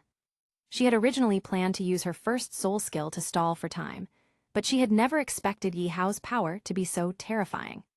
He simply didn't allow them a moment to breathe. If she hadn't instinctively defended herself earlier, it wouldn't have been just 3 of her teammates lying on the ground. It would have been 4. The elimination rounds were undeniably ruthless. For the sake of a single point, countless teams were racking their brains, pulling out every trump card they had. At this moment, Tianshui Academy's situation was dire. With 3 members already down, going up against a fully intact Heaven Du Royal Academy second team was anything but wise. Desperate, Shui Yuer turned to Shui Binger and shouted, "Sister, let's use that move." Shui Binger hesitated, her heart pounding. "But..." "There's no but. If we lose this match, our situation will become just as bad as theirs." Shui Yuer anxiously glanced at the defeated Shrek Academy members. They lost 2 matches in a row, and now they've collapsed entirely. I doubt they'll even make it past the preliminaries. "Sister, stop hesitating," Shui Yuer pleaded. "Hesitation only leads to defeat." Hearing this, Shui Binger's eyes hardened. She turned to look at Shui Yuer and gave her a firm nod. Shui Yuer nodded back in response. Then, standing in place, she suddenly began to dance. This wasn't an attack. Her movements were fluid, elegant, mesmerizing, capturing the attention of the audience.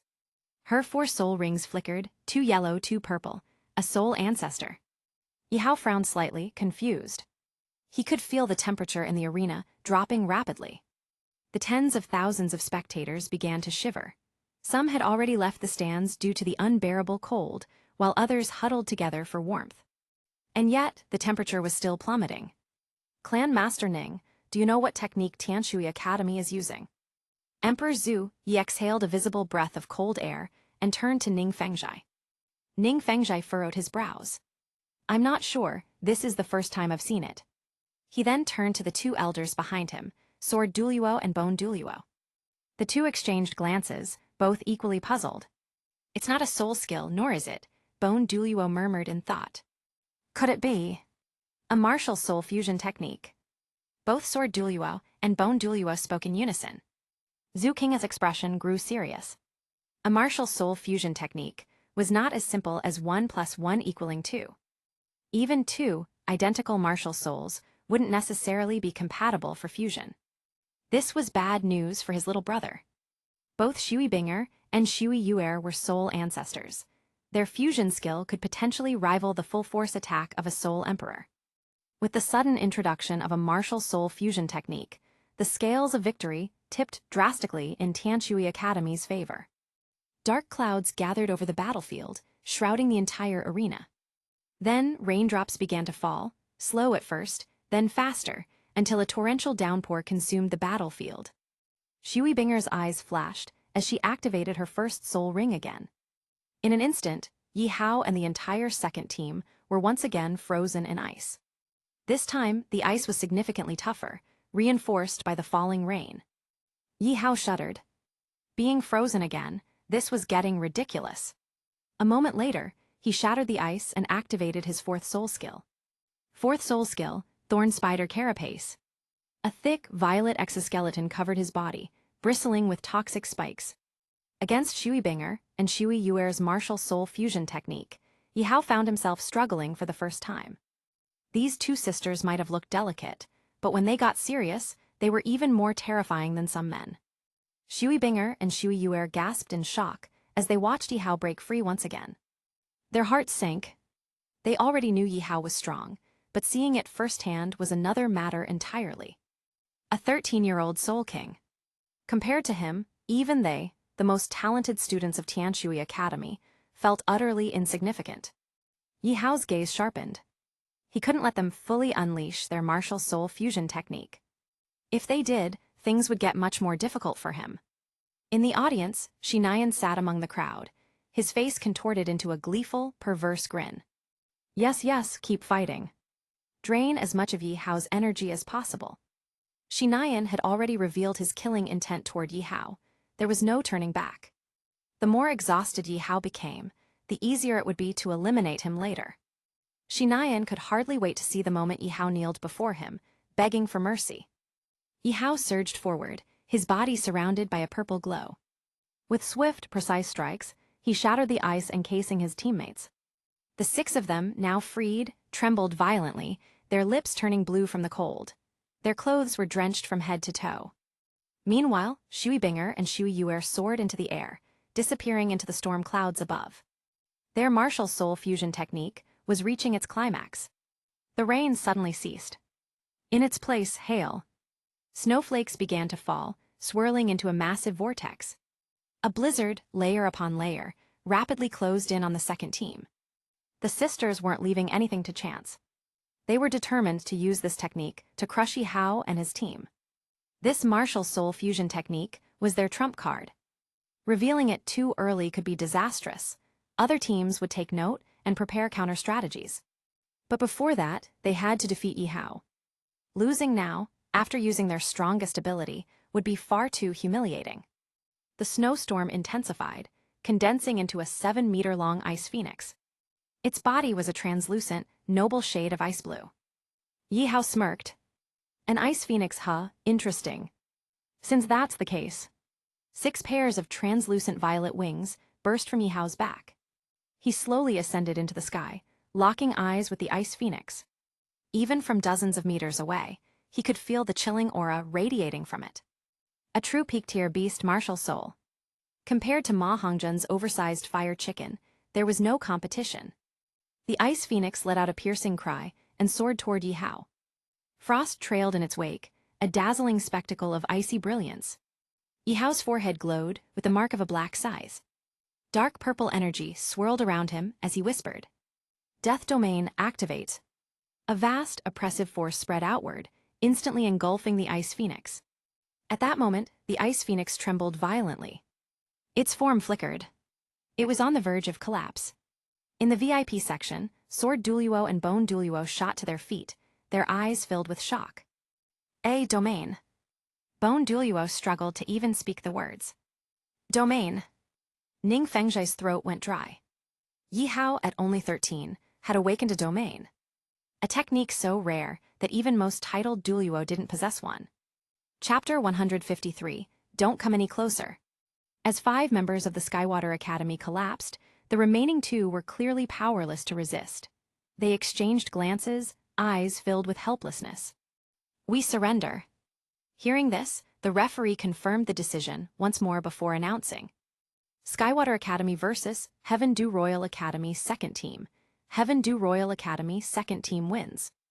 As soon as the referee's words fell, the stadium erupted in thunderous applause and cheers. However, before Yi Hao could bask in the joy of victory, he stepped off the stage without hesitation. His mind was fixated on finding Shinayan. Meanwhile, seated in the VIP section, Zhu King watched his younger brother leave the arena and fell into deep thought. From Yi Hao's behavior throughout the match, it was clear that he was hovering on the edge of anger. Given what Zhu King knew about Yi Hao, there was no way he would normally start a battle by using his 5th soul skill head-on against Shui Binger and Shui Yuer's martial soul fusion skill.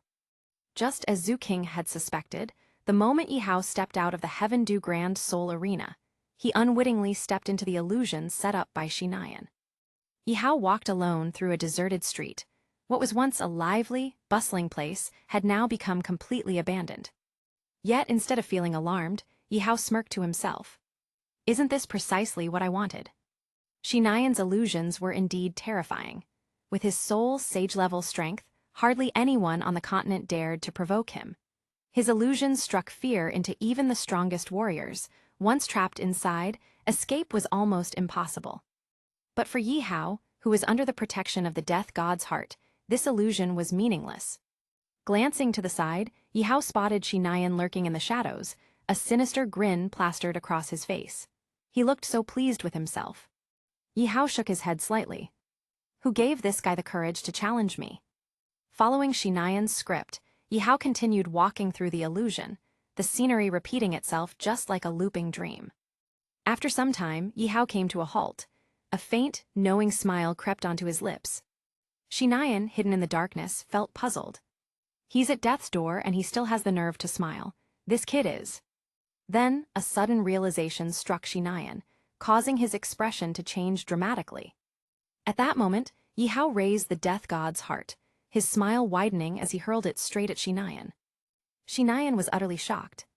How? My illusion is supposed to be flawless. Even the strongest warriors on the continent avoided confronting him. No one dared to challenge his illusions. Anyone who entered them was doomed to be lost forever. But Yi Hao shattered that belief in an instant. As the death god's heart soared through the air, it expanded rapidly, reaching Shinayan in the blink of an eye. Then, it suddenly disassembled into 6 floating mirror shards, from which 6 purple lightning-wrapped chains shot out, binding Shinayan completely. His limbs, his neck, and even his waist were locked in place.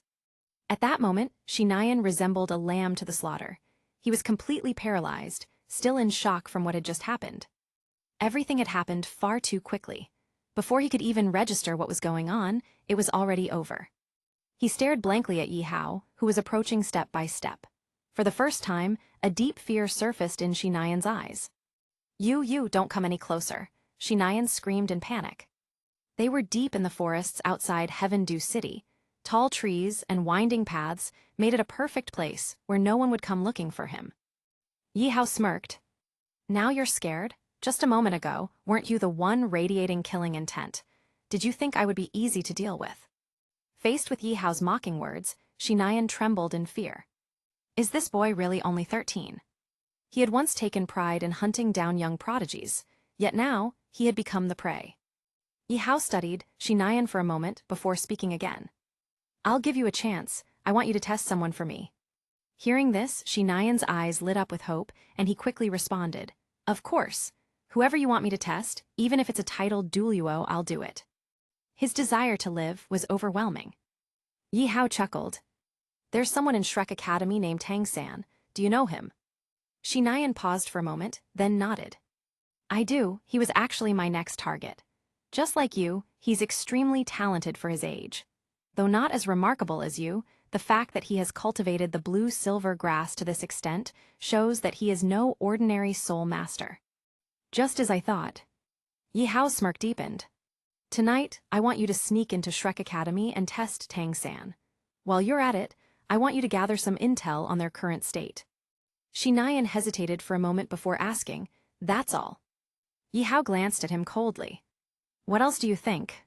Shi Nian immediately straightened up, nodding fervently. "Understood." Yi Hao leaned in slightly. "Remember, I'll have someone following you. If you try anything funny, I don't think I need to explain what will happen to you." With that, Yi Hao released the restraints, allowing the death god's heart to return to his palm. Shi Nian let out a heavy sigh of relief, still shaking. Without wasting a moment, he bolted away from the area, vanishing into the depths of the forest. As soon as he left, Zhuer and Zhazhu stepped out from the shadows, both visibly puzzled by Yi Hao's decision. "Master, why did you let that guy go?" Zhazhu asked, unable to comprehend. Shi Nian had already harbored murderous intent toward Yi Hao, and he was a notorious hunter of prodigies. He was someone who deserved to die. Yi Hao smirked as he tied up his long hair. Watching the direction in which Shi Nian had disappeared, he replied, "Shi Nian is just a small fry. I don't have time to waste on him. My goal is simply to make life even more difficult for Shrek Academy. They've already lost 2 matches, and their morale is crumbling. Sending Shi Nian to stir things up will just be adding fuel to the fire." Then Yi Hao turned to Zhazhu. "Zhazhu, follow Shi Nian to Shrek Academy. If he dies, make sure you grab any soul bones he drops. I don't want them falling into Shrek's hands." "Soul bones?" Zhazhu hesitated for a moment before nodding. Without another word, he swiftly followed Shi Nian's trail, tracking his scent. Meanwhile, Zhuer looked at Yi Hao curiously. "Master, I'm curious. How did you know that Shi Nian had a soul bone?" Chapter 154. Shi Nian's Illusion, the beginning of Tang San's nightmare. Instinct. Instinct. Late at night, darkness shrouded the entire Heaven Dew City. The city glowed with countless lights, and the streets buzzed with all kinds of pedestrians and travelers. As the All-Continent Advanced Soul Master Elite Tournament was in full swing, Heaven Dew City was undoubtedly at its liveliest during this time. However, within Shrek Academy, the atmosphere was completely different. Unlike the bustling city, Shrek Academy was eerily silent. The students wandered the campus lifelessly, some gathering in small groups to discuss the same topic. The Shrek 7 Devils matches against Elephant Armored Academy and Heaven Dew Royal Academy's second team. Less than 5 days into the tournament, Shrek Academy had already lost 2 matches. Many students began to question whether sending the so-called Shrek 7 Devils was truly the best choice. Not only had they suffered crushing defeats, but their ridiculous green uniforms had also made them the laughingstock of the entire city. The newly appointed dean, Flender, had such an unbearable sense of aesthetics that nearly all the students could only respond with a sarcastic, "Huh?" No Shrek student dared to wear that green uniform outside the academy. It was simply too eye-catching. Some of the more confident senior students even boasted, "If I were in the match, I'd do better than them." The entire student body was disheartened, and the Shrek 7 Devils themselves were no exception. Ever since returning to their dorms after the match, Dai Mubai and the others had remained completely silent, their faces dark with frustration. They didn't understand what was wrong with them. Losing 2 matches was bad enough, but on the way back, they had been met with nothing but mocking stares from the other competitors.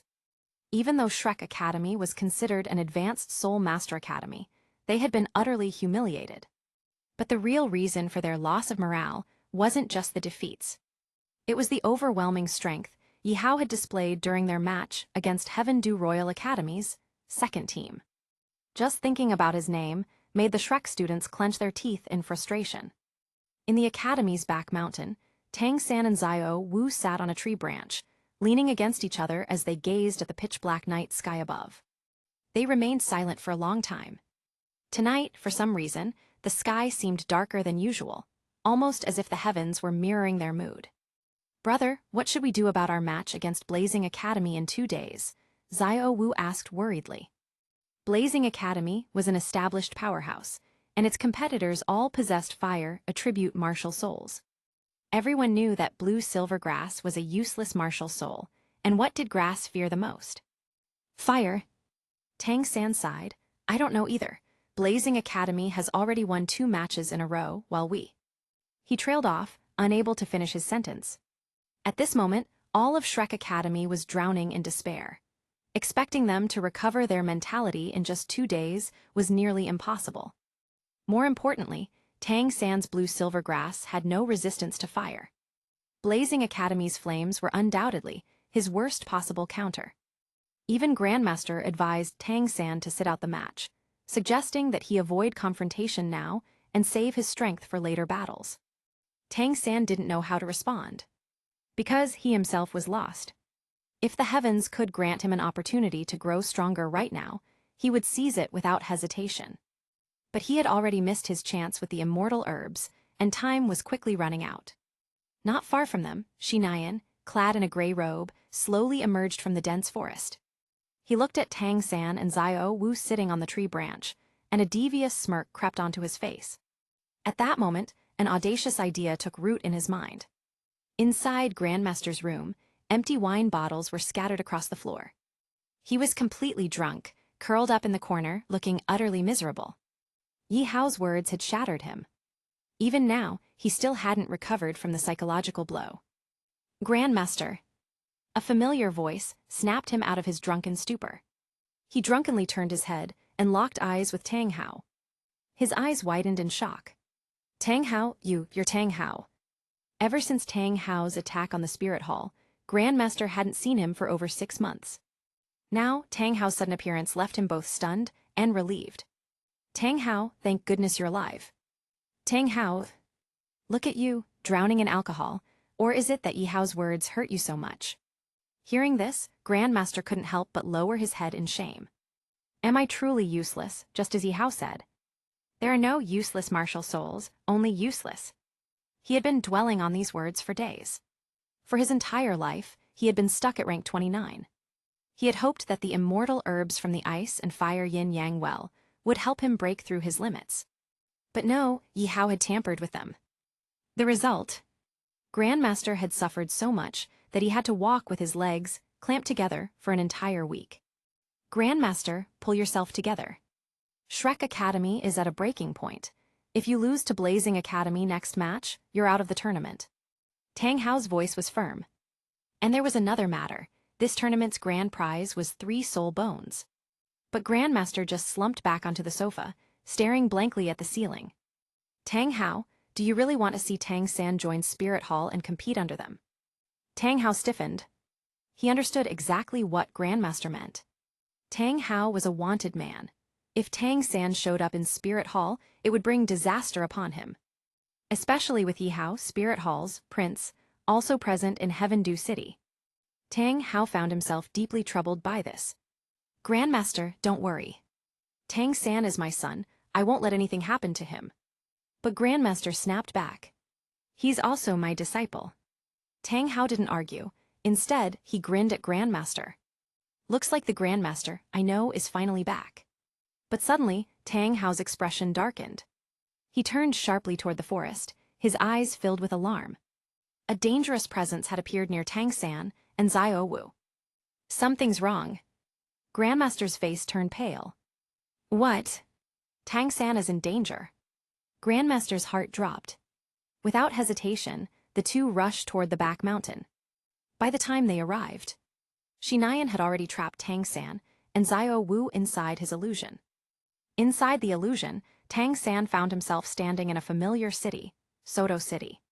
Strange, why am I here? He clearly remembered sitting with Xiao Wu at Shrek Academy. Xiao Wu, where are you? Xiao Wu, if you hear me, answer. No response. Soto City seemed exactly like the real thing, every street, every building. But something felt off. Then, a scream echoed in the distance. Xiao Wu. Tang San's expression changed drastically as he rushed toward the sound. At the end of a dark alley, he saw a nightmare. Xiao Wu was pinned beneath a hideous man, his yellowed teeth bared in a twisted grin. Boule. Tang San's pupils shrunk. It was the same lowlife, scum from Soto City. The killing intent in Tang San's eyes exploded. Boule, you're dead. Chapter 155. Tang San executes justice against his own family. Yeah. Tang San let out a furious roar, hoisting the clear sky hammer onto his shoulder. Using all his strength, he swung it violently at Bula in front of him. At this moment, Tang San had completely lost his rationality. Xiao Wu had always been his most treasured person, and now that Bula had defiled her, it was clear that Bula had sealed his own fate. However, Bula did not move at all. Instead, he spread his arms open and smiled with a strange sense of calm. In just an instant, Bula was completely crushed by the clear sky hammer, his body shattering into black specks of light before vanishing into nothingness.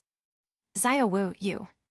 Before Tang San could process what had happened, the disheveled Xiao Wu beside him also disappeared. Not only that, the entire scene of Sodo City dissolved into nothingness, as if everything that had just transpired had never happened at all. Tang San now found himself in complete darkness, unable to see anything around him. The sight of this eerie void sent a shiver of fear down his spine. At the same time, the scene before him suddenly shifted again. Tang San now stood in a narrow alley, the ground littered with corpses. A strange, tar-like rain drizzled from the sky, carrying an unnatural, sticky sensation. It felt too real. Within moments, Tang San's entire body was drenched. He stood there, staring in horror at his surroundings. This place. Wasn't this the scene where Yi Rishan ripped out his external soul bone? Am I dreaming? Tang San vigorously shook his head, trying his best to clear his thoughts. He even pinched himself hard. The sharp pain from his own pinch made him hesitate. That event, he had lived through it himself. For all these sudden changes to appear before his eyes, someone must be behind this. At the far end of the alley, a familiar and mocking voice echoed. A black-robed figure slowly stepped toward Tang San through the rain, his footsteps light and eerie. His arms had transformed into long, green spears. You are. Tang San's expression immediately darkened. In an instant, his clear sky hammer appeared in his left hand, and his footsteps grew heavy as he marched toward the figure, exuding an even more intense killing intent than before. Yi Rishan. Tang San growled in rage. Everything that had happened was because of Yi Rishan. The humiliation, the torment, even his father's poisoning, all of it was Yi Rishan's doing. It was fate that they met here again. Yi Rishan smirked coldly. Tang San, do you still recognize me? Tang San let out a chilling snort. Of course, I recognize you. Yi Rishan, all my humiliation stems from you. If not for you, I wouldn't have ended up like this. You give me your life. Saying this, Tang San leapt forward, swinging the clear sky hammer with all his might. At this moment, he had reached the level of man and hammer as one. Clang!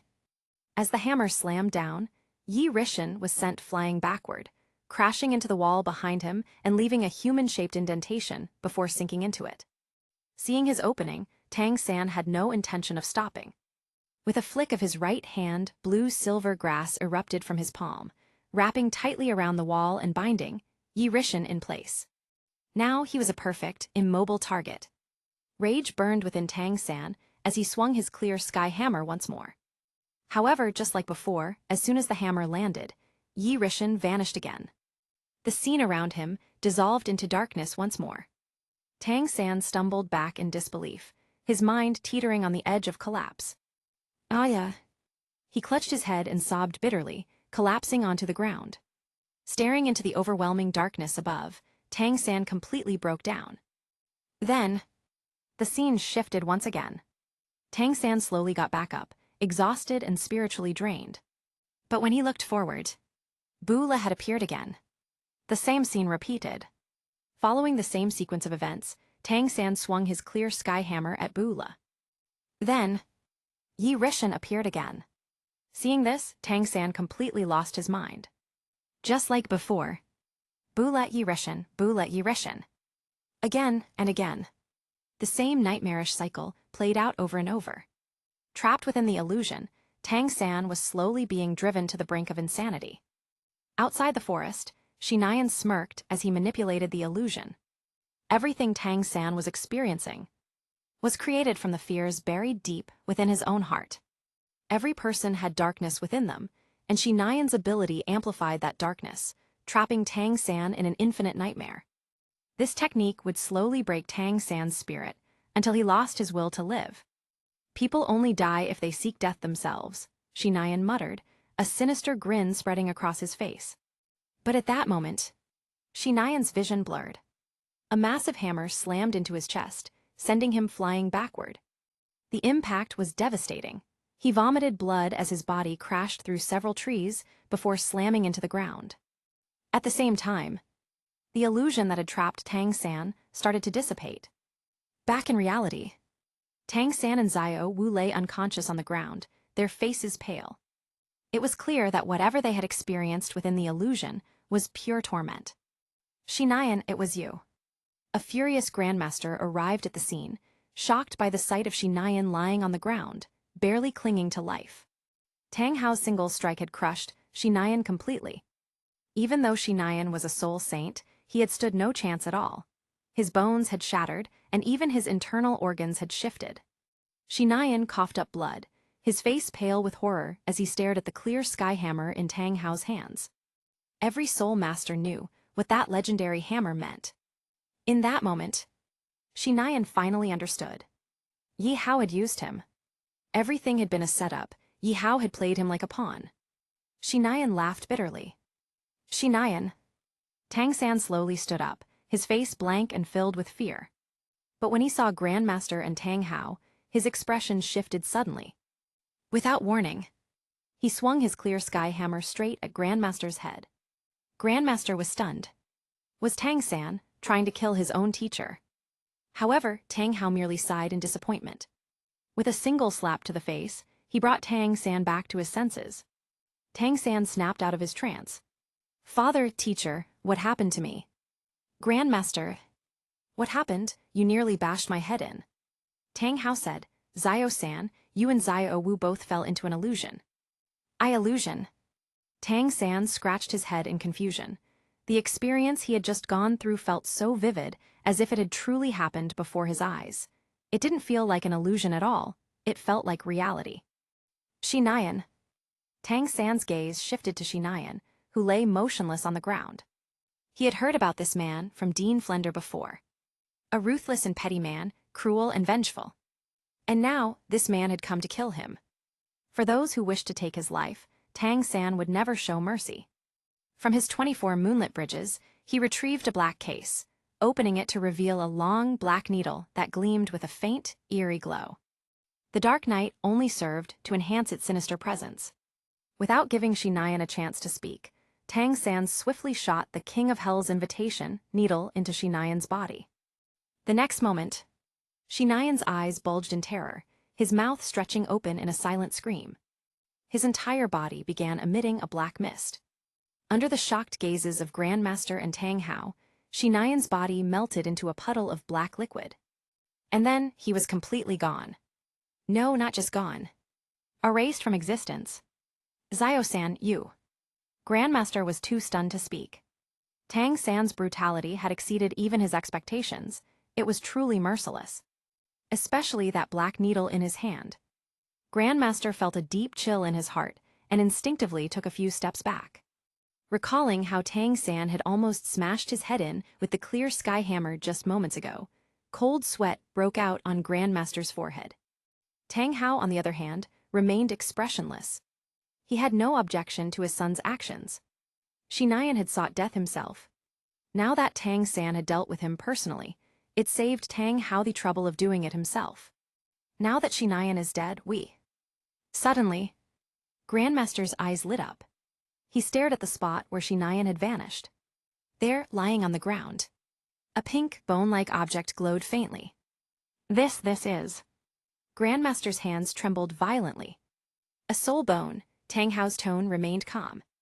He, too, had not expected Shinayan to possess a soul bone. Father, this. Tang San's excitement surged. His eyes burned with desire as he stepped toward the soul bone. This was a miracle. If he could absorb this soul bone, then in the match against Blazing Academy in 2 days, victory would be guaranteed. In the world of soul masters, soul bones were invaluable treasures. They were incredibly rare, and even the most powerful soul masters might never obtain one in their lifetime. But just as Tang San reached out to claim the soul bone, A black shadow swooped in first. The figure wore a black hat and snatched the soul bone into his arms. Shrouded in darkness, his face was completely obscured.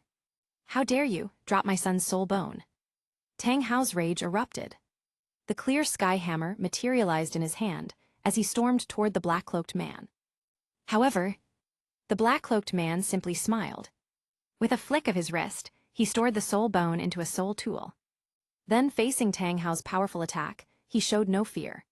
His left arm transformed into a black spider spear, blocking the clear sky hammer in an instant.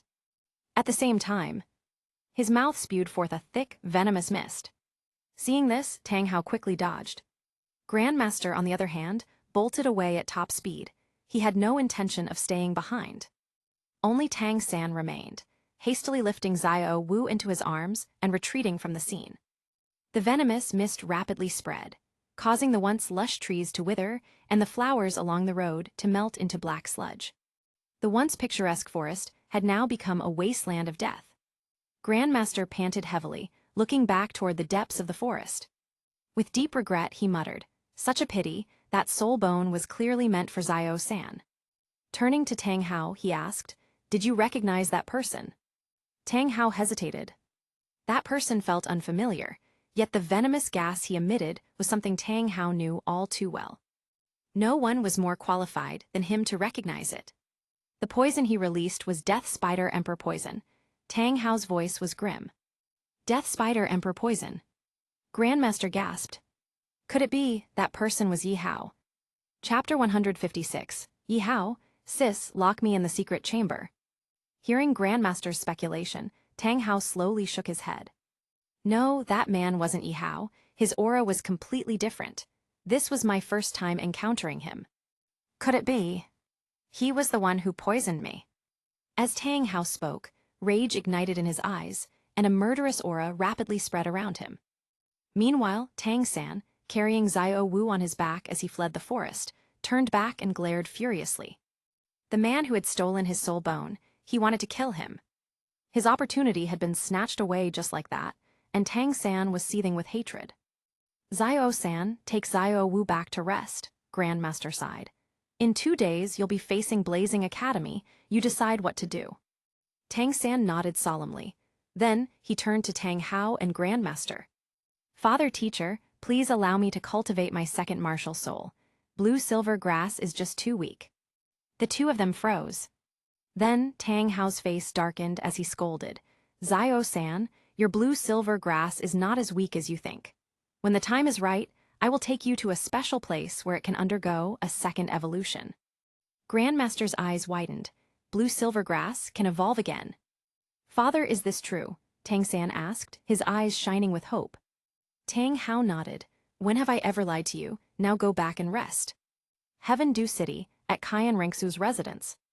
Yi Hao and Cayenne Rengsu sat on the floor, their long shadows cast under the warm glow of the lanterns.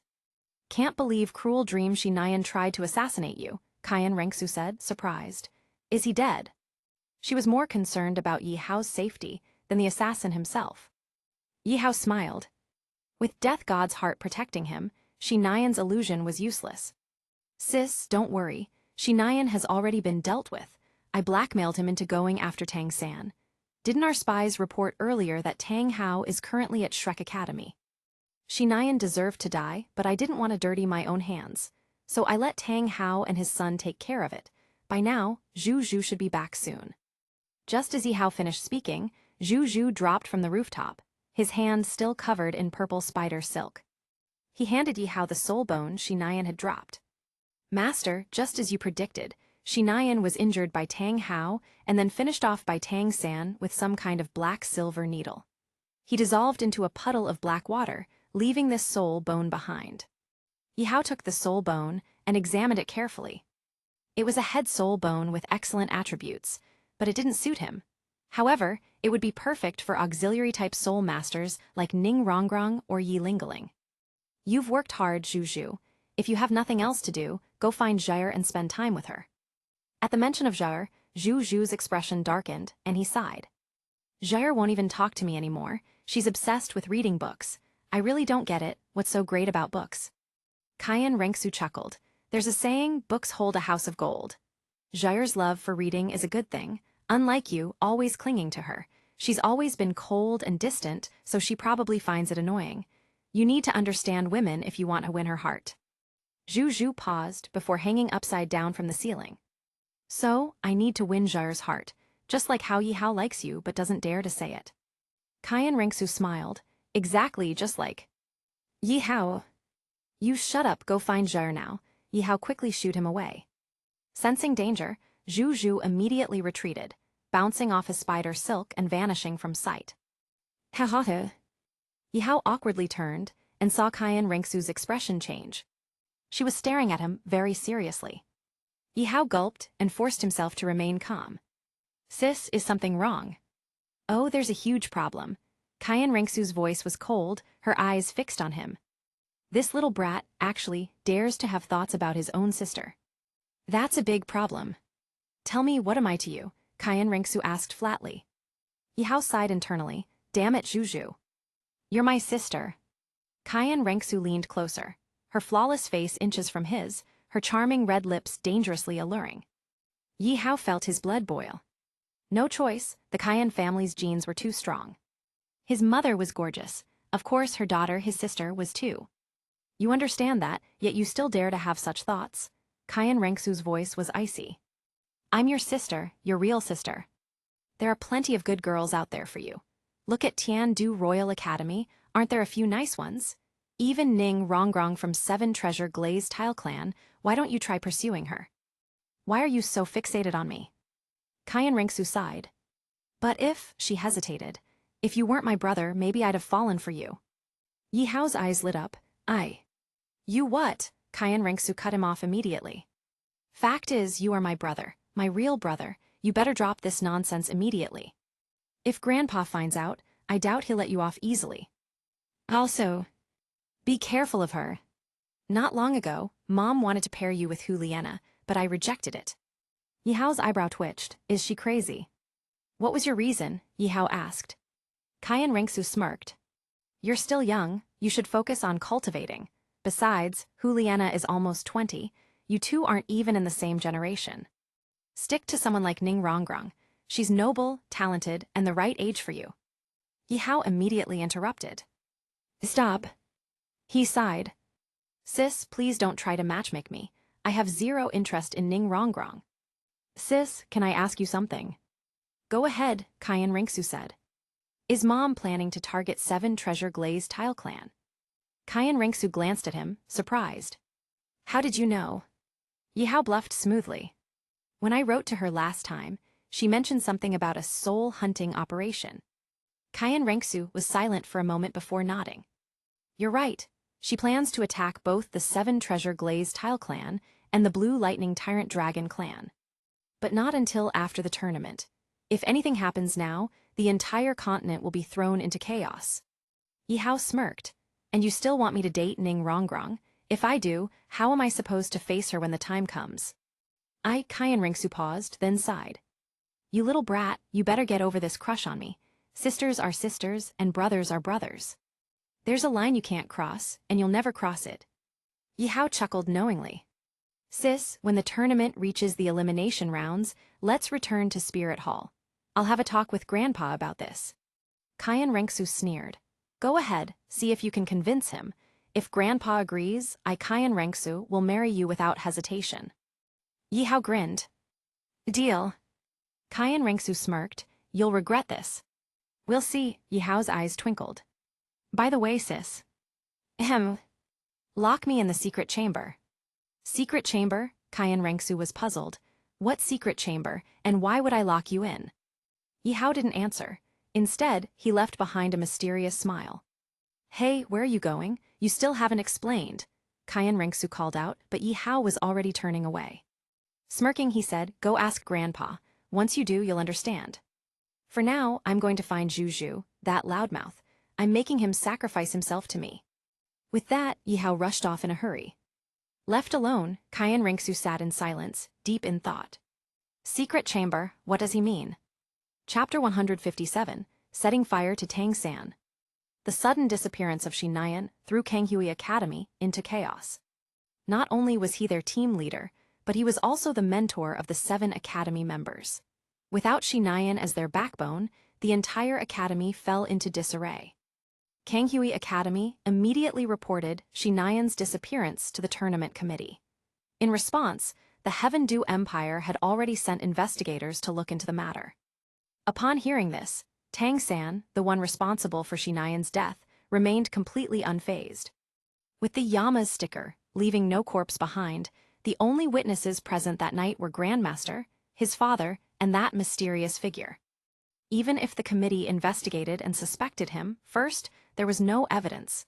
Second, Shinayan's body no longer existed, and everyone knew that a dead man tells no tales. A new round of battles was about to begin.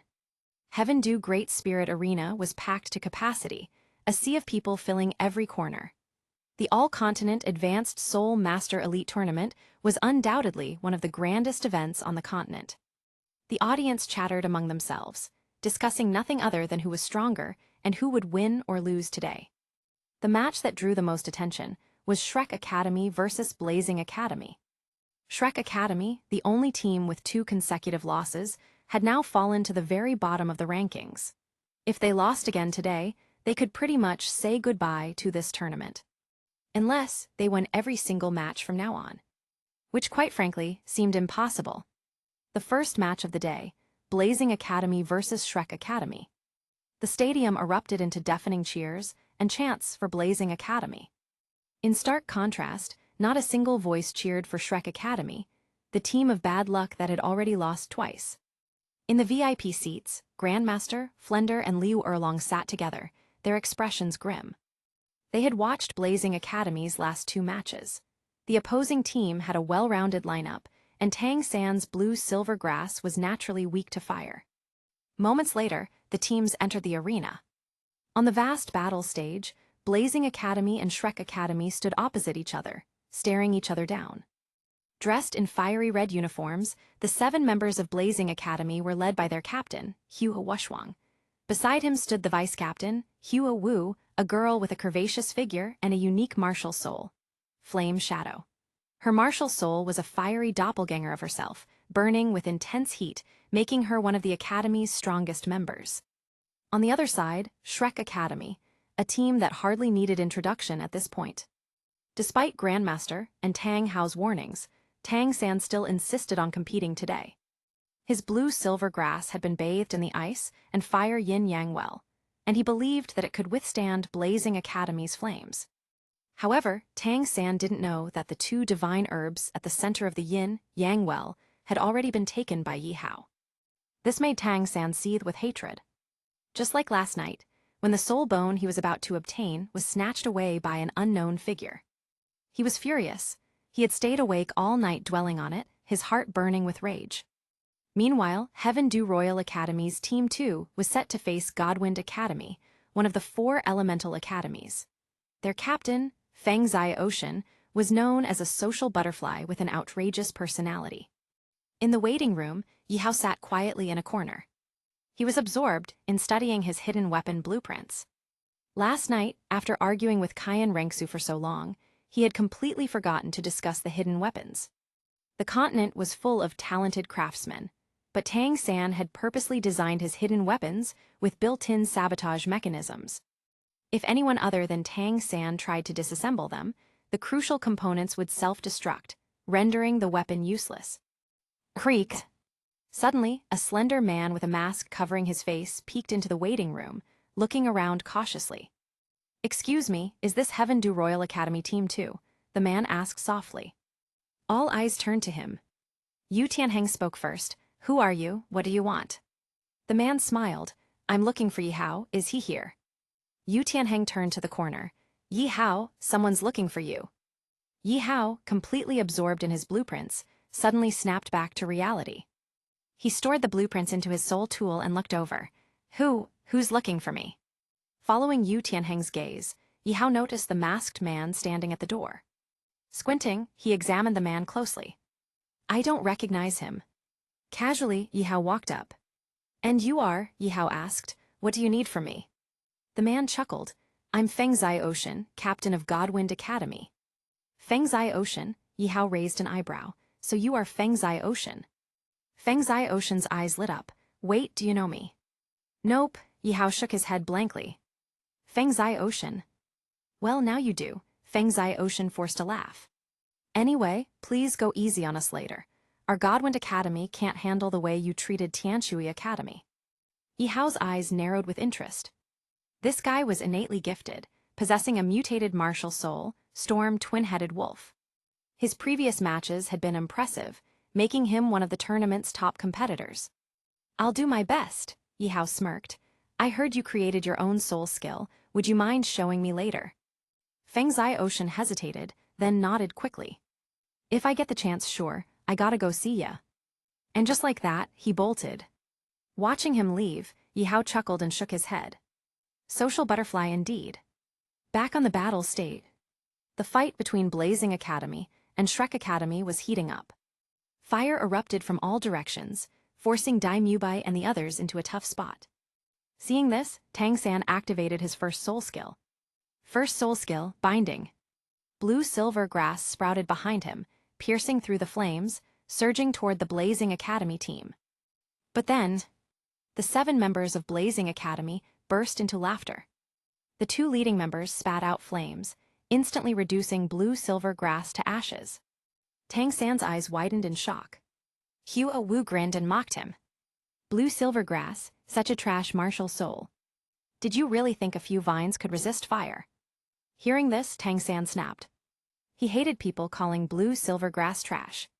Wasn't that the same as calling him trash? You'll regret that. Tang San charged through the fire, his hands turning jade green under the effect of mysterious jade hand. In a flash, he appeared before Hua Wu, his fist aimed straight at her head. Hua Wu's eyes filled with fear. She could feel the threat of death. But before Tang San's punch could land, Hua Wushwang stepped in and kicked Tang San away. Blazing Academy's team was furious.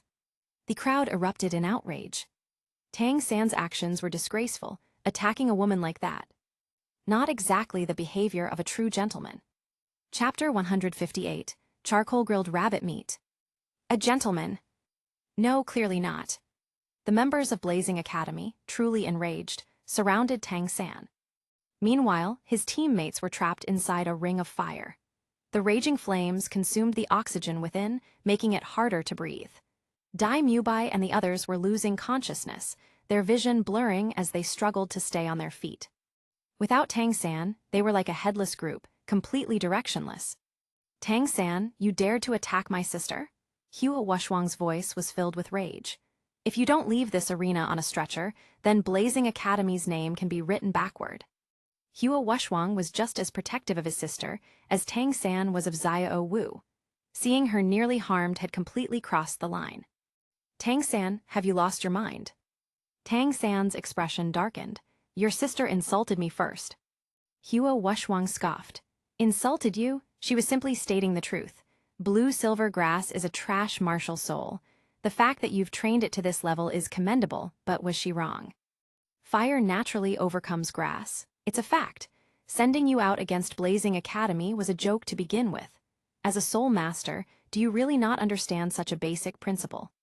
But Tang San clenched his fists, his nails digging into his palms.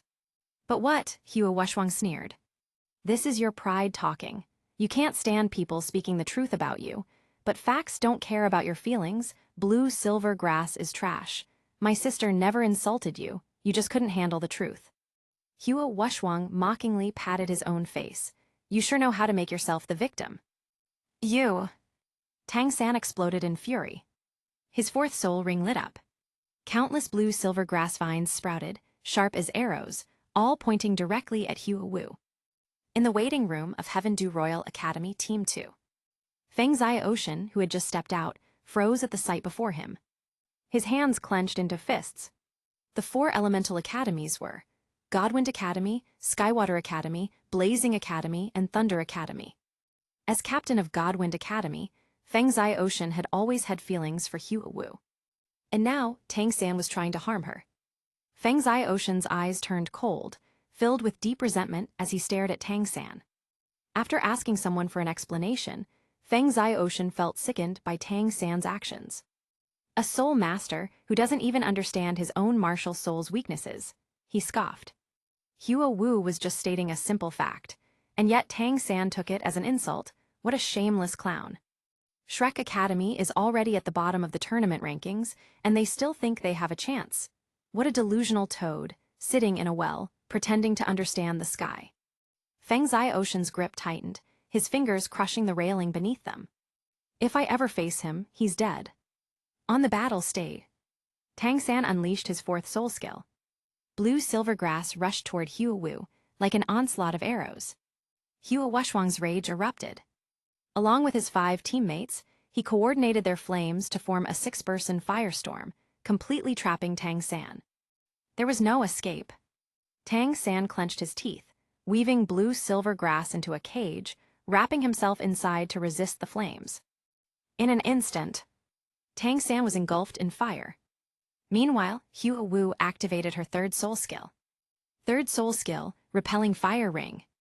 A massive fire ring exploded outward, instantly incinerating Tang San's blue-silver grass before it could even reach her. Hua Wu snorted, arms crossed.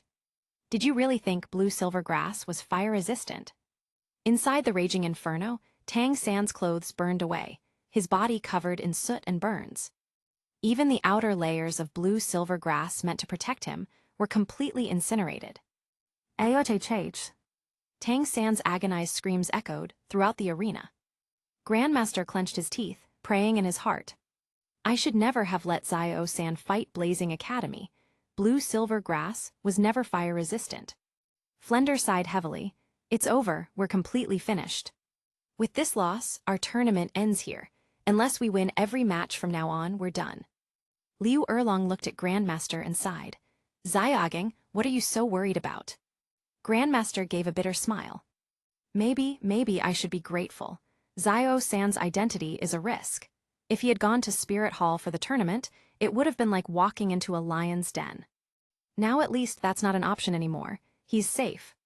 As the fire died down, Shrek Academy's entire team lay unconscious, sprawled across the battle stage. Their bodies were red and swollen, skin covered in burns and blisters from the intense heat. Zio Wu had nearly become a roasted rabbit. Like Dai Mubai and the others, she was completely unconscious. Especially Tang San. His charred body lay exposed, his clothes burned away, with only a few scraps of cloth barely covering his dignity. The match was over. This is the price you pay for attacking my sister. Hua Wushwang spat on the ground, then turned to the referee. Can you announce the results now? The referee hesitated, then raised his hand. Blazing Academy versus Shrek Academy. Blazing Academy wins. The moment the words left his mouth, cheers erupted throughout the stadium. Blazing Academy left the stage victorious, basking in the crowd's thunderous applause. As always, victors are remembered. The defeated, forgotten. Tang San and his team were carried away on stretchers, looking absolutely miserable. In the VIP section of Heaven Du Royal Academy Team 2. Yi Hao chuckled. The rabbit really did become grilled rabbit, if only we had some cumin to sprinkle on it. Ning Rongrong burst out laughing. Serves them right, they deserved this lesson. Blazing Academy did a great job. She felt relieved. Thankfully, she had left Shrek Academy early. Now, Shrek Academy was the laughingstock of the entire city. First, the SHT green uniforms. Then, 3 consecutive losses. Now, Tang San's true nature was exposed. More and more students were quitting Shrek Academy. Even with Flender forbidding withdrawals, he couldn't stop them. Shrek Academy was falling apart. And Flender. He quietly removed his Shrek Academy badge, found a secluded alley, and snuck away. Meanwhile, the next match was starting. Godwind Academy vs. Heaven Du Royal Academy Team 2. But Yi Hao wasn't participating. This disappointed many spectators, who had come just to watch him fight. Even Feng Ziocean frowned. He had looked forward to facing Yi Hao. But instead, Zhu Zhuqing had taken Yi Hao's place. As the battle began, the stadium exploded with excitement. But at that moment, Yi Hao had already left. Back at home, he laid out his hidden weapons. Huge godly crossbow, blueprints, and the various devices he had stolen from Tang San. Moments later, Zhuqing arrived, revealing her true form as Cayenne Rangsu. Little brother, why did you call me back so urgently? She asked, taking a seat. Her gaze fell upon the strange mechanical devices laid out before her. These are... Yihao smiled. Just watch. Chapter 159. Martial Soul Fusion Technique, Twin Spider Emperors. The sky-piercing claw instantly pierced through the tree trunk. Using the force, Yihao leaped effortlessly, propelled by the claw's tension, and landed lightly on the tree branch. Then, he proceeded to demonstrate each hidden weapon one by one. Throughout the entire showcase, Kayan Rengsu observed intently. She remained silent, patiently analyzing every movement and every application of the hidden weapons. When Yihao finally set down the sandstorm-concealed arrow, he handed the blueprints of the hidden weapons to Kayan Rengsu. She took them in her hands, and with just one glance, her eyes sparkled as if she had discovered a new world. The blueprints were exceptionally detailed, down to the smallest components, each labeled with dozens of annotations. They even included specific material selections, forging techniques, and assembly instructions. After a long silence, "Little brother, you're a genius." Kayan Rengsu put down the blueprints and looked at Yihao, admiration evident in her gaze. "Sister, these things aren't mine." Yihao laughed awkwardly. Though he was a transmigrator, he hadn't created these hidden weapons himself. "Kayan Rengsu, then where did you get these?" She picked up the huge, godly crossbow, feeling its heavy weight in her hands. The crossbow was exceptionally well made, a complex assembly of intricate parts, and its power was frighteningly strong. If these weapons could be mass-produced and deployed in war, the damage they could inflict upon the enemy would be devastating. Yihao thought for a moment before replying. "A few days ago, I killed an insignificant thief, and I found these on his corpse. The blueprints were there too. I've been studying them, and now that I understand their usage, I'm bringing them to you. Sister, do you have the means to mass-produce them?" Kayan Rengsu's eyes lit up. "Of course. Spirit Hall has its own forges, and they're larger than the biggest ones in Heaven Dew City. Our craftsmen are among the best in the world. These weapons are incredibly well-designed and deadly. If I send a letter back, she will understand their value immediately. Little brother, you've made a huge contribution this time. Ask for any reward you want, and I'll grant it." Kayan Rengsu smiled warmly. "Anything." "Yes, anything." Hearing this, Yihao smirked mischievously. "Sister, can you give me a kiss? Just one, I won't ask for more." Kayan Rengsu's smile disappeared instantly. Her expression turned ice cold. "You brat, don't push your luck, anything except that." She pouted, looking annoyed. "All you ever think about is your sister. How are you any different from a pervert? But you already kissed me once outside Stardew Forest." Yihao grinned, eyes sparkling with teasing delight. "They say the first time is unfamiliar, but the second time is natural. Why are you getting shy now?" "You..." Kayan Rengsu's face turned red, and she looked away in embarrassment. That was different. I didn't know you were my brother back then." She muttered under her breath, recalling what had happened.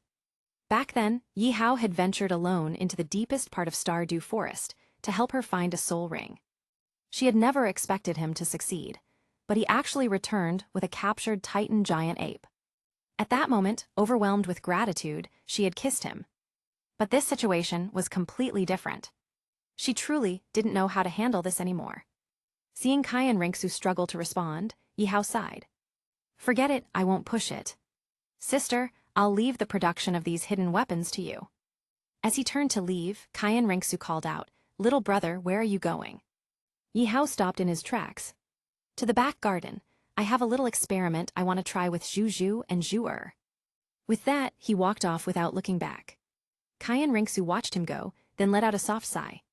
She picked up the blueprints and Zhu's godly crossbow, calling for Snake Spear Duoluo and Piercing Blood Duoluo to discuss Spirit Hall's next move. Back garden, a land of blooming flowers. Passing through rock formations, Yihao arrived where Zhu and Zhu were.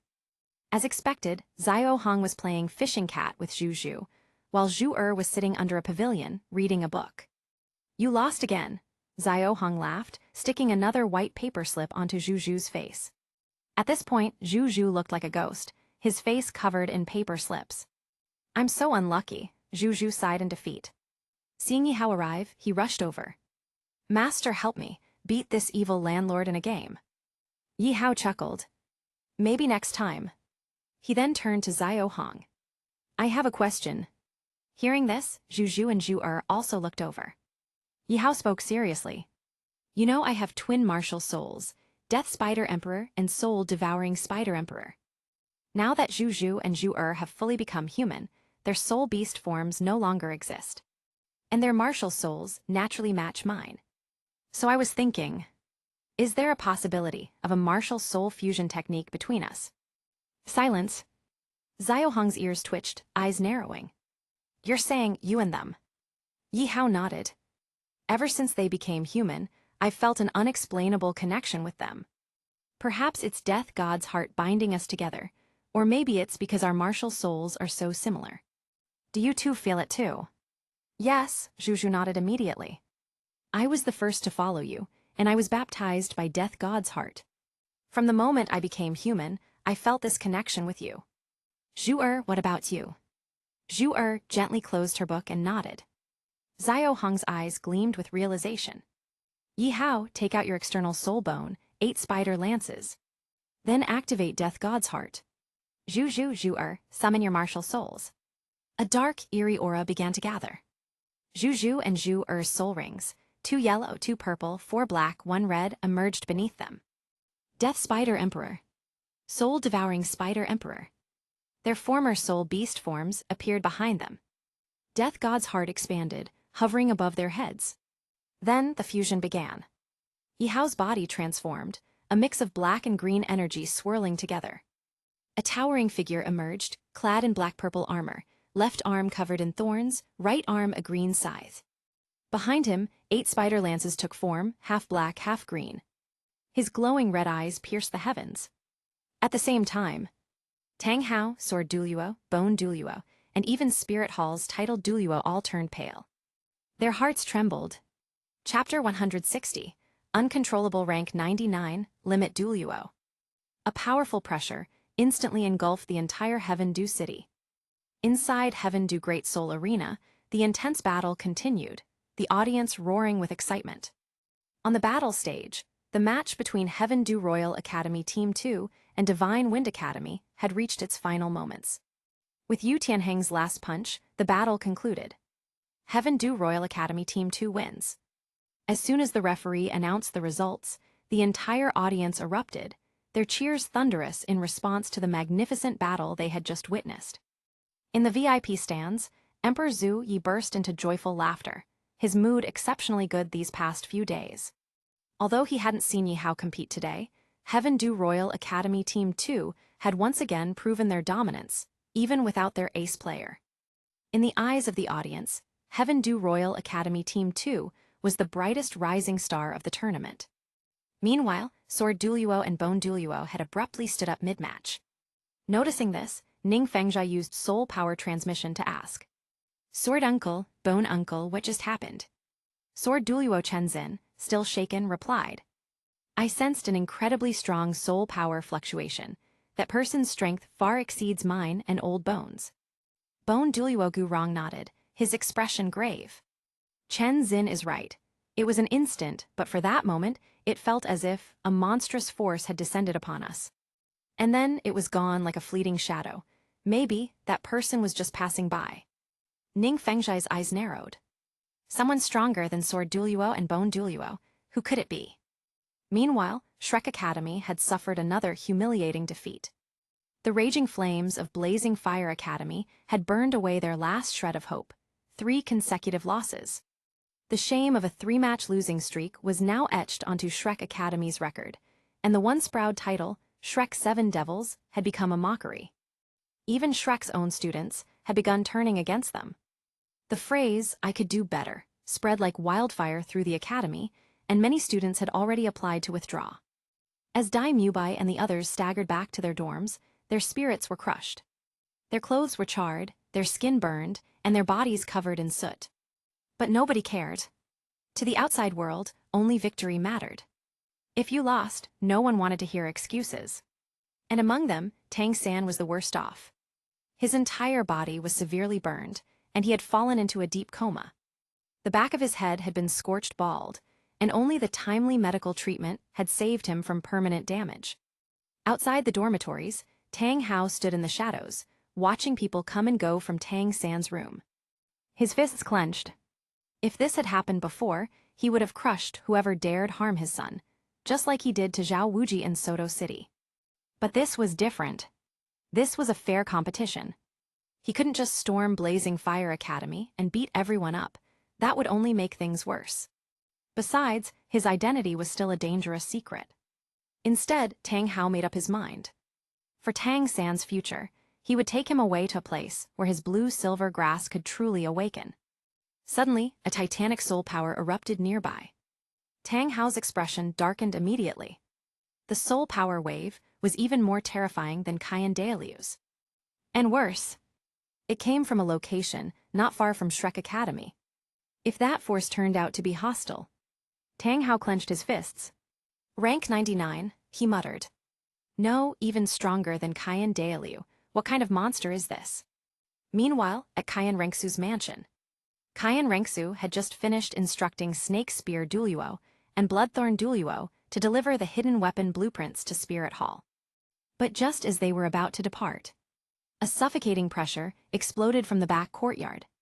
Snake Spear Duluo and Bloodthorn Duluo instantly stepped in front of Rengsu, their martial souls released.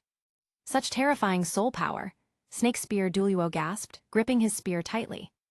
Bloodthorn Duluo's expression hardened. The source is the back courtyard. Rengsu's heart sank. Her back courtyard. That was where Yihao was. Her eyes widened in horror. Move aside.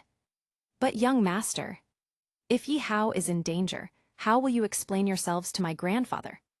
Tears welled in Rengsu's eyes. He's my little brother. Even if it's a titled Duluo, even if he's stronger than you both, I will bring my brother back. She shoved them aside and rushed toward the back garden. The two Duluo hesitated, then gritted their teeth and followed her. Back garden, Yihao's martial soul fusion. Yihao Zhuju and Zhu had become one. He examined his new form. His left arm was normal, but his right arm had transformed into the soul-devouring spider spear. Testing his control, he willed it to revert, and his right arm returned to normal. His 8 spider lances merged seamlessly into his back, now a permanent extension of himself. Xiao Hong, what just happened? Yihao asked, his voice deeper, more powerful. Xiao Hong grinned. Congratulations, this is your martial soul fusion technique. Martial soul fusion, Yihao was shocked. The power surging through him was on a completely different level from other fusion techniques. Xiao Hong smirked. This is your fusion technique, twin spider emperors. You, Zhu, and Zhu have merged into one. Your current strength has reached rank 99. Yihao's eyes widened. What? But there's a catch. Just as Xiao Hong finished speaking, Yihao's body flickered, reverting back to normal. He staggered, breathing heavily. The fusion only lasted 3 minutes. That's because it depends on your own soul power. Zhu and Zhu are already titled Duluo, but you're still just a soul king. Once you become a titled Duluo, your fusion time will extend. Yihao panted, wiping the sweat from his forehead. 3 minutes. Not bad. Suddenly, the garden doors burst open. Rengsu stood there, eyes red, chest heaving. Yihao, are you okay? She ran to him without hesitation. And behind her, Snake Spear Duluo and Bloodthorn Duluo stood frozen in shock. They had sensed a rank 99 limit Duluo. But it was just Yihao. Chapter 161. Bibai Dong breaks through to rank 100 maybe. Only 3 minutes. Yes, only 3 minutes. Xiao Hong grinned, revealing a row of pristine white dog teeth. When there's only 1 minute left, the death god's heart embedded in your chest will flash with purple light. That's your warning signal. Yihao's expression darkened slightly, and the corner of his mouth twitched. Why does this feel so familiar, Ultraman? Xiao Hong continued. Your trio's martial soul fusion technique, Twin Spider Emperor, you've already experienced its power firsthand. How does it feel to be a rank 99 limit Duluo, even if just for a moment? I'd rather just become a true L-Imit Duluo now, Yihao muttered. The fusion technique consumed an enormous amount of soul power. Even after using it for the first time, he was completely drained. Zhu and Zhu were in a better state. They were merely exhausted, but still had some soul power left. Yi Hao, however, was in the worst condition. But considering he was only a soul king, having a limit DOLOU experience card for 3 minutes was still a ridiculous advantage. Brother Hong, I felt it for sure, Zhu Zhu nodded as he got up. The moment I fused with the master, it was like our minds were completely connected. I could sense his every thought and intention as if they were my own. Zhu did you feel the same? Zhu nodded faintly. I did. After the fusion ended, Zhu calmly returned to the pavilion, picked up her unfinished book, and resumed reading. Suddenly, Snake Spear DOLOU and Bloodthorn DOLOU descended from the sky, with Cayenne Rengsu following closely behind. The three of them were on high alert, scanning their surroundings. The two title DOLOU unleashed their soul power to search for any anomalies. After a thorough investigation, they found nothing. Aside from Yi Hao, there was no trace of any mysterious, powerful figure. It was as if that person had never been there. Brother! Before Yi Hao could even speak, Cayenne Rengsu rushed forward and embraced him tightly, locking her arms around his back. The sudden warmth caused Yi Hao's face to flush. His sister, who normally kept her distance, was acting unusually affectionate today. Sis, are you okay? Yi Hao reached out to touch Cayenne Rengsu's smooth forehead, checking if she had a fever. Cayenne Rengsu, I'm just relieved you're okay. Was there really no powerful enemy here? Did anyone hurt you? Cayenne Rengsu asked anxiously. Powerful enemy? Hearing this, Xiao Hong suddenly burst into laughter. Xiao Hong, what's so funny? Cayenne Rengsu asked, confused. Yi Hao managed a weak smile. It's like this. After a brief explanation. A limit DOLOU. Cayenne Rengsu gasped. I can't believe you, Zhu Zhu and Zhu actually have a martial soul fusion technique. And once fused, your soul power skyrockets to rank 99. This is simply unheard of. If only the duration were longer, no one in this world would be your match. There's no way around it, Zhu suddenly spoke. The master is only a soul king. 3 minutes is already the absolute limit. Yi Hao. When I become a title DOLOU, I believe the fusion duration will significantly increase. By the way, why are you all here? Yi Hao turned to look at Snake Spear and Bloodthorn DOLOU in curiosity.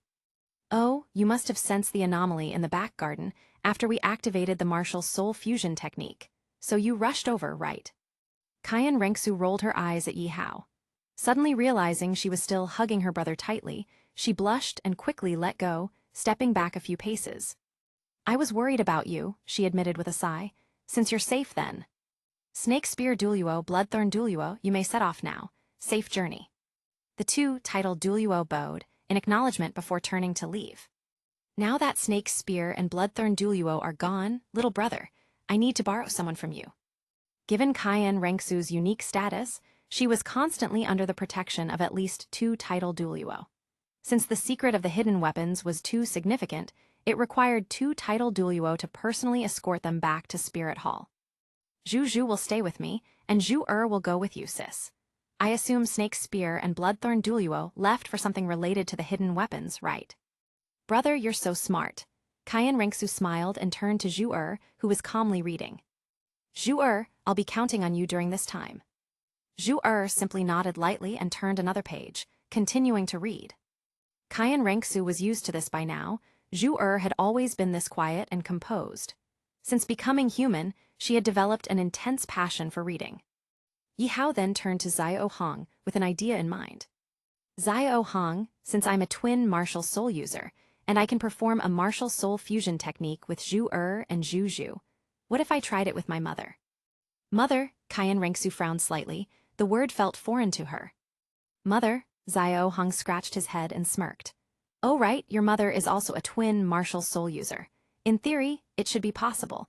I've heard she's been a title DOLOU for years now. If she, Zhu and Zhu performed the martial soul fusion technique together, she might actually break through to rank 100. I mean maybe. Maybe she will, maybe she won't. Rank 100. Yi Hao was dumbfounded. Was the martial soul fusion technique really this powerful? Rank 100.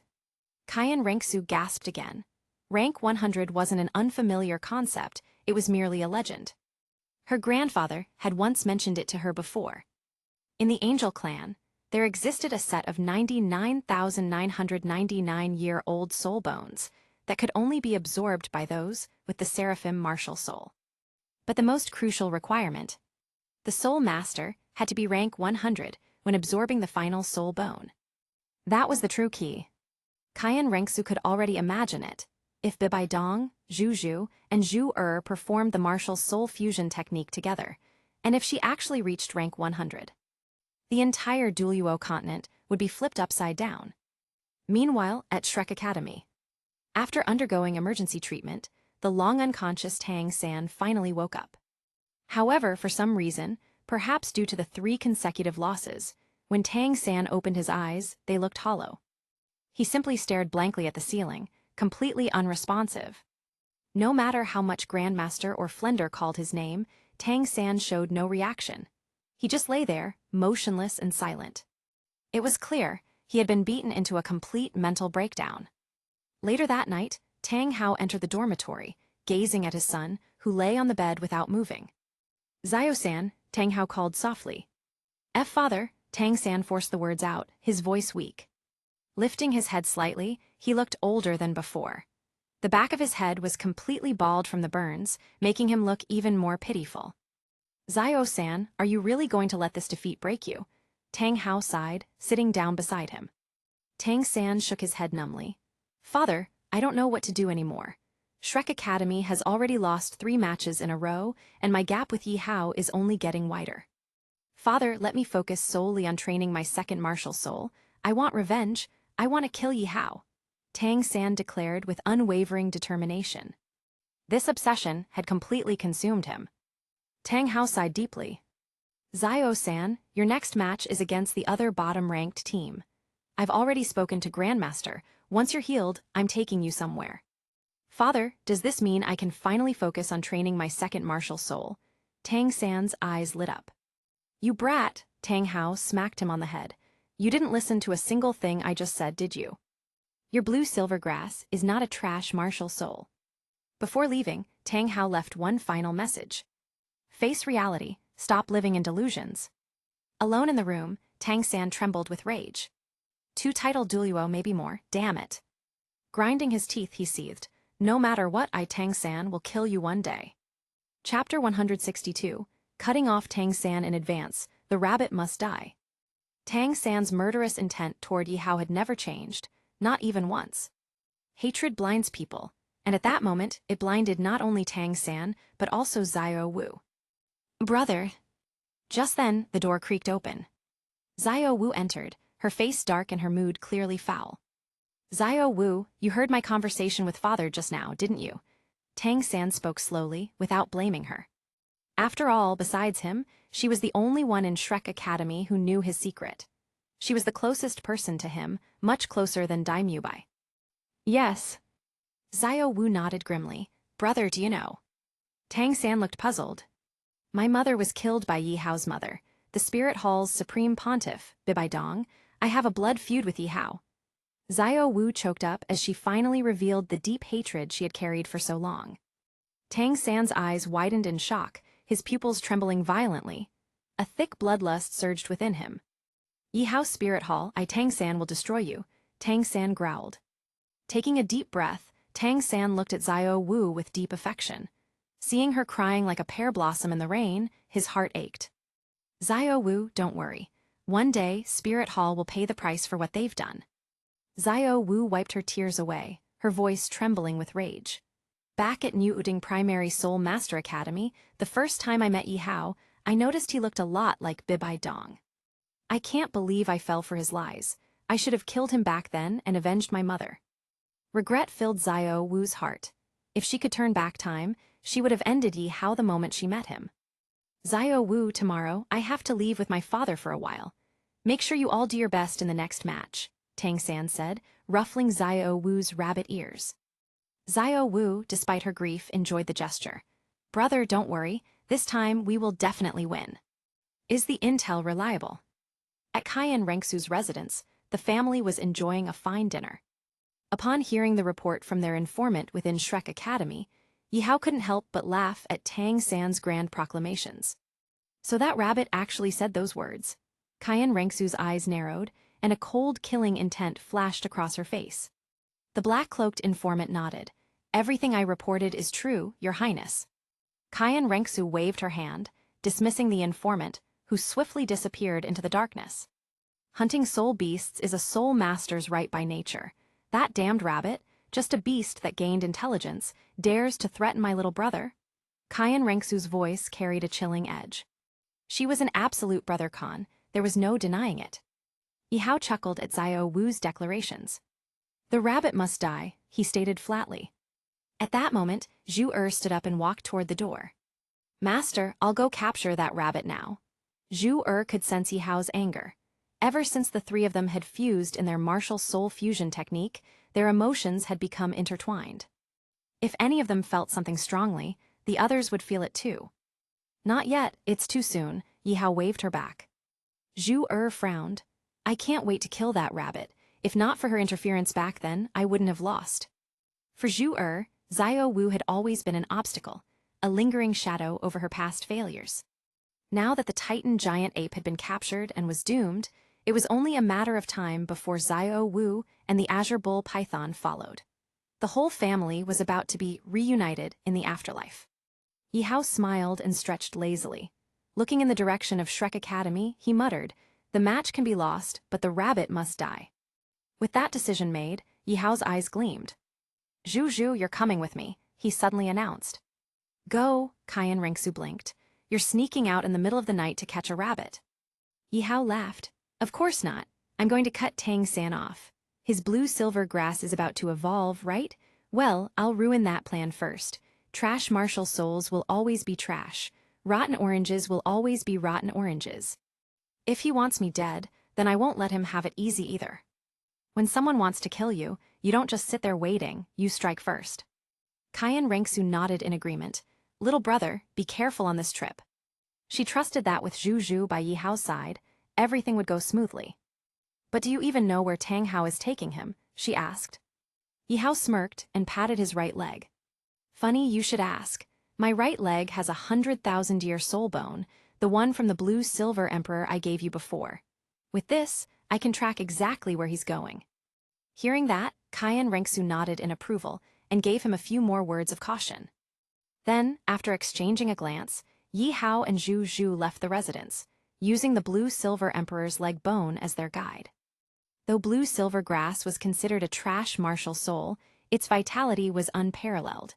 It covered the entire continent, but a true blue-silver emperor was one in a million. With the guidance of the blue-silver emperor's leg bone, Yihao and Zhu traveled swiftly under the cover of night. High in the dark sky, Yihao stored Zhu inside the death god's heart, then unfurled 6 pairs of transparent wings from his back. His right leg pulsed with a vibrant green glow as it guided him toward their destination. His objective was simple: reach the blue-silver king before Tang San and Tang Hao did. If he destroyed the blue-silver king first, then Tang San's blue-silver grass would remain a useless trash martial soul forever. With that thought, Yihao's flight speed increased exponentially. In the blink of an eye, he vanished into the distance.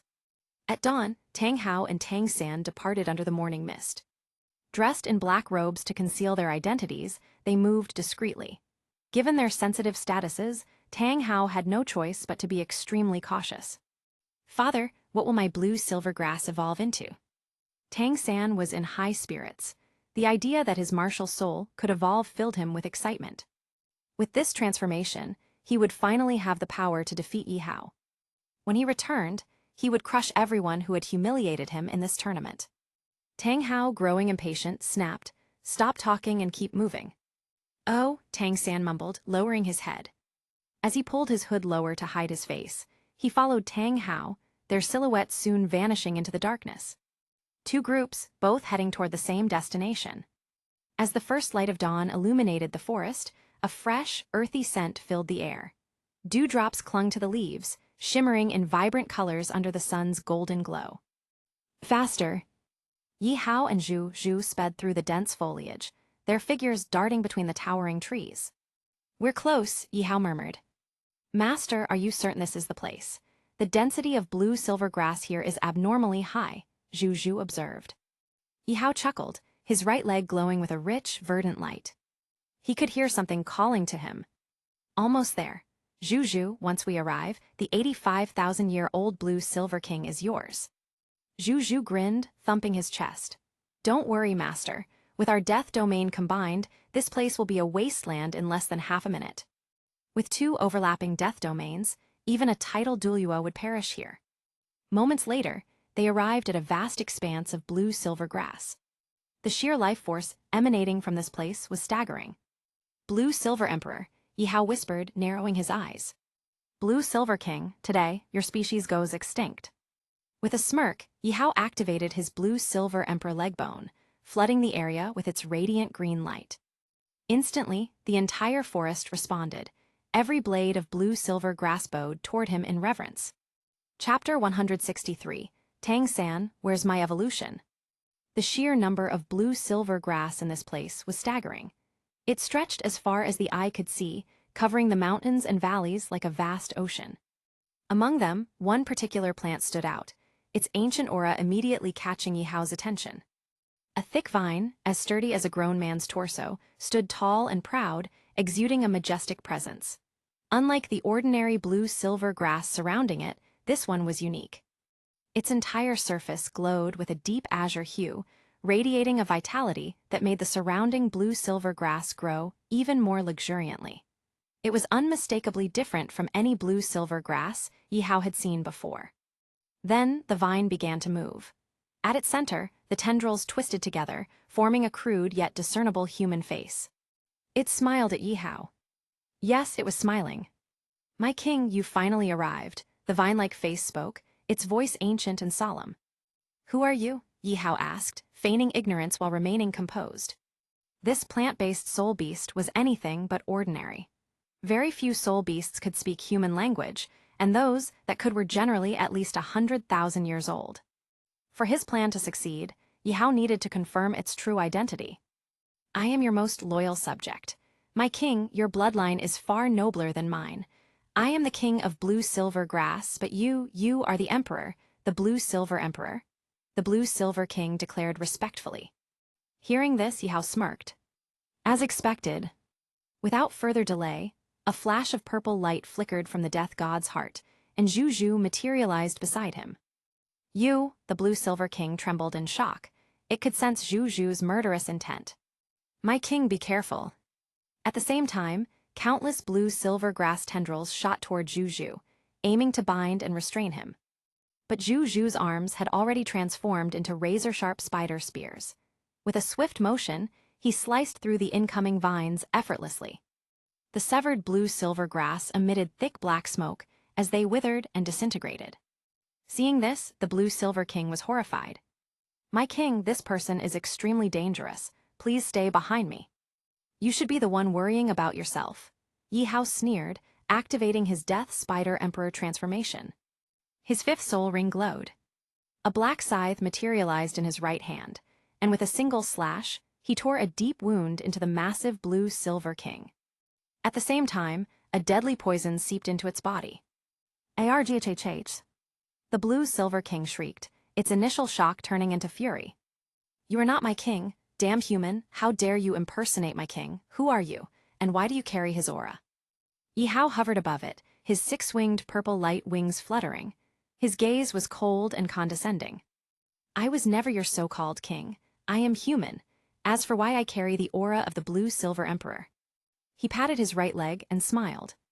Your king is right here. At that moment, the blue-silver king's expression twisted in horror. The face formed by the vines contorted in agony as countless thick tendrils burst from the ground, blotting out the sky like a writhing forest. It was a desperate struggle for survival. Bastard human, you killed my king, you will pay for this. Enraged beyond reason, the blue-silver king launched its most powerful attack. Vine spears as sharp as lances shot from all directions, aiming to skewer Yihao and Zhu. Yet Yihao remained unfazed. His hair fluttered wildly as 6 dark mirror-like barriers formed around him, blocking the incoming assault. But before the spears could even land, the blue-silver king convulsed violently. Its vine-like face twisted as it spewed out black and purple liquid. Its once vibrant blue body turned dark and lifeless. Yihao knew that his death spider emperor venom was taking effect. Blended with the combined toxins of the fiery apricot and the octagonal mysterious ice grass, it became a terrifying fusion of heat, frost, and lethal poison. The blue silver king toppled, its massive body crushing countless smaller blue-silver grass around it. Even in its final moments, it glared at Yihao with unyielding hatred. Realizing that death was inevitable, it made a final desperate move. Hundreds of blue-silver grass suddenly sprouted from the ground, transforming into sharp spears aimed straight at Yihao. "This is my last stand, blue-silver tyrant spears, Go." Using the last of its life force, the blue-silver king launched a devastating barrage of vine spears, their tips gleaming ominously. Sixth soul skill, blood-sucking spider thorns. Zhu activated his own ability. Black spider spikes emerged behind him in perfect formation. With a wave of his hand, the thorns shot out, intercepting the blue-silver tyrant spears in midair. Not only did they shatter the incoming attack, but they also rained down onto the blue-silver king, impaling it completely. The surrounding blue-silver grass met the same fate. Yihao remained expressionless. Raising his scythe, he delivered the final blow. A single downward slash. Cracked. The blue-silver king was severed in half. The entire forest seemed to mourn, as the surrounding blue-silver grass quivered violently. Their once bright blue leaves, dulled as their life force, desperately tried to flow toward their dying king. But Yihao knew better than to leave things unfinished. Zhu, activate the death domain, wipe out every last blue-silver grass in this forest, leave the other soul beasts alone. Understood. A dark barrier expanded outward from Zhu, swallowing the entire forest in its shadowy grasp. One by one, the blue-silver grass withered, rotted, and turned to sludge. Soon, not a single blade of it remained. Yihao approached the blue-silver king's corpse. A pitch-black soul ring hovered above it, an 85,000-year-old soul ring. But he had no use for it. As he turned to leave, a faint blue glow flickered from the blue-silver king's remains. Yihao's eyes gleamed. Using his soul power, he pulled the glowing object into his palm. A faint smile crept onto his lips. As expected, an 85,000-year-old blue-silver king's left leg soul bone. Not bad. Master, all the blue-silver grass in this forest is gone. Tang San won't be awakening anything now, Zhu reported. Good. Yihao stored the soul bone in his spatial ring. Taking one last glance at the barren land, he left behind a simple note on the blue-silver king's remains before departing. Their mission was complete. It was time to return to Heaven Dew City. Meanwhile, after a long journey, Tang Hao and Tang San finally arrived at their destination. "We're here," Tang Hao said, lifting his hood. Tang San looked around in confusion. "Father, is this where my blue-silver grass will evolve? What do I need to do?" Tang Hao chuckled. "Just wait, no rush. Little San, release your blue-silver grass." Tang San nodded. His 4 soul rings glowed as blue-silver grass sprouted around him. He waited.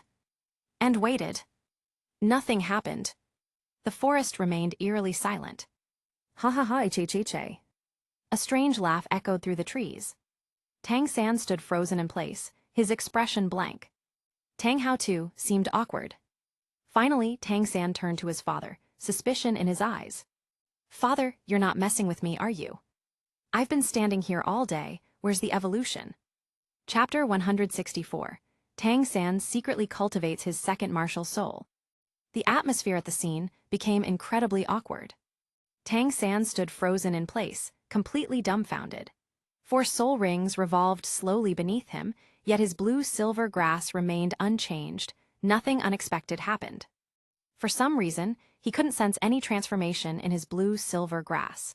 It remained exactly as it had always been. The only thing he could feel was embarrassment. "Father, are you sure this is the place?" Tang San asked with a hint of doubt. Faced with his son's skepticism, Tang Hao was momentarily puzzled. He was certain this was the exact location. In the past, Yin had brought him here. However, today was different. To uncover the truth, Tang Hao decided to step closer to examine the forest. Yet, before he could even take a step, his expression changed drastically, his body tensing as if facing a formidable enemy. "Father, what is?" Tang San seemed to have sensed something as well and hurried to Tang Hao's side. SHH. Tang Hao spoke in a low voice. I sense the aura of the one who stole your soul bone that day. Hearing this, Tang San instantly froze. The soul bone that was almost his had been stolen. This had remained a deep scar in his heart. Shrek Academy was already on the edge of collapse, and he'd hoped that the soul bone from Shinayan could turn the tide of battle. But now... Father, let's go into the forest and kill that person right now. Tang San's eyes turned red with fury. Seeing this, Tang Hao slowly shook his head. No need. That person has long since left. This is merely a trace of their lingering aura. With that, Tang Hao, still harboring doubts, stepped into the forest. Tang San, for the sake of evolving his blue-silver grass, and for the sake of avenging his loss, Tang San followed closely behind his father, stepping deeper into the forest. The forest path was winding and eerie. As the father and son entered, an unsettling silence surrounded them. A faint purple mist lingered in the air, and the ground was littered with signs of plant decay. Each step sank into the muddy earth, sending a chill down their spines. Tang San crouched cautiously, picking up a withered plant. His face paled in shock. Father, look. Tang Hao turned to see the rotting plant in Tang San's hand. His eyes widened in disbelief. Blue-silver grass. At that moment, a deep sense of unease surged through Tang Hao. Ever since entering the forest, he had felt something was wrong. Looking down, he realized that the muddy ground was filled with decayed remnants of blue-silver grass, mixed with the soil. Although blue-silver grass was considered a useless martial soul, it was extremely resilient. Even after Yin's sacrifice, she had left behind seeds that eventually sprouted again, a form of rebirth. Now Tang Hao was certain. The mass decay of blue-silver grass was undoubtedly connected to that person from before. If even the outer layer of the forest was in such a state, then the blue-silver king at the heart of the forest, could it be? Zio-san, stay close to me. With that, Tang Hao's figure shot forward like an arrow released from a bow, swiftly darting through the forest. Tang San watched his father's rapidly disappearing silhouette. Though unsure of the reason, he felt an intense sense of foreboding. Something had definitely happened in this forest. Activating Ghost Shadow Perplexing Track, Tang San barely managed to keep up with Tang Hao. As they passed through the woods, the surrounding scenery confirmed their fears. Just like the forest's edge, all the blue-silver grass here had rotted away. The scale of destruction was unprecedented, leaving no intact blue-silver grass in sight. Throughout the journey, Tang Hao remained silent, only speeding forward with grim determination. He had already prepared for the worst, hoping it wasn't too late. After half an hour, father and son arrived at the resting place of the blue-silver king. The sight before them was one of utter devastation. Deep gashes scarred the earth, and fragments of plant life, neatly severed like tree trunks, lay scattered and rotting, evidence of a fierce battle that had taken place just recently. Upon seeing this scene, Tang Hao broke down completely. Days of relentless travel had all been for this moment, to help his son undergo transformation. Yet now, he was forced to witness this. He couldn't accept it. Too late, it's all too late, Tang Hao muttered as he slumped to the ground, his voice filled with despair. Tang San stood in a daze before the long-dead blue-silver king. This once powerful plant-type soul beast had long perished, its body deeply wounded, almost severed in half with a single slash. For reasons he couldn't explain, seeing so many blue-silver grass wither and die stirred a deep sorrow within him. Even though he was human, he could hear the faint cries of the blue-silver grass, as if they were mourning. Shaking his head violently, he tried to suppress these emotions. He had come here to evolve his blue-silver grass, so why did he feel sad for these plants? Father, what do I need to do to make my blue-silver grass evolve? Tang San asked urgently, desperate for strength. Tang Hao was at a loss. After a long silence, he finally stood up, let out a heavy sigh, and slowly replied. It's already too late. At those words, the hope Tang San had just ignited was instantly extinguished. His heart sank to the very bottom. Father, isn't there any other way? Tang San refused to give up and asked again. There's no hope. Tang Hao's voice was cold. He pointed at the fallen blue-silver king ahead. This, do you know what kind of soul beast it was? Tang San shook his head blankly. Although he had studied under the Grandmaster, Most of his knowledge came from books and occasional practical experiences. He had never encountered a plant-type soul beast like this before. Yet something about it felt incredibly familiar, intimately connected to his blue-silver grass martial soul. This is an 85,000-year-old blue-silver king, the strongest existence among all blue-silver grass. Blue-silver king. Tang San was stunned. Wasn't blue-silver grass supposed to be a useless martial soul? How could there be an 85,000-year-old version of it? Moreover, the blue-silver king was already dead. A terrifying thought crossed Tang San's mind. His face turned pale, and his trembling hand pointed at the blue-silver king's corpse. With disbelief in his voice, he asked, "Father, are you saying this blue-silver king was the key to my blue-silver grass's evolution?" Tang Hao slowly shook his head, his eyes filled with helplessness and resentment. "It's not just that, the blue-silver grass here is also crucial." With a despondent expression, Tang Hao stood up and walked toward the outside in a daze.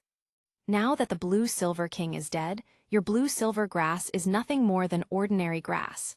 I advise you not to participate in this tournament, you will certainly die." This was Tang Hao's final warning. Given Shrek's current performance, advancing to the knockout stage was already impossible. Tang San and his companions, most of whom had already reached the Soul Ancestor level, were far beyond the standards of an ordinary Advanced Soul Master Academy, where students could graduate once they became Soul Elders. However, Shrek Academy had always gone against the norm. The Grandmaster had even discussed this issue with Tang Hao before.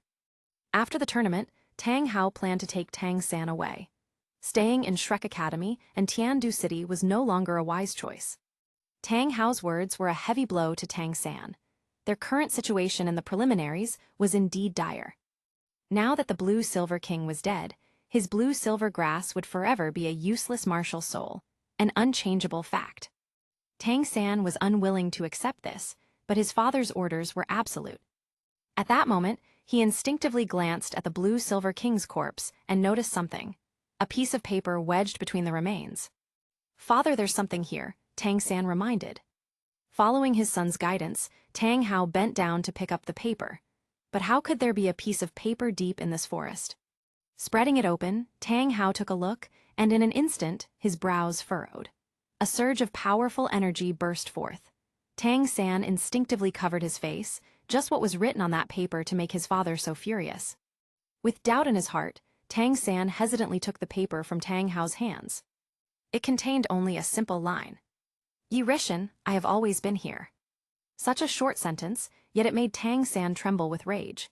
His eyes burned with killing intent. He tore the note into pieces, crushed it into a ball, and stomped on it viciously, as if Yi Rishan himself were beneath his feet. "Yi Ritan." Tang San roared toward the sky, his body surging with murderous intent. His left hand suddenly summoned the clear sky hammer, and in his fury, smashed the already lifeless blue-silver king into two, sending splinters flying across his face. Even this wasn't enough to quell his anger. He continued hammering the shattered remains, as if every piece of wood was Yi Rishan himself. Only by obliterating him could he find peace. "Enough, Zio-san," Tang Hao roared. Tang San froze slightly, then lowered the clear sky hammer and collapsed to the ground, his expression full of despair. At this moment, his mental state had completely collapsed. The night was dark, the sky shrouded in shadows, and the entire land was engulfed in darkness. In a dilapidated village, Tang Hao and Tang San emerged from the forest, planning to stay the night before heading back to the academy the next day. After this failure, Tang San had completely given up on the blue-silver grass. A useless martial soul, fragile, flammable. The blue-silver grass had become a label stuck to Tang San, one that he couldn't tear off no matter how hard he tried. Without a doubt, he despised it. Under the night sky, Tang San opened his left hand, and the world's strongest tool martial soul, the clear sky hammer, appeared in his palm. His gaze burned as he stared intently at the hammer, and in that moment, a glimmer of hope ignited in his eyes. Then he turned to look at the distant forest, the place they had just passed through. Tang San stood up from the ground, his steps hesitant, his left hand clenched. For a brief moment, he fell into deep thought.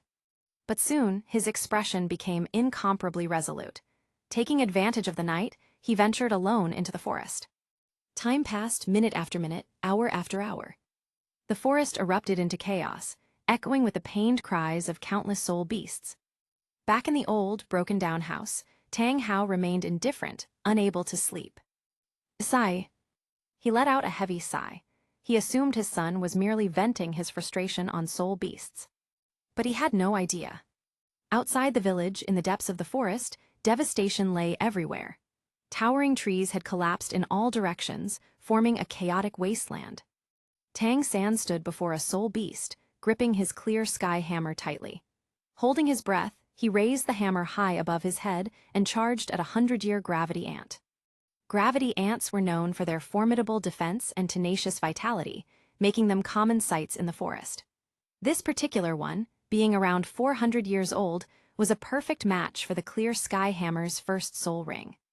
After becoming the Grandmaster's disciple, Tang San had once inquired about the training method for twin martial souls. The Grandmaster had only given a vague answer. His knowledge of twin martial souls was limited.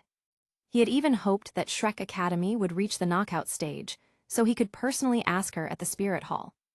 After all, she was the only person on this continent who had cultivated twin martial souls to the title DOLOU level and had perfectly solved its inherent issues.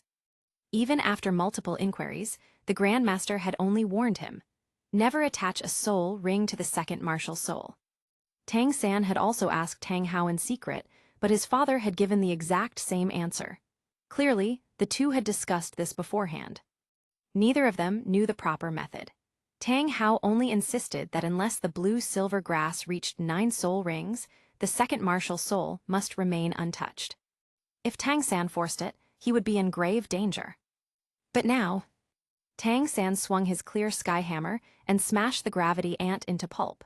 A mere 100-year-old soul beast was too easy for him. According to the teacher's 10 core theories of martial souls, this 400-year-old gravity ant is a perfect fit for my clear sky hammer's first soul ring. Tang San smirked in satisfaction. He sat down in front of the gravity ant's corpse, summoning his second martial soul, the clear sky hammer. Under the guidance of his soul power, the soul ring floated above the hammer. The process was exceptionally smooth, and the absorption went quickly. None of the dangers the Grandmaster had warned about occurred. Time ticked away. As Tang San absorbed the soul ring, his clear sky hammer now bore a 100-year soul ring. Slowly opening his eyes, he realized his soul power had increased by 1 level. Now he was at level 45. With every soul ring absorbed, a soul master gained immense benefits. Tang San was shocked to discover that after absorbing a 100-year soul ring, his left-hand clear sky hammer had become significantly heavier, now weighing around 700 to 800 jin, 350-400 kg. His entire body surged with newfound power. His eyes gleamed as he looked at the small soul beast forest before him. The corners of his lips curled up slightly, a sinister and terrifying smile. The next moment, his figure gradually disappeared into the depths of the forest, vanishing from sight.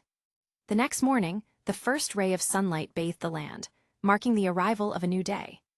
Deep in the forest, Tang San sat cross-legged before the corpse of a 4,000-year-old man-faced demon spider. His body was covered in dark purple bloodstains, and he was currently absorbing the soul ring from the beast. Once this soul ring was fully absorbed, he would break through to level 50. The entire night had not been in vain. Through relentless slaughter, he had massacred nearly all the soul beasts in this area. To this, Tang San remained indifferent. Kill them, and that was it. The soul beasts he slaughtered were evil. They were different from the others. Just as the absorption process continued, a sudden scream erupted from Tang San. Aza! An unbearable pain surged through his body, forcing him to cry out in agony. He felt as if his entire body was on the verge of explosion. The 4th soul ring's power was simply too immense, and after an entire night of absorbing soul rings, his body had finally reached its limit. It was about to collapse. At the same time, inside a dilapidated house, Tang Hao, who had been resting, suddenly snapped his eyes open. He scanned the empty house and immediately realized Tang San was missing. No, he hadn't even returned last night. If that was the case, there was only one possibility. Tang Hao's figure blurred as he shot forward like a cannonball, sprinting toward the forest at full speed, following the direction of the screams.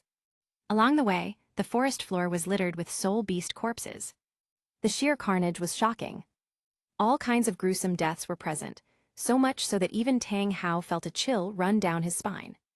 He knew his son had been suppressing his emotions for a long time, and bottling them up was not good. Tang Hao had known all along that Tang San had gone out to hunt soul beasts last night. Yet he hadn't stopped him. Sometimes, the resentment in one's heart must be released. However, if Tang San ever truly encountered danger, he, as a father, would definitely intervene. Now that Ayun was gone, Tang San was all he had left. If anything happened to Tang San, Tang Hao would have no one left. Before long, Tang Hao finally arrived. But the scene before him shocked him to his core.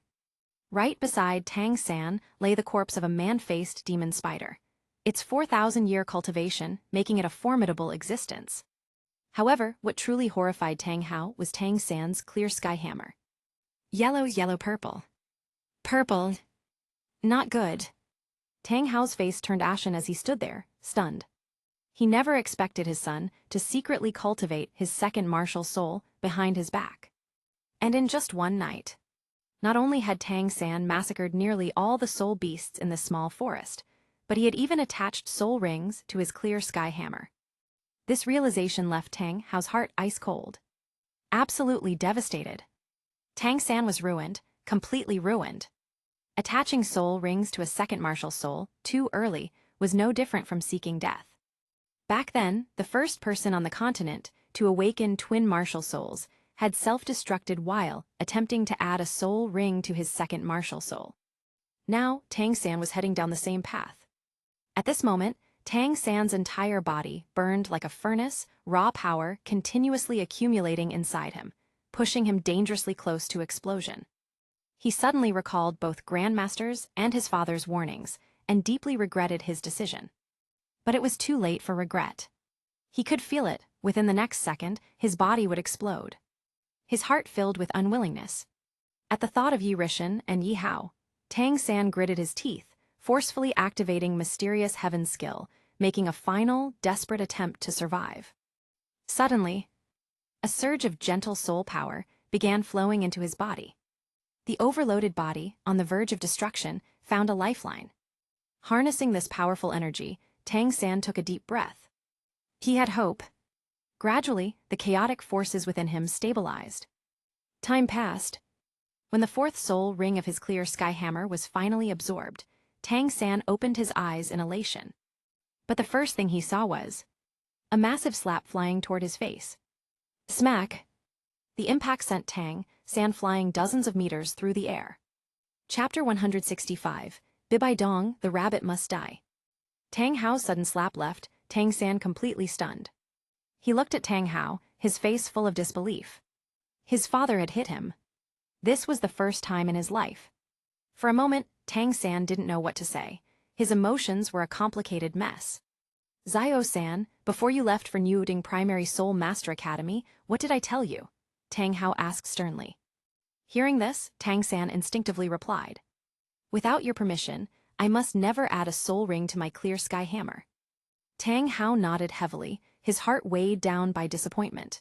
As Tang San's father, he could barely tolerate what his son had done. Since you knew, why did you do it anyway? Do you understand how dangerous it is to add a soul ring to the clear sky hammer before reaching title Duluo? If I hadn't arrived in time, you'd already be dead. Dead, do you understand? Tang Hao grabbed Tang San by the collar, his voice booming with anger. Tell me, what the hell were you thinking? Tang San fell silent, his eyes darkening. The atmosphere became unbearably awkward. What was done was done. What was the point of arguing now? Zio-san, you have failed me. Tang Hao sighed, his disappointment immeasurable. A perfectly gifted twin martial soul, completely ruined. Father, I haven't let you down. I've reached level 50. Tang San spoke again. But this only made Tang Hao's fury skyrocket. He glared at Tang San, his entire body trembling with rage. Then he let out a deep sigh and said, So what if you've reached level 50? Even if you became a title Duluo right now, what does it matter? Zio-san, you have failed both me and your teacher. Tang Hao placed a heavy hand on Tang San's shoulder, his tone solemn. Do you know why your teacher, and I forbade you from absorbing soul rings into your clear sky hammer so soon? Tang San shook his head, confused. He barely understood twin martial souls. Ever since his awakening, Tang Hao had strictly prohibited him from revealing his clear sky hammer in front of others. He only knew that he couldn't add soul rings to it, but he had never truly understood why. Tang Hao shook his head in disappointment. Today was the biggest failure of his entire life. As a father, he had utterly failed. Because his own son, a once-in-a-lifetime genius, had just destroyed himself. Right under his own nose. Blue silver grass may be a waste martial soul, but think about it. If a waste martial soul could bring you this far, is it really a waste? Tang Hao's words struck Tang San like a thunderclap. His mind instantly cleared. His eyes widened in shock. What had he done? Tang Hao continued, his voice low and heavy. Your teacher and I planned for you to become a title duo. When your blue-silver grass reached 9 soul rings, then we would allow you to enhance your clear sky hammer. At that time, your second martial soul would have had no soul ring limitations, not even on 10,000-year soul rings. Whether 10,000 years or even 100,000 years, you would have been able to absorb them all. Tang San felt as if he'd been struck by lightning. His mind went completely blank. But look at you now. Zio-san, you have completely disappointed me. Tang Hao sighed bitterly. You're a soul king now, and you could already absorb a 5,000-year soul ring when you were at the soul ancestor level. But the thing that angers me most, your first soul ring on the clear sky hammer is only 100 years. At this, Tang Hao was beyond furious. A twin martial soul genius, and his second martial soul's first soul ring was only at the 100-year level. If word got out, he would become the laughingstock of the world. Even if Tang San had absorbed a 1,000-year soul ring, Tang Hao wouldn't have said a word. After all, Tang San was only at the soul ancestor level, and absorbing a 10,000-year soul ring would have been suicide. In the original story, Tang San only absorbed 10,000-year soul rings because of immortal herbs and the special ice and fire yin-yang well. Tang San stiffened, looking down at his left hand. For the first time, he felt deep regret. If only he had listened to his father and grandmaster, this wouldn't have happened. If he had waited until becoming a title duo, his clear sky hammer would have had 9 all 10,000-year soul rings. At that time, who in the world could have stopped him? Now it was too late. Tang San was ruined, completely ruined. Even though he was a soul king, he had achieved it at the cost of ruining his twin martial souls. The father and son walked silently back toward Heaven Du City. Neither spoke a single word along the way. It was obvious Tang Hao was completely heartbroken. As a father, he was utterly disappointed. Tang San followed behind silently, knowing exactly what he had done. He also understood how his father felt. The clear sky hammer was powerful, but the process of absorbing soul rings had been far too dangerous. Had Tang Hao arrived even a moment later, Tang San would have exploded into dust. This realization deeply unsettled him. From now on, he would never dare to add another soul ring to his clear sky hammer. With 4 soul rings stacked onto the clear sky hammer, Tang San had reached the bottleneck of level 50. What he needed now was a crucial 5th soul ring for his blue-silver grass. Once he obtained it, Tang San made a silent vow. The next time he faced Yi Hao, he would utterly destroy him. Meanwhile, after 3 days away from Heaven Du City, Yi Hao had returned. With victory in hand. As soon as he stepped into his long-awaited home, Yi Hao immediately went to find Cayenne Rangsu. At that moment, Cayenne Rangsu was sitting in a pavilion in the back garden, accompanied by Zhao. During Yi Hao's absence, Zhao had stayed by Cayenne Rangsu's side, acting as her protector. The All-Continent Advanced Soul Master Elite Tournament was still in full swing. As the crown prince of the empire, Zhu King had to make regular public appearances. And today, as soon as the tournament ended, Cayenne Rangsu had rushed back home in a hurry. For one, the tournament was too dull. For two, without Yi Hao, Cayenne Rangsu had no interest in watching it. Yet, due to her damned identity, she had no choice but to sit through the childish battles below, pretending to care. It's been 3 days, why isn't Zio Hao back yet? Cayenne Rangsu looked at Jair, who was calmly flipping through a book across from her. Jar, do you think something might have happened to Xiao Hao, or maybe? Jar remained unbothered, casually turning to the next page. Master's abilities are beyond comprehension. On this entire Duluo continent, almost no one poses a real threat to him. After saying that, Jar gently closed the book, glanced toward the entrance, and smiled slightly. Master is back. Kaian Rengsu turned her head toward the door. Just as Jar had said, Yi Hao had returned, completely unscathed. And behind him followed Zheju. Xiao Hao. Kaian Rengsu's face lit up with joy. Nothing mattered more than Yi Hao returning safely. Sister, I'm back. Yi Hao smiled and stepped forward to hug Kaian Rengsu. As long as you're back, how did the plan go? Yi Hao grinned confidently. The plan was a complete success. From this day forward, Tang San will never be able to evolve his blue-silver grass martial soul. A waste martial soul will always be a waste martial soul. Hearing this, Kaian Rengsu's smile widened. Then everything went perfectly. That's all that matters. As the siblings sat down, Kaian Rengsu spoke first. While you were away, Yu Tianheng's team continued to dominate. They've won every match and currently hold first place in the qualifiers. Yi Hao wasn't surprised at all. The Heaven Dew Imperial Academy second team being ranked first was within his expectations. What about Shrek Academy? If they lose one more match, they'll fail to qualify for the knockout stage. Yi Hao asked with great interest. Without Tang San, their so-called backbone, Shrek was nothing but a pile of scattered sand. People might think Shrek Academy was strong, but in reality, Tang San was their core. At the mention of this, Kaian Rengsu pouted. During the time you were gone, Shrek Academy won their matches. Including today's match, they've now won 2 in a row. 2 consecutive wins. Yi Hao raised a brow. Are they just bullying the weak? Kaian Rengsu sighed. Because of the tournament rules, Shrek Academy's last 2 opponents were teams at the bottom of the rankings, similar in strength to them. Given Shrek's poor performance earlier, those teams underestimated them, which led to their defeat. I see. Yi Hao smirked, deep in thought. Then he laughed. Honestly, I hope Shrek Academy makes it to the knockout stage. That way, I can wipe them out all at once. Then Yi Hao asked, Sister, have Elder Snake Spear and Elder Bloodthorn returned yet? Kaian Rengsu shrugged, her expression slightly bored. There's still some distance between Heaven Dew City and the Spirit Hall. At their speed, it'll take 4 or 5 more days before they return. I've been bored for 3 days already.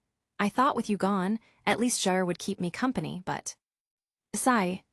Seeing this, Yi Hao couldn't help but chuckle. Jar's personality was just like that, cold and distant. Forcing her to be lively was impossible. At that moment, Yi Hao retrieved a lush, emerald-green soul bone from his soul guide ring. The moment the life-rich aura spread across the pavilion, Jar, who had been quietly reading, immediately looked over. Not far away, Xiao Hong, who was basking in the sun, lazily opened one sleepy eye. An 85,000-year blue-silver king left leg bone. Not bad. With that, Xiao Hong yawned, rolled over, and continued sleeping. A soul bone. Kaian Rengsu was well-versed in rare treasures. The moment Yi Hao took it out, she immediately recognized it. This soul bone is of exceptional quality. How, you're not going to absorb it? She took a sip of fragrant tea as she asked. I'm not interested, Yi Hao replied casually. Cough, cough, cough. Kaian Rengsu nearly choked on her tea, staring at Yi Hao in amusement. Soul bones are more valuable than life itself for most soul masters, and you're not interested. She couldn't help but laugh bitterly. This 85,000-year soul bone isn't as valuable as a 100,000-year soul bone. Besides, Yi Hao continued, I already have the blue-silver emperor right leg bone. If I absorb this blue-silver king left leg bone, it would be a waste. That's why I'm waiting until after this tournament, when our mother kills the Titan giant ape.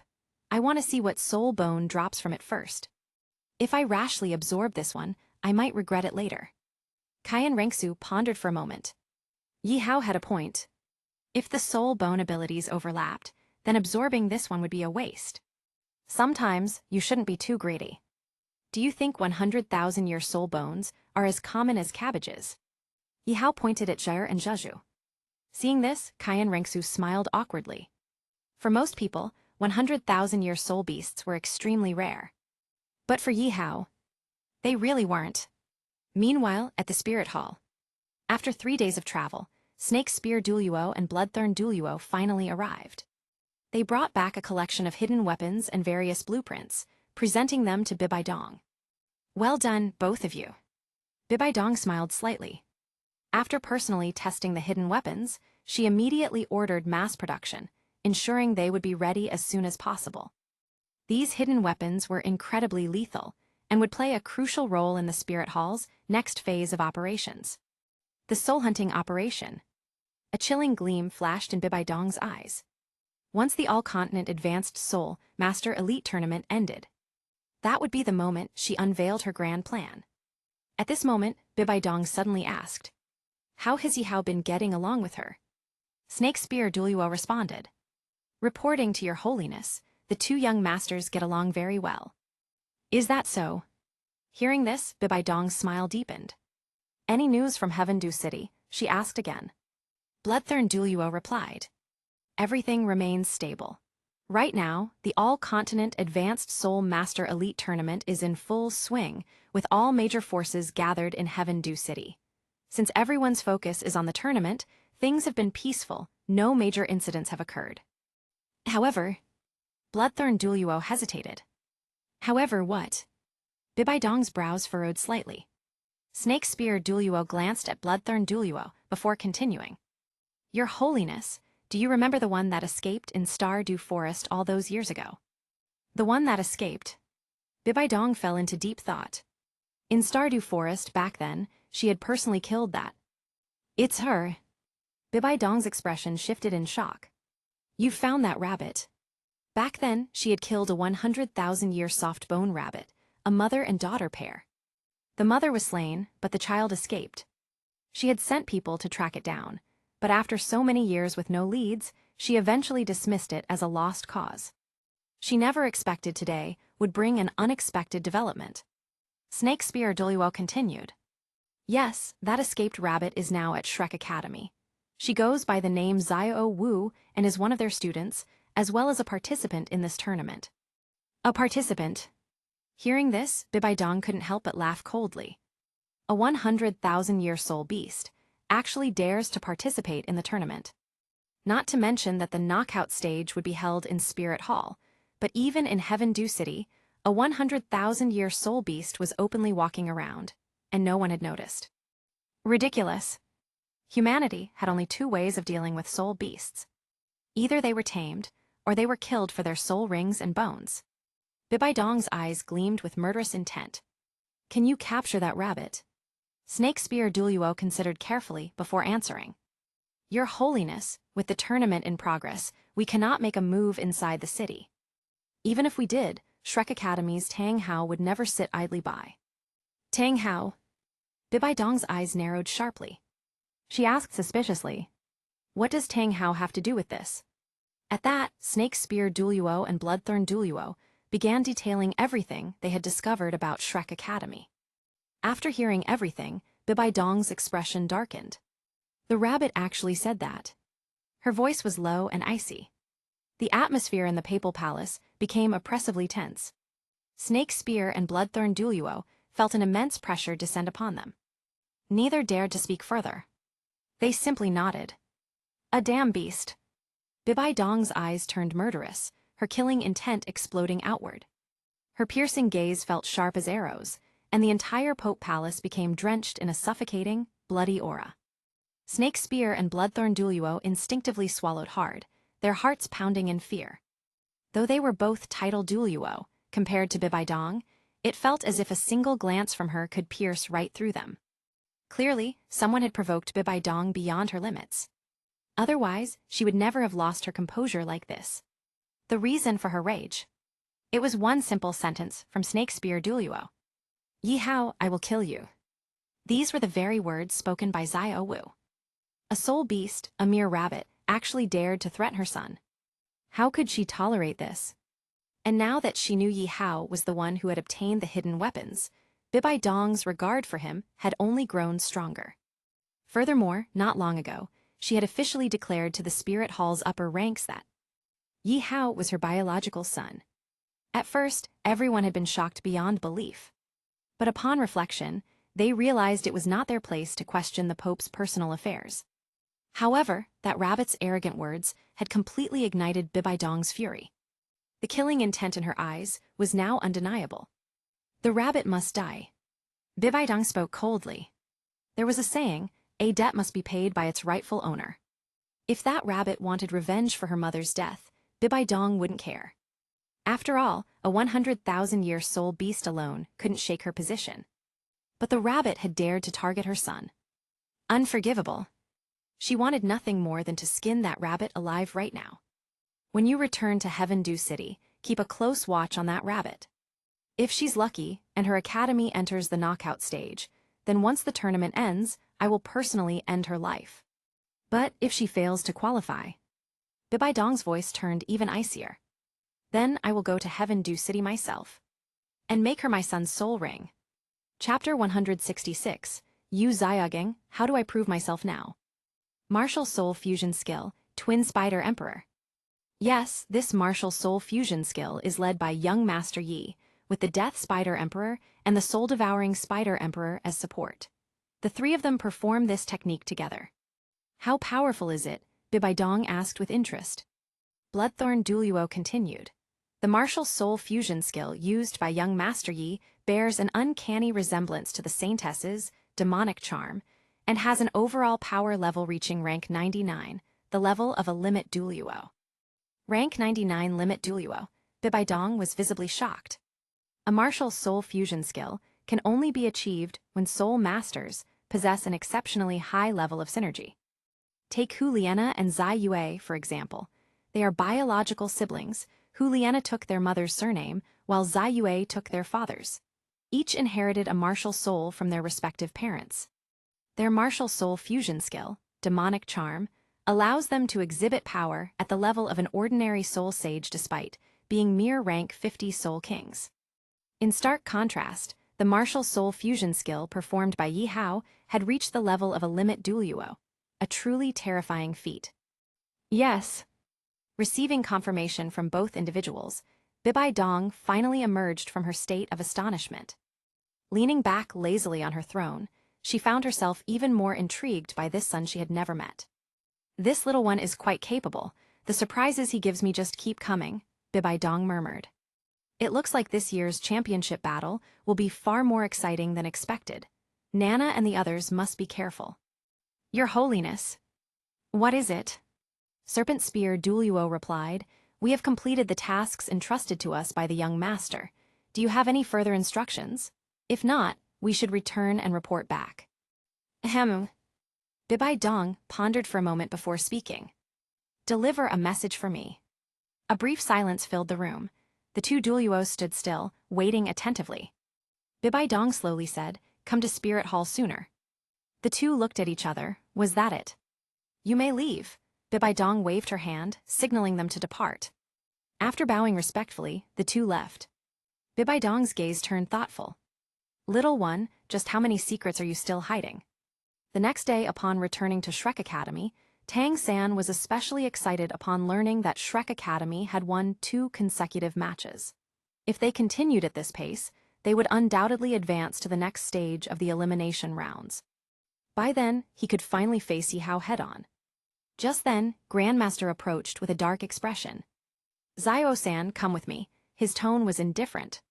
Tang San was slightly startled, but quickly understood the reason. His father must have informed his teacher about his second martial soul awakening. Gritting his teeth, Tang San followed Grandmaster to a secluded wooden hut in the back of the mountain. Inside, the hut was empty, only the two of them remained. Zio-san, you have truly disappointed me. Grandmaster sighed deeply, his eyes filled with dejection. Back when Tang Hao had informed Grandmaster that Tang San had absorbed a soul ring for his second martial soul, Grandmaster had been utterly dumbfounded. In his memory, Tang San was always an obedient and well-behaved student, someone who followed his every instruction. How had a single trip changed him so drastically? How could Tang San disregard his advice and prematurely allow the clear sky hammer to absorb a soul ring? With this decision, Tang San had practically ruined his twin martial souls. Teacher, I'm sorry, Tang San hesitated, feeling an overwhelming sense of frustration. He never expected that absorbing a soul ring for the clear sky hammer would cause so many problems. Originally, his second martial soul could have possessed all 10,000-year soul rings. But now, his first soul ring for the clear sky hammer was only 100 years. Grandmaster nearly vomited blood in anger. Years of effort are now completely wasted. You should be apologizing to your father, Grandmaster said weakly. You have let both him and me down. He recalled the time when he had been expelled from the Blue Lightning Tyrant Dragon clan. Back then, he had sworn that one day, he would prove to his clan that he was not a waste. His most powerful argument would be raising a truly formidable disciple. Tang San, possessing twin martial souls, had been his greatest proof. He was nothing more than a rank 29 trash, but if he could train a titled Duoluo, then the entire Duoluo continent would recognize him as Grandmaster. Yet now, Tang San's reckless decision shattered that dream. Grandmaster suddenly looked much older. He let out another sigh before walking away, his figure exuding loneliness. Years of painstaking effort, all for nothing. But despite everything, Grandmaster did not believe that Tang San's twin martial souls were completely ruined. Gazing in the direction of Spirit Hall, he made a firm decision.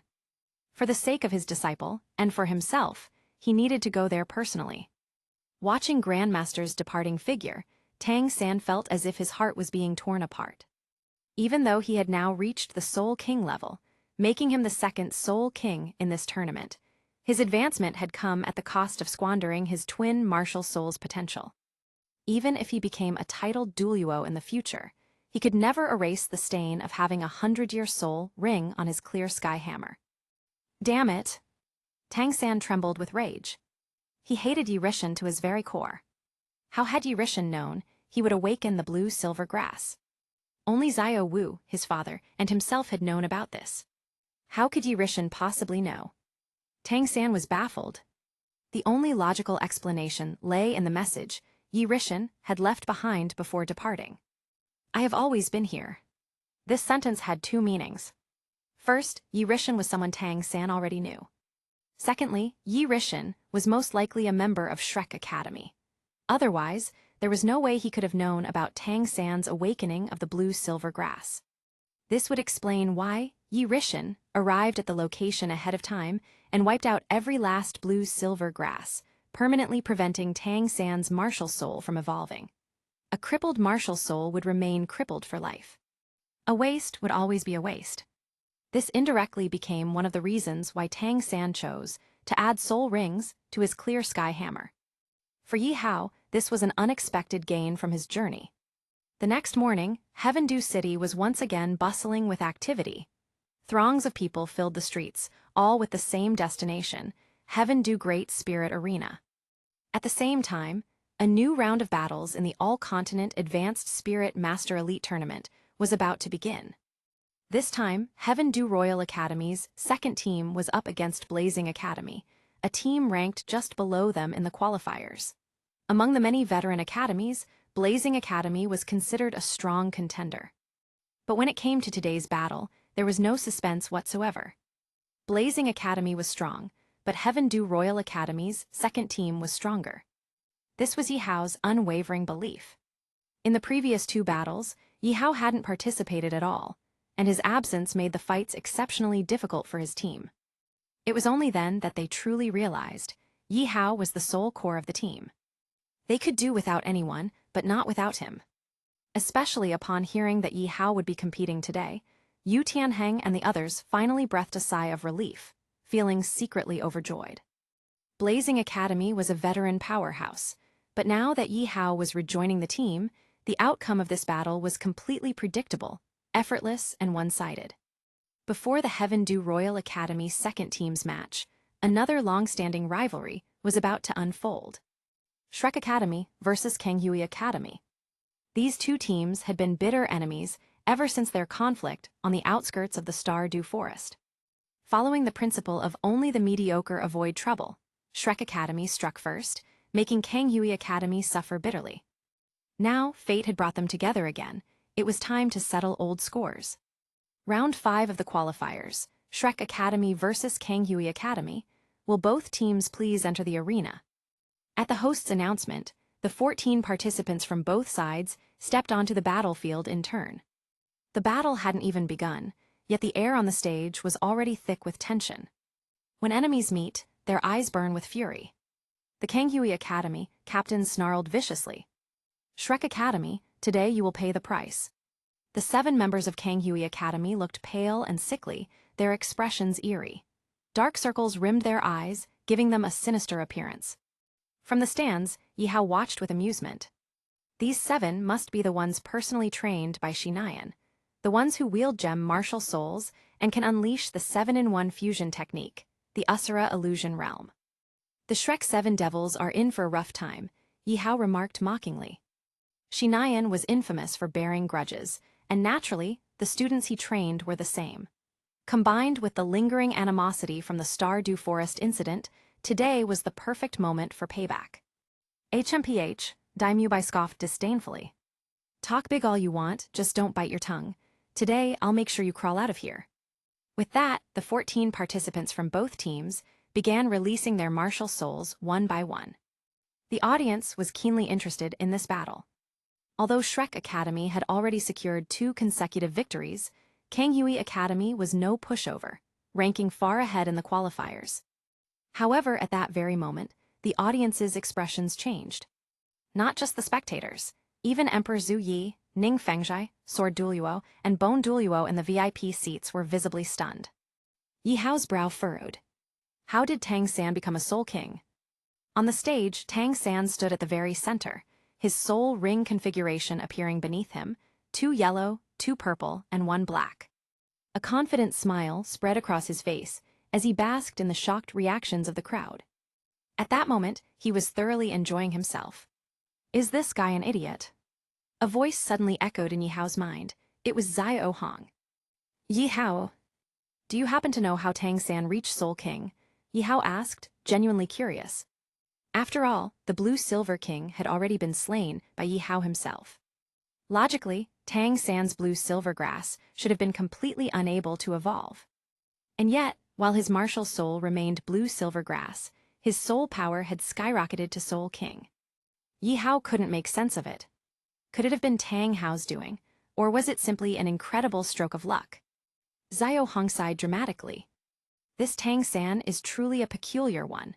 You already know he's a twin martial soul wielder like you. Now that his Blue Silver Grass can no longer awaken, the Clear Sky Hammer has become his only trump card. But what he shouldn't have done was recklessly add spirit rings to the Clear Sky Hammer, and not just 1, but 4 in a row. That was the key mistake. Yihao's eyes widened slightly. 4 soul rings. Then he sneered. Is he not afraid of dying? Recklessly attaching 4 spirit rings to the Clear Sky Hammer, does he really think his body can handle that? Xiao Hong chuckled. I'd bet his dear old titled Duluo father had a hand in this. With Tang San's body, forcibly adding soul rings to his second martial soul should have been a death sentence. That's precisely why he was able to advance to Soul King early, but what a waste. A twin martial soul completely ruined. Tang San could have had a second martial soul with all 10,000-year spirit rings, a once-in-a-lifetime opportunity on the entire Duluo continent. Yet, for some reason, he completely botched it. His Clear Sky Hammer now has a spirit ring configuration of 2 yellow, 2 purple, utterly ridiculous. At this, Yihao burst into uncontrollable laughter. He clutched his stomach, nearly doubling over. I just can't. What kind of brain-dead decision is this? Risking his life to forcefully absorb soul rings for his second martial soul was already dumb enough, but his first soul ring is only 100 years. This is killing me. The greatest advantage of a twin martial soul was that once the first martial soul had all 9 soul rings, the second martial soul could freely absorb 10,000-year or even 100,000-year soul rings without issue. Having a martial soul fully composed of 10,000-year rings was an unprecedented feat. Only a select few on the entire continent could achieve it. Yet now, Tang San was nothing but a clown. A clown standing in the spotlight. Beneath his dazzling appearance lay a bitter truth. His twin martial souls were completely wasted. The audience erupted into an uproar, marveling at Tang San's immense talent. From the VIP seats, Emperor Zhu Yi couldn't help but sigh. Tang San of Shrek Academy, it's only been a few days since I last saw him. Wasn't he just a rank 43 Soul Elder? How did he suddenly leap to Soul King? Even Ning Fengzhai, who was well-informed and knowledgeable, was momentarily stunned. Could it be Tang San consumed some kind of immortal herb, similar to the beautiful silk tulip that Rongrong had taken before? Advancing 7 whole levels in soul power at once, this was simply unheard of. Zhu Qingha's eyes narrowed slightly. Tang San, this person has already become the greatest threat to the Spirit Hall. He absolutely cannot be allowed to live. Originally, he thought that Xiao Hao had destroyed the Blue-Silver King, making it impossible for Tang San to fully awaken his blue-silver grass into the Blue-Silver Emperor. But now, it seemed Tang San was far from as simple as he appeared. If he were allowed to continue developing like this, especially given that he was from the Clear Sky clan and the son of Tang Hao, this alone was enough to sentence Tang San to death. How is this possible? Weren't you just a Soul Elder? How did you suddenly become a Soul King? The captain of Kanghui Academy retreated, completely caught off guard. This turn of events had gone far beyond their expectations. With Tang San's breakthrough to Soul King, the situation on the battlefield instantly became unpredictable. Everything was now an unknown. Dai Mubai and the others were brimming with confidence, their eyes reflecting an eager thirst for victory. Especially after learning that Tang San had become a Soul King earlier that morning, they were ecstatic. Facing their longtime rival, Kanghui Academy, they were full of confidence. Begin the battle. At the referee's announcement, the 7 members of Kanghui Academy reacted swiftly. The moment their martial souls were revealed, Grandmaster's eyes widened in shock. Gem martial souls. Each of the 7 had a gemstone in the palm of their right hand, each unique in color and shape. Rhombus, triangle, square, all radiating distinct luminous glows. Gem martial souls were extremely rare and had immense developmental potential, making them exceptionally valuable. With different spirit rings, they could evolve in countless directions. Gem martial souls were one of the most spirit ring-dependent martial souls in existence, an incredibly rare type. For 7 of them to appear simultaneously, it was no wonder Kanghui Academy was so composed and confident. Shrek 7 Devils, prepare to face death.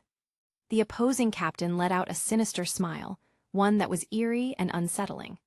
The other 6 members mirrored his expression, their eyes flickering with an ominous black light, as if they were ready to devour the Shrek 7 alive. Taking the lead, the captain of Kanghui Academy activated his 4th spirit ring, raising his gemstone high above his head. The other 6 followed suit, lifting their gemstones skyward while their 3rd spirit rings lit up. Seeing this, Yihao immediately understood Kanghui Academy's next move. 7 Usura Illusion Realm. Almost simultaneously, 7 beams of different colored light shot up into the sky, converging on the Kanghui Academy captain. Within moments, both teams, the Shrek 7 Devils and the Kanghui Academy team, vanished from sight. The entire battlefield was swallowed by thick, dense mist, leaving the audience clueless about what was happening inside. Meanwhile, Jiwer, who had been observing from the shadows, quietly closed the book in her hands. A flash of purple light crossed her eyes as she peered into the battle arena, scanning the movements of both teams in an instant. Yihao did the same. He wanted to see just how powerful Tang San had become after advancing to Soul King. Previously, when Tang San was merely a Soul Elder, Yihao didn't think much of him. But things were different now. Tang San was already a Soul King. Though his 2nd martial soul was supposedly crippled, there was no guarantee he wouldn't use it in this battle. And chances were high that he'd use it against Yihao. After all, the enmity between them was irreconcilable. If they weren't matched in this round, they might very well face each other in the upcoming 1v1 stage. The audience erupted in an uproar. Tens of thousands of spectators were at a complete loss. What was happening? 7-in-1 fusion technique. Emperor Zhu Yi's eyes lit up. Such a technique had never been successfully executed in the entire continent's history. If Kanghui Academy had pulled it off today, it would be an unexpected delight. No, this isn't a 7-in-1 fusion technique. At this moment, Ning Fengzhai shook his head and explained, all 7 members of Kanghui Academy possess gem-type martial souls, giving them an exceptionally high compatibility rate. The true 7-in-1 fusion technique would be far more powerful than what we're seeing now. This tournament is truly filled with hidden dragons and crouching tigers. Just the qualifiers alone are already so thrilling. And this Tang San. How exactly did he reach Soul King? Did he consume some kind of immortal herb? Ning Fengzhai was utterly puzzled. Up in the stands, Yihao watched with rapt attention. Because he suddenly realized. The Shrek 7 devils were standing completely still. All except for Tang San. Above the heads of the other 6 teammates, a gleaming sword hovered ominously. Meanwhile, the Kanghui Academy team wore twisted, eerie smiles, grins so unsettling they sent shivers down one's spine. Their long-standing grudge with Shrek had run deep. Now, this was the perfect chance for revenge. Chapter 167, Fire Immunity. Yihao is not Tang San, Yu Xiaogang flees in panic. Xiaogang, Xiao-san and the others are in danger. Flender said gravely, his heart filled with deep worry. A long time had passed, yet there was no movement from within the mist. This left Flender, as the Academy's dean, deeply anxious. After all, he had just begun to see hope. Tang San had reached the Soul King level, which made Flender ecstatic. If they continued progressing at this rate, the championship would surely belong to Shrek Academy. By then. The above is purely Flender's wishful thinking. Please do not take it as fact.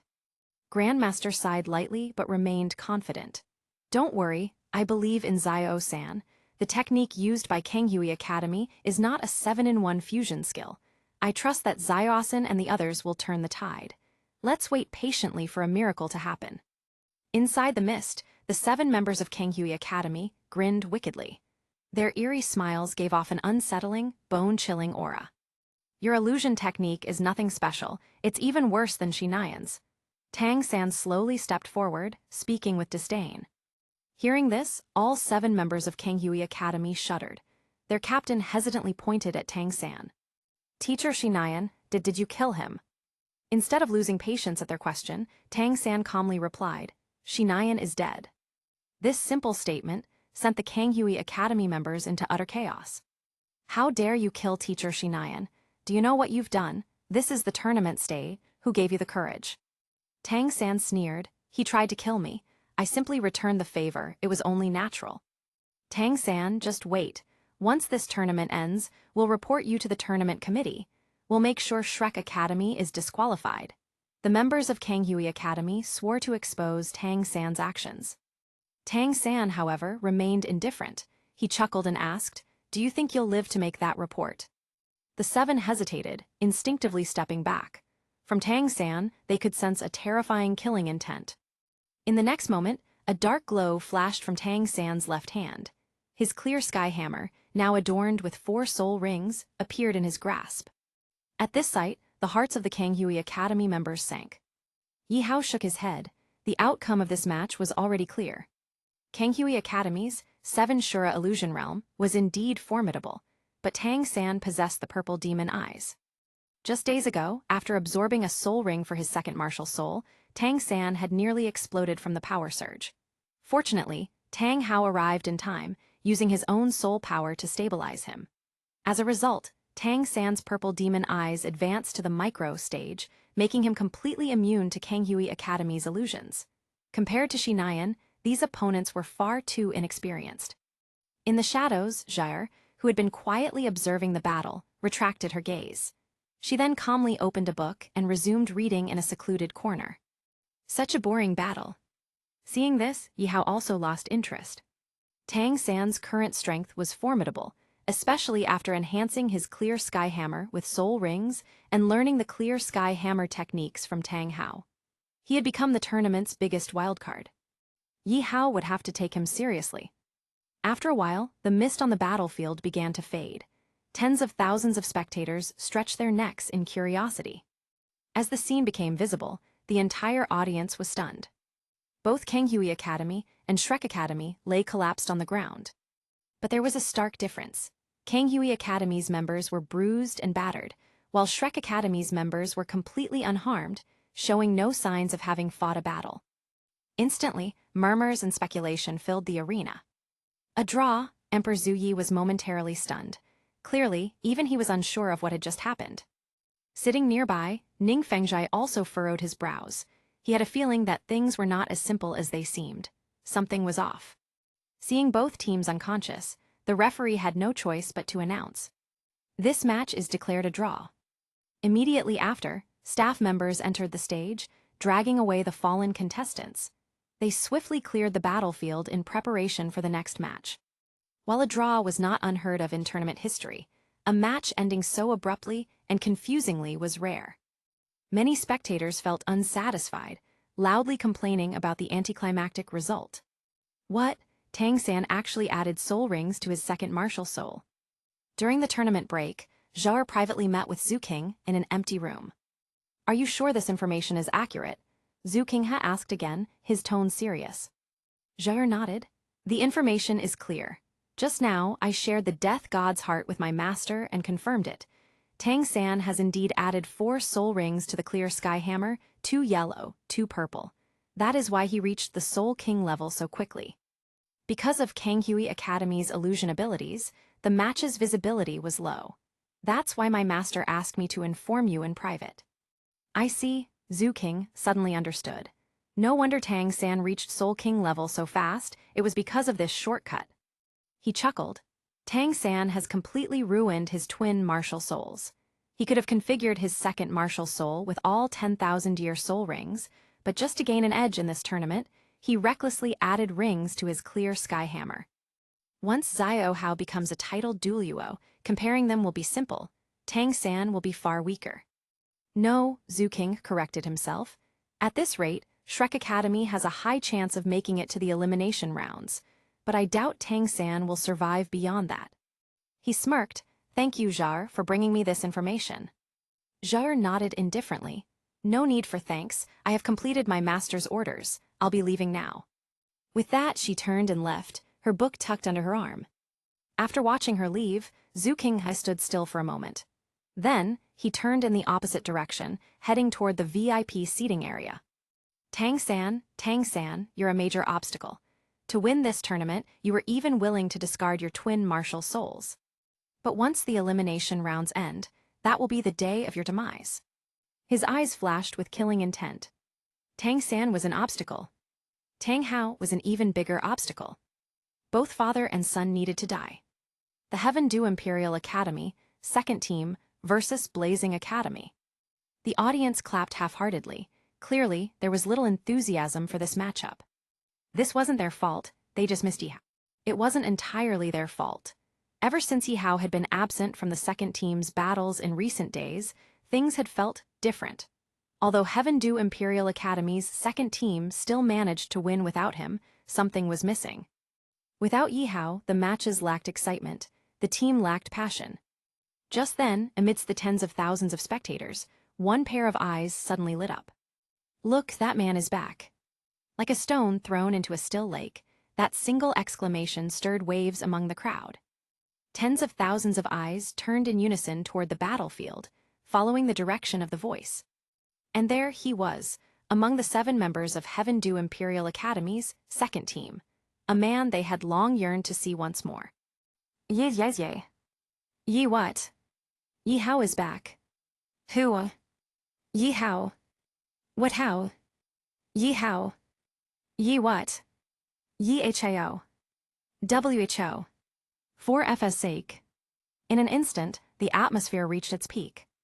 Nearby, Duguyan shot Yi Hao a teasing glance. "Didn't know you were this famous."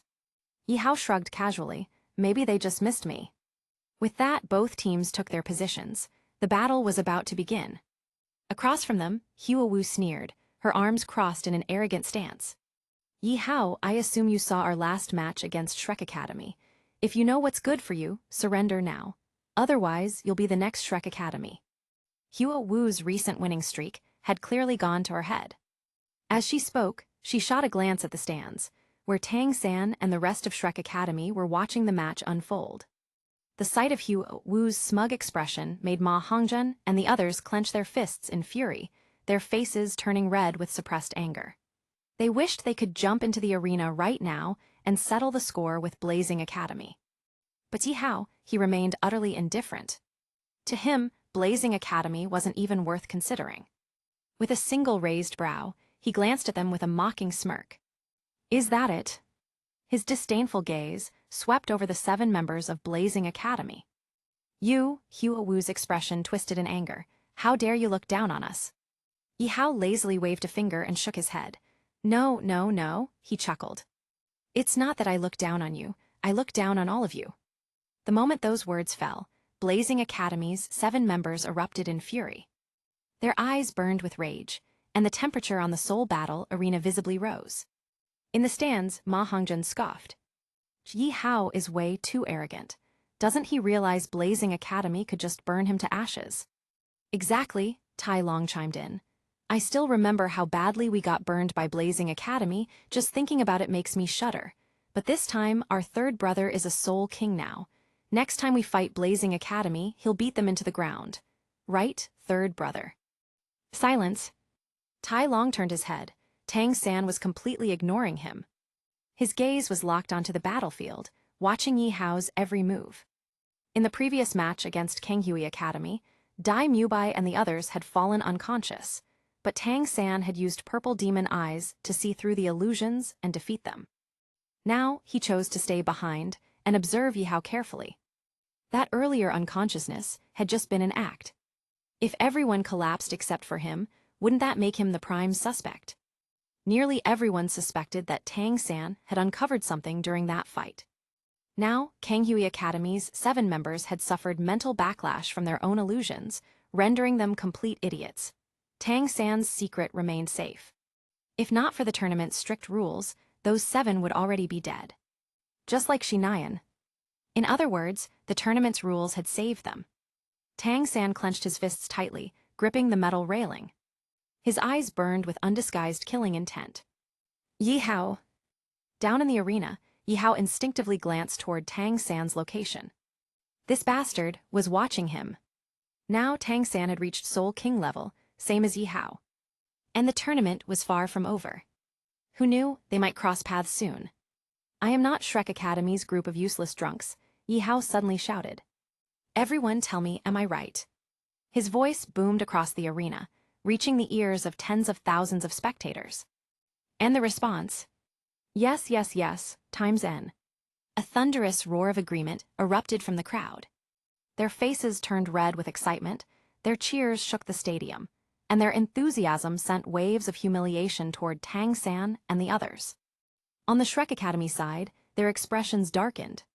Just like Blazing Academy, their eyes burned with rage. In the VIP section, Grandmaster and Flender were fuming. They had never imagined Yi Hao would have such a strong influence. Damn it, Flender clenched his fists, his eyes turning bloodshot. He was still the dean of Shrek Academy. How dare this brat humiliate them? Even Grandmaster, usually composed, was filled with rage. But since they were at a tournament, they could do nothing but endure it. Both men sat there, their faces grim, no longer in the mood to watch the match. Just as they were about to stand up and leave, a booming voice suddenly rang out. Hey, look, it's SHRK Academy's dean, and that useless GRANDMASDER. Instantly, every single pair of eyes in the stadium turned toward Flender and Grandmaster. A chill ran down their spines. They could feel the weight of tens of thousands of judgmental glares on them. Cold sweat dripped down Flender's forehead, and Grandmaster instinctively swallowed hard, his body trembling. Neither dared to even breathe too loudly. After an awkward silence, Flender forced an awkward cough and put on a pleasing smile. Hello, everyone, I'm Flender, the Dean of Shrek Academy. He chuckled nervously. I'm sure you all saw our match against Kanghui Academy. That boy, Tang San, is our proudest student. Our Shrek Academy has an excellent training system, top-notch facilities, and many elite teachers. I guarantee that if you send your children to Shrek Academy, in just a few years, they'll become outstanding Soul Masters, just like Tang San, the brightest star in the Soul Master world. Flender barely finished his speech before. Whoosh, whoosh, whoosh. A rain of white projectiles flew straight toward his face. Instinctively, Flender dodged. But Grandmaster wasn't so lucky. Splat! A rain of rotten eggs smashed against his face, instantly drenching him in a putrid stench. Grandmaster's entire body reeked, and he barely managed to hold back his nausea. Gritting his teeth in anger, he shot Flender a resentful glare. They were aiming at you, why the hell did you dodge? Flender looked at Grandmaster with deep sympathy, opening his mouth to say something. Splat, splat, splat. Before he could, he too was hit. His face and clothes were suddenly covered in the blackened egg liquid, dripping down in disgusting streaks. Realizing things were going south fast, the two immediately bolted, with Flender dragging Grandmaster as they fled. Hey, did you hear? Hear what? The 7 members of Kanghui Academy all turned into idiots. What? How does a group of normal people suddenly become idiots? What about Shrek Academy's team? Oh, Shrek's team? They're totally fine, just unconscious. But think about it, there's a rule in this tournament that forbids killing. If you ask me, this has Shrek Academy written all over it. Otherwise, how else would Kanghui's 7 members turn into complete morons? One person spread it to 10, 10 spread it to 100. Never underestimate the power of public gossip. By the time the story reached the nobles, it had already been twisted beyond recognition. Seated in the VIP section, Emperor Zuyi frowned deeply. What, is this true? A tournament official stepped forward and answered solemnly, Yes, Your Majesty. The 7 students from Kanghui Academy have all suffered severe mental damage. Everyone clearly heard those words. Even Ning Fengzhai, the sect master of the 7 Treasure Glazed Tile Clan, couldn't help but doubt Shrek Academy after hearing this. No one truly knew what happened in that fight. Why was Shrek Academy completely fine, but Kanghui Academy's 7 members turned into idiots? Emperor Zhu Yi slammed his armrest in fury. Investigate immediately, I want the truth. He turned to Prince Zhu Xing. Zhu Xing, you are in charge of this matter. Additionally, I ask Bishop Salas and Sect Master Ning to oversee the investigation as witnesses. With the Emperor's decree, Bishop Salas and Ning Fengzhai could only nod in agreement. Without delay, the 3 of them left for Shrek Academy's resting area. The battle had too many suspicious details to ignore. Meanwhile, Flender and Grandmaster barely managed to flee back to Shrek's resting area, panting and disheveled. To their surprise, it was even more crowded than they had expected. On the Seoul battle arena, Yihao glanced at the fleeing figures of Flender and Grandmaster. Scratching his head awkwardly, he muttered, I was just testing the waters. I didn't think my influence was this strong. With this incident, Shrek Academy's reputation had hit rock bottom. Hua Wu had witnessed Yihao's overwhelming influence firsthand and immediately shut her mouth. She was now extra cautious, fearing Yihao might ruin Blazing Academy's reputation too. They were a prestigious academy, after all. All 14 competitors unleashed their martial souls simultaneously. Blazing Academy's students didn't waste their breath. They weren't going to beat Yihao with words, but with power. Yihao was their biggest threat, and the core of Heaven Dew's second team. He had to be eliminated. Hua Wu and her brother locked eyes, instantly understanding each other's plan. Their entire team coordinated, using their flames to trap the other 6 members of Heaven Dew's second team inside a fire cage, separating Yihao from his teammates. A towering fire wall surrounded them, scorching the air with intense heat and distorting the very atmosphere. It was the same strategy they used against Shrek Academy. 7 versus 1. If they took down Yihao, the rest of his team would collapse on their own. Yihao's response, pure mockery. Yihao smirked as he casually looked around at the flames surrounding him. Then, in front of everyone, he raised his middle finger and mocked his opponents with a taunting grin. All 7 of Blazing Academy's members turned grim, their faces dark with fury. They had been completely provoked. Yihao, prepare to end up like Tang-san, Hua Wu snorted coldly. A massive fireball condensed in her palm, its temperature so intense that waves of heat rippled outward. At the same time, the other 6 members of Blazing Academy also gathered flaming attacks, preparing to execute the same strategy they used against Tang-san, trapping him inside a firestorm. Seated in the audience, Tang-san clenched his teeth hard. He hated that Hua Wu had just brought up his past humiliation. But at the same time, he was secretly thrilled to see how struggling in the flames. Chapter 168, The 3-Court Trial of Shrek. 7 massive fireballs surged from all directions, instantly engulfing Yihao in flames. Yet he remained motionless, standing there like a statue. Seeing this, the members of Blazing Academy couldn't help but feel a surge of excitement. They could already imagine what would happen next. Yihao would suffer the same agonizing fate as Tang-san did that day. Burned to the point of unbearable pain, just like before, when Tang San became the laughingstock of the entire audience. After all, how could mere blue-silver grass hope to resist scorching flames? At this moment, Tang San stood hidden among the audience, his eyes fixed on Yi Hao, who was engulfed in flames. His face was filled with excitement, and his heart surged with satisfaction. Justice always comes. Yi Hao, you're finally paying the price for your arrogance. But just as Tang San was savoring the moment, 2 armored guards approached him. Their expressions were serious as they locked eyes with him. You are Tang San of Shrek Academy, come with us, one of the guards spoke flatly. Tang San frowned slightly. Who are you? What do you want? He instinctively took a few steps back, feeling uneasy about these sudden visitors. The guard's patience wore thin. Enough with the questions. Your teacher and academy dean are currently under investigation. You're coming with us as well. Move. Without further ado, the 2 guards grabbed Tang San by the arms and began leading him toward Shrek Academy's resting area. Tang San instinctively wanted to resist, but hesitated. There were tens of thousands of spectators watching. If he fought back, Shrek Academy would become the target of public outrage. So he gritted his teeth and endured it. Meanwhile, inside the raging flames, Yu Tianheng and the others were in distress. They had no idea what was happening outside. Was Yi Hao in danger? The fire wall was taller than a person, and the roaring flames blazed brighter and hotter by the second.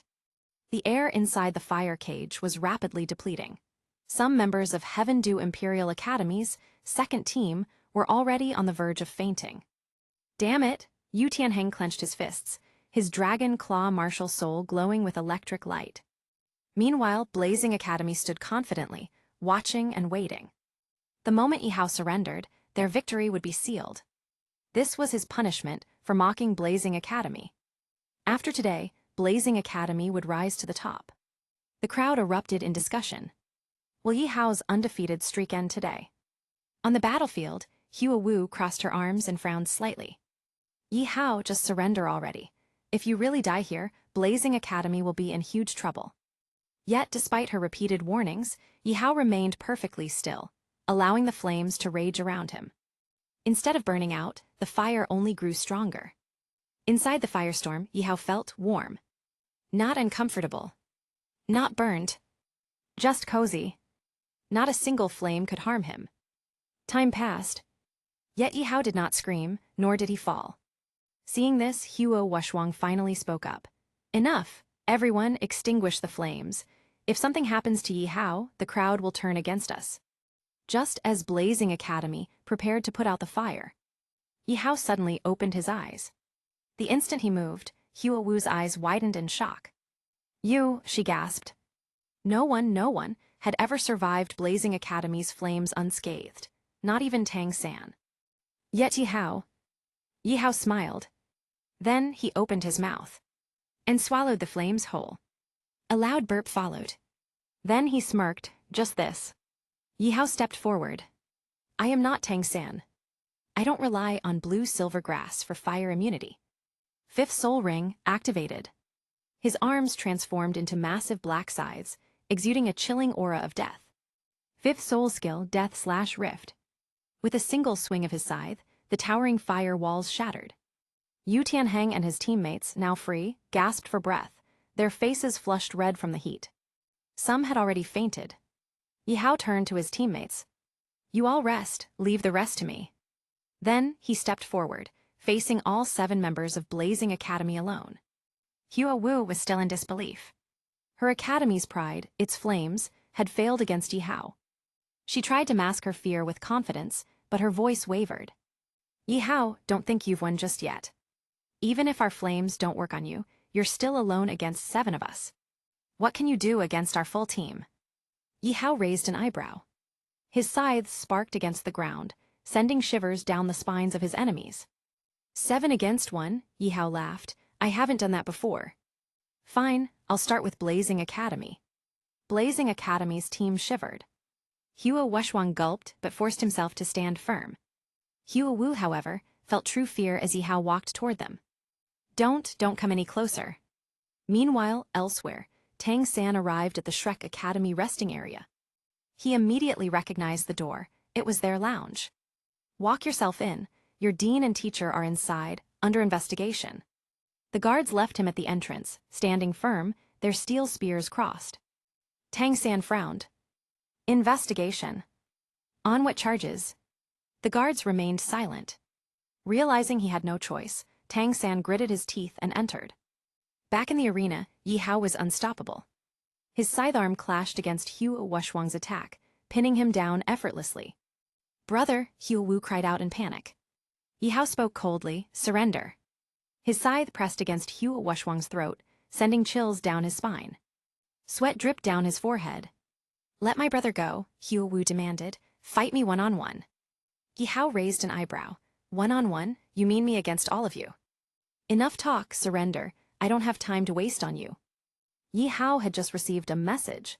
The investigation team had already reached Shrek Academy's resting area. The truth was about to be exposed. Blazing Academy was no longer his concern. Hua Wu, her face pale, finally sighed. We surrender. The referee immediately declared the winner. Victory, Heaven Dew Imperial Academy's second team. Yi Hao deactivated his martial soul and walked away. Hua Wu, let's fight again next time. Chapter 169, Is the Pope's Order Yours? The battle had ended, and the bustling crowd slowly began to disperse. Blazing Fire Academy's fight was the last of the day, and the audience was quite satisfied with the intensity of the match. People were discussing it excitedly, especially praising Yi Hao's performance. Of course, Blazing Fire Academy had also fought hard today. Only a few people remained at the scene. Hua Wu stood alone below the stage, glancing at the spot where Yi Hao had left. Then, she looked at the central battle arena for a while before letting out a soft sigh. She had intended to use the power of flames to secure victory, but no one had expected that Yi Hao was completely immune to fire. His sheer abnormality was beyond what could be described as human. Hua Wu. At that moment, Feng Zai Ocean approached. As Hua Wu's most devoted admirer and one of her strongest suitors, he could deeply sense her frustration. Feng Zai Ocean, Hua Wu gave him a glance and casually asked, "What are you doing here?" She wasn't surprised by his sudden visit. As a woman, she naturally understood Feng Zai Ocean's feelings for her. Hua Wu, don't be discouraged. I believe you can defeat Yi Hao, Feng Zai Ocean said with a bright smile, his voice gentle. Defeat Yi Hao. Hua Wu murmured, defeat Yi Hao. Heh, easier said than done. He's a soul king, and I'm just a soul ancestor. Our entire Blazing Fire Academy couldn't stand against him, so how could I alone? At that, Hua Wu let out another deep sigh, her mood sinking even further. Feng Zai Ocean, I know you like me, she said plainly. Here's a task for you, defeat Yi Hao. If you can defeat Yi Hao, then I will accept your confession. Her eyes burned as she locked onto Feng Zai Ocean, making it clear that she wasn't joking. Feng Zai Ocean was completely stunned. Hadn't he always been waiting for these words? But in the next moment, his hopes were utterly crushed. I give up, he said, his gaze dimming. One must be realistic. We all saw Yi Hao's strength firsthand. Just like you said, your entire academy couldn't defeat him. How could I alone? Don't you like me? Hua Wu pressed on. Of course I do. I really do. Feng Zai Ocean's eyes lit up for a moment, but he quickly sighed and gripped the iron railing tightly. Liking someone is one thing, defeating Yi Hao is another, he said with a wry smile. Hua Wu, don't make things difficult for me. If beating Yi Hao is the condition for your acceptance, then I'm afraid it will never happen. I will win you over with my own strength, but as for defeating Yi Hao, I don't dare to dream of it. Be more realistic, don't chase after something impossible. With a shrug, he turned and left, frustration evident in his steps. After watching Feng Zai Ocean walk away, Hua Wu sat alone on the steps, resting her chin in her hands, her gaze distant. Is Yi Hao truly unbeatable? Inside the Shrek Academy rest area, the room felt like a courtroom, with Prince Zhu Xing, Ning Fengzhai, and Salas forming an impromptu investigative panel.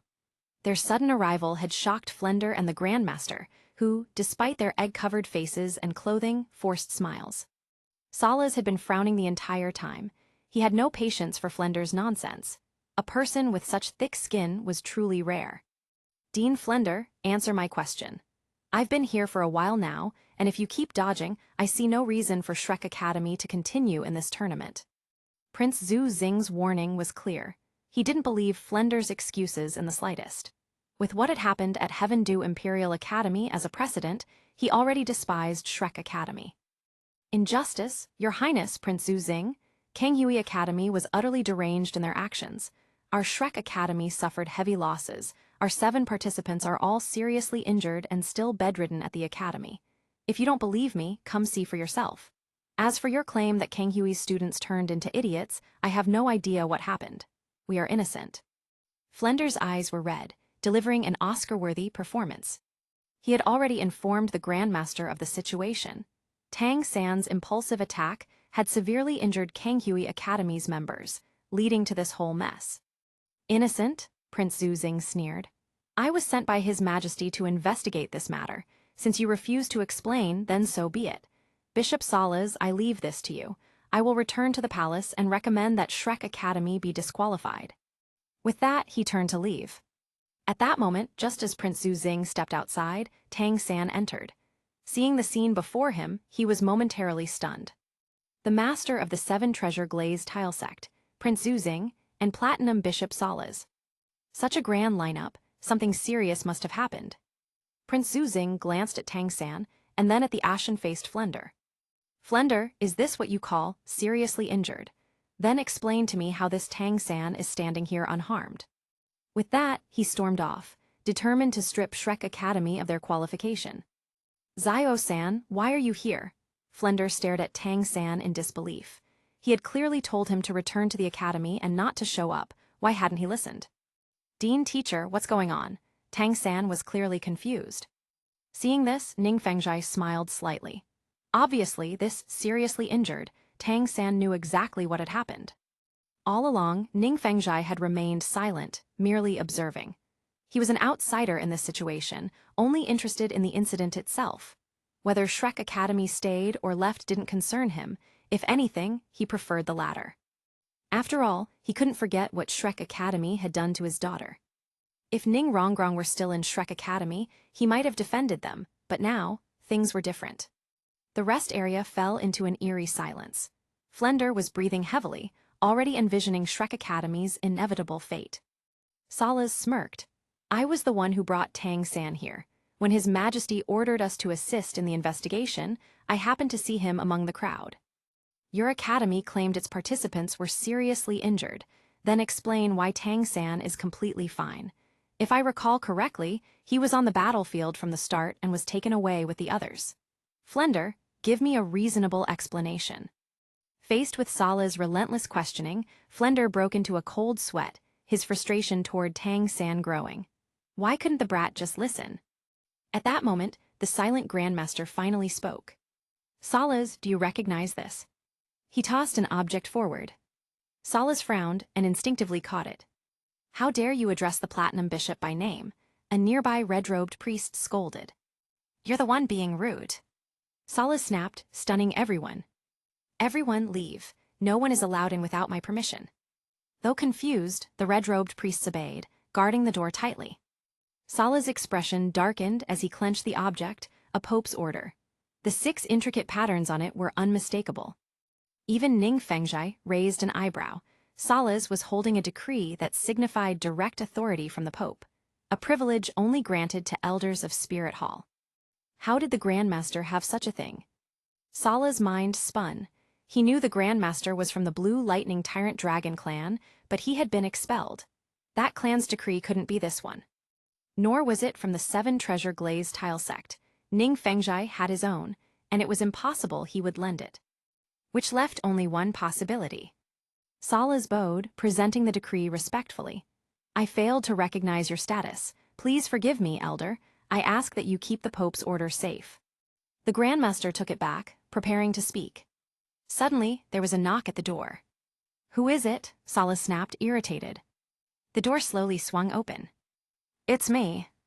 That voice sounded familiar. Chapter 170. Tang San's twin martial souls are completely exposed. Suddenly, the door swung open. A familiar figure slowly stepped inside, instantly drawing everyone's attention. Upon seeing the newcomer, the expressions of those present varied, their faces shifting unpredictably. Yi Hao, the Grandmaster was visibly shocked.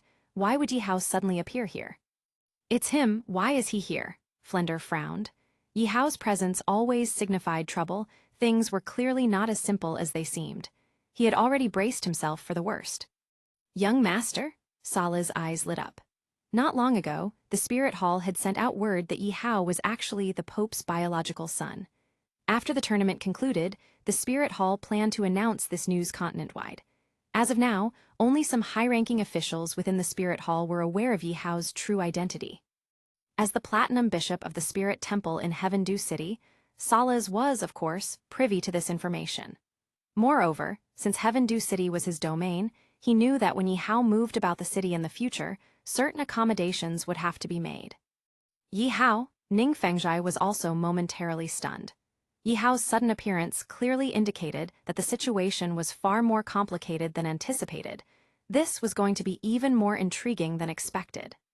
Among all those present, the one who reacted the most strongly was undoubtedly Tang San. Yi Hao, you actually dare to show up here. Tang San's eyes were bloodshot, filled with a murderous aura. Especially after learning about Yi Hao's background and the deep hatred between him and Xiao Wu, their meeting today was bound to unfold exactly like this. Tang San wished he could act immediately. Is Heaven Dew City yours? Does my presence here offend you in some way? Yi Hao cast a sidelong glance at Tang San, completely disregarding him. Tang San was so enraged that his chest heaved violently. You what? I what? You're so flustered you're speaking nonsense. Looks like you've got a guilty conscience. Yi Hao smirked, then turned to look at Salas. Bishop Salas, does a dubious pope's decree frighten you so easily? You've weathered many storms. Don't you find it odd that you're holding this decree without question? Hearing Yi Hao's words, the Grand Master felt a chill run down his spine. He forced himself to suppress his unease and said with a firm voice, this pope's decree was granted directly by the Spirit Hall. If you doubt its authenticity, then Bishop Salas, please invite respected figures to verify it. The truth will be evident at a glance. Then the Grand Master turned his sharp gaze to Yi Hao, his tone filled with dissatisfaction. Yi Hao, you may have grudges against us at Shrek Academy, but there is no doubt that this decree is genuine. I swear upon my identity as a soul master. If you question the decree's authenticity, then you are openly challenging the dignity of the Spirit Hall. I urge Bishop Salas to discipline him accordingly. Flender's eyes lit up. He immediately stepped forward to support the Grand Master. Elder Yu is absolutely right. Bishop Salas, we entrust you to uphold justice. At this moment, Salas felt a headache coming on. He struggled to discern the true nature of the situation. One at a time, let's not rush. Yi Hao, you go first. Yi Hao nodded, then turned to face Tang San and the others who were burning with rage. He calmly spoke. As we all know, the Pope's decree can only be held by those of noble status and high standing. Putting aside the decrees owned by the Spirit Hall elders, let's discuss the three that are circulating outside. Everyone here is well aware of the Grand Master's true identity, Yu Xiaoging, originally of the Blue Lightning Tyrant Dragon clan, but exiled many years ago. This fact is widely known. Having his past wounds exposed in front of everyone again, the Grand Master felt as though he had been stabbed in the heart. He nearly coughed up blood. Yi Hao, you are not allowed to insult my teacher. Tang San roared furiously, looking like he was ready to fight. Enough, Salas slammed the table, his voice booming. Did I permit you to speak? Yi Hao is not insulting your teacher. His exile is a well-known fact in the Soul Master world. If you continue disrupting the proceedings, I will not hesitate to revoke Shrek Academy's qualification for the tournament. The Spirit Hall was one of the tournament organizers, and Salas was one of the officials overseeing the Heaven Dew City division. He had the power to make such a decision. Flender quickly bowed. I apologize. I failed to discipline him properly. He then pulled Tang San aside and whispered, Xiao San, stop being so stubborn. We need to focus on surviving this crisis first. Yi Hao and Salas are clearly in cahoots, and Ning Fengzhai is no pushover either. If we don't endure this, we risk everything. You understand that, don't you? But my teacher, Tang San protested. He refused to let anyone insult his master. Enough, Flender waved his hand. Do you think Xiao Gang hasn't suffered enough over the years? His skin is thicker than you think. Now sit down and stay quiet. If Shrek Academy gets disqualified because of you, I swear I won't acknowledge you anymore. Under Flender's repeated warnings, Tang San finally suppressed his rage and sat down, though his face remained dark. He stared at Yi Hao with murderous intent. Yi Hao ignored him completely and continued, "The Grandmaster just confirmed that his Pope's decree is genuine, and I never doubted that. However, what I do question is how he obtained it. I'd like to ask, what exactly qualifies the Grandmaster to receive such an honor? And don't tell me it's because of his so-called unparalleled talent. Everyone here is a soul master. We all know exactly where his theories come from." Tang San was about to speak, but was held back by Flender once again. Yi Hao had played a dangerous move. The Grandmaster's Pope's decree came from Tang Hao. If the Grandmaster revealed this fact, Shrek Academy would immediately be branded as conspirators with a fugitive. Given the Spirit Hall's methods, the entire academy would be doomed. Tang Hao's identity was simply too conspicuous. And as his son, if Tang San implicated Shrek, the consequences would be disastrous. The Grandmaster clenched his fists in regret. Damn it, how did Yi Hao manage to drag this issue into the light? With a firm tone, the Grandmaster declared, "Since this Pope's decree is real, there's no need to dwell on unrelated matters. Today, we are here to discuss the matter of Kanghui Academy, which has nothing to do with Yi Hao. His intrusion is inappropriate. Bishop Salas, please remove him immediately." "Silence," Salas barked. "Yi Hao's presence here is my decision." He turned to Yi Hao. "Are you here today regarding the incident with Kanghui Academy?" Yi Hao smiled slightly. "That's correct. I happen to know the truth behind why Kanghui Academy's members all became fools." "Oh," Ning Fengzhai finally spoke up, clearly intrigued. At this moment, Tang San felt his heart sink. He became as anxious as an ant on a hot pan, his eyes once again filled with killing intent toward Yi Hao. "Since that's the case, please share the details." Salas nodded, completely awed by the young master. "No problem," Yi Hao nodded and clapped his hands together. At that moment, the door swung open again. This time, the person stepping inside was Zhar. For everyone present, it was their first time seeing her. The first impression she left on them was simply stunning. She was breathtakingly beautiful, a beauty beyond compare. Salas coughed, pulling everyone back to reality. "And this is?" Salas asked. Yi Hao's lips curved into a slight smile. "This is my personal bodyguard, Zhar. The matters about to be revealed involve some rather important affairs, to prevent any potential troublemakers from stirring up chaos, Zhar." As soon as Yi Hao's words fell, Zhar's expression turned cold. Behind her, her soul-devouring Spider Emperor martial soul manifested silently. Beneath her feet, 9 soul rings appeared in an orderly fashion, slowly rising. 2 yellow, 2 purple, 4 black, 1 red. The shocking configuration of 9 soul rings left everyone dumbfounded. This young woman appeared to be only 18 or 19, yet she was actually a titled duo. Almost at the exact moment, Zhar revealed her soul rings. The tightly shut main doors opened once more. The doors!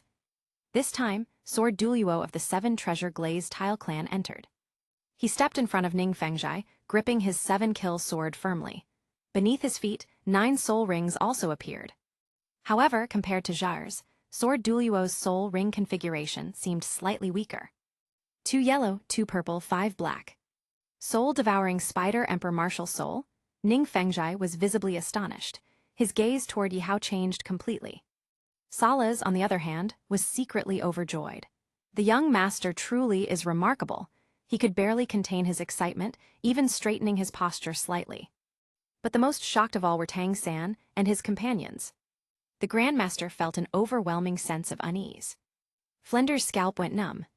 Tang San, he didn't dare to make a single reckless move. Who could have imagined that Yi Hao had a titled duo with 100,000-year soul ring as his personal bodyguard? How did this guy deserve such power?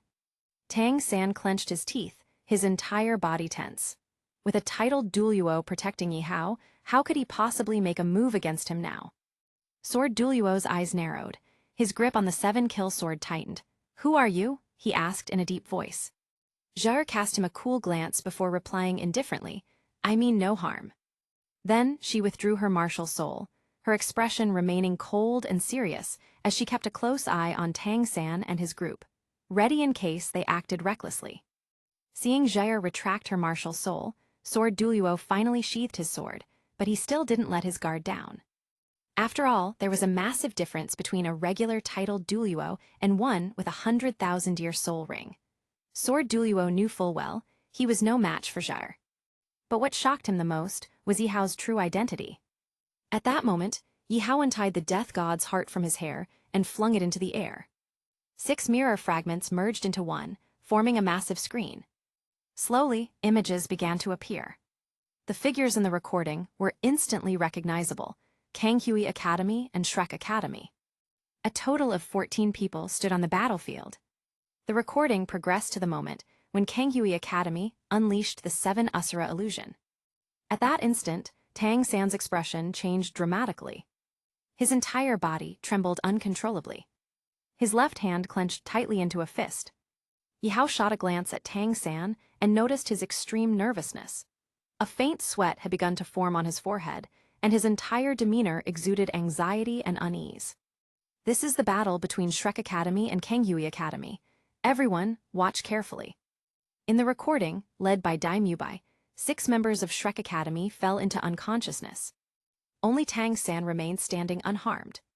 What followed was an exchange of words between Tang San and the Kanghui Academy members, though the recording had no sound, making their conversation unclear.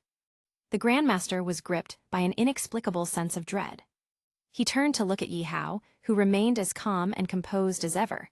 What was this guy plotting? Then, That's the clear sky hammer, Salaz suddenly exclaimed. There's no mistake, it really is the clear sky hammer. Ning Fengzhai nodded solemnly. He stared deeply at Tang San, who was now struggling to remain calm. The truth was undeniable. Tang San was a twin martial soul wielder, one being blue-silver grass, the other being clear sky hammer. Blue-silver grass, a useless martial soul, considered the most basic and trash-tier martial soul. Clear sky hammer, the #1 weapon martial soul, an absolute top-tier power. The combination of these 2 martial souls in one person was shocking beyond words. With this revelation, Tang San's true identity was now obvious. Sword Duo shifted his gaze to Tang San, sharing the same realization as Ning Fengzhai. The two exchanged a knowing glance. Having worked together for years, a single look was enough for them to communicate. Flender clenched his fists in regret. Damn it. Tang San's clear sky hammer had been exposed so easily. This would bring endless trouble in the upcoming all-continent Advanced Soul Master Elite Tournament. Damn it, the Grandmaster gritted his teeth. His hands had been clenched into fists from the very beginning. He and Flender shared the same fear. Tang San's exposure would bring disaster to both him and Shrek Academy. And worst of all, Salaz was here. As the Platinum Bishop of the Spirit Hall, Salaz was sure to report this to the Pope. Years ago, the former Pope's death was the greatest humiliation to the Spirit Hall. With Tang San's true identity exposed, the Spirit Hall would never let him live. Tang San was as good as dead. Tang San sat there, his mind completely blank. His secret had been fully exposed. He felt as though he had been stripped bare, his worst fears amplified before everyone. Slowly, he lifted his gaze, only to find that Salaz, Ning Fengzhai, and Sword Duo were all staring at him. Ning Fengzhai and Sword Duo's eyes were curious and intrigued, devoid of malice. The upper 3 clans had always stood together. Even though the Clear Sky clan had sealed its gates, it remained the once greatest clan in the world.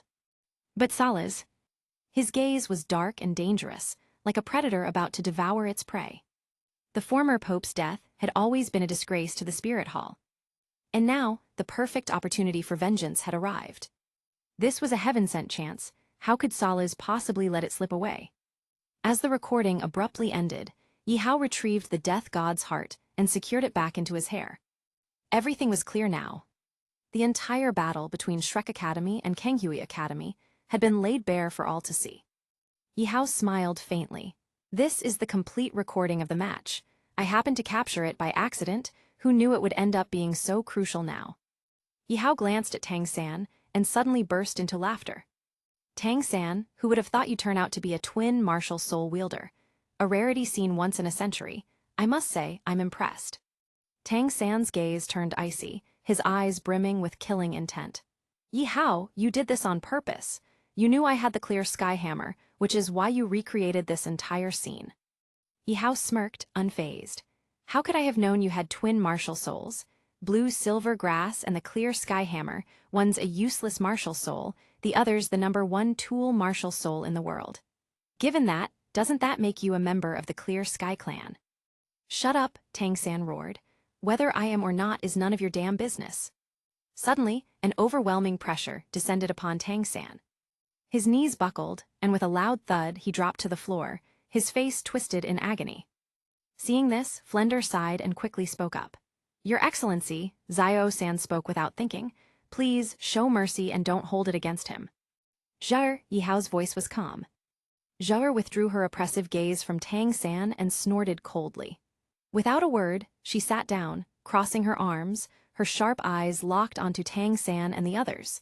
If they dared to act out again, she wouldn't hesitate to strike them down. Having a titled Duoluo present was an absolute advantage. Tang San and his group were completely powerless. At that moment, Salas cleared his throat and spoke solemnly. Now that everything is clear, we will discuss Shrek Academy's fate with His Majesty. Hearing this, Flender quickly forced a smile. Well, since the truth is out, perhaps we should take our leave now. Flender had no choice but to humble himself. The power gap was too overwhelming. Not so fast. Salas suddenly raised his hand, stopping them. The matter with Kanghui Academy is settled. Now it's time to deal with matters concerning the Spirit Hall. His sharp eyes turned to the Grandmaster. Elder Yu, may I ask where exactly you obtained that Pope's decree? The Grandmaster opened his mouth, but hesitated. Don't tell me it's from the Blue Lightning Tyrant Dragon clan, or that the Pope personally bestowed it upon you. Salas cut him off. The Pope's decree is a symbol of the Spirit Hall's authority. Elder Yu, I ask that you clarify this matter immediately.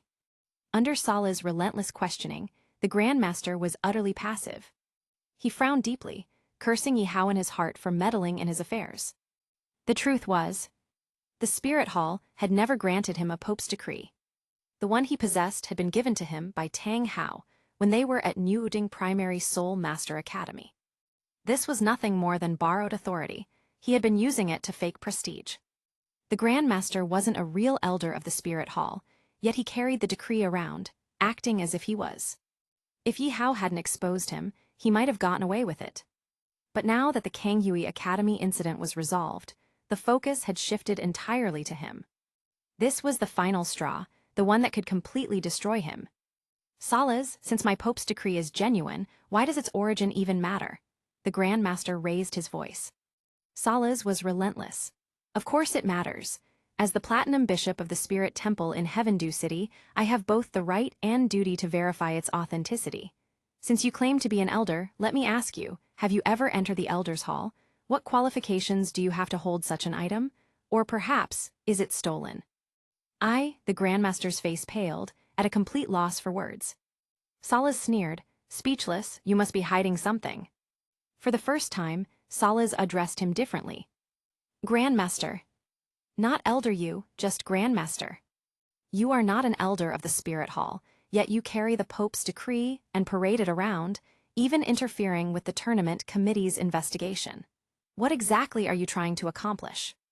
No, this isn't what you think. The Grandmaster hurriedly defended himself. Isn't it? Salas pressed further. Then tell me, where did you get the decree? If you don't give me a reasonable explanation, I will have you detained until you confess its origins. At his command, Spirit Hall Knights entered the room.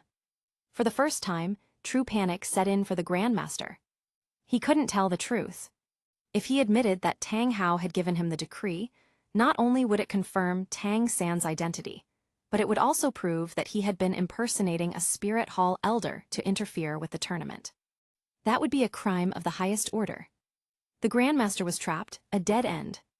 Enough, since you refuse to talk, I won't be polite any longer. Salas signaled with his eyes, and the Spirit Hall Knights stepped forward to seize the Grandmaster. Immediately, Tang San and Flender rushed forward to block them. Flender spoke urgently. Bishop Salas, you can't just arrest someone without proof. I'll report you to the tournament committee. Tang San's eyes burned with fury.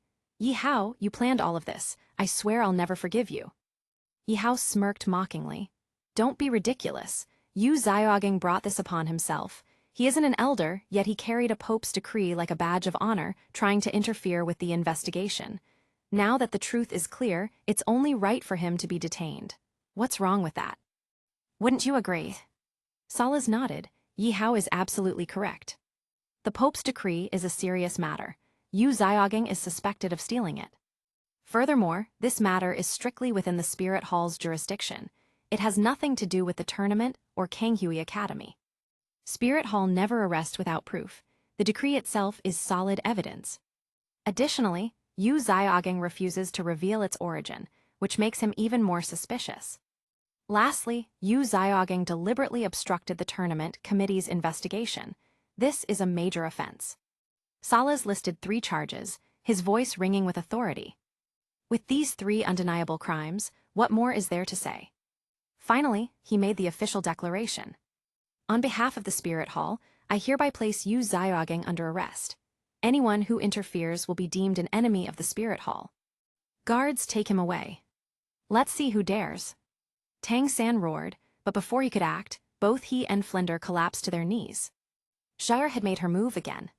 Salas turned to her and respectfully bowed. Many thanks, Your Excellency. Take Yu Xiaoging away. He will be thoroughly interrogated. The fate of the Grandmaster had been sealed. Chapter 171, Yi Hao is Yirishan. Teacher. Xiaoging. Under the shouts of Flender and Tang San, Yu Xiaoging was forcibly taken away by 2 temple knights right before their eyes. At first, the Grandmaster refused to comply no matter what. He firmly believed he was innocent, convinced that this was all a scheme orchestrated by Yi Hao and Salas to discuss and dismantle Shrek Academy. But in the face of overwhelming force, Yu Xiaoging's face turned ashen as he was dragged away. His legs kicked frantically, his final act of defiance. Injustice, this is injustice, I am innocent. Watching Yu Xiaoging being taken away, Salas couldn't help but sneer. A self-righteous fool who even dares to steal the Pope's decree and impersonate a Spirit Hall elder. He truly has no regard for his own life. Lord Ning, I'll be taking him now. A thief like this must be interrogated personally by me. With that, Salas let out a cold snort and cast a disdainful glance at Tang San and Flender, who were still kneeling on the ground, struggling in vain. He had nothing but contempt for them. As Salas departed, the chaotic scene finally came to an end. Ning Fengzhai smiled slightly and turned to Yi Hao, saying, Yi Hao, Sword Duluo and I will be taking our leave. Now that the truth behind Kanghui Academy's incident has been revealed, I must return to the palace and report to His Majesty. Yi Hao nodded and smiled. Sect Master Ning, Your Eminent Sword Duluo, safe travels. After Ning Fengzhai and Sword Duluo left, Yi Hao chose not to stay any longer. Remaining here while being glared at by 2 infuriating people did little to improve his mood. Yi Hao, I will never forgive you in this lifetime. Tang San struggled to his feet, his gaze venomous. Yi Hao remained indifferent. He glanced at Tang San and chuckled. Yu Xiaoging brought this upon himself. Since he dared to take out the Pope's decree, he should have been prepared for the consequences of being interrogated. Elder Yu. Heh, Yi Hao let out a cold laugh. He's not even worthy of that title. Flender choked with emotion. Yi Hao, what do you even gain from doing this? Xiaoging only had Shrek Academy's best interests at heart. That Pope's decree was given to him by Tang Hao, he didn't steal it. If anything happens to him, even if it costs me my life, I will make sure you pay for it. Yi Hao scoffed disdainfully. Make me pay? Flender, you're not even qualified. What did you say? Flender suddenly felt an overwhelming pressure crushing down on him. His body trembled, and he slowly sank to his knees. A title Duluo with 100,000-year soul ring, such a presence was too much for a mere soul sage like him. Before Yi Hao, he was nothing more than an ant. Yi Hao, what exactly do you want? Tang San gritted his teeth. What do I want? Yi Hao smiled faintly. I don't want anything. Yu Xiaoging was flaunting the Pope's decree, even publicly claiming to be a Spirit Hall elder. Don't pretend you didn't witness what just happened. Any soul master would understand the significance of the Pope's decree to the Spirit Hall. Don't challenge the rules of this world with your ignorance. Yu Xiaoging brought this upon himself. He has no one to blame but himself. With those words, Yi Hao turned and left with Xiao'er without looking back. After Yi Hao and Xiao'er departed, Tang San weakly pounded the ground, his eyes brimming with tears. To him, the Grandmaster was more than just a mentor, he was like a father. "Dean, what should we do?" Tang San looked at Flender helplessly, completely lost. Flender sat paralyzed on the ground, cold sweat forming on his forehead. "It's over, Xiaoging is finished. The Pope's decree was indeed given to him by your father, Tang Hao, to avoid unnecessary trouble. But now, Xiaoging used it in this situation, giving Yi Hao the perfect excuse to act against him. As of now, Xiaoging's chances of survival are slim to none. The Spirit Hall is ruthless. Anyone who falls into their hands rarely makes it out alive." Flender seemed to have aged more than 10 years in an instant. His mind was in turmoil, unable to find a way out of this situation. "Xiao-san, where are you going?" Flender called out, trying to stop him. "I'm going to kill Yi Hao," Tang San roared, his fury uncontrollable. At this point, he could no longer tolerate Yi Hao's actions. Regardless of who Yi Hao was, Tang San had made up his mind. He would kill him. Yi Hao had already sealed his fate. "Stop right there," Flender barked. "Xiao-san, you're walking to your own death. Didn't you see? Yi Hao is protected by a title duo. If you go alone, you'll be killed instantly. Besides, the tournament strictly forbids killing. Do you want to drag all of Shrek Academy down with you?" Despite Flender's repeated warnings, Tang San was deaf to reason. His only focus was to rescue his teacher and personally take his revenge. "And what about Yi Hao?" Tang San gritted his teeth. "He conspired with Salas to have my teacher taken away. Is that within the tournament's rules?" "Tang San, you need to face reality," Flender sighed heavily.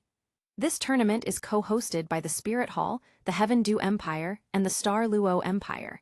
Just like how Yi Hao suddenly joined the Heaven Dew Royal Academy's second team, he has the Heaven Dew Empire backing him. To him, handling something like this is effortless. More importantly, Xiaoging didn't provoke the Heaven Dew Empire, he provoked the Spirit Hall. The Pope's decree is a privilege reserved exclusively for Spirit Hall elders. The reason your father had one was because it belonged to the Clear Sky Clan." At that moment, Tang San's eyes lit up. "Dean, why don't we just expose the truth? That way, teacher can be freed." Flender rolled his eyes in frustration. Does this kid learn nothing from his mistakes? "Tang San, your twin martial souls have already been exposed. I suspect the Spirit Hall will take action against you next. For now, let's return to the academy. We'll figure out how to deal with Xiaoging's situation later." With that, Flender grabbed Tang San and started heading back to the academy. No matter what, he wouldn't let Tang San do anything reckless. "Dean, what if, I'm just saying, what if?" Tang San hesitated before asking, "What if Yi Hao does something to teacher?" "There is no what if," Flender suddenly roared, his eyes blazing with fury. "Xiaoging is tough. He has survived so many hardships before. This is nothing. Stop saying such nonsense, understood?" Flender's sudden outburst caught Tang San off guard. Right now, all Tang San could do was pray that the Grandmaster was safe. Meanwhile, in the Heaven Dew City Palace, Prince Zhu Xing stormed back to the Heaven Dew Palace, seething with rage. He was determined to have Emperor Zhu Yi revoke Shrek Academy's qualification for the tournament. "Royal brother, how can an academy like this be allowed to participate in the Continental Advanced Spirit Master Elite Tournament? If these people proceed to the finals at Spirit Hall, our Heaven Dew Imperial family will become a laughingstock." After hearing Prince Zhu Xing's account, Emperor Zhu Yi was enraged. Shrek Academy had indeed gone too far this time. Just as Emperor Zhu Yi was about to issue his order, Ning Fengzhai suddenly arrived. "Your Majesty, the matter has already been thoroughly investigated." "I see." Emperor Zhu Yi's eyes flickered with understanding as the truth became clear to him. However, Ning Fengzhai did not reveal the secret of Tang San's twin martial souls, assuming that it would eventually come to light in the battles ahead. From today's situation, it was evident that peace between Tang San and Yi Hao was impossible. One was the son of Tang Hao. The other was the young master of Spirit Hall. This tournament was becoming increasingly intriguing. Emperor Zhu Yi nodded. "Sect Master Ning, your timing is perfect. Prince Zhu Xing and I have decided to revoke Shrek Academy's qualification. Do you have anything to add?" At this, Ning Fengzhai shook his head with a meaningful smile. "Your Majesty, Shrek Academy cannot be withdrawn from the tournament just yet." His words left both men puzzled. Prince Zhu Xing asked in confusion, "Sect Master Ning, what do you mean? You know exactly what kind of academy Shrek is. Do they deserve to compete in the Continental Advanced Spirit Master Elite Tournament?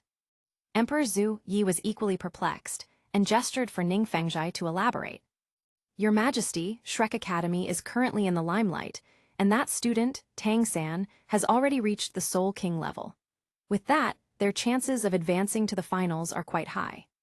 Ning Fengzhai was a shrewd man, and Emperor Zhu Yi pondered his words carefully. Sect Master Ning, please speak plainly. Emperor Zhu Yi was eager to understand why an outsider like Ning Fengzhai would speak in defense of Shrek Academy despite their transgressions. Ning Fengzhai smiled. Your Majesty, as you may have heard, the rewards for this year's tournament are the highest in history.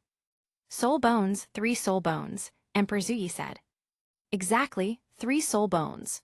With the qualifiers more than halfway through, the Heaven Dew Imperial Academy's second team has been performing outstandingly, especially Yi Hao, who is undoubtedly the key to their victory, Ning Fengzhai said with confidence.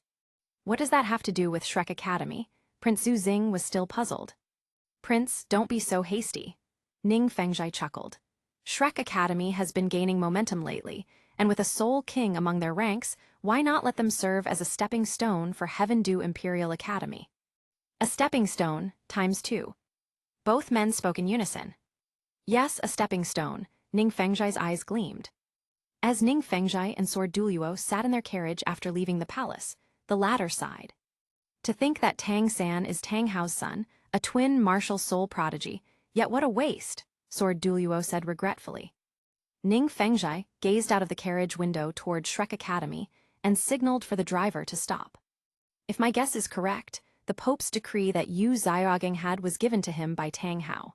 And Tang Hao's decree was originally one that belonged to the Clear Sky clan. Sword Duluo thought for a moment. So, Spirit Hall didn't capture the wrong person.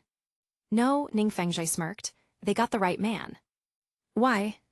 Just as Yi Hao said, Yu Xiaogang may have the Pope's decree, but he is not an elder of Spirit Hall. Just that alone is reason enough for Spirit Hall to arrest him. Ning Fengzhai's eyes darkened. What surprised me most wasn't Tang San, but the girl beside Yi Hao. She looks no older than 17 or 18, yet she possesses the soul-devouring Spider Emperor martial soul and is a titled Duluo with 100,000-year soul ring. Ning Fengzhai sighed. Spirit Hall is growing stronger by the day. After this tournament, who knows what storms will rise across the continent. With that, he lifted the curtain of the carriage as it rolled off into the distance. Deep within the pitch-dark dungeon, a sinister and eerie atmosphere filled the air. The flickering torches cast ghostly shadows, as if burning with the fires of hell itself. Squeak, squeak. Yu Xiaogang was bound to a crucifix, his limbs locked tightly by thick iron chains. Fat, filthy rats occasionally crawled across his face, sending shivers down his spine. He was still bewildered by what was happening to him. Speak, where did you get the Pope's decree? Salas sat across from him, his voice cold and interrogative.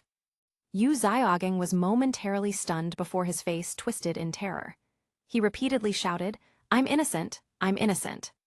Salas sighed in frustration and rubbed his ears before giving a signal with his eyes. Immediately, a shirtless Spirit Hall disciple stepped forward and delivered a resounding slap to Yu Xiaogang's face. A distinct handprint emerged, and Yu Xiaogang spat out a mouthful of blood, along with a few broken teeth. Everyone who comes here claims they are innocent, but in the end, none of them are. Salas stood up, his sharp gaze piercing into Yu Xiaogang's soul. I'll give you one last chance. Where did you get the Pope's decree? Yu Xiaogang swallowed his blood, trembling as he replied, I really am innocent. Salas. His patience had worn thin. Without another word, he leaned back into his chair, leisurely sipping his tea as he observed the pitiful man before him. I really don't understand. What is so special about this loser? Break his bones, Salas ordered coolly. Yes, sir. The Spirit Hall disciple's martial soul manifested into a long, purple whip crackling with electricity. 3 soul rings slowly rose beneath his feet. His whip was his martial soul. Without hesitation, the Spirit Hall disciple lashed out, the whip cutting through the air before landing harshly on the Grandmaster's body. His skin split open, his eyes bulging as if they would pop out of their sockets. A man can be killed but not humiliated. If you have the guts, just kill me. The Grandmaster, drenched in sweat, gritted his teeth, his face pale as he spoke. Salas sneered, "Kill you? No, I won't let you off that easily, but I will make sure you suffer. The one whipping you only has a soul power of 30, his martial soul is the Thunder Whip. A 29th level disgrace. I really don't understand how the Blue Lightning Tyrant Dragon clan produced a freak like you." Yu Xiaogang fell silent, clenching his teeth in fury. Seeing his continued resistance, Salas waved his hand, and another lash fell, harder than the first. Within moments, Yu Xiaogang's eyes rolled back as he passed out from the pain. "So weak," Salas clicked his tongue. "Wake him up with cold water. Keep whipping him until he confesses where he got the Pope's decree." Hell on earth, there was no other way to describe it. Upon learning that Yu Xiaogang had been taken by Spirit Hall, Liu Erlong felt as if the sky had collapsed. She immediately wanted to storm Spirit Hall and rescue him, but thankfully, Flender stopped her. "Flender, what do you mean by this?" Liu Erlong frowned. "You going won't change anything. Xiaogang has committed a serious crime this time," Flender said wearily. So much had happened in recent days that even as the Academy's headmaster, he had thought about disbanding Shrek Academy entirely. "Isn't it just impersonating a Spirit Hall elder? Xiaogang is immensely talented, and he even has ties to that despicable woman. He's more than qualified to be an elder." Liu Erlong seethed, her rage suffocating the room. Just then, Zhao Wuji walked in, holding a piece of paper. Am I interrupting something?" Zhao Wuji scratched his head awkwardly, sensing the tension. Liu Erlong's glare could kill. She had once massacred an entire spirit beast forest, earning her the title Slaughter Queen. Flender sighed deeply. "Wuji, what's the matter?" Zhao Wuji swallowed nervously and handed the paper to Flender. "The tournament committee has issued their punishment for Shrek Academy." Flender took a deep breath, bracing himself for the worst. "So what if we're disqualified? I don't care anymore." "Huh? The committee didn't revoke our qualification?" Flender was momentarily stunned before joy spread across his face. His lips curled into a grin before he even realized it. "Boss, check the last part," Zhao Wuji said weakly. Flender froze, then suddenly he coughed up blood and collapsed. "Zhao Wuji, you did this on purpose," Liu Erlong shouted. Zhao Wuji raised his hands defensively. "Vice Headmaster Liu, just read the last part yourself." "What's in the last part?" she muttered, picking up the paper. After reading it, her lips twitched uncontrollably. "In light of Shrek Academy's actions, the tournament committee has decided to fine the Academy 100,000 gold soul coins as punishment. If another offense occurs, the punishment will be severe." Liu Erlong sighed. Flender had many strengths, but his greed was his fatal flaw. The fact that the tournament committee hadn't revoked their qualification was already merciful. But the 100,000 gold soul coin fine, that was like stabbing Flender in the heart. For him, this was worse than losing a limb. "Prepare 100,000 gold soul coins and send it to the tournament committee," Liu Erlong ordered. With that, a sizable sum vanished from Shrek Academy's funds. Shrek Academy, formerly Blue Tyrant Academy, had managed to establish itself in the costly Heaven Dew City. A fine like this was nothing in the grand scheme of things. Flender, however, lay on the ground in tears, sobbing like a child. Being headmaster is too hard. In the deepest part of Shrek Academy's back mountain, Tang Hao lived in seclusion. "Father, can't you just break teacher out?" Tang San asked directly. "Prison break?" Tang Hao shook his head. "Do you think I'm invincible? First of all, do you even know where Yu Xiaogang is being held? And even if you do, how will you get him out? Where would you hide him afterward?" "Zio-san, you need to learn to think." Tang Hao's tone was serious. But Tang San was already lost in his emotions. All he could think about was rescuing his teacher and personally exacting revenge. "Think, how can I think right now?" Tang San was overwhelmed with guilt. "My most respected teacher is suffering, and I'm just sitting here doing nothing. Father, I beg you please save him." Despite his son's desperate pleas, Tang Hao remained unmoved. "Zio-san, if I go, I won't make it back alive," Tang Hao said grimly. "But you're a titled duo, you're unbeatable." "Unbeatable my ass," Tang Hao cursed. "If I were truly invincible, would I be hiding here like a rat? Not only am I heavily poisoned, but Yi Hao has at least 4 or 5 titled duo protecting him. Do you really think I can just walk in and out unscathed?" Tang San was shaken. 4 or 5 titled duo. His mind immediately recalled the terrifying woman by Yi Hao's side. If there's one, there could be more. Tang San swallowed nervously, a trace of fear creeping into his heart. His earlier bravado disappeared completely. Reality was cruel. Even a reincarnated soul like him had to face it. Father, is there really no way? Tang San refused to give up. Tang Hao sighed. This is all because of me. I gave the Pope's decree to use Xiaogang, and he used it for Shrek Academy's sake. But I never expected Yi Hao to be working with Salas. Despicable. Your twin martial souls are no longer a secret. I can guarantee that if you set foot in Spirit Hall, you'll walk straight into a trap. You want to kill Yi Hao? Well, he wants to kill you just as badly. Tang San frowned. If he really wanted to kill me, he's had plenty of chances. Why hasn't he done it? Tang Hao's expression darkened. Think carefully, everything Yi Hao has done so far, hasn't it all been aimed at you? Father, are you saying? Tang San narrowed his eyes, a deep fear rising in his chest. Yi Hao is tormenting you, breaking down everyone around you, one by one, Tang Hao said, his voice resolute. Psychological warfare is the most effective. I'm starting to believe Yi Hao is actually Yi Rishan, Tang Hao declared with certainty.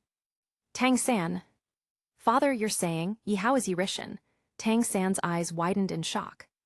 Do you have proofs? Tang Hao shook his head. No, just a suspicion. Tang San.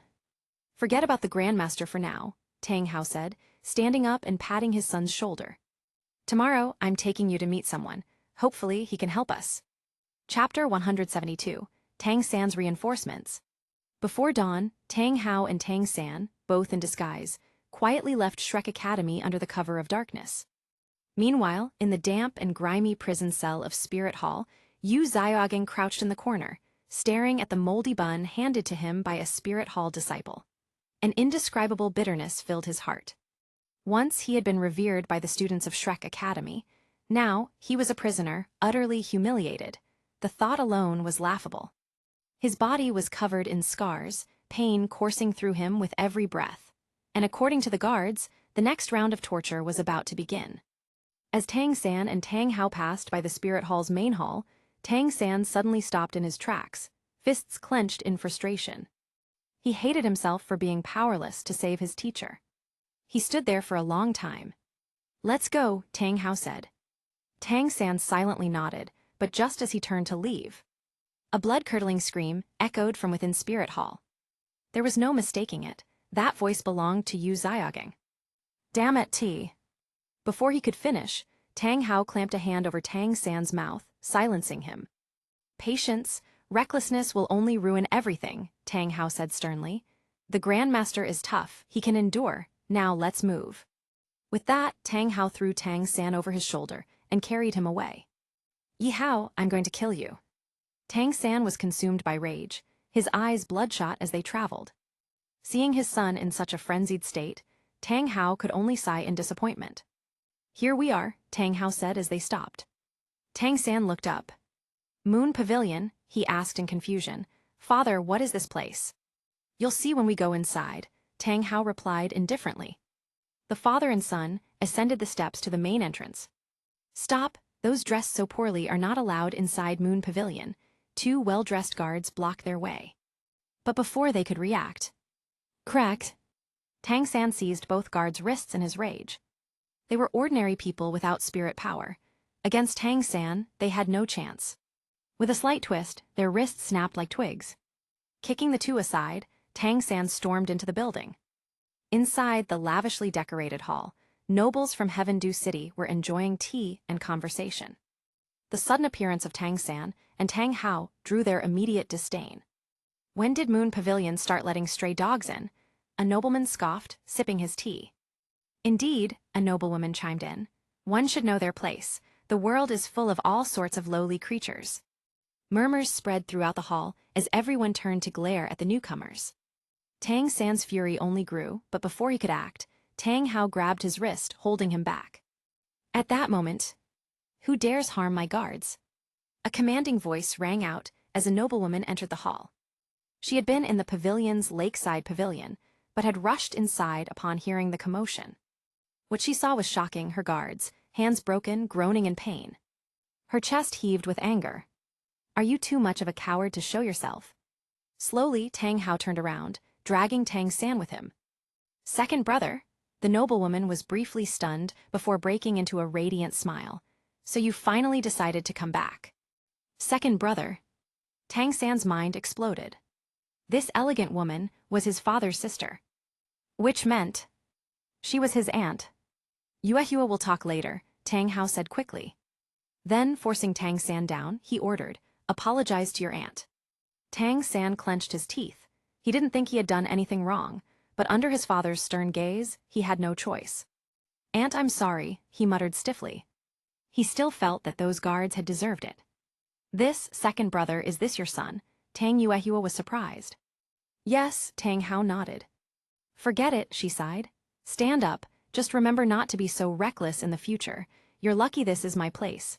If it were somewhere else, you'd be crawling out. She turned to Tang San. What's your name? Tang San, he replied. Tang San, she repeated the name softly. So you still can't forget her, second brother. Her expression darkened. Last time you left without a word. I haven't forgotten that debt. Tang Hao looked momentarily guilty, but his expression soon hardened. Yuehua, I came because I need your help. She understood immediately. Come with me, she said, leading them to the second floor. What? Someone wants to kill Zio-san. Tang Yuehua was visibly shaken after hearing Tang Hao's explanation. Yes, Tang Hao nodded grimly. His identity has been exposed, and with the tournament finals taking place in Spirit Hall, if Zio-san competes, he's walking into certain death. Tang Yuehua looked at Tang San with sympathy. Such a young boy forced to bear such a heavy burden. Second brother, just have him withdraw from the tournament, she suggested. Tang Hao sighed. I tried, but he's too stubborn. Zio-san, think about your father, Tang Yuehua urged. Spirit Hall is already hunting him.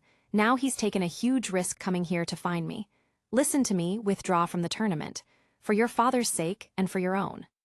No, Tang San refused outright. Aunt, do you even know who wants to kill me? You just won't listen, will you? Tang Yuehua shook her head in exasperation. Fine, tell me, who dares to target my nephew? Don't tell me it's Spirit Hall. Tang Hao nodded. Other than Spirit Hall, no one else could harbor such deep hatred toward the Clear Sky clan. The enmity between the Clear Sky clan and Spirit Hall dated back to Cayenne Dailiu's era.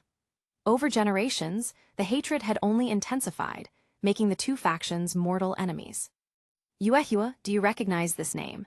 Tang Hao picked up a brush and wrote down 2 characters before passing them to Tang Yuehua. Yi Hao. Tang Yuehua frowned, deep in thought. Yi Hao, Yi Hao. Suddenly, her eyes lit up with recognition. I remember now. I've heard someone mention this name before. Yi Hao is a student at Heaven Dew Imperial Academy and one of the most prominent competitors in this year's tournament. Even His Majesty holds him in high regard. Could this Yi Hao be the one trying to kill Tang San? Tang Hao nodded without hesitation. You're absolutely right. There is an irreconcilable hatred between Tang San and him. Just yesterday, Tang San's teacher was captured by Spirit Hall because of Yi Hao's schemes. His fate is still unknown. Hearing this, Tang Yuehua's anger flared. Zio-san, how did you and Yi Hao become enemies? Why does he want to kill you? Tang San sighed deeply. Aunt, you don't know this, but Yi Hao and I once attended the same academy. You could even say we were roommates. A few years ago, my teacher wanted both of us to transfer to Shrek Academy. Yi Hao refused, which led to a dispute between him and my teacher. Later on, Tang San wove a fabricated story, painting himself as the victim. By the time he finished, Tang Yuehua was fuming. How could someone be so despicable, she thought. Just because of a minor conflict, he wants my nephew dead. This is outrageous. A person like him shouldn't be a student at Heaven Dew Imperial Academy, let alone be favored by His Majesty. I must go to the Emperor and report Yi Hao's misdeeds. Tang Yuehua was highly esteemed in Heaven Dew City. Her Moon Pavilion was the most prestigious etiquette school for nobles, revered by the empire's aristocracy. Many noble children applied every year, but only a select few were admitted. As a result, few dared to disrespect her within Heaven Dew City. However, Tang Hao sighed helplessly. Yuehua, going to the emperor won't help. Why not? Tang Yuehua asked angrily. Yi Hao already has a knife at Tang San's throat. If you don't take action, how can you stand by and watch? She turned on her brother. Second brother, aren't you a titled duo? The youngest titled duo in history, no less. Yet you let that Yi Rishan steal Zio San's external soul bone right in front of you. Have you ever taken responsibility as a father? Tang Hao remained silent, accepting her scolding without protest. Aunt, please don't blame my father, it was my own failure, Tang San said dejectedly. His teacher's fate was uncertain. When he passed by Spirit Hall earlier, he had even heard Yu Xiaogeng's anguished screams, proving how much he was suffering. Second brother, you still haven't told me, who exactly is Yi Hao? Tang Yuehua asked. Tang Hao took a deep breath. Yi Hao is from Spirit Hall. He is none other than the son of the current pope, Bibaidong. His martial soul is the Death Spider Emperor. As soon as he finished speaking, Tang Yuehua choked in shock, coughing violently. The son of Bibaidong. She could hardly believe it. Second brother, are you sure? Tang Hao was growing impatient. Yes, I'm 100% sure. He looks very similar to Bibaidong, and he has 4 or 5 titled duo protecting him. One of them wields a snake spear, and another, whom Zio San mentioned this morning, is a female titled duo with the soul-devouring Spider Emperor martial soul and a 100,000-year soul ring. Her power surpasses mine. Impossible, Tang Yuehua covered her mouth, completely shocked. A Spirit Hall prince, willingly studying at Heaven Dew Imperial Academy? Unheard of. Second brother, what exactly is your purpose in coming here? Tang Hao hesitated, his expression conflicted. After a long pause, he finally spoke. Yuehua, I need to see our eldest brother. Outside Moon Pavilion, Tang Yuehua bid farewell to Tang Hao and Tang San. She knew that the crisis they faced was beyond anything they had encountered before. Spirit Hall was determined to eliminate Tang San. If Tang San stayed in Heaven Dew City, he wouldn't survive. Second brother, the moment you return, you burden me with a difficult task. Tang Yuehua sighed deeply, already formulating a plan. Yu Xiaogeng was drenched in blood, his face pale. His body was so battered that he barely resembled a human anymore. Yu Xiaogeng, you really have a stubborn mouth, Salas sneered. Tell me, where did you get the Pope's decree? I'm innocent, Yu Xiaogeng weakly muttered. Salas. Since his capture, Yu Xiaogeng had repeated that phrase countless times. Continue beating him, Salas ordered, barely restraining his frustration. Yu Xiaogeng's lips trembled as he watched the glowing thunder whip in the torturer's hand. He gritted his teeth and finally shouted. I'll tell you everything. Salas' eyes gleamed. Now that's more like it. Speak every detail. If you dare lie, I'll make you suffer pain beyond your imagination. Yu Xiaogeng's face was filled with dread. The Pope's decree, it was given to me by Tang Hao. Salas murmured, Tang Hao. He pondered for a moment before asking, that boy, Tang San, is his father Tang Hao. Yes, you're right, Tang San's father is Tang Hao. Under extreme torture, Yu Xiaogeng finally broke and spilled everything he knew about Tang San. So I was right, Tang San is Tang Hao's son. That means Tang Hao is likely hiding in Heaven Dew City. Salas' eyes lit up. He pressed further. Yu Xiaogeng, where exactly is Tang Hao now? Yu Xiaogeng hesitated, then shook his head. I don't know. After Tang Hao gave me the Pope's decree, he vanished without a trace.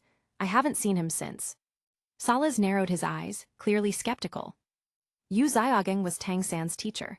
He had surely met Tang Hao before. Yet, ever since Tang Hao was severely injured by Spirit Hall's worship elders, he had disappeared from the Soul Master world. Had he truly vanished, or was he hiding, waiting for the right moment? Salas had a feeling that major events were on the horizon. Could it be that Tang Hao was already dead? Yu Xiaogeng was battered and weak, his breath shallow. He mustered the last of his strength and whispered, I've told you everything, can you let me go now? Salas waved his hand dismissively. Continue the beating. Yu Xiaogeng's fragile mental state finally shattered. He became frantic, nearly hysterical. Salas, I've confessed everything. Why are you still torturing me? Salas regarded him with cold amusement. And you dare to ask? You claim that your Pope's decree came from the Clear Sky clan. The truth is, Spirit Hall once issued one decree to each of the upper 3 clans. If your decree was given to you by Tang Hao, then it is indeed legitimate. Yu Xiaogeng's eyes lit up with hope. If it's legitimate, then why did you arrest me and torture me? I will go to the Pope and report you. I'll make sure you suffer just as I have. Yu Xiaogang had gone completely mad. The tortures of the past 2 days had pushed him to his breaking point. He could think of nothing but dragging Salas down with him. Report me to the Pope. Salas burst into laughter. Yu Xiaogang, do you think you're worthy? His sneer deepened. The issue of the Pope's decree is settled. But that leaves another problem. You impersonated a spirit hall elder, damaging our reputation. This time, I won't use the whip on you. Hearing this, Yu Xiaogang sighed in relief.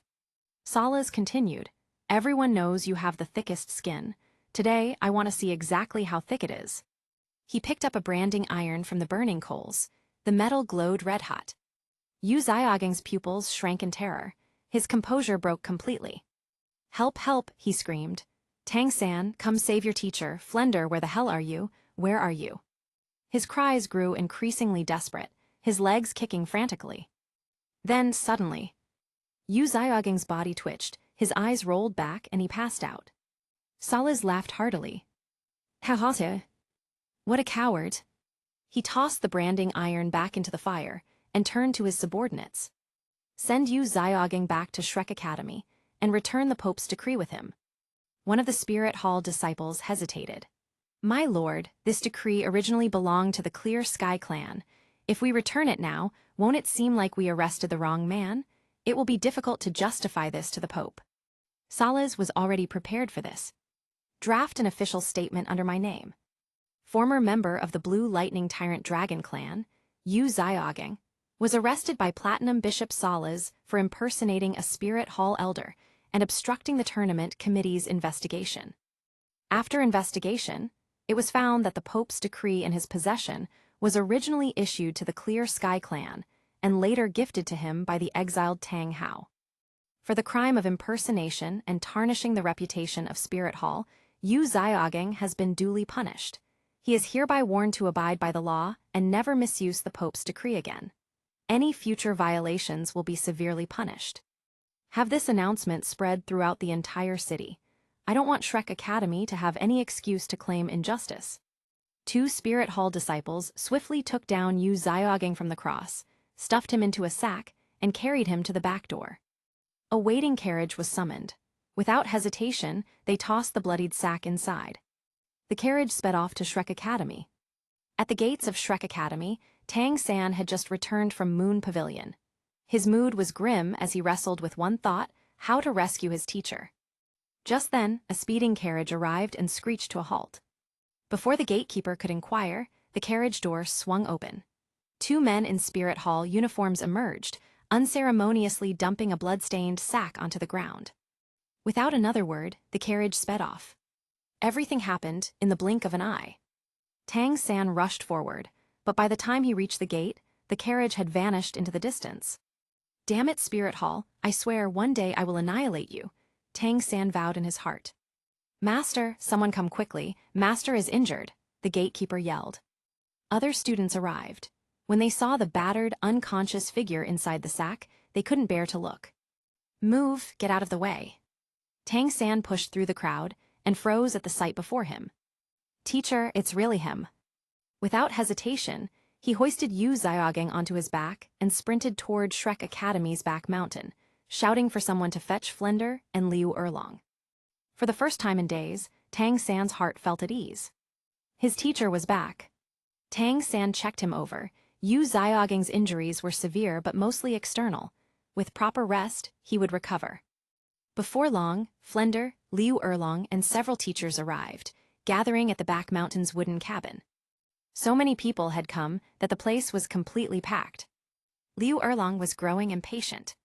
Do you all think crowding in here is fun? Get back to class now. Who's going to teach the students? Her temper was legendary. The moment she snapped, everyone panicked and fled. Once the crowd had dispersed, Liu Erlong broke down in tears. She knelt beside Yu Xiaogang, running her delicate fingers over his bloodied face and the horrifying wounds on his body. Her shoulders trembled. Spirit Hall, Salas, I will never forgive you. Meanwhile, Flender reached into the sack and retrieved the Pope's decree and a letter from Salas. After reading it, he ripped it to shreds on the spot. Looking at his old friend in such a wretched state, he felt a deep sorrow he couldn't put into words. Liu Erlong, don't be too upset. Xiaoging will be fine. At that moment, Yu Xiaoging suddenly coughed violently. The unexpected sound startled everyone, sending shivers down their spines. Aza! Yu Xiaoging shot upright, screaming at the top of his lungs. His eyes darted around wildly, filled with pure terror. Even after realizing he was back in familiar surroundings, he was still trembling uncontrollably. He collapsed onto the bed, staring blankly at the ceiling. Liu Erlong Flender, his voice was weak. Liu Erlong sobbed uncontrollably. Xiaoging, you're finally awake. I thought I'd never see you again. Flender sighed. As long as you're alive, that's all that matters. Xiaoging, tell us, what did Salas do to you? Yu Xiaoging's lips curled into a twisted smile. Me, Yu Xiaoging, I have great luck. What is Spirit Hall compared to me? Flender pressed, did they interrogate you about anything? About Tang San? Tang San, who had been silent in the corner, snapped to attention. He, too, wanted to know.